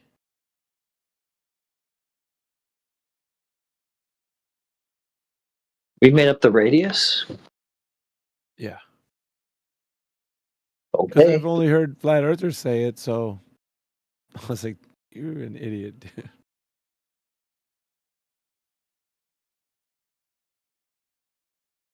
Well, I mean, isn't that what he's defending when he comes in here and says 60 nautical miles per degree and all this other crap he says? Yeah, he's always working on probability. Never something that you can know for sure. It's just the maybes and the could be's and the what ifs and all kinds. You should have heard his syllogism. It was stupid. Oh, right. Yeah, that's right. He didn't even know what a syllogism was. Completely caught him that time. Asking him for one, he could not come up with it. He was embarrassed about that, and he kept coming back. I could tell that like he was feeling that one, the burn of that one for a few days, because he kept coming back like real salty. He had an attempt today too. It ended the same. Second premise was riddled with assumptions. Yeah, he has no clue how to formulate one. Nope. He was like, "What, a syllogism? This has never been a thing. You guys have never talked about. Where'd this come from?" Yeah. Well, it has been 5 years of the Black Swan, modus tollens. Like, shouldn't be that foreign to you.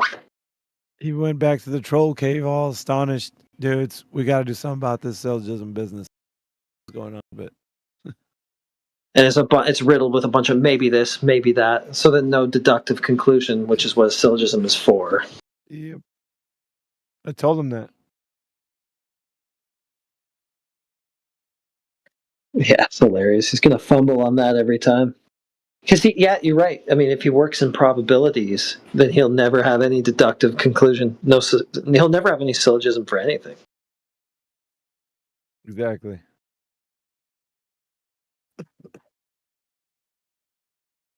Maybe this, maybe that, probably that. Well, like India was talking about gyro compasses with, maybe it was the other guy, Rick, the other night. And that's a lot deeper than I can go on that subject. But, even just asking them, okay, what reference frames did you test the thing in even, is enough to brick them. Because they haven't tested them in any other than the one that they already assume is the rotating one.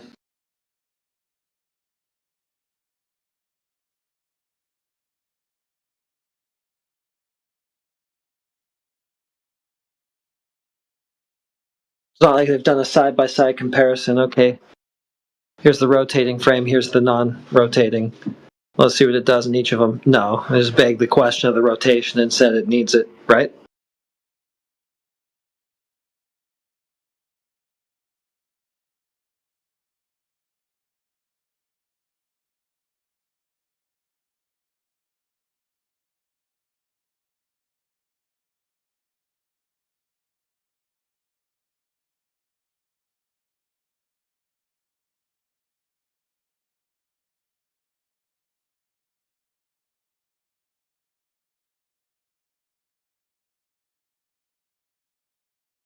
So Boulder is still here coping. Let's see.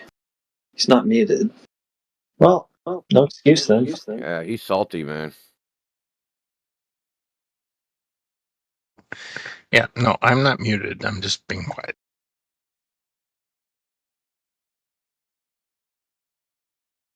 Is that the best play for the globe? Yeah, usually Flat Earth debunks itself. Do you have an example?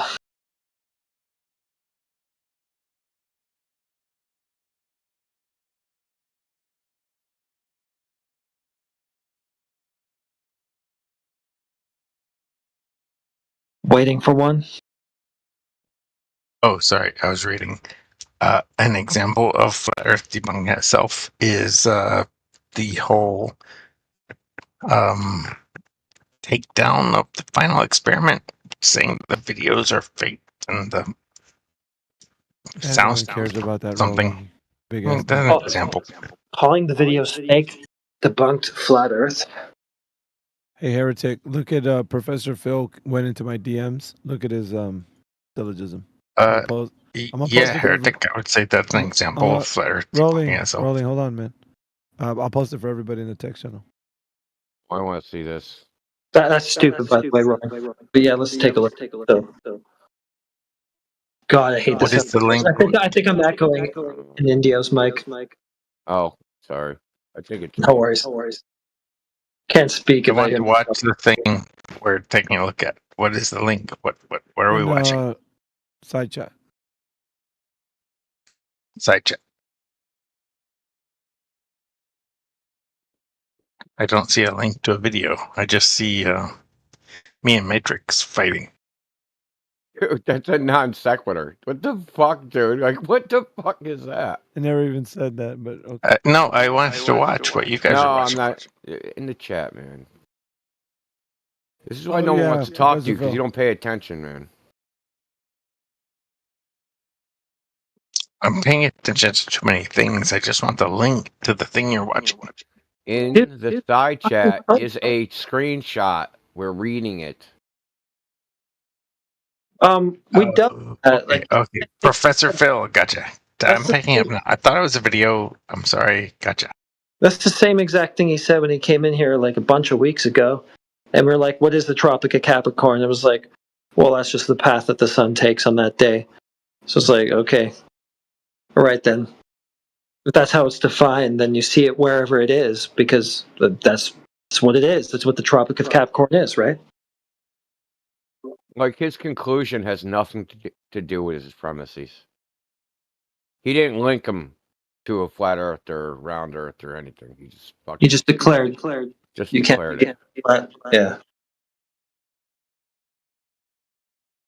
Wait a minute. I mean, even if everything he said previous to that was absolutely true, it has nothing to do with the conclusion.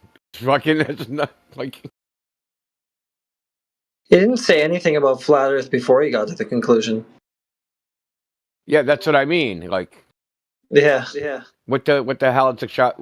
Okay, Tropic of Capricorn. Can't see the sun here. Can't see the sun there. What's that got to do with a flat Earth?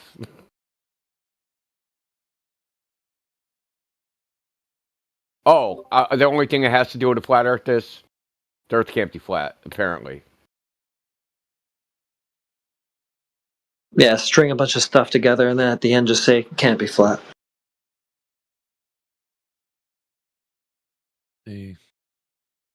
So, rolling my boulder, how come... I just want you to walk us through this logic. Some people on the internet that call themselves flat earthers called the 24-hour sun video from Antarctica fake. So flat Earth debunked itself. What? Yeah, you're almost as dumb as Phil here, dude.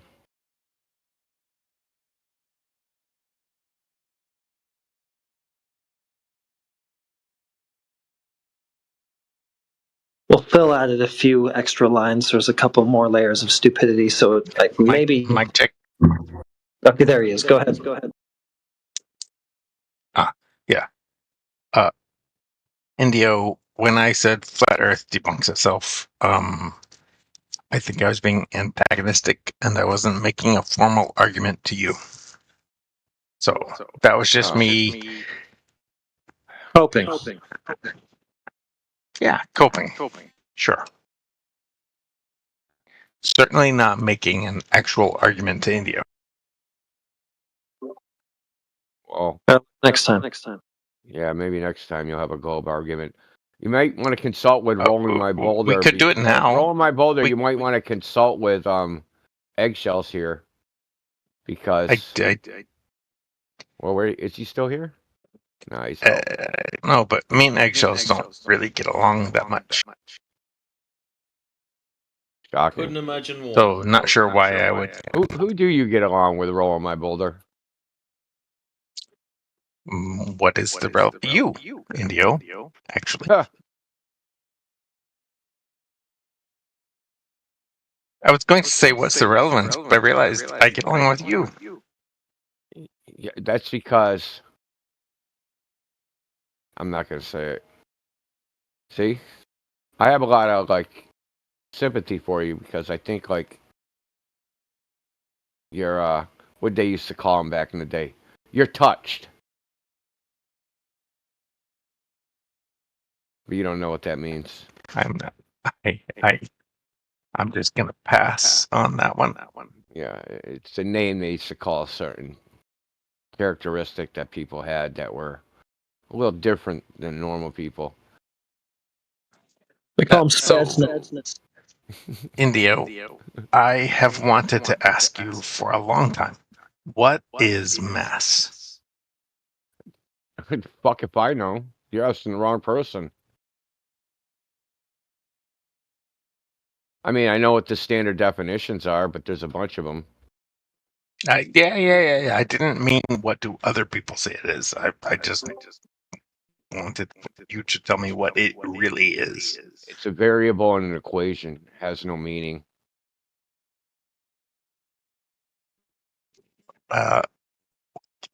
The equation. Would you tell me the equation? F equals ma. And you say it has no meaning, but is F equals ma predictive of anything? Yeah. So then the M does have meaning?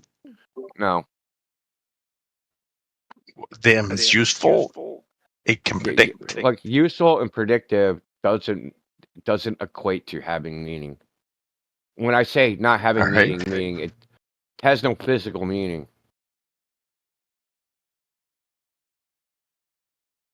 It's not a thing that exists in nature. Yeah, I agree. Can you tell me an example of a thing that does have physical meaning?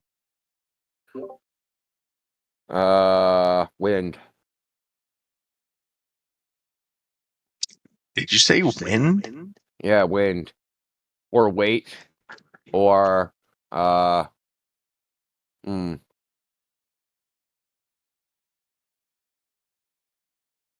What weight? Physical meaning. Distance. What does that mean? Kind of.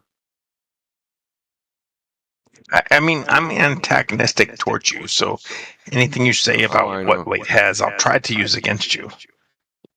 What does weight mean physically? Well, it's a comparative value. So we get an exemplar weight, right? Some exemplar thing, and then we compare other things against it.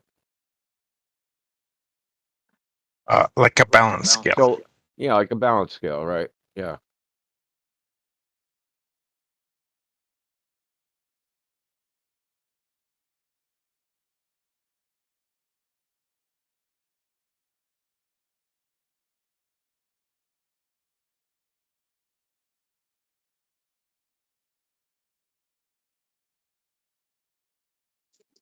I'm waiting on you, boss. For what? I told you what it is. I'm waiting for you to explain how a balance scale is physical. You're waiting for me to say how a balance scale is physical. Okay. Yes, because I want to What's your take address? I'll come to your house and beat you to death with one. And then you can wonder why it's not physical. I want you to define it with words and in a way, however you want to, so I can use it against you. Whatever you say about a balance scale, I can use against you. This is boring, dude. Yeah, because you'll lose. Because you'll lose. Yeah, that's it. You figured it out, dude. No, it's boring. I wasn't the first. Many people have figured you out. Oh, I'm sure. That's why you won't define words. Dude, what do you mean why I won't define words? You said no. You didn't ask me for the definition of weight, dude. So, what's to figure out that you're going to straw man what I said? Ideally, what you don't realize is that y'all are figured out. Ideally, y'all are I will. Figured out, not me. Y'all Ideally, I will steel man it so that when I hit you upon the head with it, it will hurt more. No, you didn't ask me to define weight, did you? I didn't. Okay, then why did you just say you did? I never said that. Have you figured out that I don't tolerate liars? I don't know why you guys haven't figured that out. If anything you should have figured out about me, that's the one thing you guys should figure out.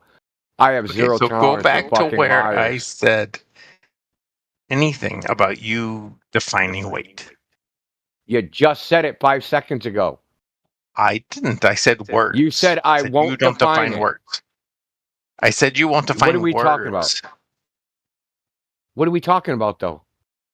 But what I said was you won't define words. I'll define whatever word you want. I defined mass, did I? But you see how you twisted what I said. How I twisted what you said.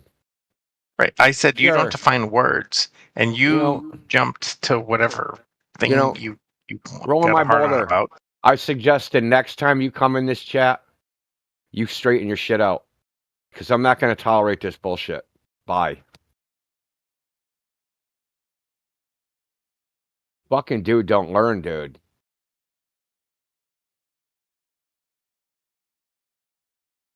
Dude, every time that dude tries to test me, he ends up getting banned. And when I say test me, I mean test my patience. He only ever comes in here when he's had a gut full of Dutch courage. I mean, is he drunk? Like, that's the thing, dude. I don't think he's drunk, man. I think he's just retarded. Okay, if he's not drunk, I'll apologise for calling him a drunk, but I honestly believe that You're he's hoping. smashed off his head. You're hoping he's smashed. You're hoping that isn't him. People. Correct. Well, it's not a dichotomy. Fuck yeah. I like this guy. What's up, henchman? Oh, fucking Jordan Peterson's in now? Fuck yeah. Dude, you're hot mic, dude. Saying fuck yeah like you're touching yourself, Sorry. bro. Sorry.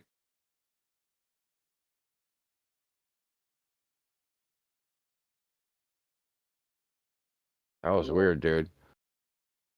We must see the frickin' bee's knees, man. People are coming into the Flat Earth BC and frickin' fapping.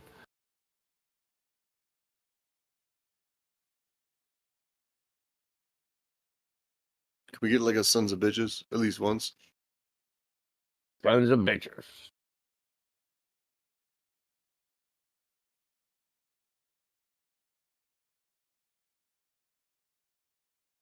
So are you the one? Henchman, are you the guy? Are you the guy? You the guy that's gonna do it?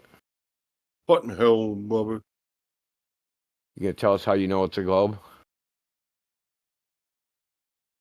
Nobody else can seem to do it.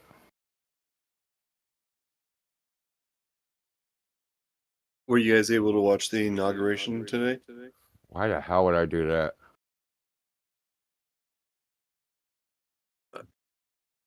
Yeah, I thought it was pretty good. Yeah.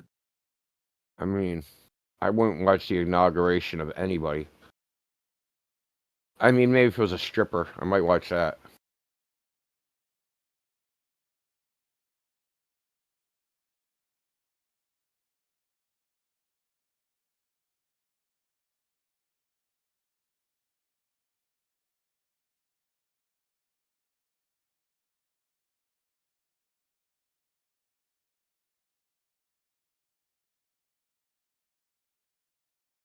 Are you a fan of Trump? You a Trump fan?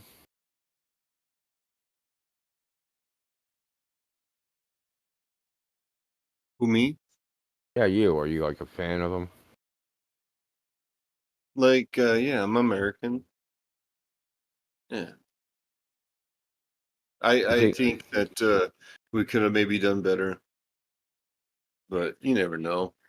Maybe he'll be a popular guy and he'll like pass popular policy like universal health care or these things that increasing the minimum wage, because he's a labor guy, right? He works for the working class. Yeah. Who knows? To be honest, who knows? This is what I suggest you do. Look at all the countries and like what their debt to GDP ratio is. And then look at how they're treated around the world by like creditors.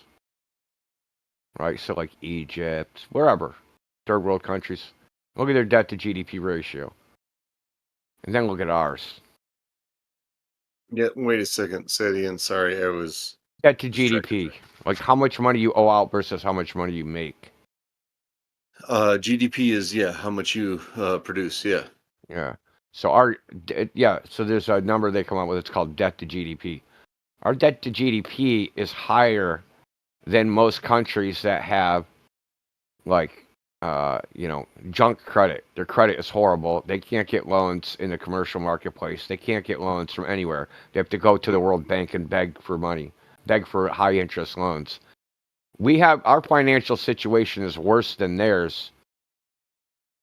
Okay, It doesn't matter who's on this gets at the helm of the sinking ship; it's going to sink. It's a numeric certainty. Okay. There's a reason that the world currency denomination is in dollars, right? Why is that? Why? Because it was switched from Yeah, gold go in ahead. 71, 72. It's because we have a motherfucking military the size of fucking King Kong. Our military ain't That's shit why. anymore, dude. Like, Right? you're We fucking deluded, well, it dude. used Like, to be that way. Well, it still is. We ensure our trade and the value of the dollar, right, through our military and then through trade negotiations, on top of being able to back it up with the military, right? it's a fugazi, bro. A fugazi. Well, how do you The think whole thing. economies function? Yeah, like global Our, economies. I know how our economy functions. It's a Organize that. fugazi.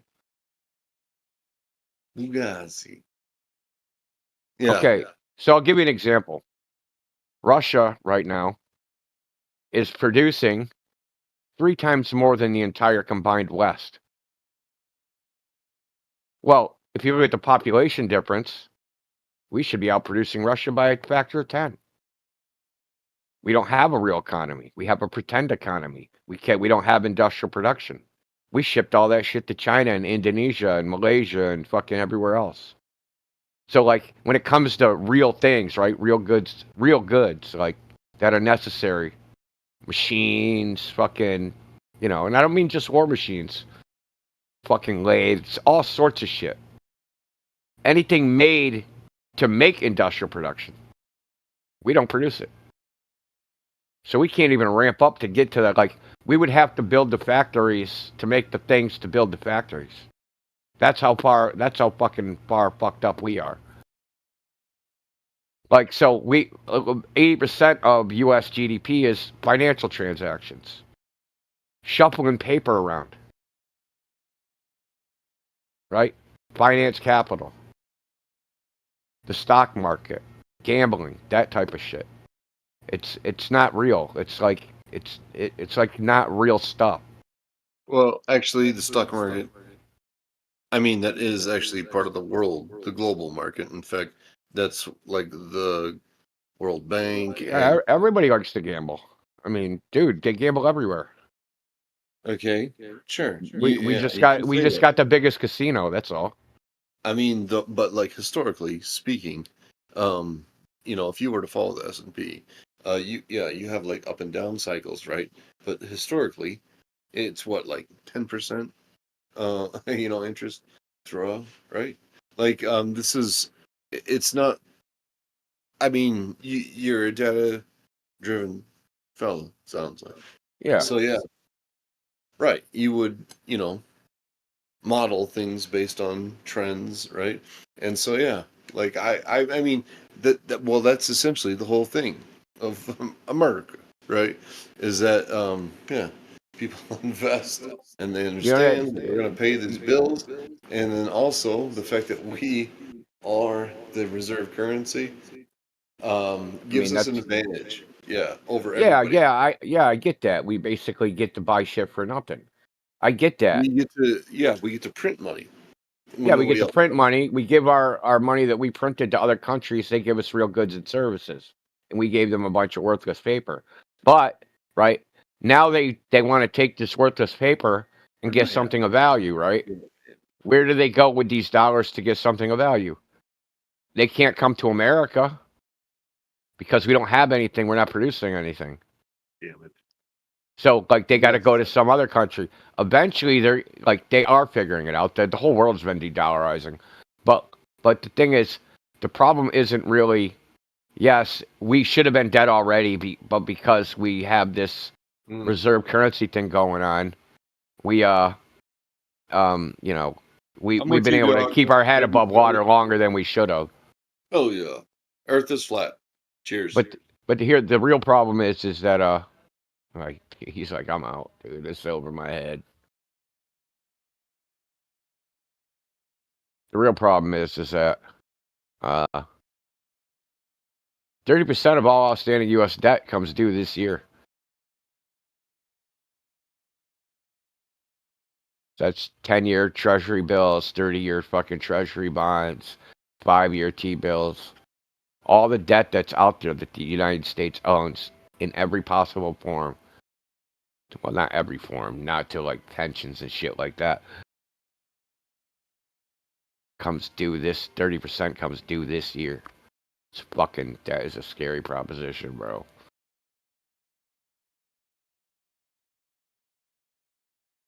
That's why Trump wants, like, Trump ain't stupid, dude. He knows what's up, man. That's why he wants Panama and Greenland.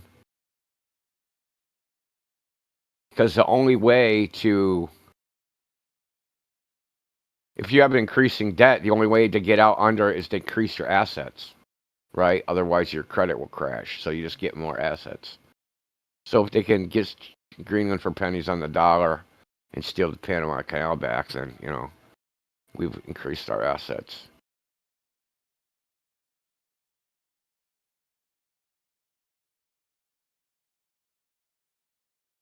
Anyway, I'd rather find a globe champion, but I don't see any.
So eggshells is a flat earther now, right, Indio?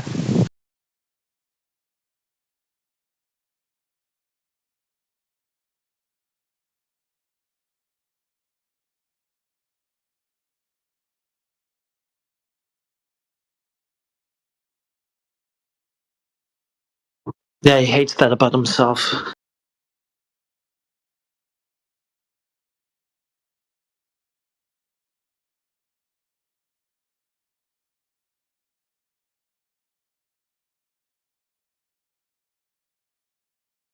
I think his conditionals were met, so, you know, like, unless he moves the goalposts again, he's got to accept it.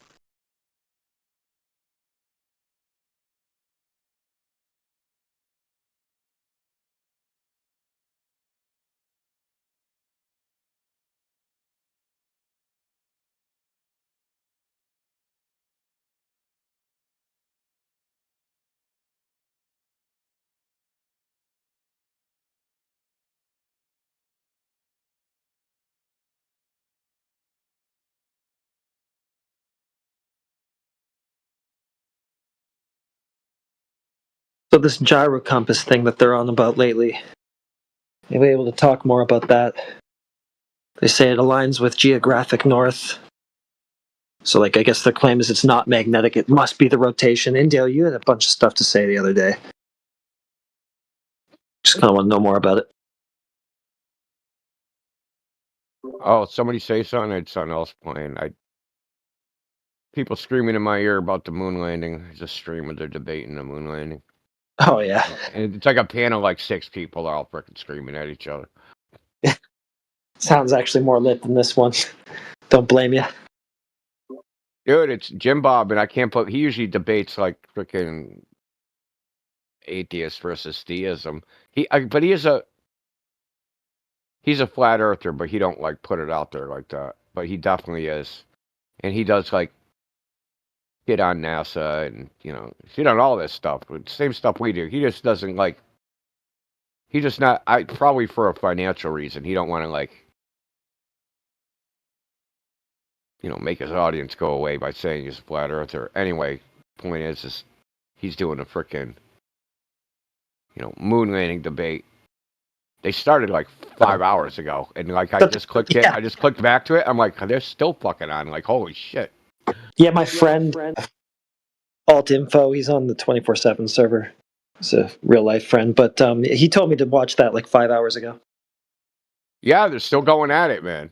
And like, I click on, he's like, well, we're just gonna wrap it up, and then he brings up something else, and boom, just all starts over again. They're never getting out of there. Like, like they can't stop.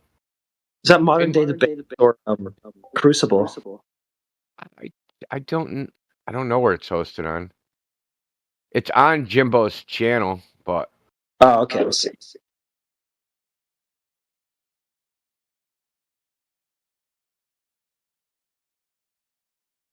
We're still melting down. 5 hours later, we landed on the map.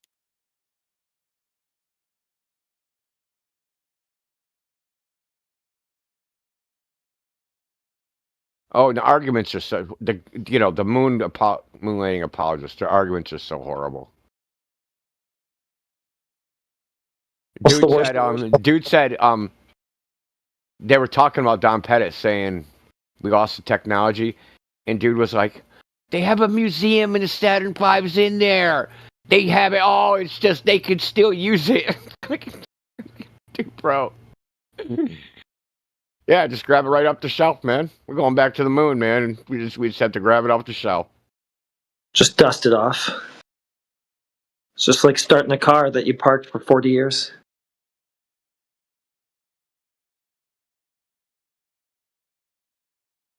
Dude, most of them are like replicas or prototypes. Like the stuff that they say is like, this is a Saturn V rocket. It's just like a prototype. It's not even like the real thing.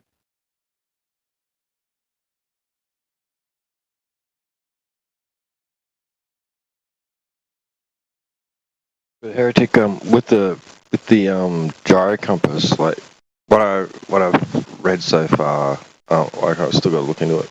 India probably knows shitloads more about this, but apparently if they don't add like extra parts, like some dampeners of some sort and pendulous devices or something, it doesn't work. Because the rotation of the Earth isn't enough to keep it aligned with Geo North. Huh. ChatGPT told me that it's like, it said it's like the most accurate at the equator, and as you get further away from the equator, it becomes less accurate. And then it listed like all these like confounding variables that will make it mess up. And it said that it's used in conjunction with other navigational tools to find like where you are, which jives with what I found out, because the Spiri gyro compass, there was like, it wasn't an ad, it was like an article in a, like, the U.S. Navy had like their naval magazines or whatever. So it was an article about that, and it said that they had like an electrical connection to a magnetic compass. So the magnetic compass would be on one side of the bridge, the gyro compass would be on the other side of the bridge, and they would use both of them to figure out which way north was. What the hell? So this claim that it aligns with Geo North, is that even true? I don't know. It's probably might be true in the most ideal situation. Yeah, like when they take it underground in mines and shit. Like, but I think that the claim that it solely relies on the rotation of the Earth is bunk. That's what I think. Well, I mean, how would they know that it relies on that when they haven't tested it in a non-rotating frame? Or maybe they have, and that's the only one they have tested it in. Right. That's a good... T-Dub, you mentioned that they use them in mines. Do they use them when they dig tunnels?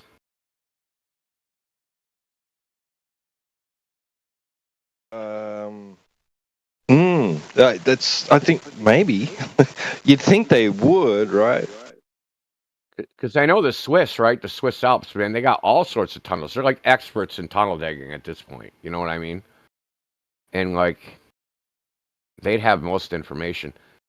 That's how I found out about the dispersion thing, because they tried to, because like in a tunnel, right? Their refraction, they have like horizontal refraction because the walls are warmer than the center of the tunnel, right? So like it'll displace the beam left and right. So they're looking for a way to quantify how much the beam is displaced, and it never ended up being able to do it. But the person that published that paper, it was from a Swiss institute, right? And like if you look through the citations, like all of them are citations about surveying and tunnels.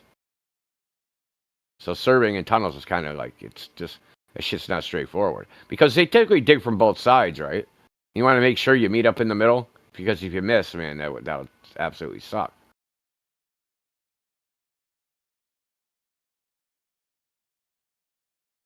I wonder what they use for the channel. I'm gonna find out. Oh shit, dude! You know what I was just thinking? The channel must be flat. Has to be. What's the channel? The channel, the English Channel Tunnel. Oh right, yeah. It has to be flat, right? Because it's going over a hump of water. It's going under a hump of curved earth, right? So they just make the tunnel straight at an angle, and it becomes a tunnel. You don't even aim underground. You just like aim sideways into the ground, right? You just come out the other side. Right. Yeah, I wonder if that's what they did with the Sydney Harbour Tunnel. How long is that? One sec.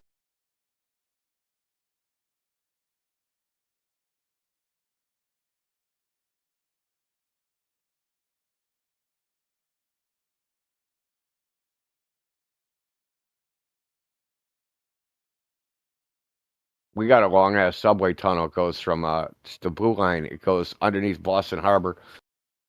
I hate being on that thing. Fucking freaks me out, dude. Like if this shit the water just busted in here, we'd just be fucking dead. Be like, no way, like zero chance of survival. You have a better chance of like falling out of a fucking airplane at 90,000 feet and living and being under like 500 feet of freaking water inside of a subway, inside of a subway train. Yeah, that's what it's like driving under the Sydney. Or you know how much water's above you, and you're looking around, and there's like water dripping everywhere. Creepy. Yeah, it's about 3 kilometers. 3 kilometers long. Yeah, 2.3. That's what I just got off Google, but I don't know. Yeah, 2.3 kilometers.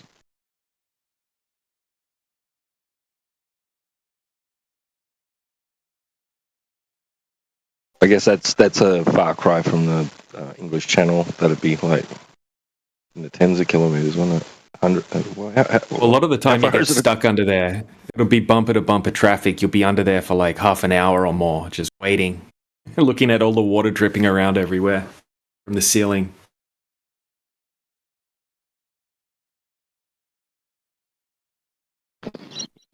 The longest traffic tunnel is in Switzerland. The Gotthard Tunnel in Switzerland is 57 kilometers long. Holy Jesus, man.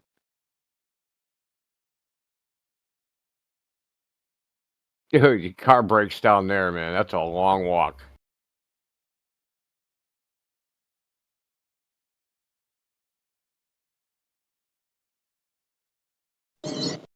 Knowing the Swiss, they probably would have worked all that shit out, I guess. Oh yeah, certainly. They probably got like what do you call it? Permanent like staff that just like monitors the tunnel 24/7.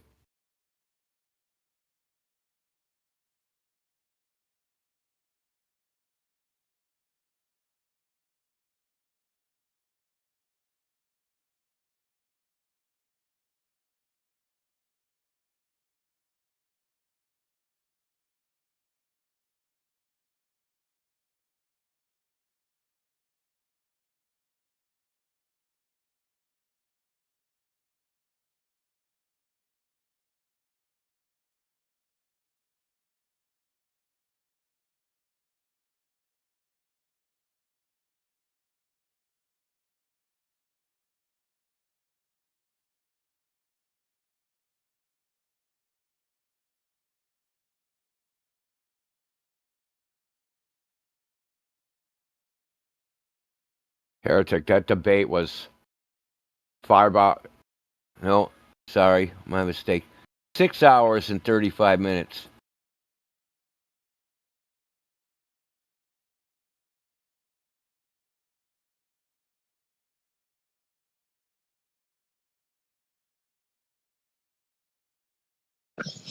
Sorry, say that again. I'm surrounded by the afternoon bird noise. No, it's talking Heretic. There was like a moon landing debate, and we were like, "Man, this started a while ago." It just ended, and I looked at it. It lasted for 6 hours and 35 minutes. Man, a debate about the moon landing. The marathon. How does a moon landing debate last 6 hours? It should last 5 minutes. That's what I'm saying, dude. I mean, they're all like kind of like the people defending it didn't know anything. The people opposing it, like, I'm not saying the arguments were bad. They're kind of weak. The arguments were like, well, I mean, why didn't we go back, right? I mean, it's a good argument, but it doesn't kind of prove anything. So what he was bringing up is like that same year they invented like heart transplants. And since that time, right, there's been like heart transplants were better and better and better at heart transplants. Like it's fucking now it's like nobody dies from a heart transplant unless they like reject the heart. But they don't die from the surgery. We're so good at it. But the moon landing, we did that and like we got worse. We didn't get better. We actually got worse at like going to fucking space. Which makes no sense. There's like no precedent for that in like human history where you invent a technology and you get worse at making the technology the more you make it. It's dumb, right? It's fucking so dumb when I think about it. But I mean, that's why it lasted so long. They were just both sides were kind of like amateurish about the subject. I'm just shocked that anyone debated moon landings for 6 hours. If you debate moon landings for 6 hours, you're just an oxygen thief. I mean, seriously, even like it shouldn't even last 10 minutes.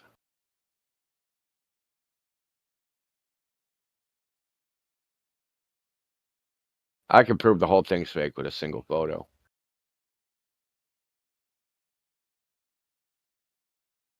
Pointed out though that they do see a decline in the quality of pyramid building from ancient Egypt. I don't know. Oh yeah, that was it. That's it. There is a precedent. I stand corrected. We now suck at making pyramids. What was that topic brought up in the moon debate? No. They just got lucky the first time, I guess.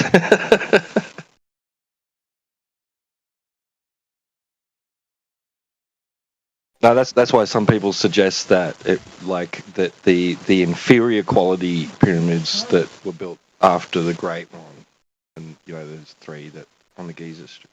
So they think that some people speculate that that's evidence towards a culture having stumbled upon those original pyramids and then trying to replicate them. Dude, I can't stand archaeologists, dude. They just make crap up. Like literally. Oh, we found a stone statue of a dog. They worship dogs. This is their dog god. Like anything they find, they just the people there, they just happen to worship it. They didn't make anything unless they were worshiping it. I just find that ridiculous. True. Or sacrificing it. Or yeah, or sacrificing it or something.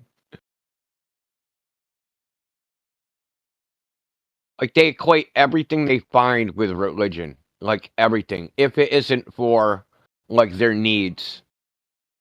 Right? If it isn't like stuff to live for human survival, any extra shit. Oh, here's a picture, here's a painting, here's something. It must be for religious purposes. Like that's the only reason people do art is for religious purposes. It's so dumb, dude. It beggars belief, man. Yeah, look, I've speculated that a lot of these cave drawings that they say were like painted by adults were just actually like the adults putting the kids on their shoulders and like saying, do a picture, right? What did you see Dad do today? Oh, you hunted a buffalo. Here, I'm going to draw it. Like, you know.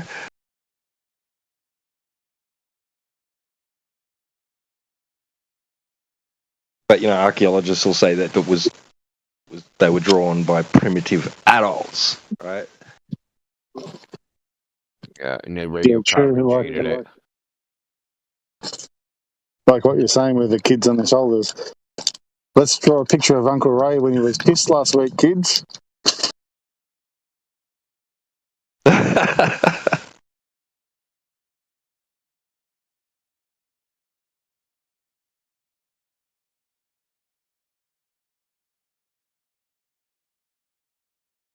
And then that picture ends up on Ancient Aliens.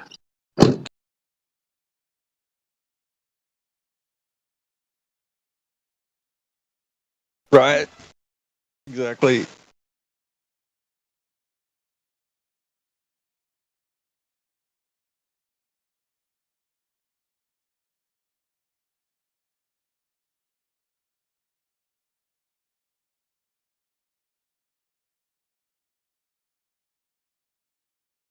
There's definitely anomalies that get swept to the wayside. Like, oh, we'll deal with that later. Hush, hush.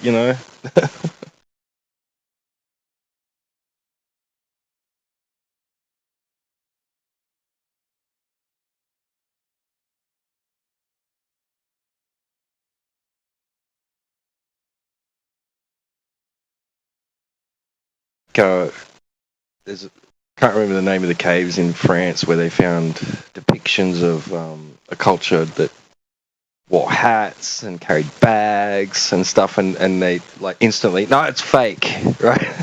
It's a forgery.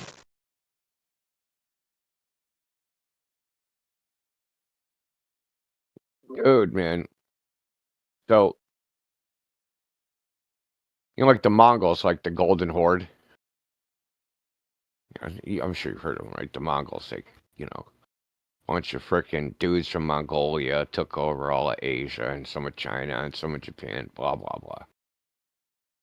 That story doesn't, like, appear in any, like, the term Golden Horde, right, that described what they did, doesn't appear until, like, the 1600s from, like, a Polish Jesuit. And think of, like, how crazy the story is, right? So there's some Mongolians on horseback. They don't have any technology. They don't have any supply lines. They have no logistics. They don't have anything, right? They're just winging it. They're just winging it. They traveled 10,000 kilometers and took over Moscow. That had forts, gunpowder, all that shit. That story is like mad suspect. Like, I mean, when someone, it was a Russian economist I was listening to. He was like, how did they, just think about their logistics. The logistics of doing what they had to do. Right? So this is your task, Tito. You're going to raise an army. It can be any size you want. Right? You got infinite manpower. And you're going to go, you have to take that army and you have to move it 10,000 kilometers across the fucking, basically a flat, open grass prairie. First of all, why would you want to do it in the fucking first place? You know what I mean? Like, why? Like, what? You gonna go there, take your shit, and ride back with it 10,000 miles or 10,000 kilometers? That doesn't seem very like. You're gonna use up more shit to take it than you are to get it. Like, you know what I mean? Like, you can't steal as much resources as you're gonna use up to get there. Because you got to think, the bigger the army, the more food you need, the more clothing you need. You need horseshoes. You need all this stuff, right? All this stuff to maintain the logistics supply line of 10,000 kilometers. It's just not feasible. Sounds like the story that you would get from a They didn't have sore wagons, loser. though. But they didn't have wagons either, right? They They're just like dudes on horseback. Like, what the fuck? Like, no, bro. It didn't happen that way. Right. Yeah, that's what I mean. It sounds like a story made up by a sore loser.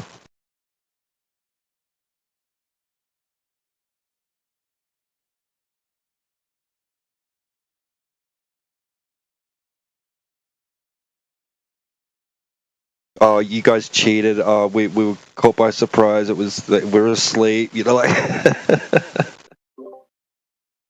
Yeah, I mean, like a lot of people think like history's fake and that there was some other civilization. I don't think it's like that. I think it's like, nah, dude. They're constantly rewriting history. It just it never stops. Right. So we don't know the truth about what happened, like say before the 17th century. But those people don't know what happened fucking 100 years before them. Some fucking they heard some bullshit story. Then the people 100 before them, whatever happened to them, that didn't make it to the 17th century. So the people that lived in the 1600s, whatever they did, that's not what the 17th century people believe they did. And then those people who believed a bunch of bullshit, right? So it's like it's just like history's constantly being updated and rewritten.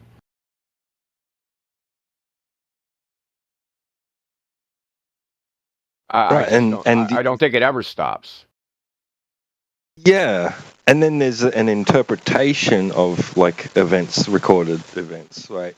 Because some of them seem so fantastic, right? And they're declared to be historical events, right? By that culture, this happened. This is our fucking legacy, right? And then another culture goes, "That's too fantastical to believe. It's incredulous." You know, like they'll just dismiss it as being made up, a myth. You know, like a misunderstood event, you know, like because of our science and physics now, you know, that couldn't possibly, there aren't magic beings in the sky and da-da-da-da-da, that sort of thing.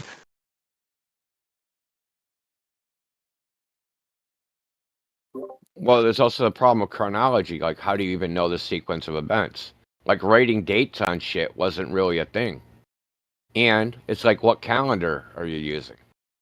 Using the Julian calendar, using the Gregorian calendar, using one of the moon calendars, sun calendar. And like, from what I found out is that the calendar used to be based upon when they thought, so their calendar was, they tried to calculate the day of creation. And they thought if they could calculate the day of creation, they would be able to calculate the end of the world, right? Doomsday. So their calendars weren't like from, you know, the birth of Christ. They used from the date of creation.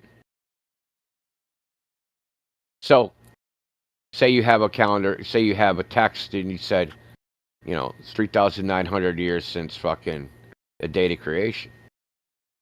And someone's like, yeah, I want to convert that into my calendar. Well, it might not be straightforward. They might have added a couple hundred years somewhere in the process, right? Or 1,000 years. You don't know, right? It isn't just like a straight conversion. Because you really have nothing to reference this shit with. Right? So, like, they fudged the Gregorian calendar, they fudged the Julian calendar, and they fudged this other calendar. There's a name for it. It starts with a B or something. But then when they do the conversion from one calendar to another, to actually do the conversion, to even know what to convert it to, you have to have an accurate date. But you can't get an accurate date because they fudged like a week or something where the math didn't add up. So they just like added an extra day or an extra week or an extra month. And now you're like, okay, the only year where like this sequence of days happens is like 1219. So this thing must have been written in 1219. And but the thing is that, oh yeah, it also happens in 1162. But you don't think it's 1162 because, you know, that would then your conversion would be off by 100 years. So like it's crazy, like the so this is like one of the things where like it's like almost like the record keeping is the problem. It's not that the stories are fake or that they're wrong. It's that who put them in order who put them in chronological order. You know what I mean? Because what we have are like, so there's like a couple Russian chronicles. There's like a chronicle of like that was written in like in Greece and like different places where they chronicle history, but they don't have dates on them. They just say, hey, this person did this person did that, this person did that, and they put their own chronological order of the way they thought events happened, the sequence of events. But you don't know where that fits in a timeline, and then you don't know where anybody else fits in a timeline, and there's like, how do you figure out where these things are relative to each other? Because sometimes there's no overlap, or the overlap, like some things will overlap and other things won't. Because a lot of times, if you got someone in frickin' 900 AD, what they call 900 AD, writing about events that happened, like say I'm a Greek chronicler, and I want to write about, what happened in fucking Germany. How the fuck am I going to know what happened in Germany? Germany is like a fucking 6-month fucking ride on horseback away. I never met anybody from Germany. I don't speak German. I don't know anybody that knows any Germans.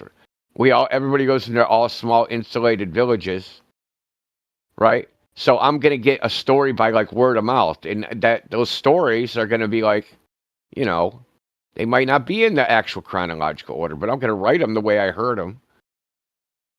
So then when you compare them to some other chronicler's freaking history, you're going to go to overlap them, and some things are going to match. And so, like, how do you figure out the sequence of events? It's, like, way more complicated what people think, dude. And we all take this shit for granted. That the Scaliger chronology, because that's the chronology that we all follow. You know, the Greeks and the Romans and fucking, you know, the Renaissance and the Middle Ages and the Renaissance, blah, blah, blah. That's the shit we follow. Okay, so Newton disputed that. Lots of people disputed it at the time he wrote it. But it's the one we follow today. And, like, it's probably completely wrong. I mean, like, completely wrong. Like, no, it's about as fucking real as the moon landing, dude. It's fucking... And I don't think they were trying to deceive people. I just think they fucking, like... They were, like, limited in their ability of figuring out what actually happened. Now we have instantaneous communication. We can't even imagine what it was like. Yeah, I want to talk to somebody. They live 100 miles away. I'm going to write them a letter, and maybe I'll hear back from them in 6 months. You know what I mean? Like, totally different world, man. I mean, think of that. I'm going to write a letter in winter, man, and maybe I'll get frickin' letter back in the summer. And then I'll write them in frickin', and then it takes me frickin' a month to get up enough money to afford a piece of paper. And then when I get that, I write them a letter. And then it takes them fucking 6 months to get that shit.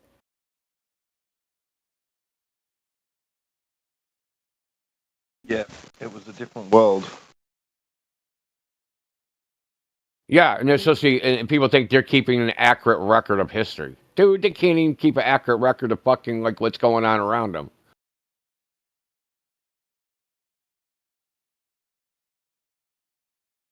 Like, Herodotus knows what's going on in fucking Egypt, right?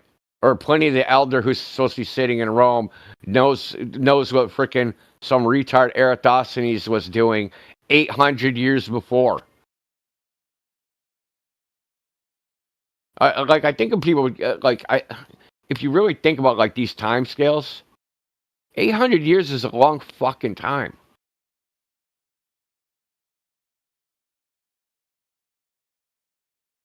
And even the stupidest, most retarded humans on Earth would progress a lot more than, like, the ancient people progressed.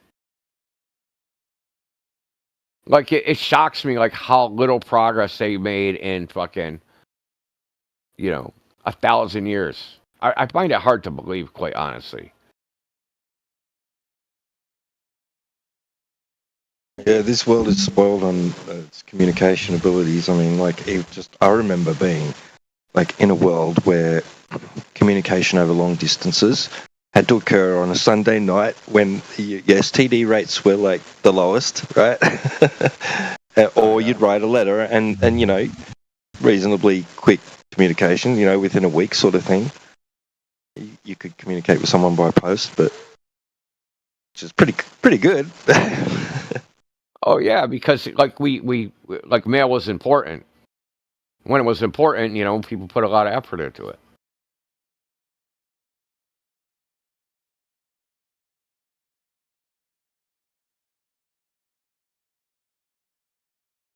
Look, back in the day, if you took a letter, like say you had a letter, and if you made it into the post office like in the morning,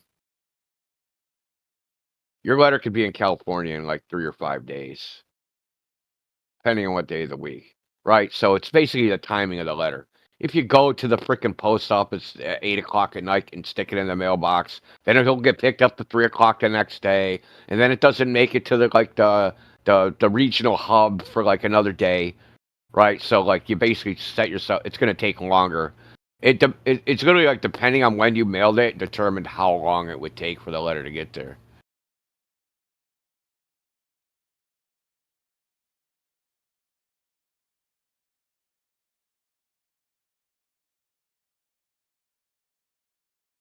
But FedEx was invented. I think they came.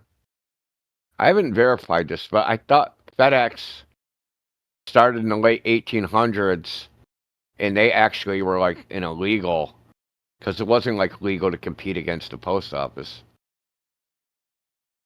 They started as like a rush delivery service. It wasn't legal, did you say? Yeah, it wasn't legal. Wow.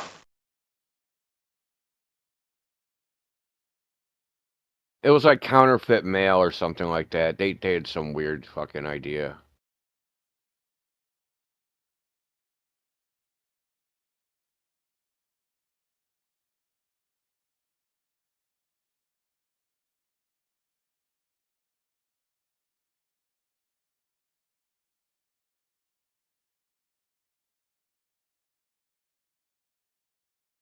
Post offices in America were like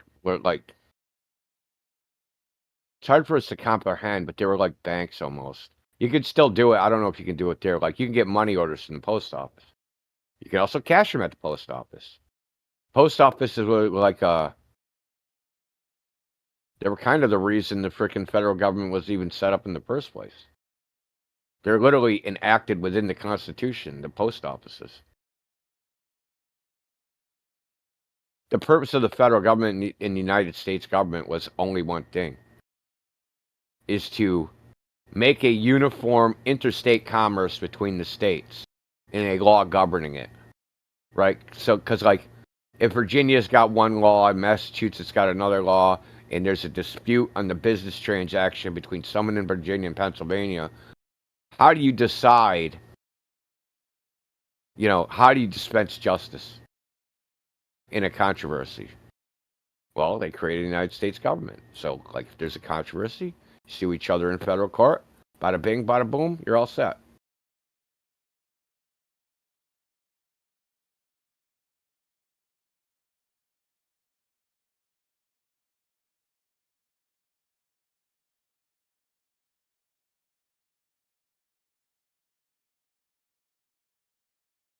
I actually think it was better when our country's, utility services were government operated. To be honest, like roads were better, electrical services were better. All of it, all the general utilities services were better.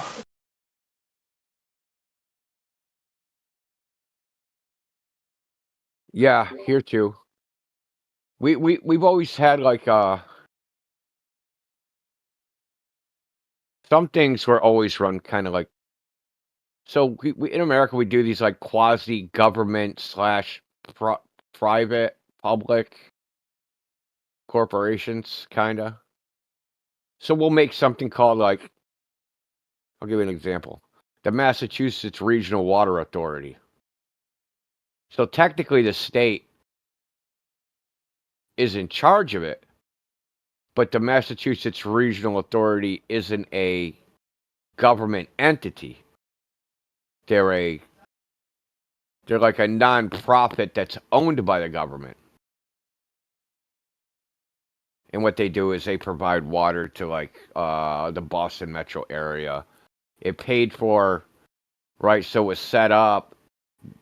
So what they did was there's something called the Quabbin Reservoir. It was a bunch of towns. There's like a valley out in western Massachusetts. There's a bunch of towns, and they flooded them all. They blocked up a river and flooded and buried these fucking towns under this reservoir. Then they pumped that reservoir water all the way into the Boston metro area to every place except for where I live. I live in Cambridge. We have our own reservoir. We're like the only place that has its own reservoir. But but what regulates this is the Massachusetts Regional Water Authority. We also have what's called the MBTA, which is a Massachusetts Bay Transport Authority, which the state owns, but it's kind of like a quasi-public or government. When I say public-private, that's like government-private thing. There's no stockholders or anything like that. Though some of the things that they have set up did have, I think Massachusetts Bay might have gone private to a degree. That might have, under Charlie Baker, I can't remember. But we got these quasi-public-private things. And like our electrical system is like that. But they changed it, right? So what they did was they did this sneaky ass shit. So what would happen is like back when they wanted to build out electricity, the government didn't have the money to build it. So they were like, okay, you can start an electric company. We're gonna regulate the shit out of you. But we're gonna give you whatever you spend in capital costs, we're gonna give you that plus 5%. And we're gonna legislate that. So whatever they build out, the electric company, when they put up power lines, build an electrical generation place or whatever that costs them, they get that money back plus 5%. They don't even have to charge for the electricity because they have an automatic income. That's what I was going to ask. Does that make it cheaper for like people, or does it make it? No. So the way electricity is usually affordable, but they passed a law. Now, what they did was this little sneaky thing. You have the company that like bills you, but they're just like an end. They're just like a front end. But now there's a bunch of people behind them. So now you have a distributor and a provider. So now, like, you pay the electric company to get electricity from a distributor and a provider. Now, provider, so you can hit like, oh, I prefer solar panels to generate my electricity, right? You can pick like, I want a green solution, or I just want any electricity. And like, there's different distributors, electrical companies that are distributors, but they don't interface with a customer, right? We have like two middlemen to get electricity. And of course, obviously, everybody's going to take a little money, so the price of electricity's gone up. But it used to just be one thing. And this all happened during, I don't know if you know about it because you're not here, but Enron. I don't know if you heard about Enron. Remember, I've seen Fun with Dick and Jane. Yeah. So the point is like they deregulated the electrical market because they wanted to like increase competition because it's going to make everybody's electrical costs go down. Which was just a bunch of horse shit. Which was just like, no, what we're going to do is we're going to break up the electrical companies because they're kind of like a monopoly. Which they were, but they were like a government-owned monopoly that was highly regulated. Right? So, like, they have like a Massachusetts Public Utility Commission. So if you want to raise every year, that commission reviews what the current electrical rate is, and they either raise it or lower it based upon, how much money the electric company's making. And typically they're cool about it. They don't go crazy because they have to respond. They do respond to public pressure. So, but now they're like the people they oversee. That those people don't control part of the electrical flow, whereas they used to control all of it. So if they regulated it, they were regulating the whole thing. Now they're only regulating like a piece of it, and the distributors and the providers can charge whatever the fuck they want. So basically what they ended up doing is they removed part of the electrical generation out of government regulation and price control, and like it's just a free-for-all. So basically it goes like, okay, so the government government sells the ability to provide energy to somebody, and then they resell it, but like, or rent it, and then that they could then do the thing again. Like, where does the trickle down stop? You know, like. Yeah, it's like dude, man. Like, I'll give you a fucking example. This is like the worst one. I don't know if Massachusetts is an outlier, but like, we had a referendum, and on the referendum it was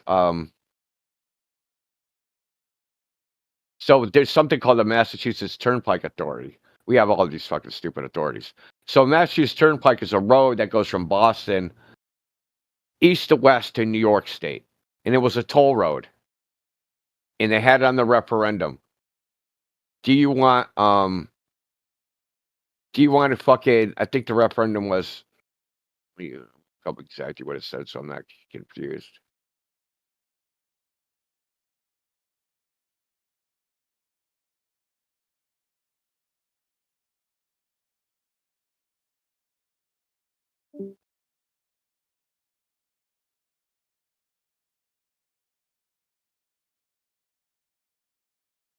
So it was a toll road, and what they wanted to do was, let me see.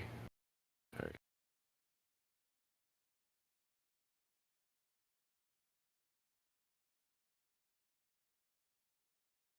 So I'll tell you what they. Okay, now I remember what they did.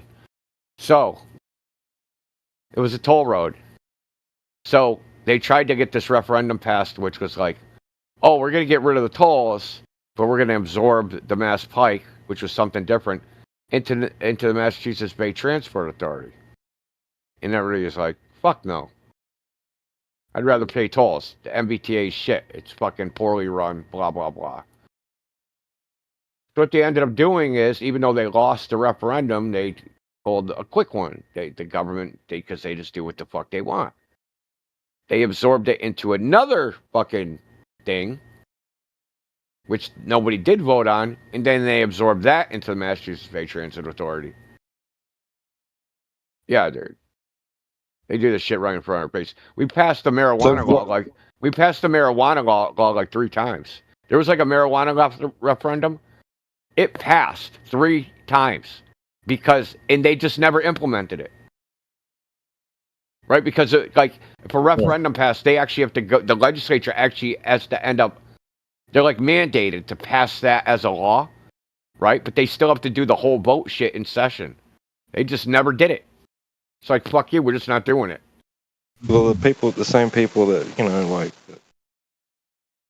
that voted yes, right?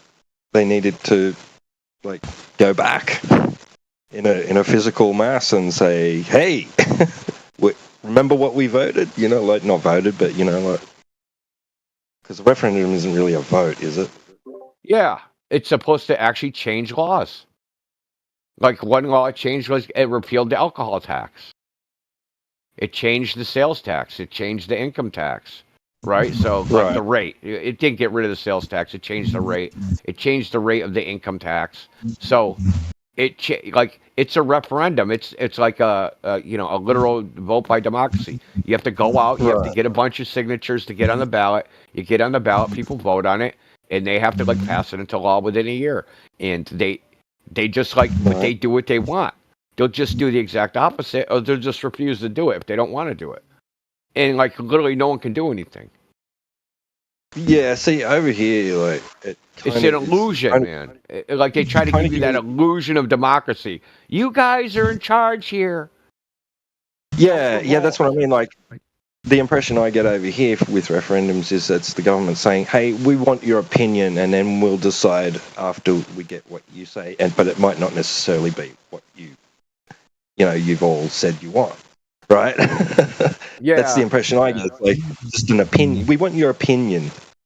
We're still thinking about it. What do you reckon? Like, not really like, hey, if you say yes, we're going to do it. Like. Sometimes there are regular people that start these referendum drives. But then again, some of them are started by the corporations, by these, non-profit AstroTurf fake fucking, they'll start some goddamn fake non-profit that's for some cause, right? And it's going to try to get some law passed. But that law being passed is actually just to help some corporation that's actually puppeting them. So the corporation starts the whole thing, right? Because the easiest way, because like I said about the electric company, right? So a long time ago, they passed a law that said, whatever you spend in capital costs, we're going to give you that plus 5%. So forever and ever, they have a stream of revenue, no matter what they do, right? As long as they keep building power lines, right? And when I say capital cost, so if they have to buy a new truck to service the power line, cost of the truck plus 5%. That's what they get. They have to buy a transformer to put on the fucking power, put on telephone pole. Cost of the transformer plus 5%. So one way, they did it, so the way to get rich is you get the government to legislate your business. So Common Core, have you heard of this Common Core thing? Vaguely, yeah. Common Core was like an educational curriculum that was being promoted by a bunch of quote unquote educators. It was a fucking complete bullshit scam too. Still exists, it's still in running. It's like a curriculum on how to teach children. Schools are failing. We need a new way. There's this Common Core method of teaching children. So they started an organization and they went around and they got this Common Core passed into legislation, right? Mandating Common Core. A certain number of hours must be taught Common Core curriculum. What they say, this Common Core, we teach the very fundamentals of math, reading, blah, blah, blah. It's that's why I call it Common Core. They want a very fundamental, there's a minimum. We want people to be able to read at a third grade level at least. Well, here's the kicker. Common Core is copyrighted and patented. And now you've just mandated all the schools must use Common Core. Well, what are they going to do? They have to go out and buy the material. Right? They have to buy the worksheets, the workbooks, all that shit. All this Common Core stuff. They have to go buy it. You have to buy our shit. It's the law. Exactly.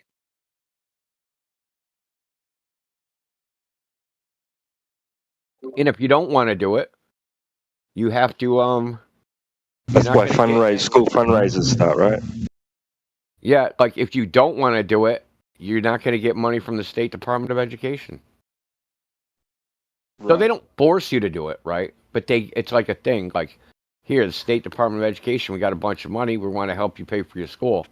But you have to do everything we say. Or you don't get the money. We got to teach what we want you to teach, or you don't get the money. It's pretty much how it is. Well, it's not just what to teach, but it's methodologies as well, isn't it? Yeah, well, that's part of Common Core. It's the method. That's what they were selling. This is a new method of teaching children, and it's ridiculous. There's videos on the internet. You should watch it. It's pretty fucking... It's absurd. It was I think it was multiplying two-digit numbers, and it was they taught them how to do it in 11 steps or something.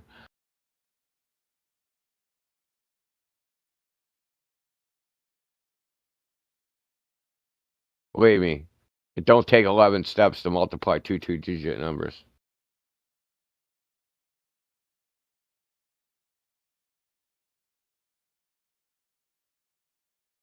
Who we got in here, dude?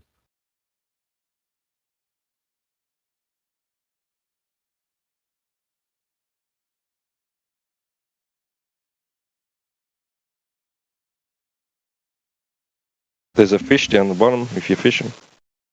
Oh, no, gone. Got away. Damn, one that got away. Got away, man.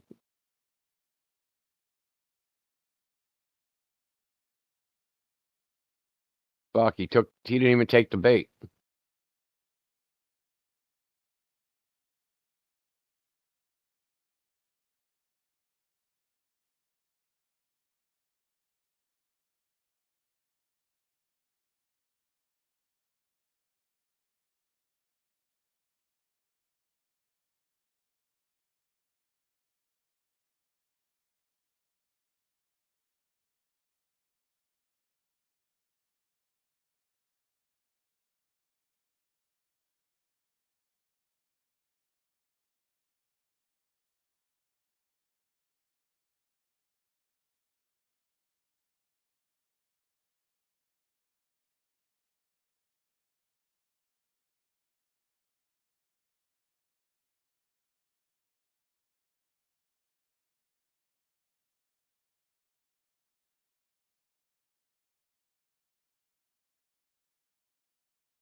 Go, Batman.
Good chat. Are we live right now?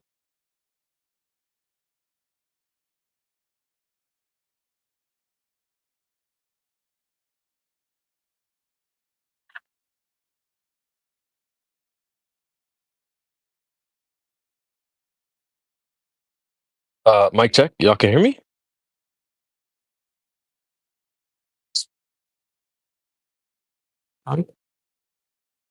Is it just dead in here? I can hear you. Okay, all right, and we are live. Ladies and gentlemen, I'm your host, CB. Why are you guys doing in here, like, sitting in here quiet?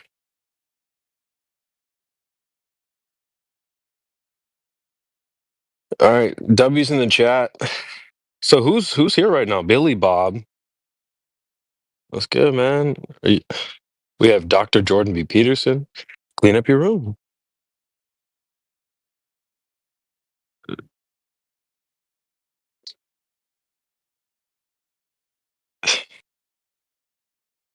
Nothing? All right, guys. We'll just have to cook, I guess. So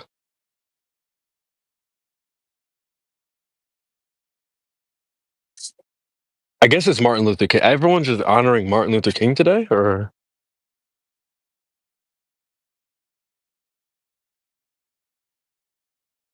All right. Tough crowd. Guys, we're live on YouTube. I guess I'll just cook because I got a few minutes.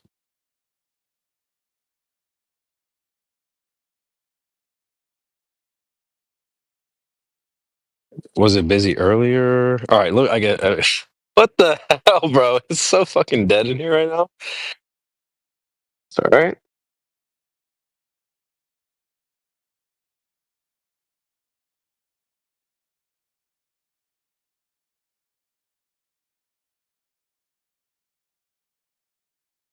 I was just reading on that Gulf of America shit, man. Gulf of America. Yeah, Trump could actually change the name. No, let's go. Okay. Okay. That's lit. I was watching some of the inauguration today on Myron Gaines's channel. Like Fresh and Fit, they were, reacting to it a little bit. So I was checking that out while I was working. The Gulf of America, that's fucking awesome. Yeah, W Trump, man. It's gonna be a good 4 years, boys. Hey, lock in, man. Hell yeah. Hell yeah. Yeah. Elon, I wonder what will come of the, because everyone's trying to suck up to that Trump teat now. Now that he's a big dog, now Trump and Zuck, they all want to be cool with Trump. Jeff Bezos, you saw all three of them sitting right next to each other? Bezos too? Okay. Yeah, all three of them was right there next to each other. That's $1 trillion right there. Oh, damn, you're right. That's true. Yeah. Yeah. Yeah. I mean, shout out to Trump, man. I mean, I got some wrinkles in my tinfoil hat too, but I have my doubts about some of these like big characters like Zuck and all them stuff, Elon and all these guys, and what their role is on the stage. Yeah, and stuff. But I used to listen to a lot of Infinite Plane Radio. If you guys are familiar with Tim Osman from the Infinite Plane, yeah, and like he's really big on calling stuff. He's like an auto hoaxer. So he's like, oh no, that's not real, and Trump's an actor. These guys are actors and stuff like that. So he was really big on stuff like that. So, I'm not going to lie. There's a part of me where I'm like, it's all a show. These guys are actors. But the other half of me is just enjoying the entertainment factor of all this stuff. Trump winning. That's what I say, man. It's like, if it's a TV show, it's entertaining as heck. You might as well enjoy it. Yeah. Yeah, exactly. Yeah, man. So even with a TV show, you root for the good guy. Right. Oh well, hope you're doing well, bro. It's good to hear your voice, and hope everything's good with you and yours. Yo, man, Elbow TV, guys. I don't know if y'all know Elbow TV, bro. He's been in here cooking probably way longer than me, bro. Y'all need to put some respect on Elbow's name in here now. So, and one thing I like too, I think it's important to. I'm a big on like marketing and stuff, right? You see me. I've never changed my name. I've never changed my profile picture. You know, I'm not trying to come up with different sock accounts and rebrand and stuff like that. Not that I have a inherent issue with rebranding, because Miggy, he was Miggy, and he was this, he was that, and now he's Alpha Veritas and stuff. Alpha Veritas. Yeah, which is cool. I mean, shout out to Miggy. He's trying new things.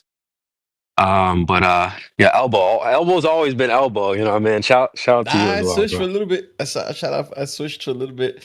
I guess I switched to what they used to call me when I was playing poker, to the book. Oh yeah. I remember that. Yeah. Switched to the book because when I play poker, they call me the Book of Eli and whatnot. So. All right, bet. Yeah, then I went back. I was like, let me go back to Elbow. What's to tell us about Elbow? Everybody still you call me Elbow, because it used to be El Boricua, and everybody was Boricua. Yeah. So I just shorten it up for everybody when I used to stream, and like just call me Elbow, dude. Just What does that mean, by the way? Elbow. El Boricua. It's just the Puerto Rican. It's just how we call Boricuas, just Puerto Ricans. Oh, okay. Yeah, I've heard that word before. Okay, cool. Yeah, I remember that too. When you were the book, they'd be like, Elbow! So that's cool, man. Shout out to you, bro. You're an OG, bro. So W's in the chat, guys. Is anyone else here? Billy Bob is off mute. If you want to chime in, bro, just chime in, dude. Or Dr. Peterson. Tell us to clean up our rooms or something. We got Effie Batman. That's about it, though. People just lurking. I'm trying to think of what I could react to in terms of like Globers that we've talked to recently, or crazy conversations, and someone just popped in. Let's take a look. I think that was Daz68. Welcome. I guess, bro, these Aussies are always clocking in when I'm clocking in here super late as well. But I'm trying to think of what kind of conversations we're having in here recently. I can't think of too much at the moment. What's going on, CB? What's going on, mate? Hey, g'day, mate. I'm about to chuck a prawn on the barbie, yeah? Hey, man, what's going on? Are you like surfing or what? Shut the fuck up, bro. I wish I was surfing right now. It's a little brisk out here on the coast. It's supposed to be really nice though in a couple days here. I might actually go to the beach on Wednesday. But we'll see. We shall see. The skies tonight are fucking crazy though, bro. Like stars out the wazoo, the moon's looking nuts. I don't think Globers go outside and look at the sky, bro. Period. I genuinely think that I don't know, like they just don't go outside very much. 'Cause I've been looking at the stars and I'm like, I don't know. I get a lot of like wonder and amazement stuff just looking up at the sky. And I get the sense that when they look at the sky, they see answers. Yeah, moon, rock, all those lights in the sky, stars, burning balls. Like they're really. I think they have some confidence in their story. But when I look at the sky, I see mystery. I see unknown. I see questions. I don't see answers. I have to look at the moon. I'm like, what the fuck is that thing, dude? I'm the same. Yeah. Like the moon just sits there. It's kind of it looks fake. I don't know how to explain it, but it looks fake. Yeah. Well, it looks two dimensional. It looks like it's only about 50 kilometers away or something. It's so weird. yeah, it is weird. It's probably one of the weirder things, isn't it? It's like more weird than the sun. I don't know. It's very strange. It's got personality. It does, and I'll give the Globers like a slight. I'll throw them a bone because sometimes I'll admit the moon does sort of, kind of, sometimes it does look like what they're saying it is at times. But even still, I've never really thought that that's a rock in the sky, bro. Like, number one, what kind of rock glows like that? And then the phases, a new moon, even more mystery. If they're saying it's a rock that's reflected light from the sun, well, what's going on with the new moon? And why does it seem to be glowing its own light? It doesn't even for a second seem like reflected sunlight type of thing. That doesn't even make sense that it's reflecting light from the sun. That's retarded. So I don't know. The moon is very interesting. Yeah. Yeah. And it's funny when it comes out, when you see it in the day, you look up and you just see it. It's like, hi. And you're like, what are you doing here? You're a bit early. It's like, oh, I just thought I'd hang out in the daytime. Yeah. It's really weird when you see it in the day. I know. You can catch a Glober off guard with that, actually. If you can be like, hey, Glober, is it possible to see the sun and the moon in the daytime at the same time? They'll be like, no, dude, you can't. That's not possible, bro. So are you sure about that? Have you ever gone outside? This goes back to my point. It's like they don't actually go outside and look and see and like be amazed and wonder and have questions. They're just too confident that there's answers out here. So, but yeah, man. I mean, if you just like sit and stop and look at the sky, what is the twinkling factor? What is that about? I have so many questions. Like a shooting star. What the fuck is that? I'm sure you guys have seen shooting stars before. I certainly have, especially at odd times. Maybe I'll just like look up for a hot second and bam, it goes by. I'm like, whoa, what the fuck? Was I supposed to see that type of thing? So, I had the sun and moon up earlier today, a couple of hours ago. It's got a bit cloudy now. In the UK. Oh, mate. Wow. Yeah. Sun and moon. I don't see, that's the thing though. I'm so comfortable with saying that I don't know what these things are, and I don't think anyone in human history has ever known. I'm totally fine with that. First of all, how could you know? I don't think you can go to the moon in the same way you can't go to a rainbow. Right? So how do you know what the moon is, though? How do you go figure that out? So for me, it's just left as an unknown. Very fascinating, though. And a lot of the questions I have can't necessarily be answered by my fellow man. It's like questions for the creator or the designer of this place. It's like, well, what's up with shooting stars? Why did you do that for? Is there a reason for shooting stars? Was I supposed to just be like, holy shit? Or like, what are my takeaways for that? And then you're just left with no answer, really. So, but it does seem like there's a reason. A shooting star just doesn't seem random. Like, especially when you see it, you're like, oh, whoa. It almost seems like a special moment or something. But why? No one knows. Fascinating stuff, though. The twinkling is probably one of my bigger questions. Like, sure, we could just have stars, but the fact that they twinkle was like, well, what's that all about? And that song when we were growing up, Twinkle Twinkle Little Star, how I wonder what you are. So true, right? But then people come in here like, well, I know what it is. Well, why has that song been around for so long? Twinkle, twinkle, little star, how I wonder what you are. Yeah, no shit. Up above the sky so high, like a diamond in the sky, right? Yeah, how true is that song? So true. It's the most true.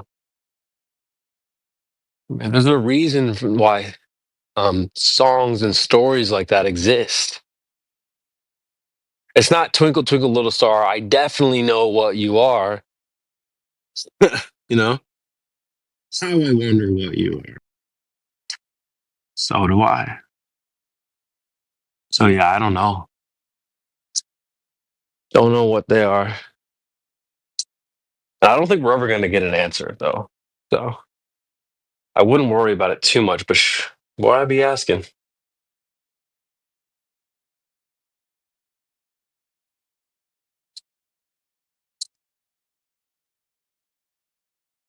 So anyway, well then there's other sayings that make sense too. Like come back down to earth. Right. Come back down to earth, bro. The answers don't lie in the sky. They're down here on the ground.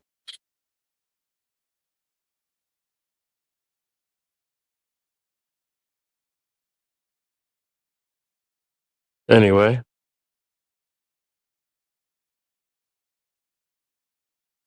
And Martin Luther King, I guess everyone's out honoring MLK Day. Eh?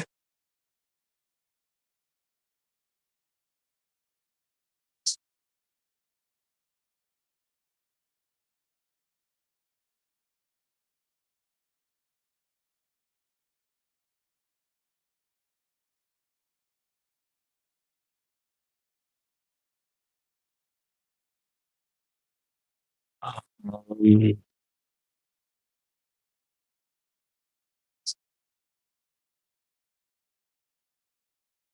Where do we go from here?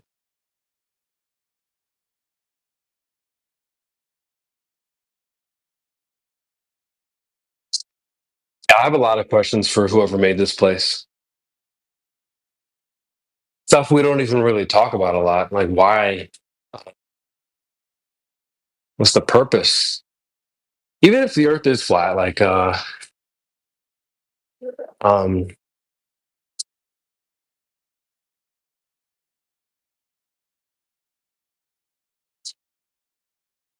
I just feel like what's so funny too? You'll hear Globers say, like, oh well, flat earthers are holding us back from science and advancements and stuff like that. But actually I think the opposite is true. I think the Globers hold us back. Yeah, the earth is flat. But what are we doing here? It's not like our purpose is to sit here and argue with retards that oceans are not convex or concave. That's certainly not the purpose of this life. Yeah, what we're designed to do, we ain't doing it. What are we supposed to do? Like what are we doing here? There's a lot of good theories or like ideas about existence. I've heard people say like you're really like a piece of the creator, like a slice of the creator or creation, and your life experiencing itself, which is an interesting idea. Kind of resonate with that. It's like if you it's really hard to explain. But you could create a place like this. I can see why maybe you would want to forget some things and go experience it again for the first time or whatever.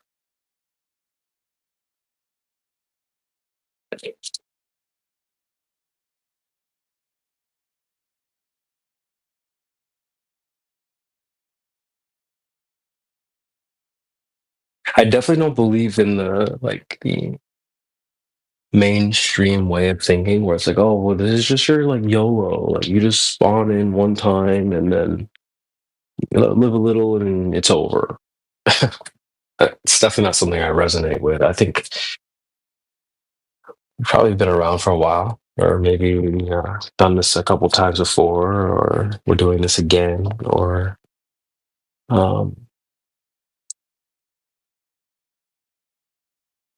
maybe we chose to come into a situation like this.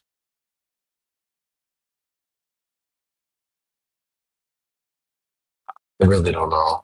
I have a lot of questions. It's not like I have the answers or anything. But existence is interesting, bro. I know. As flat earthers, we don't sit here and add that to our presentation about like the purpose of existence. But I do think that's worth discussing to some degree. Obviously, I don't think you can get to any conclusion or answer, but I certainly do enjoy the different perspectives on what it is we're doing here, because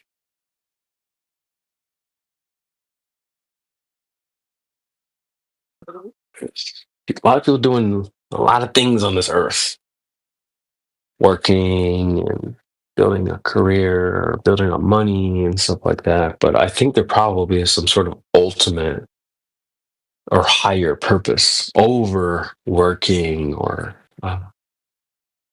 maybe even like having a family. There's probably some deeper reason why you even exist as a human being, but I don't know what those answers are, and I can help my next fellow man with an answer or anything.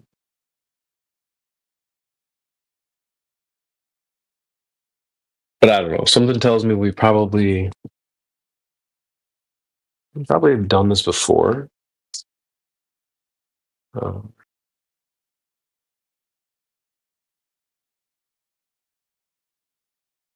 know, bro. Maybe I'm just yapping right now, but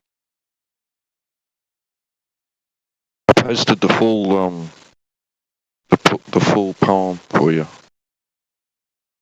Say that again. I posted the full poem of the star. Oh, okay. I'll read it out for the chat here. I can read it for everybody. The star. Twinkle. Oh, yeah. Okay. This is Twinkle, Twinkle, Little Star. How I wonder what you are. Up above the world so high, like a diamond in the sky. When the blazing sun is gone, when nothing shines upon, then you show your little light, twinkle, twinkle all the night. Then the traveler in the dark thanks you for your tiny spark. He could not see which way to go if you did not twinkle so. In the dark blue sky you keep, and often through my curtains peep. For you never shut your eye till the sun is in the sky.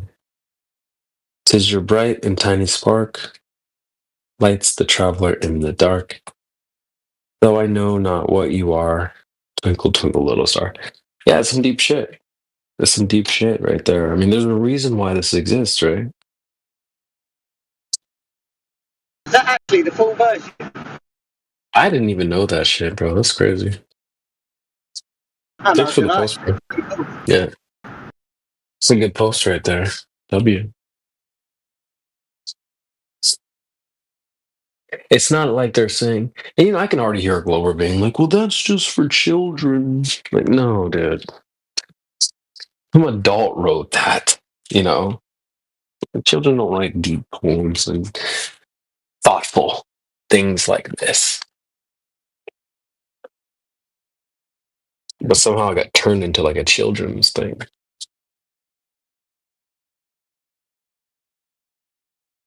Yeah. I don't know. I just have more questions, you know, about what the hell we're doing here. Yeah, that was written in 1806. Holy shit. That's insane. Holy fuck. 1806. What the? Yep. God damn. And it was given the same, like so it was a poem, but it was like it adopted because it fits with the tune of A, B, C, D, E, F, G, right? The alphabet tune. And I think there's a rumor that comes from Mozart or something. I'm not so sure. I don't know. Interesting. Yeah, I actually remember being in school and like one half, my teacher was like, okay, you're this half of the class, you guys sing the ABCs, and the other half sing Twinkle Twinkle Little Star. And it's like the same thing. A, B, C, D, E, F, G, Twinkle, Same with Twinkle, Little Star. Bye Bye Black Sheep as well. It's the same tune. Oh, All three really? of them. Yeah. Yeah. Interesting. Yeah, it is too, yeah. Interesting stuff.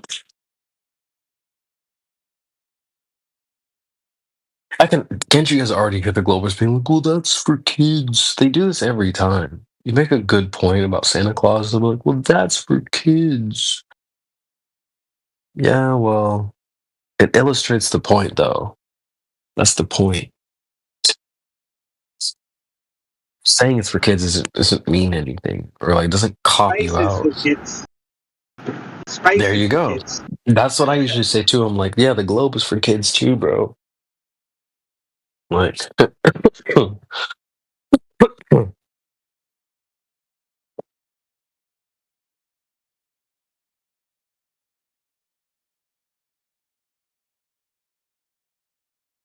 so. I mean, what do you guys think though? Like, give me some fucking something to chew on here, boys. Like, what do you guys think we're supposed to? What is this? What is this life? Surely we're not here on our purpose. Serving a purpose in life to teach people that the Earth is flat. If everyone was already on board with that, we surely we would focus our attention somewhere else, and maybe try to like I don't know. I have heard people say like, "Oh, we're in like a prison realm," and as scary as that sounds, to some degree, sometimes I'm like, "Damn, I can see why people think that." Um, because life has like beautiful aspects, the weather and maybe some people or the women or something, but but there's also like dark and like nasty aspects to life as well. Maybe you live in like a big city and there's like a lot of unhealthy people, or just people who are not very well, or you've seen like just like some really disgusting things as well. Whereas like maybe you think if you were the creator, like, oh, there's no way I would do that. So then you might ask the creator, well, why do you have such like dark elements to this place? Why are we in the situation that we're in? I don't think it needs to be like rainbows and butterflies all the time. I'm not like requiring that. There sure are some dark ass fucking elements of this world that we exist within, bro. Just look at the Hollywood industry or the music industry, or there's like trafficking and all types of disgusting stuff happening, bro. Or even like the Coco situation, if you guys are familiar. And I see people kind of popping in here. I'll try to address them as they pop in. But like the Coco situation where people had to take a juice in their arm, that's a disgusting thing too. I wouldn't, if I was the creator, Well, I wouldn't. I mean, based off what I know now, I probably wouldn't do that. But maybe there's a reason why. I don't know. I see it as we're like designed to like look after this place, like maintenance. That makes sense. See, then that brings up the question of like, is it about the place or the people? Which is more important? Your spirit, your soul, the entity that you are? Because surely it's not just your body or your flesh. It's almost symbiotic, isn't it? Yeah, actually, I would probably agree with that. There is some symbiotic relationship between the environment and the uh, uh, animate, if you will, if that's the right word. You can't have one without the other, right? You can't have something. It's not like we exist outside of or independent of an environment. You kind of they go together. So maybe you're right. There's a relationship there, but I don't know. Are we supposed to get out of this place, or is there like a leaving this place and we go another place, perhaps? Or maybe this is always the place and we like reincarnate and come back here often or something. But honestly, bro, if someone gave me the choice and they said, do you want to come back here or do you want to leave? I'd be like, yeah, I'm ready to go. Like, wait, let's get out of here, dude. But I don't know, man. I don't know. I'd be down to try something new. Because it doesn't seem like How much are we like limited? Is there area that we could occupy that we don't know about? Well, I mean, when I say get out of here, I don't necessarily mean like this country to another country. I mean like this is Earth as this reality. Like, do we move on from this reality and go after death? Yeah, up there or whatever, or is this like, do we always just keep coming back here? Or are we not supposed to come back here? Or are we trapped here? Like, and I don't know. I've heard different theories and ideas, and some of them make sense, some of them don't. But I just don't know what to think. I just have so many questions. I just think people don't think about it enough, and they don't care. And this is the problem with dealing with globe earthers, bro. They're just too retarded. Period. Like, they're not even thinking about stuff like this. What is the purpose of this reality? Again, it's not like I'm requiring an answer, but the fact that they're not thinking about it is odd. Most people are like, well, I just like I have a job, my mom, I have a family, I just like go to work and I go to sleep and I eat, I work, I go to sleep. I just do it over and over again. I don't know. Is that really the purpose of existence, dude? Just go to work? I think they see it as like well, they just see it like this is an accident, so it doesn't really matter. Who cares? Big Bang and all that nonsense. Yeah, I see what you mean. Like, just like random speck of dust, poof, you're here. But even if that were true, it's like, what the As fuck are we physical doing? beings, our purpose is sort of laid out for us. Like it's like it is that part of it is like a prison. I mean, to keep yourself going, you need sustenance, food, liquid, and then you have these abilities to do things as this physical being. And one of them is to reproduce, so we do that. I mean, like there's purposes that are obvious, right? To like, if we didn't, if it wasn't a purpose for us to like stay alive, then we wouldn't have the ability to do. We wouldn't have the ability to stay alive if we weren't if we didn't have those functions. Yeah, and to also reproduce, right? Mm-hmm. Yeah, so that's like those purposes are just set out in front of us. They're like the self-evident purposes, but beyond that, like then you get into,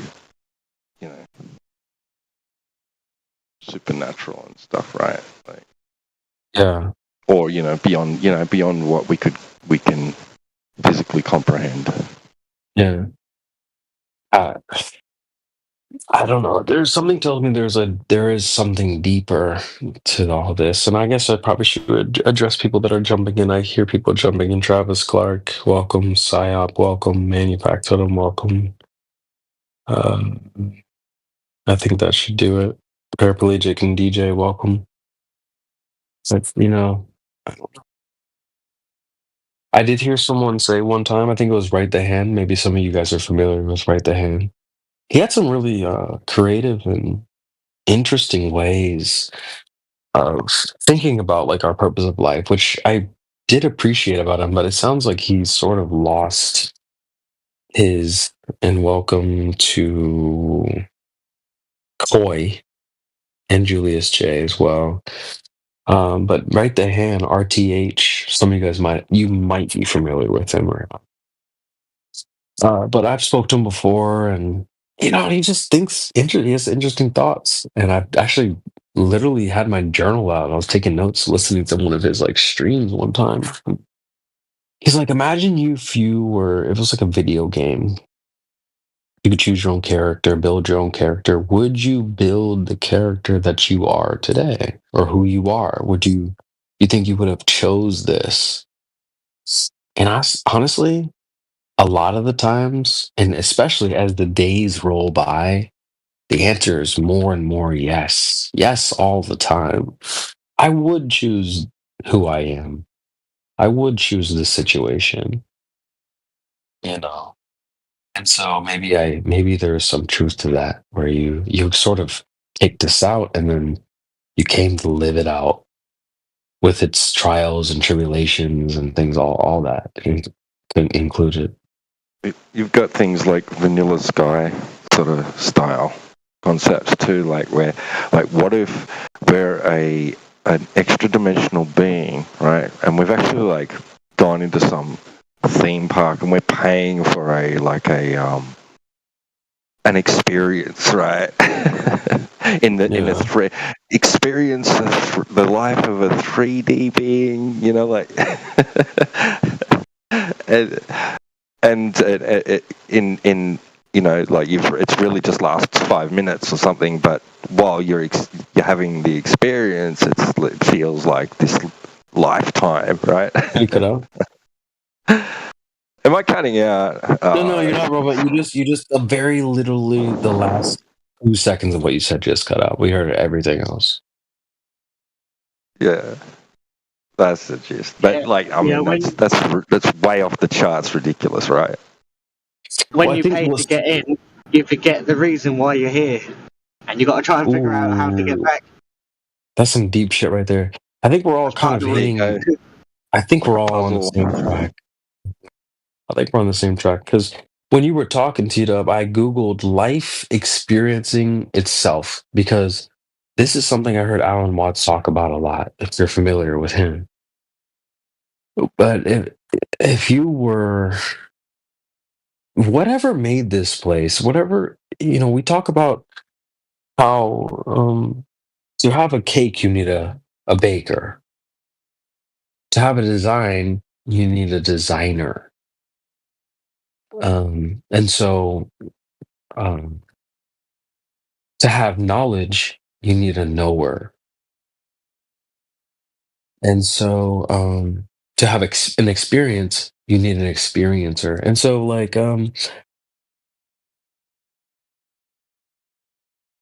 this is we're getting really deep here. This is crazy right now. But consciousness, and it's almost like we forgot our godhood, and we're out here experiencing as a poor little me, a little, yeah, I'm not God. I'm not God. I'm not this consciousness, this creation. I'm not this design, this intelligence.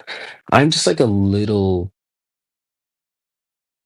fart compared to that. I don't know, maybe we are that, and we decided to sort of live it out as if we weren't. I don't know. There's so many ideas like this out that exist, and some of them I resonate with. This is one I resonate with. Yeah, well, some people think that thinking that humans are the apex of creation, right? Like, is arrogant because, like, just like we might like an ant would like find us unfathomable, right? And our experiences and stuff, like, you know, there might be something above us like that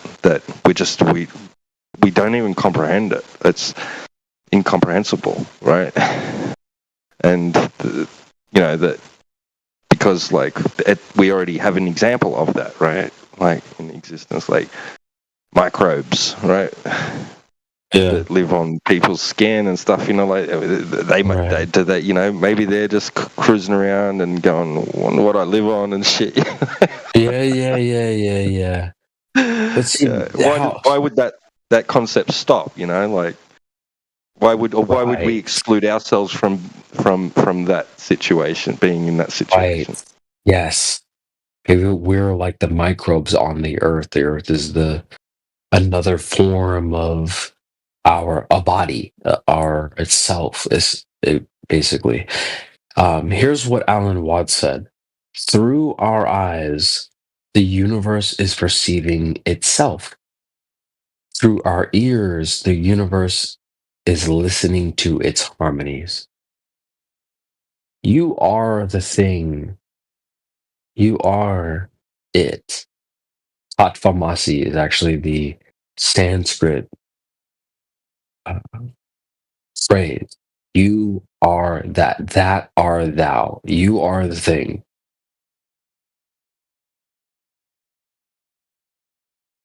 To me, that might actually be something that resonates with me pretty strongly compared to some of these other ideas. But yeah, I know what you mean, though, Tito, is that they laugh at the idea that you might be the apex or whatever. I could see why they would laugh at that actually now. Who are you exactly?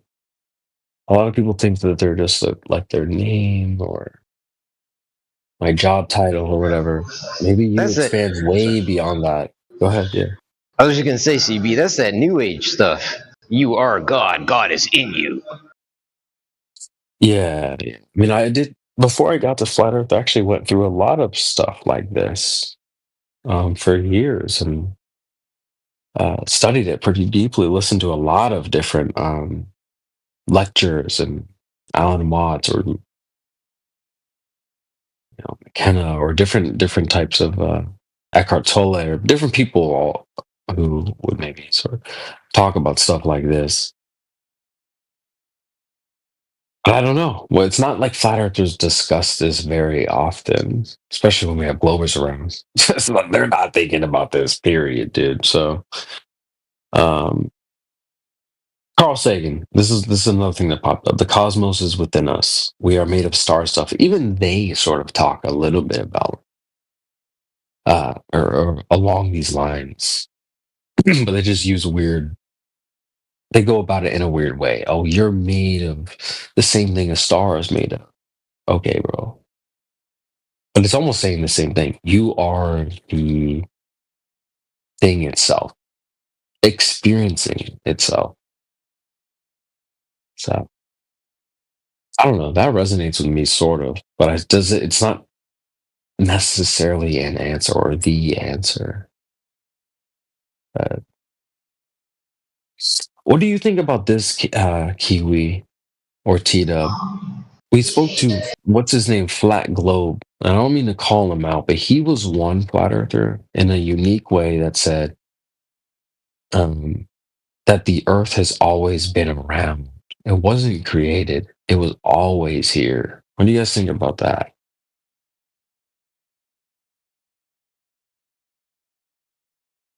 Does anybody want to chime in on that? Sorry, I was slow to the mute. I don't know, brother. You know me. On a personal level, without bringing it here, I appeal to Scripture. Scripture states that Earth was created. So I'll go through the creation story fully front to back.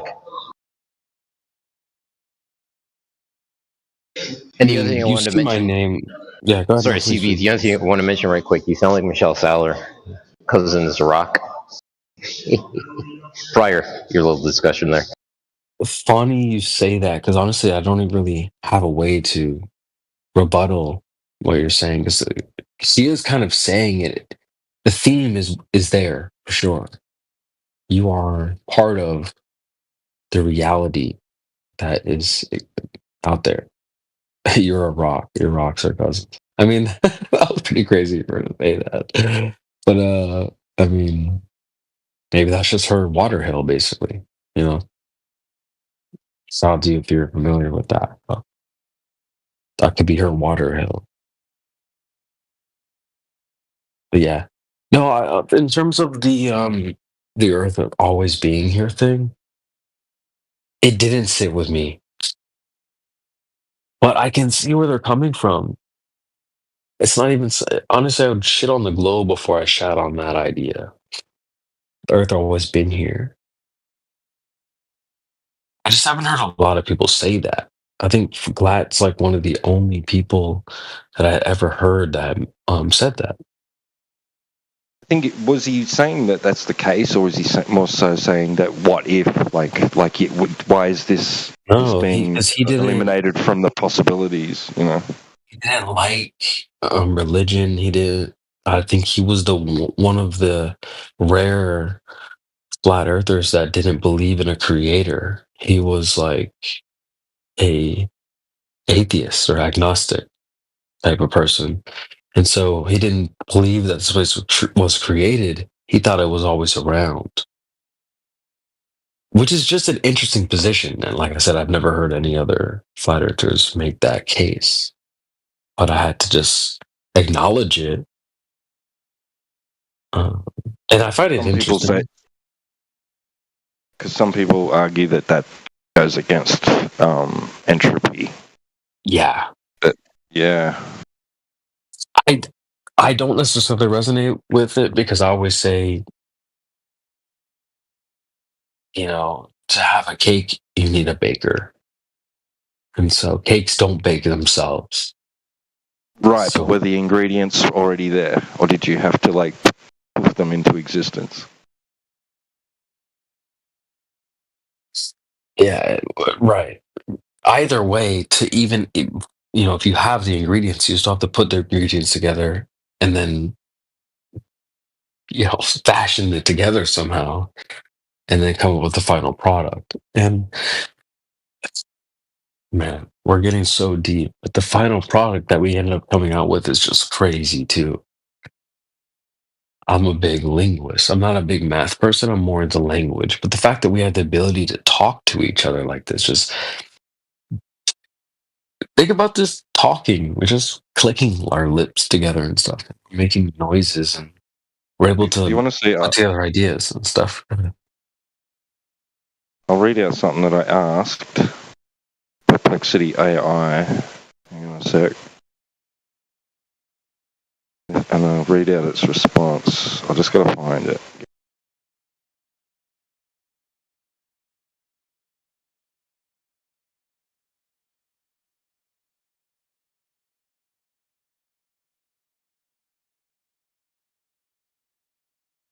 Are we cooking, chat? Bro, I feel like we're cooking right now, chat.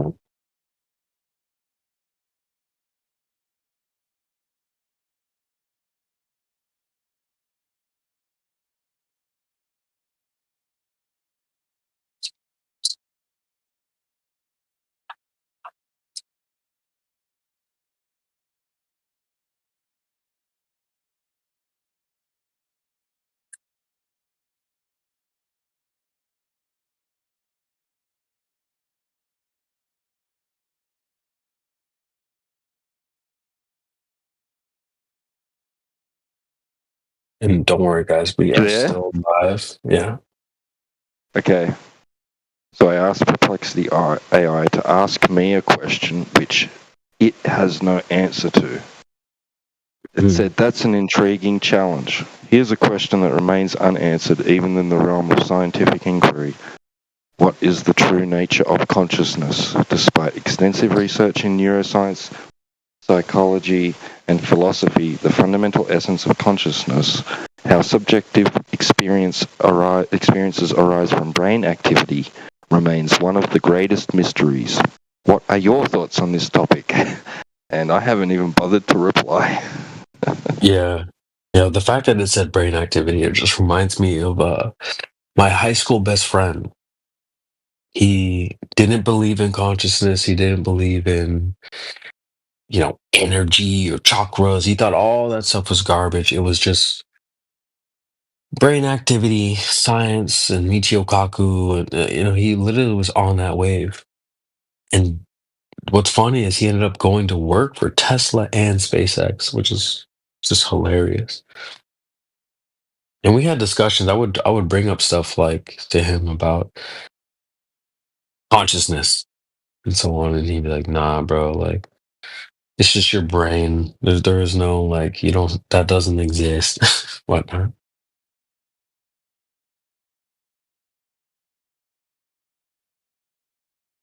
It's funny that people exist like that.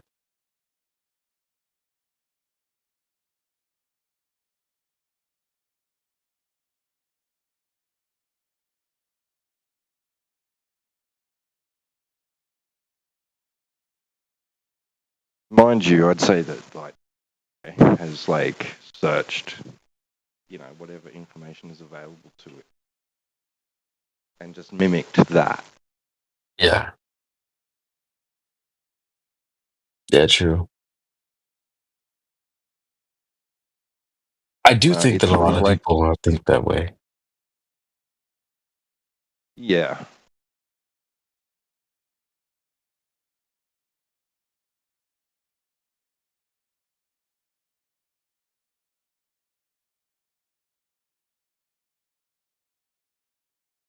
So it's basically saying science is incapable of explaining our experience of reality.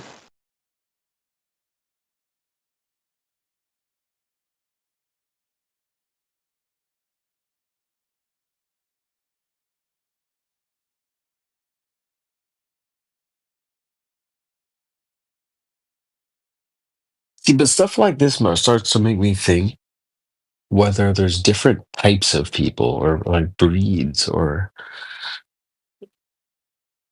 different cuts of cloth, if you will. The fact that you're a flat earther, you can think slightly different than these people who think that, science is this, explains everything. Those types of people, right? Brain activity. We were just discussing how maybe someone might be like into consciousness versus no, everything's just brain activity and scientific. Everything's science. Science explains everything. Those types of people. Are there different type of people? Are we different? Are we meant to be different like this type of thing? I wonder that sometimes too. Maybe not everyone's meant to be the same way. The interesting thing with that is, brother, we have obviously the big question: you step outside, do you feel movement appealing to somebody's vestibular system in order to understand how they perceive reality?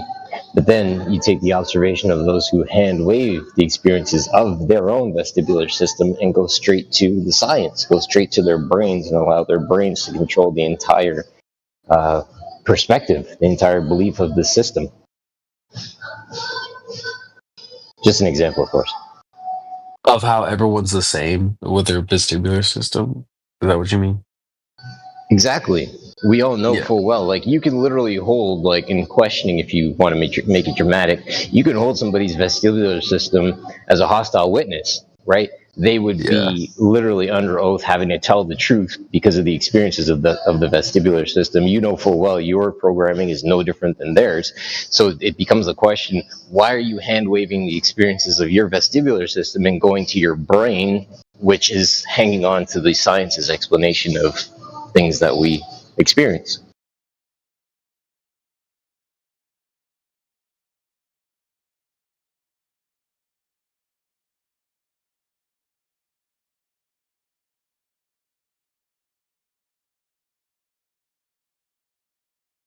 Yeah, and that is a good point, though.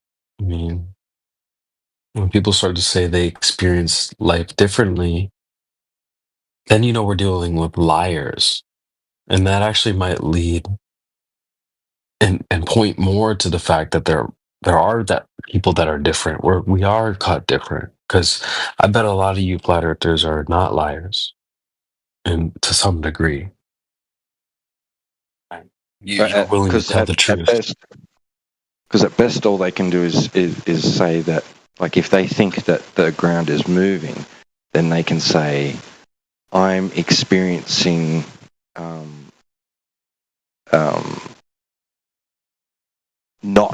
I'm not experiencing, like, they can't even say. It's so hard to fucking try and excuse it. I mean, because they're saying that, there's conditions in, like, that, involved, which is inhibiting them from experiencing the motion of the earth, right? But that the result of what we are experiencing is because the earth is moving. So in a sense, they are experiencing the consequences of the earth moving, not that they can directly tell that it is moving, right? It's weird. It's so hard to try and fucking let them off the hook, man. Well, that's why I always like asking them, who touched you in your no-no spot? Meaning, who told you that?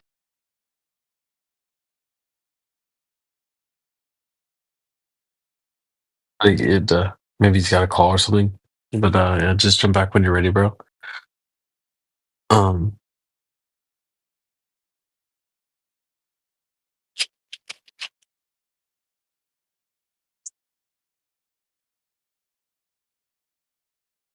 I mean, we're cooking right now, chat. We're going deep tonight, chat. Pause.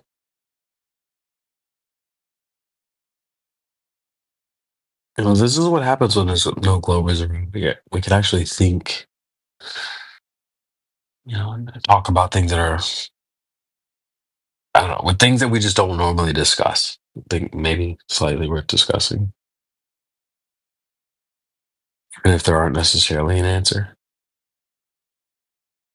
Especially with not that many people here tonight as well. This is an exclusive stream tonight. We do have some legendary people in the panel. We have DJ as well here, top of the panel. Shout out to you as well. Paraplegic Coffee. Guys, if you like coffee, bro has actually sent me his beans. He's got a bunch of different coffees, so hit up Paraplegic Coffee if you guys are into coffee. There's a lot of fun you can have with that, whether that be, grinding it on your own and making French press or whatever, mocha pot, different ways to do coffee. It can be fun. So if you're a coffee guy, hit the bro up. He definitely got some got the hook up. We got Big Daddy Flurf. Bro's doing a little bit of rebranding right now. But shout out to our boy Elijah. Big Daddy Flurf is hilarious. I mean, calling yourself a Flurf is just next. That's like 4D chess next level right there, because they're trying to call you a Flurf as if it's a joke. But good to normalize things to the point where it's not hurtful, I guess. We got Billy Bob in here, bro. I mean, you just been off mute the whole time, dude. You just gonna chime in or what? Probably not. We got Cousin Sueño. We got Crit. Yeah, Crit, bro. Super W. OG Flat Earther. Probably my favorite Flat Earther, bro. I've been saying this for a long time. Crit's dope. We got Daz68 from Dion Onda. Dr. Jordan Peterson. I don't know too much about this too, but I did follow Jordan Peterson for a little while. I actually saw him in my city, my hometown. Some of my best friends and my chick. It was a good show. We have Effie Batman, MC. Gemsy OG, bro. You gotta put some respect on Gemsy's name.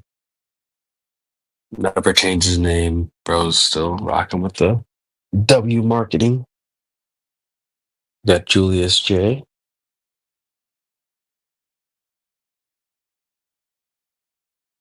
Man, you fact totem, bro. You're the only Glober in here that's been quiet. So I'm just wondering, CB, have you read any of the Gospels? You mean like read the Bible? Like specifically from the beginning of the New Testament for the first four books. The accounts. Yeah. The account of Jesus' life. Yeah. Because if you go into some like this, like some of the accounts, some of the events that take place, like that dude was cool. Like whatever you take away from it, you know, even as a fictional like setting, story, whatever.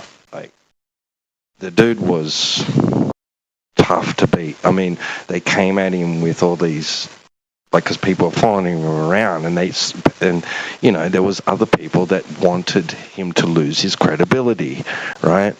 They wanted to crush his movement, basically, because a lot of people were following him around, right?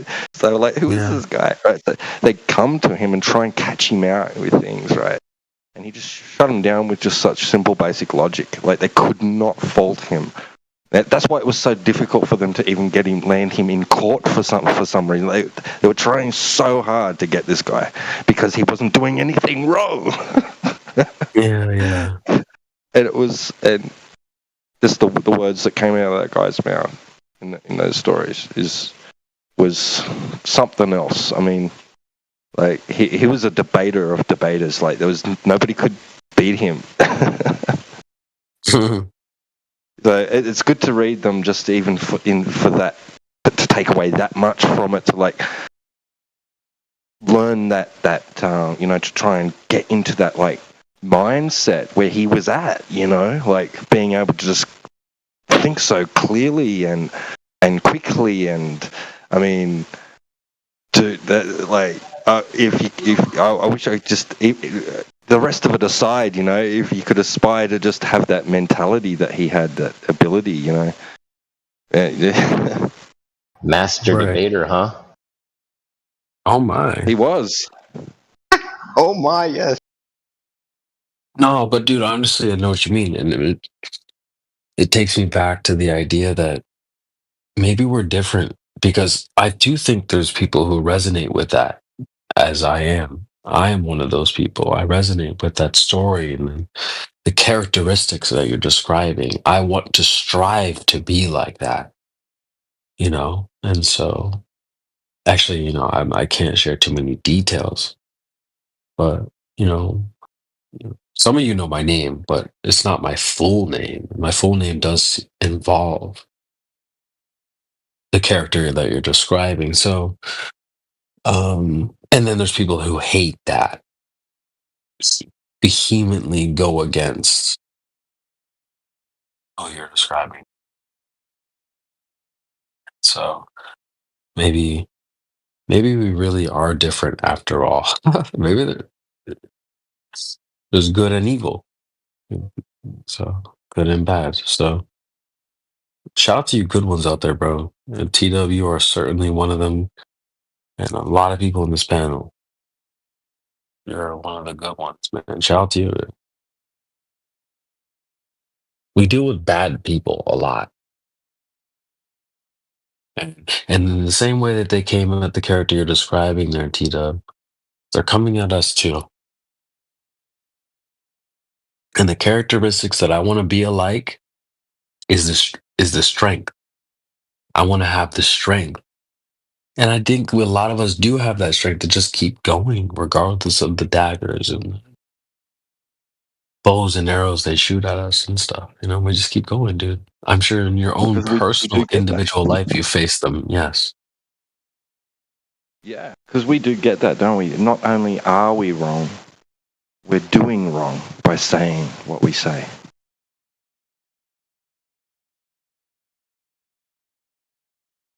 If they didn't think that we weren't doing anything wrong, they wouldn't shadow ban things and censor this topic and strawman it.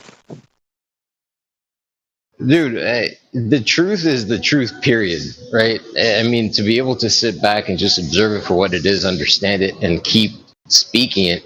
CV, brother, that quest of the truth, I don't think anybody wants to stop on that. If anybody wants to stop proclaiming the truth, that's an unfortunate place to be. Truth is a beautiful place to hang out under. You know what? And it's like a fitness journey too. You know, you don't ever stop a fitness journey. That's a marathon. That's a lifelong journey. And I think that what you're describing there too, Kiwi, is a lifelong thing. Well, yeah, at the The end of the journey for day, truth. exactly. I was literally about to say the journey is the journey, right? And you are walking it consistently. Nobody ever gets to a place and stops walking. If you do, you're going to get passed really quickly because somebody will catch up to you and they will pass you because they're on a consistent, continuous truth search.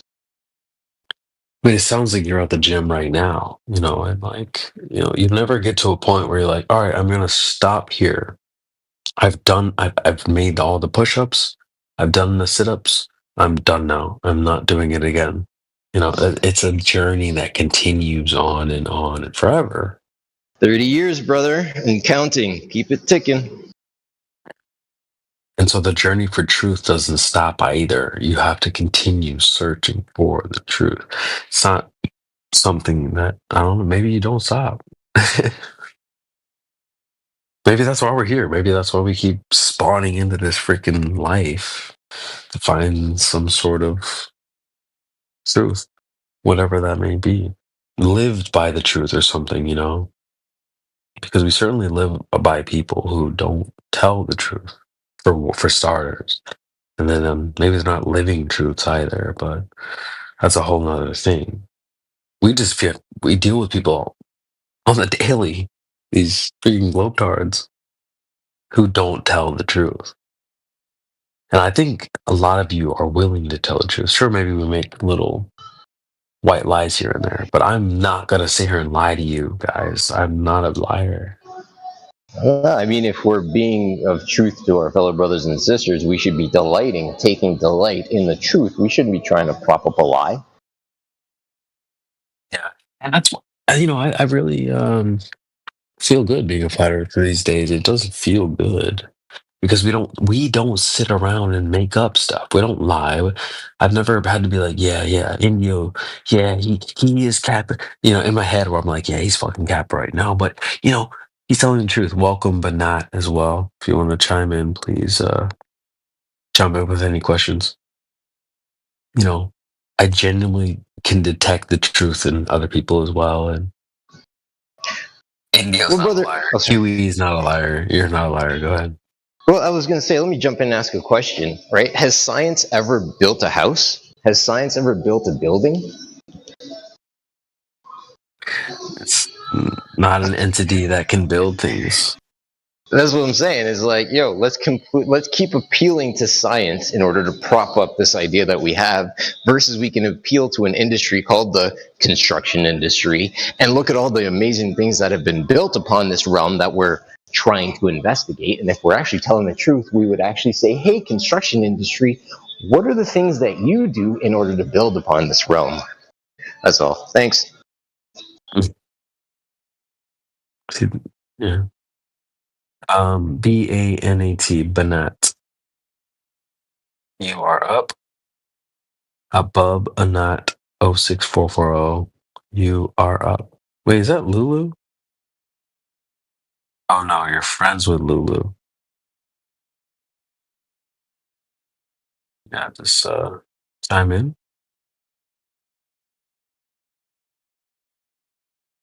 It's 3:13 a.m., guys. It is very freaking early or late, depending on where you are in the States right now. Holy smokes.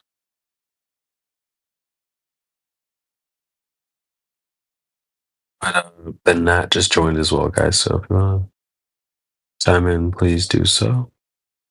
Skip Gradient is here as well, and Killian. Banat's in the chat. Sorry, I just had to say that because it rhymed. Yeah. Yeah, we're in the chat, guys. W's in the chat for Manat. Wait, no. I see you're in the chat, Manat. Just chime in, bro. Looks good. I don't think I've spoke to you before. If you wanna just don't be shy.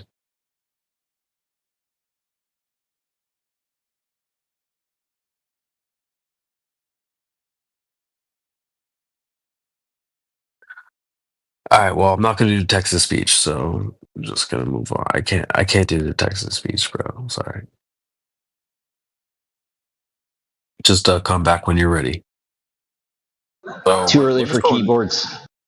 Yeah, we're not doing it. So just you know, we're gonna keep going deep. Pause, and we're joined by.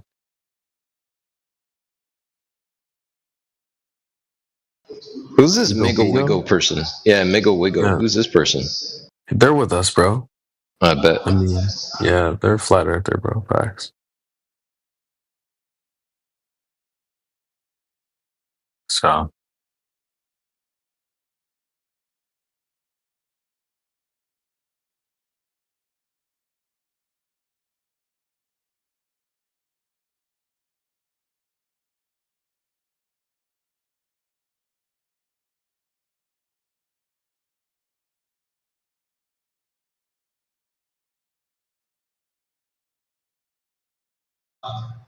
Billy Bob off mute. Got cousin Sueno. Yeah. Billy Bob, you're up. Billy Bob, you are up.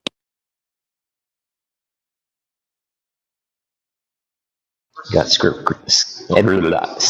gradient. Sorry about that. Skip gradient. Yeah, that's a tough way. That's a tough one to say. Also, Dr. Jordan B. Peterson.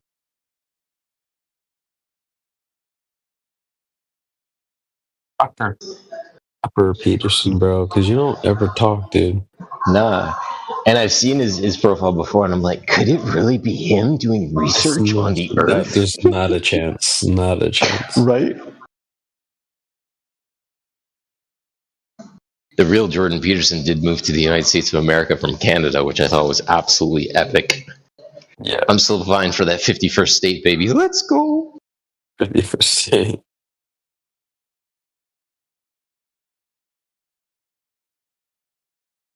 I feel like it'd be more like 54 states, right? The different provinces or whatever. Oh, we got like, I don't know, what is it, 9 provinces or something like that? But regardless, having said all that, just take the whole landmass and chunk it in as one. I'm good with that. But brother, I was going to ask you, did you hear about the Gulf of Mexico being renamed to the Gulf of America? Yes. That is slick. That's so fucking awesome. When I joined this panel tonight, someone said that. But I mean, just real quick, and I mean, I'm not going to bring the political discussion. I just want to say it makes a lot of sense because you have North America, you have South America, and then you have the Gulf of Mexico. Bro, make it all one continuous landmass and call it all America, just different pieces. Gulf of America. That's so fucking. I love that. What it's like? Why did they not think of that sooner? You know. But it's W for Trump too, because it's like it does cost nothing. You know, some people might still call it Gulf of Mexico, but whatever. You know, They probably didn't want to piss off the cartel. Oh yeah, Gulf of Mexico. I mean, that was really catchy. I'm not gonna lie, but Gulf of America is just badass. I kind of fuck with it. Yeah, I did watch some of the inauguration today. They were playing hella bagpipes and stuff. And Melania's hat was kind of fire. 21 joined as well. Is that an L? Bro. From Right quick, let me say, you just took the thought right out of my head. That hat, she looked like she could take it off and throw it across the room and start beheading people. Yeah, right. No, the hat was kind of fire, bro. I'm not gonna lie. She was dripped out. I mean, they had some iconic moments too. I look up at the camera. I'm like, oh damn, that looks iconic. That looks iconic. So it's cool. I'm sure there's a bunch of liberals heads popping off left and right. They're going crazy. No, this can't be happening. But yeah, feels like probably the right side of history. Imagine if it was Kamala, bro. We'd be like, "No, what the fuck? I'm out. We're out, dude. Just trash."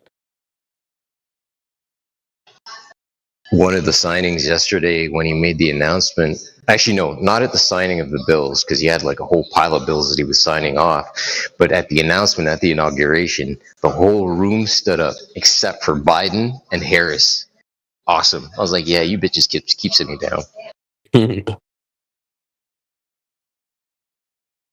2 people just dropped out. 3 people just dropped out. So dang, we got some Kamala voters in this. Yeah, we got some Kamala voters.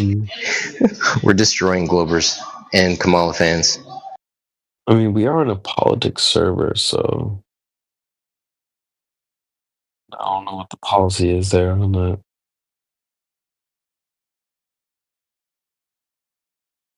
But yeah, W Trump, probably.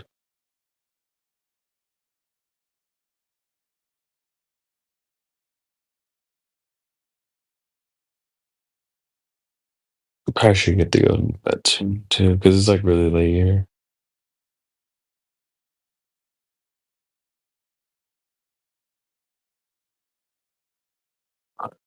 We have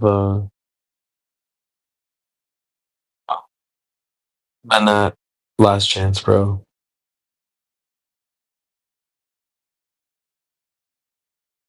What, bro?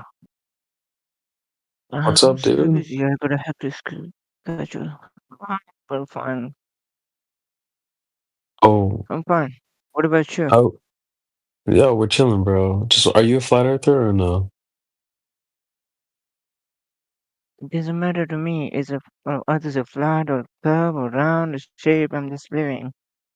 I see the ocean, and ocean that goes as a flat and flat and flat, and I never see any curve. So I'm wondering that Earth is a flat and curve. So I stopped to investigation about that 3 years ago, and I'm just living on this planet, whether it's curve or it's just flat. We just believe in a basically theory that Earth is a flat or Earth is a curve. What's the matter? That you don't want to live in a flat Earth, or you just want to live in a curve Earth? And if you want to spend the whole time in this theory, so you may go. Probably it's take too long time. And in this time you can gain a lot of things. That's what I'm doing. Huh? Awesome, man. You sound like your head on straight. So, how long have you been looking, or when did you first start looking into this 2 years ago. discussion? Years. 2 years ago. Yeah, 2 years ago. Nice. And I asked my father that Earth is a flat or curve, and he just gave me the simple point that go to the ocean, go to the beach, and see how far and how much you can see the ocean. And if you see there any curve, so you will believe that Earth is round. If you don't see, so Earth is a flat. And if you want to go more investigation, just earn money and invest in this theory, your money. And I was wondering that why I need to do that. Whether it's flat or a curve. 24/7 flat Earth. 24/7 flat Earth. Thank you. I just wanted to listen to your discussion about this one because I left this theory 3 years ago, and I was just fascinating that what's new you found out about that. Get it out already, dude. Hey, Poked, calm down.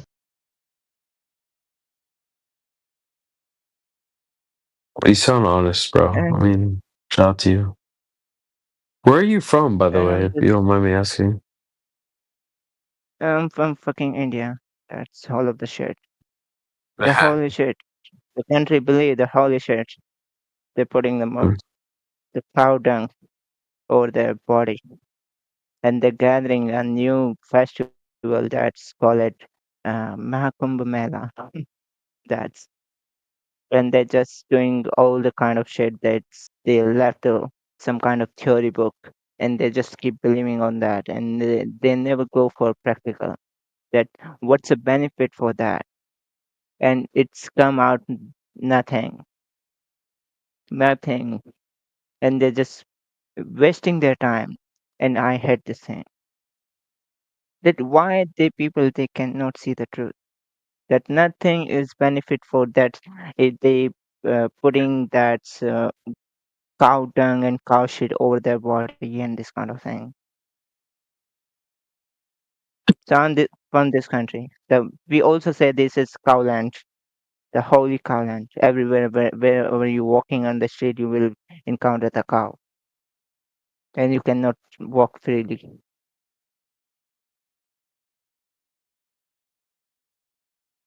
Any other question?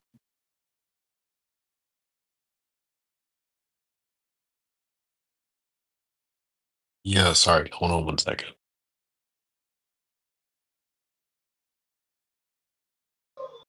Thanks for being here and your honesty, brother. Appreciate you.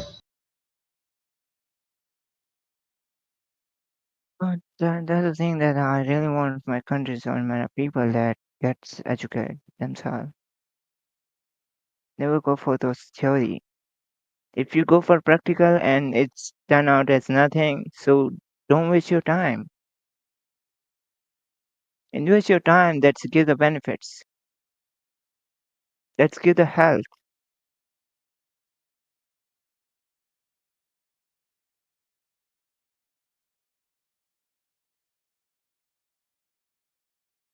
Have you That's the had an thing that argument before? Go ahead. Go ahead. yeah, many time with the Muslims, many time with the Hindus, Christian, and these people because of the theories. And I ask the simple question that you invested your whole life, maybe the half life or quarter of the third life, and what did you get? What did you earn from that? And turns out it's nothing. They just go forward. They just wake up the morning and they just worship and they just bring something ritual stuff and they just serve their statue and that's turn out nothing. And they also do the hard work, but they give the credit for that God. But they never see that their hard work is a pays out. If you go for hard work, definitely it's pays out, pays off you. It's nothing anything with your God, with your statue. And God also gives this theory that if you go for hard work, it's pay off in their book. And it has nothing to do with God.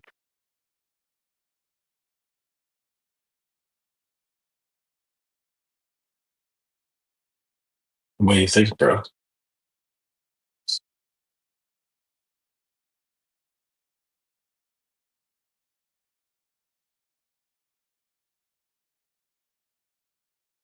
But in Hinduism is also this theory that Earth is curve.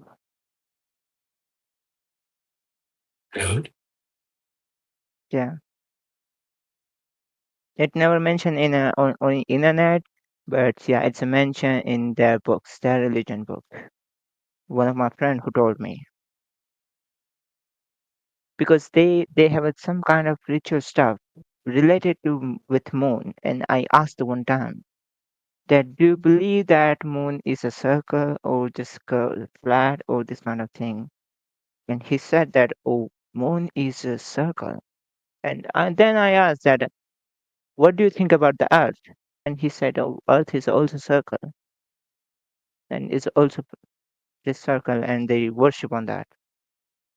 They also worship the sun.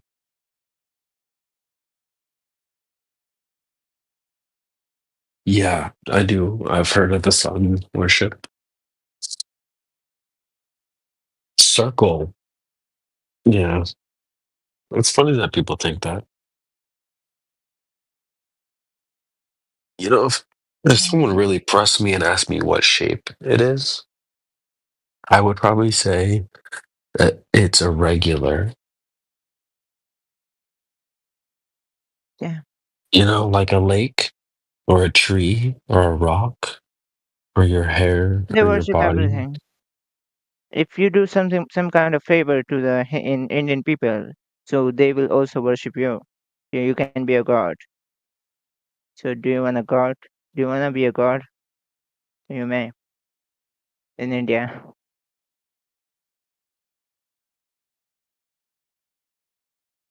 Oh my goodness.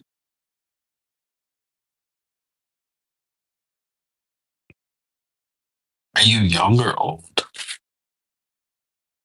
I'm just 22 years old. Yeah, you sound kind of young. That's cool, man.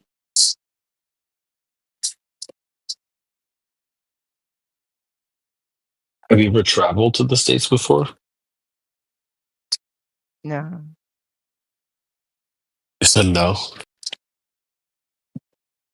Because I don't have any money. If you could go to the States, which state would you go to?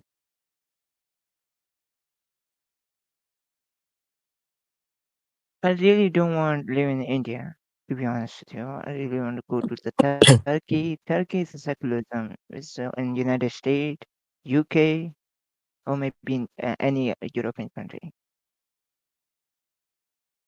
So that I Do can you explore and I can get the knowledge that those people appreciate with you or you will appreciate with them.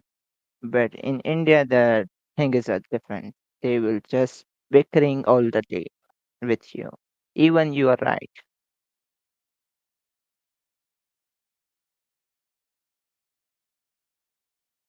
Well, I hope you find your way, bro. Do you know, like, do you know which state you might want to go to if you were going to visit the States or come to the States?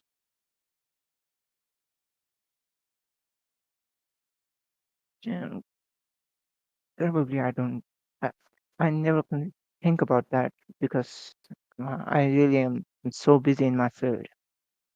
I want to be a data analyst so that I can gain a lot of money and then I can travel to uh, these kind of country, maybe Mediterranean countries like Italy, Spain, Egypt. Probably Egypt is not my bucket list country, but yeah, because of the pyramids and that ancient monuments. Because their people, they are so disgusting. They all time they will trying to scam you.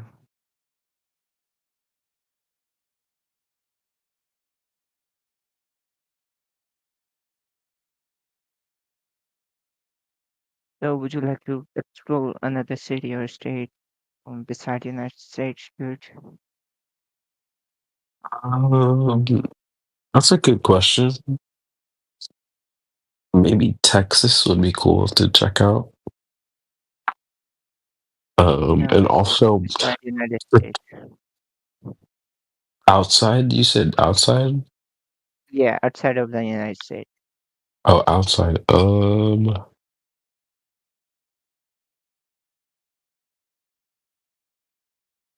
somewhere in like Japan or something. That'd be cool. Maybe somewhere over there. Japan would be sweet. Or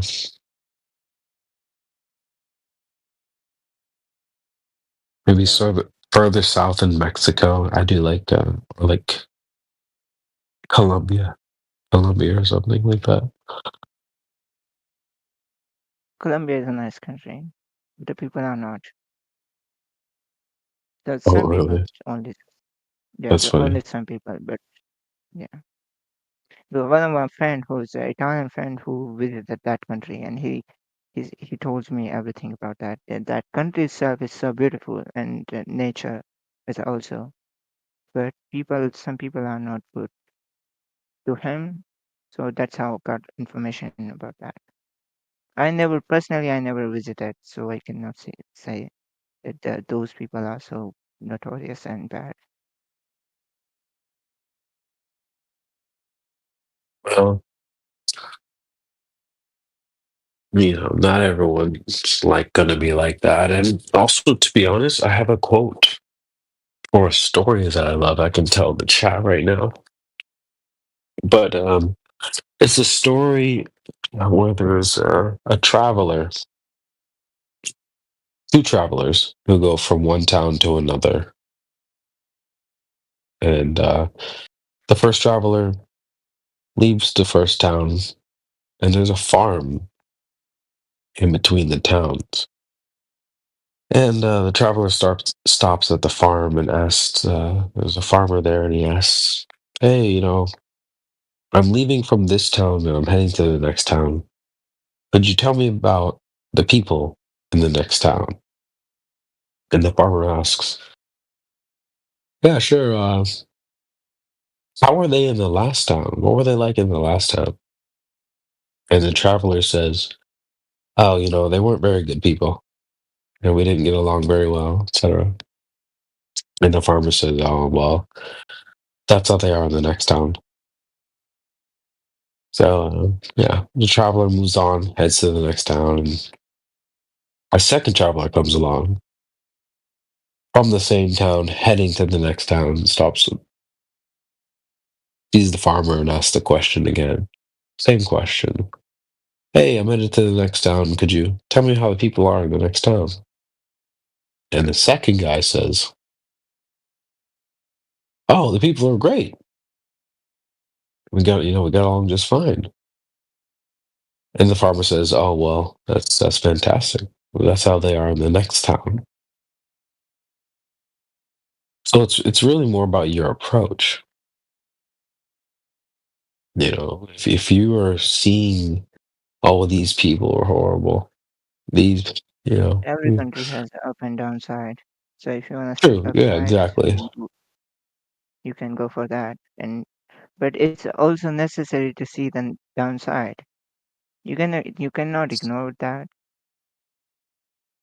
True. I agree. But I would say it's going to be individuals. You'll find some bad apples. But overall, apples are probably pretty good. Overall, they're pretty delicious. Yeah, I'd agree with you. Yeah.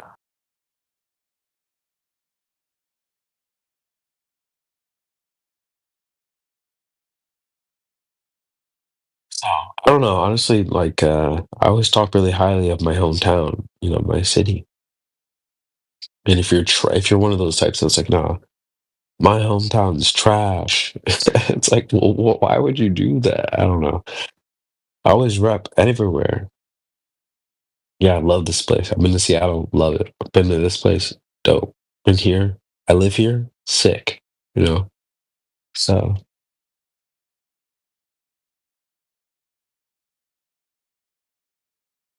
something I always like to live by. Anyway, we got a lot of people in the chat tonight. I'm cooking right now. Did you say Seattle? That was actually my first plane flight. It was to Seattle. Oh, okay, I was going to say you don't want to live in Seattle. It's gone to hell. I don't doubt that. Yeah, it made news during the whole protesting and all that shit.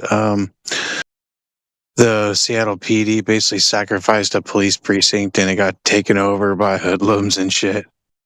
Cat and Chop, right? Yep. I remember. This shit was hilarious. And a few years before that, they basically started providing like havens for these fucking heroin addicts and stuff to shoot up, and they give them fucking smack.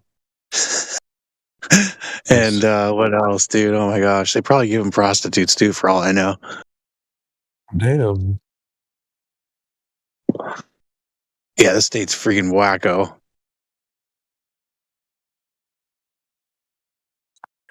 I just visited there for like a birthday weekend, and the weather was perfect. So I have a good memory of the place, but I could see it being pretty rough. Yeah, we have like 3 months of good weather and then like 9 months of rain every year. That sucks, dude. Yeah, I couldn't do it. It's really green. I couldn't do it. I need where I'm at now. I need this like year round. Where are you at? I'm in San Diego. Oh, okay. Yep, my wife's from there. Yeah. I just yeah. It's gonna be like 80 degrees on Thursday. Damn. Yeah. So I'm trying to hit the beach on Wednesday. But we'll see. Nice, dude. I went to go do a job down in California years back with my Glover friend. Actually, pretty much one of my best friends, and took my P1000 down there. And when we got to the beach, we'd sit there and drink Coronas, and we'd be peeping the horizon. Yeah. Fucking hell, dude. I had this perfect spot at this Air Force base on the way back up north. Highway 101 or whatever, and I wanted to get down to the beach and I couldn't. Or he was being a pussy or whatever, and I'm like, come on, dude, let's get down to the beach. Because there was a lighthouse like 30 miles away. Or maybe it was less. Maybe it was like 20 something miles away, and I was trying to get down to a foot of water, see if I could see it. It might have even been less than that, actually. I was searching for a black swan. Yeah. Yeah, so you got to have a demarcated location for the end of horizon to kind of validate it. You know what I mean? Right. Yes. Or invalidate, I guess, is really what you're going for. Right.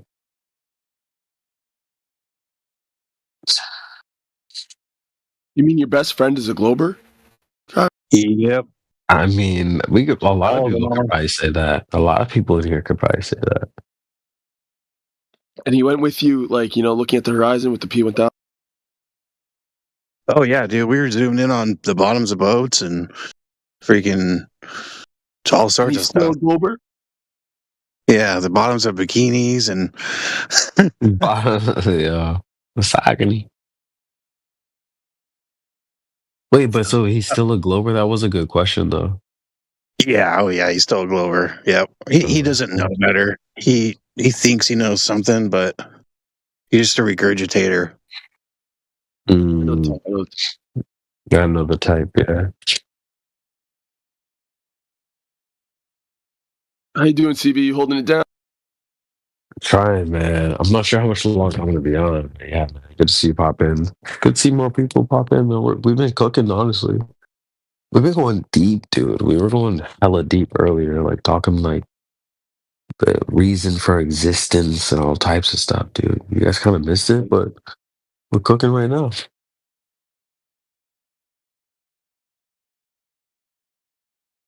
How about you, Percent, bro? How you doing, dude?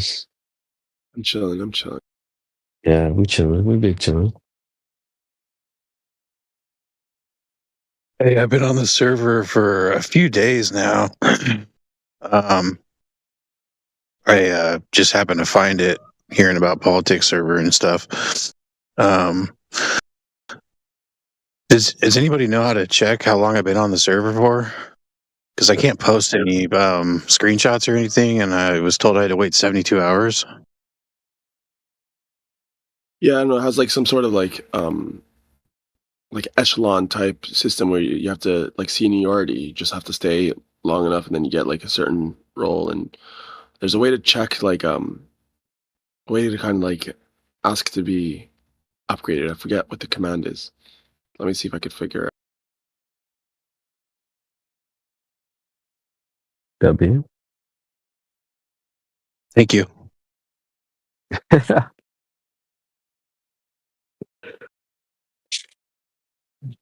And we are live also on YouTube. You guys can always go back and listen or make clips on YouTube. Just click on the bot in the chat, and there's a link in the description. You can just go straight to the link and subscribe. What link Real are we cyber. subscribing to? Hey, what's up? Real cyber verdict. What's going on, bro? What's going on? You're Oh, chilling, shit. bro. I know exactly what you're talking about. Let me fix that. Oh yeah, thanks, dude. I appreciate that shit. That's fucking lit, bro. But yeah, Sorry. What's up? wait, damn, bro, that's a hella big change up. I scammed the Are you- scammer, so I had a voice changer on. That's all. yeah, bet. Are you? Is this the first time you've been here before? You been here? I've been here a few times. It's just pretty brain rot. I like this already. Oh, do you feel like you could probably explain Flat Earth to like a 5-year-old? To an extent, yeah. Let's hear it. Did he just say brain rot? Yeah. Oh my, this is going to be good. Yeah. Like, Don't just wanna expand. know- Don't expand that. Don't expand that. I'm tired. It's literally 6:45 and I haven't slept yet. But if I were to know, I feel you, explain bro. cyber to a kid, I would say, look at the wall of like a brick house, right? And I tell them this wall is the brick house that holds and chains information. They're going to be like, what's a chain? Possibly. And I'll say, think of it as a pattern that constantly repeats in the receiver to gain and restore and resuscitate data. Then I'd explain to them how SQL coding works by simply teaching them ones and zeros. And then once they learn that, they can learn basic SQL injections. Then from there, I'm assuming that they know enough to start their journey. Yeah, I think because you might have misspoke there. So I asked if you could tell us what Flat Earth was to a 5-year-old, not cyber. You said, for some reason, you said. Oh, I misunderstood you. Frick. Okay. That's okay. That was cool though. But yeah, no, like Flat Earth to a 5-year-old. To a 5-year-old, if it's flat or not. No, not if it's flat or not. Not if it's flat or not, but like what Flat Earth is itself to a 5-year-old. I would tell them, look at this ruler I put on a flat surface, and I'd say this undermines the Earth. It's completely flat. I actually, so let me ask you this: is there any object that you can think of that would represent the universe itself? A vacuum. What Please don't tell me you said that. what shape is that vacuum? Shit. It's getting difficult now. It's vacuum shaped, bro. I want to go back to physics now. Okay, so it's like a cylinder, and it opens up kind of like the end of a trumpet. Put it to that, and it basically keeps on continuing that passage throughout a vacuum in space. And these vacuums are what forms the universes and how they expand. Why that shape in particular? The shape in particular is because it pushes motion across the universe in a way that it gives off heavy sort of like energy pulses to transfer elements from different worlds. This is Yo, even a 5-year-old shaking his head now. Jedi, we'd love you to get in as well. You're just roboting right now, is all. If you could fix it, just jump in, please. That's very fascinating, bro, that you just came up with that on the spot like that. Mm-hmm. I have knowledge. I just don't really know what to talk about. I don't really know what examples to use because there's so many that can be used. You know what I mean? But in a simple sense, I'd say that because I do feel like that would make the most sense. Okay. Make the most sense. There's an article that was posted that says we asked 5 experts whether the universe is expanding or not, and they don't really all agree. So, Okay. my point is this: because I used to believe in the universe too, and I had all kinds of weird ideas about what I thought the shape of that might be. Some giant blob, or uh, I don't know. How would you know? Because it's not like you can leave the universe to go outside of it and then say what shape it is. So I'd say there's not an exact answer, but in my opinion,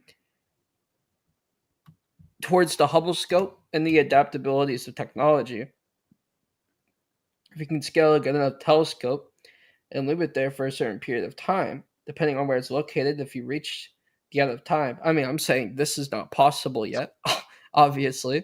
I'm saying in the future, we'll know because of the adaptabilities in technology, so that we'd be able to see the edge of the universe. And then we'd be able to see it expand with that adaptability that we will most likely ensue within the next 10 years through the quantum chip of Google. Most likely. Just like we'll probably solve every single problem with space travel. And from there, I'm assuming with that being said, they'll be able to predict if they can see it growing or not within 20 to 600 years, depending on where the cycle is. As it's deemed in science, these things form. Sometimes it takes a lot longer to form. So, you're Indeed. Jedi, gonna do a quick mic check. So you were just roboting a little bit earlier. We couldn't. Yeah, go ahead. What's up, man? Can you hear me better now? Loud and clear, bro. Loud and clear. You just tag in because I'm gonna tag out, guys. I hope you have a good night. CB, I'm gonna roll out of here. Mm-hmm. I might listen for a little bit. I'm gonna listen for a little bit, but I'm just gonna. Yeah. Mhm. All right. Have a good night. Ciao to you guys. Peace out. W's in the chat. All right. Peace. Ciao, dude. So. Dot. Yeah, but Saber, you be saying some crazy stuff, man.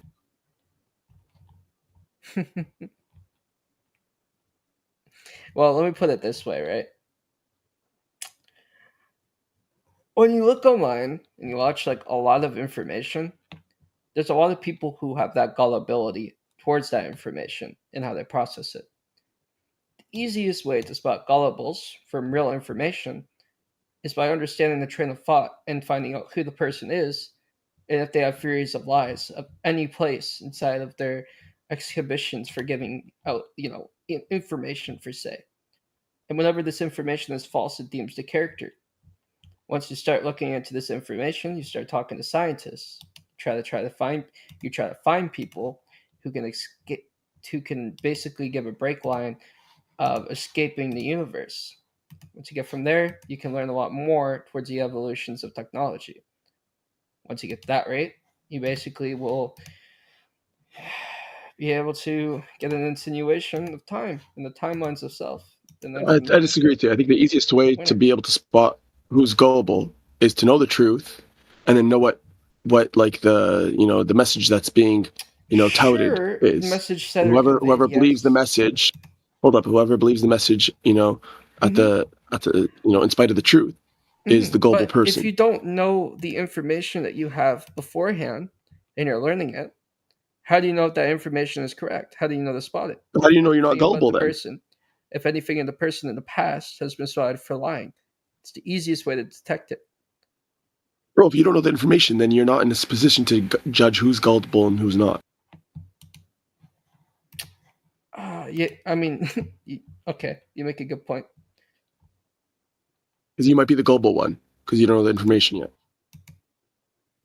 I mean, everything I said I know for sure, because it's just common sense, to be honest. But Brad, I have a question for you. Do you believe in the moon landings? I would say no. The only reason is because of the flag that they show and depict in the imagery. You can see it moving, and there's no wind in space, so I don't think so. Yeah. There's a lot more to it, but yeah, I appreciate your answer. Thank you. I mean, that's a simple sense. Like, if the flag that was put down on the moon is moving in space and there's no wind, all that is just proving right away that it's impossible. I mean, they have a like an excuse for that. They say that because of the motion that the astronaut was putting on it, it went one way and then it just like went back the other way, and it was just a matter of the pressures that was impounded upon it by the astronaut's hand. Really?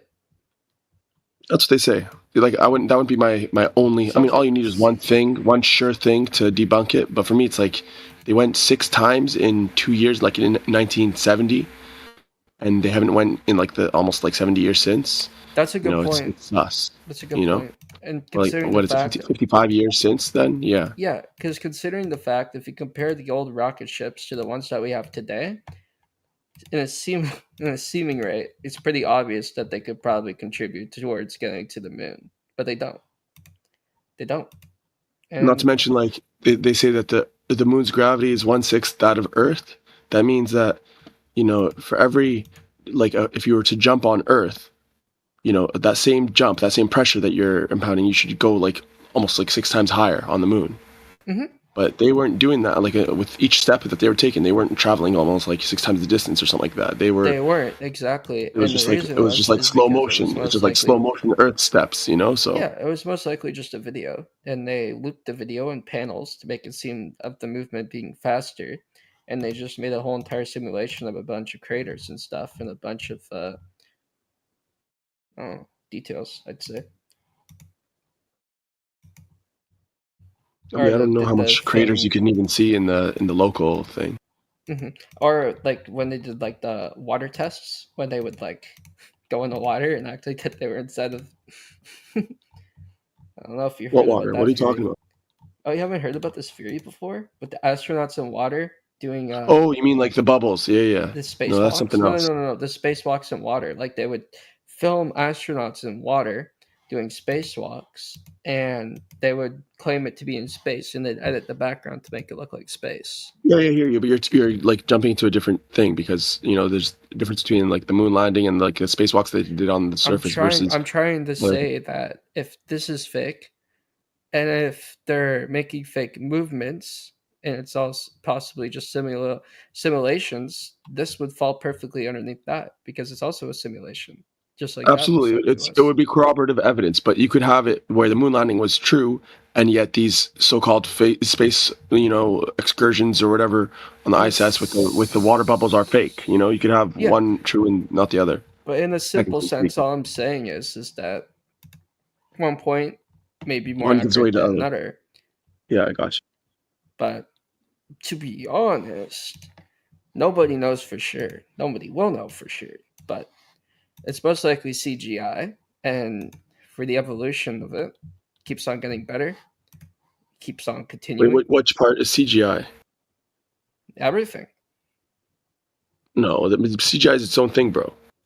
So if they're like filming underwater, like so-called spacewalks, that's not CGI. The CGI would be the background of space. The CGI would be covering up the water to make it look like that it's just them being in space. The CGI would be you think that maybe they use like a green screen technology inside a pool and then replace like the bluish type of water with black space? Yes. Okay, I see what you mean. That's what I'm saying. It makes the most sense if you think about it towards what other people have said in the past about those claims. Tons of footage where you can see bubbles in the ISS spacewalks. Right, you can see all bubbles floating around. Every single time I see those little bubbles, I'm thinking to myself, all right, maybe they're spitting in their helmets. Maybe this is happening. Maybe that's happening. And every single time I'd say that, I'm like, no. Something's up. Bubbles of water would make a perfect example if they actually are doing it underneath the water. You know what I mean? But yeah, I used to be around Earther, but I'm actually not anymore, believe it or not.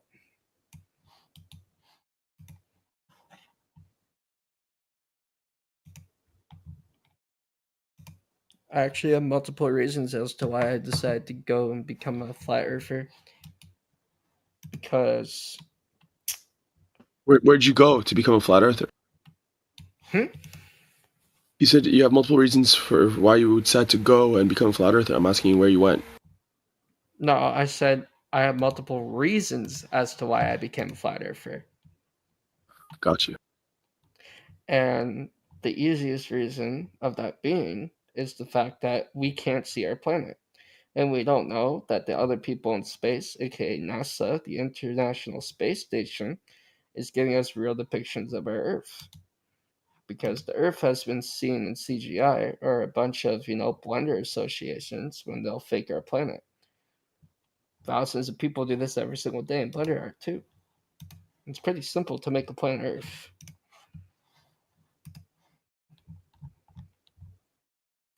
What's that? That's the International Space Station, right? No, that's a satellite.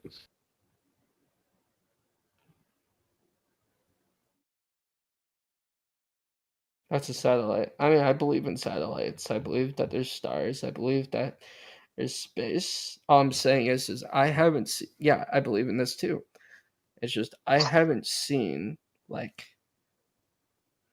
What's the Well, word? did you say that you believe that there's space? Yeah, I was about to jump in on that. So you just talked about the moon landing not being real. Do you believe in the moon landing? Yes or no?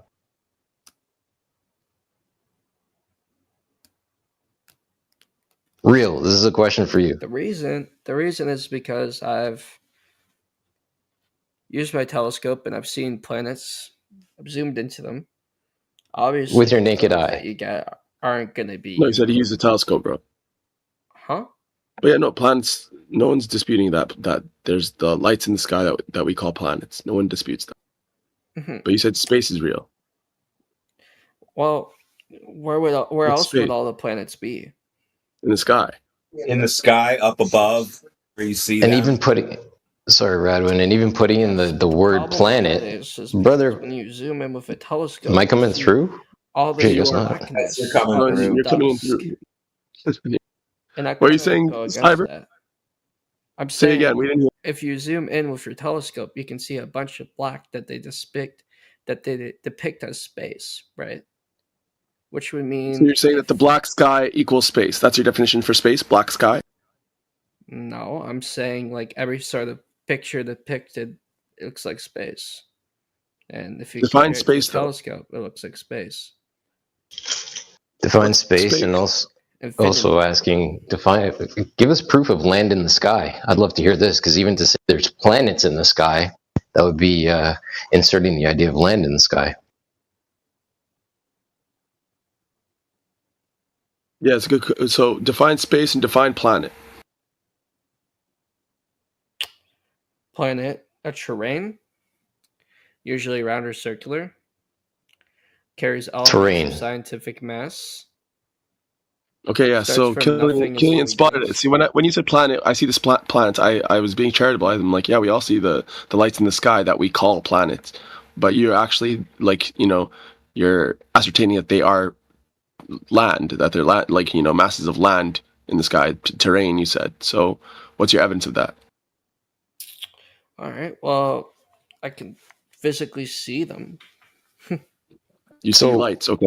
Let me jump in right quick just to say, so you took a telescope. Not orbs, like people say that they are. They're not. They're just simply not. So you took a telescope, you looked up in the sky and verified that you could see a light in the sky, correct?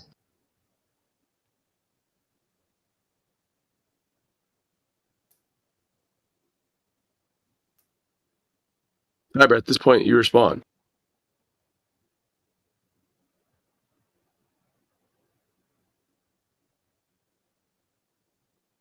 I guess he never wondered why air sticks around Earth in the outer space. He's resetting here. Guys, can you give me a second? I'm going to the washroom. Yeah, I'm just telling these guys what's going on. Yeah, so wait, before I do that, you were asking about something about air and space, how it surrounds. Bro, go use the washroom, come back. Go use the washroom, come back, okay? All right, I respect that. Thank you.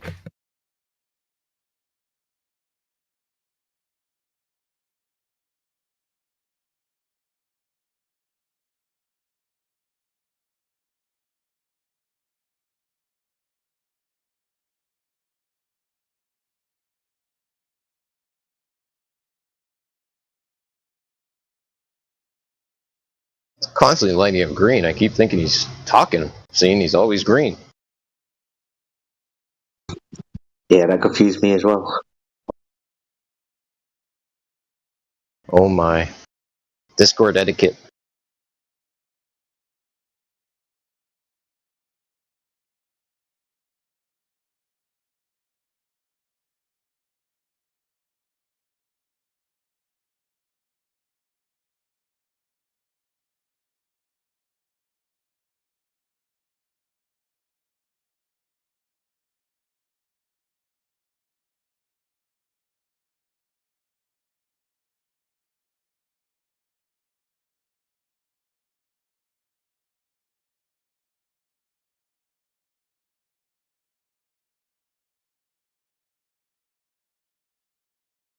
And I'm still looking for an explanation as how we can actually validate that the moon has actually landed in the sky.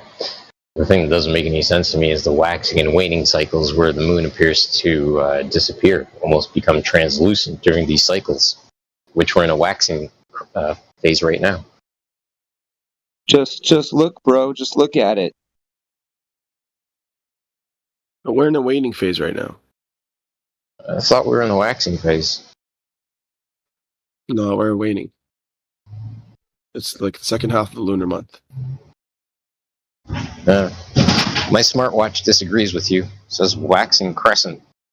So, I don't know. You can fight with it about it. It'll wax when it's like after the new moon, but right now it was like it used to be a full moon like a week ago or so, and it's been waning ever since. Yeah, waning gibbous. I thought waning was going away and waxing was getting brighter. Yeah. Yeah. It's decreasing. Like 2 days ago. When the crescent's getting bigger, it's waxing. When the crescent's getting smaller, it's waning. Right now, the crescent is getting smaller. Just a couple days ago or a week ago, it was a really crazy full moon, like a really bright one too. Yeah. How they been doing, Crit? Yeah, hanging in there. How'd the D&D sesh go? Yeah, it was good. It went well. How many people you got in your group? 4. And a couple others that are kind of like part time. They show up every once in a while.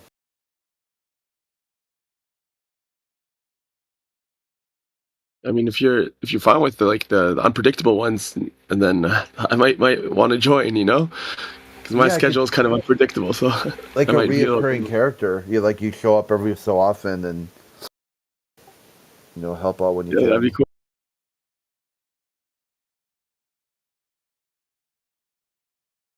Is your D&D world flat Earth?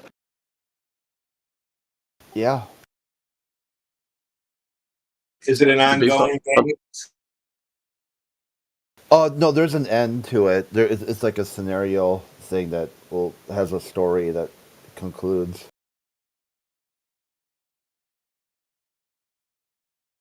Is it based on Earth, or is it like a different world?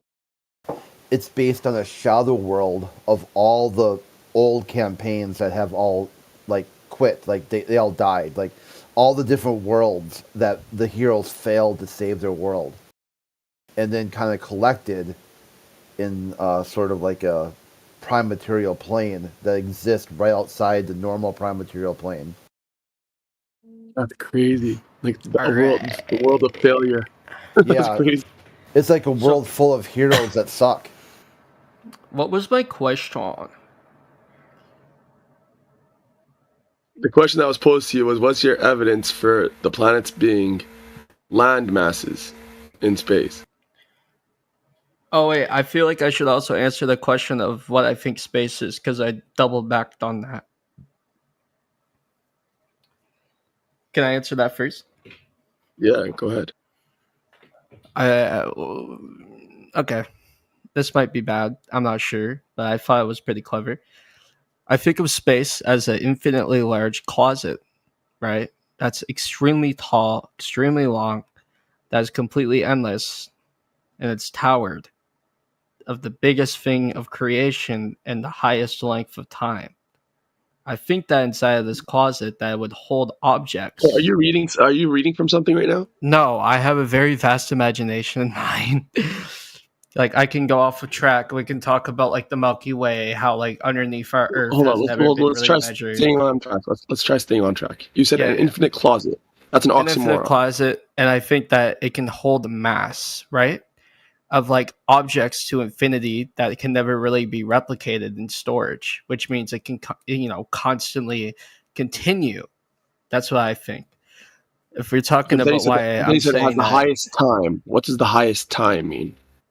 the highest time, meaning no track of time, not understanding there being a longer time, because different planets, and when you get further out into space, time shifts and time change to different times. What's time, bro? Time is defined by day and night, the cycle of the lunar cycle, depending on the Okay, planet. so hold up. So let's take one step by step. So you're saying that time changes. Time is day and night. You're saying the day and night cycles of these planets change in space. Is that what you're saying? Yes. Okay. How do you know that? All right. Well, let's say that you go 100 light years past Earth, right? And you go to a planet, and a whole entire day is like 17 Earth days, right? The reason is because does that planet have a sun? Yeah. I'm getting there. The reason does it share the is same because sun that we have? the reason is because depending on the size of the planet and how big the sun is, the movement will be different in similarity towards the Earth. Bro, no offense, but you're talking a load of nonsense. I mean, it's more so common sense. It's not common sense. You cannot have an infinite container. All right. How can you say that there's not such? How can you prove that? What happens to air in on a ball in the universe? Does it fly off into the universe, or does it stick to a ball? It'll stick to a ball if there's something to hold it down, like a moon or a sun. Oh, that's just imagination. All right. Well, they say, you remember how a while ago there was a plan, I believe it was called Apollo 11, to bomb the moon, right? Something like that. And this never happened because they were worried that the gravity on Earth would shift due to the moon. Because without the moon, there's no gravity.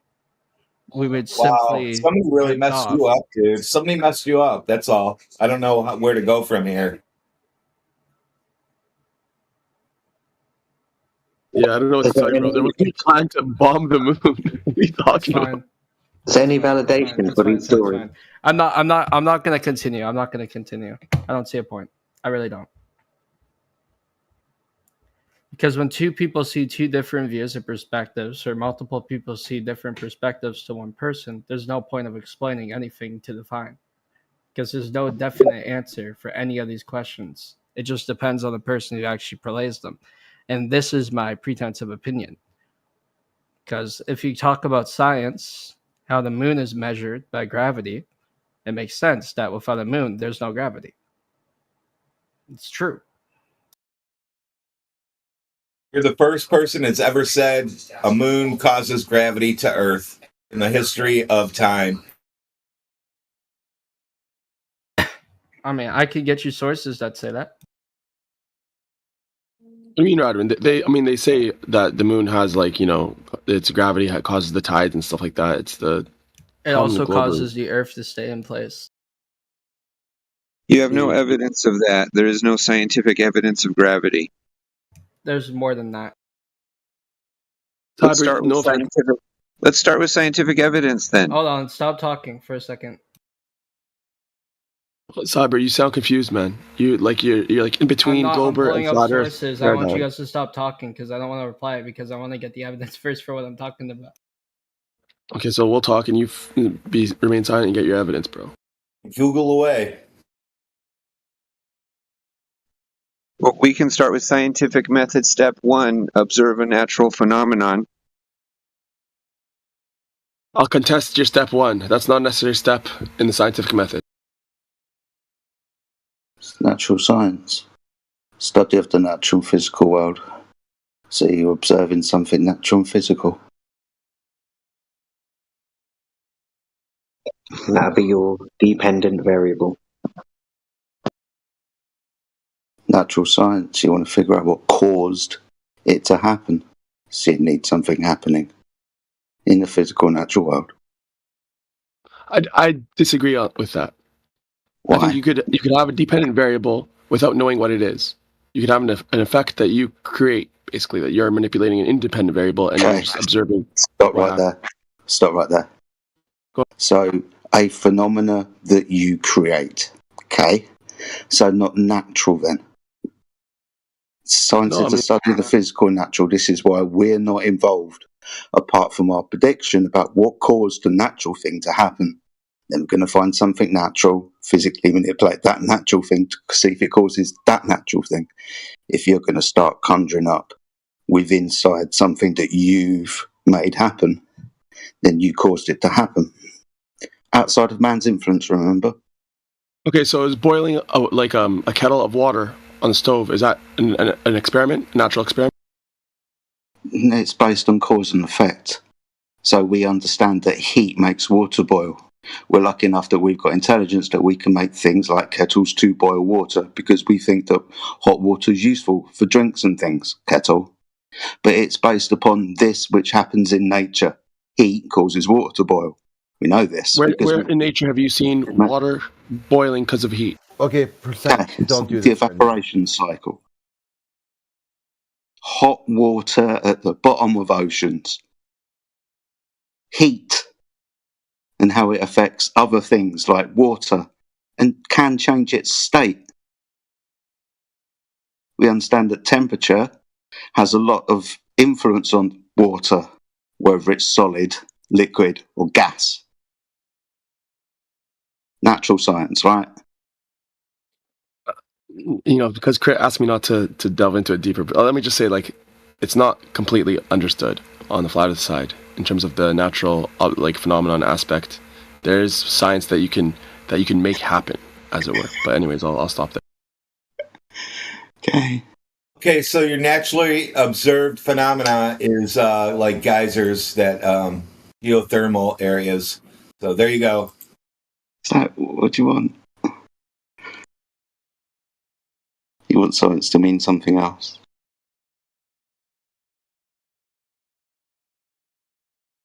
Can I get an observed phenomenon for gravity?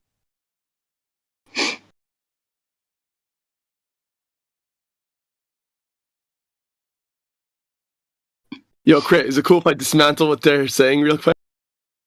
No, just let Jedi talk to the new guy. We'll talk about when there's not someone new. We can go over what an observed phenomenon is.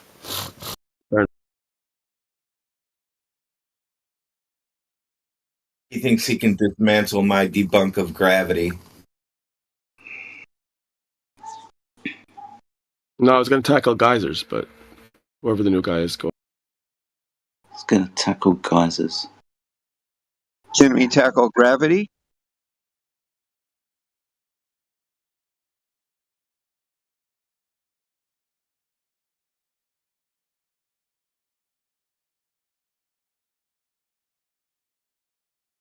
The other guy posted that. He said it's going to take him 25 minutes to read it, so he's going to get an education. I guess that's where he gets his knowledge from. Space stories and theories. It says right in the article.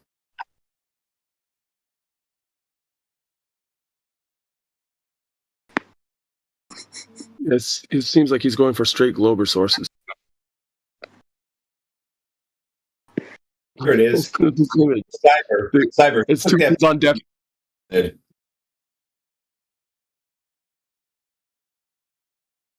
Yeah, that article was scattered with assumptions.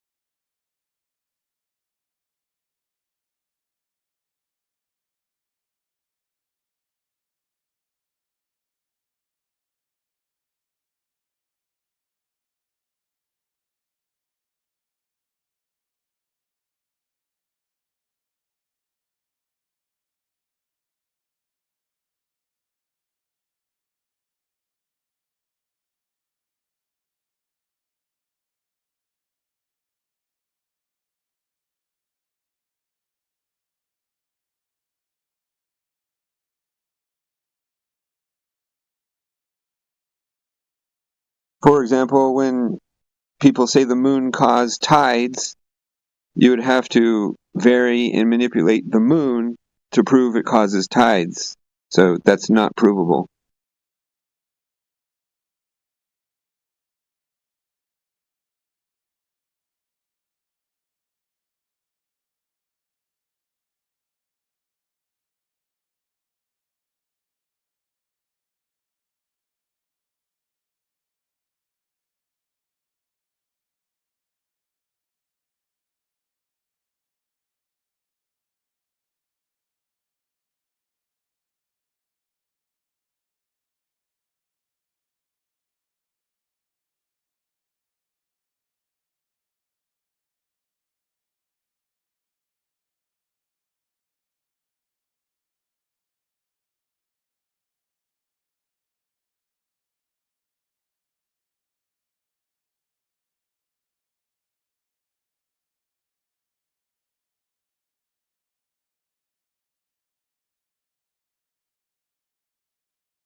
There's a deeper conversation to be had there. In terms of, it goes back to like correlation and causation. At what point does correlation become causation? If this thing is always correlated with this other thing, but you're not actually causing it yourself, you're not the one flipping the switch, at what point can you say it is causation? Like, can you say birds flying south in the winter, it's always correlated with the winter that the birds will fly south? At what point can you say that the winter is causing the birds to fly south? Even though you're not causing it, you're just observing it.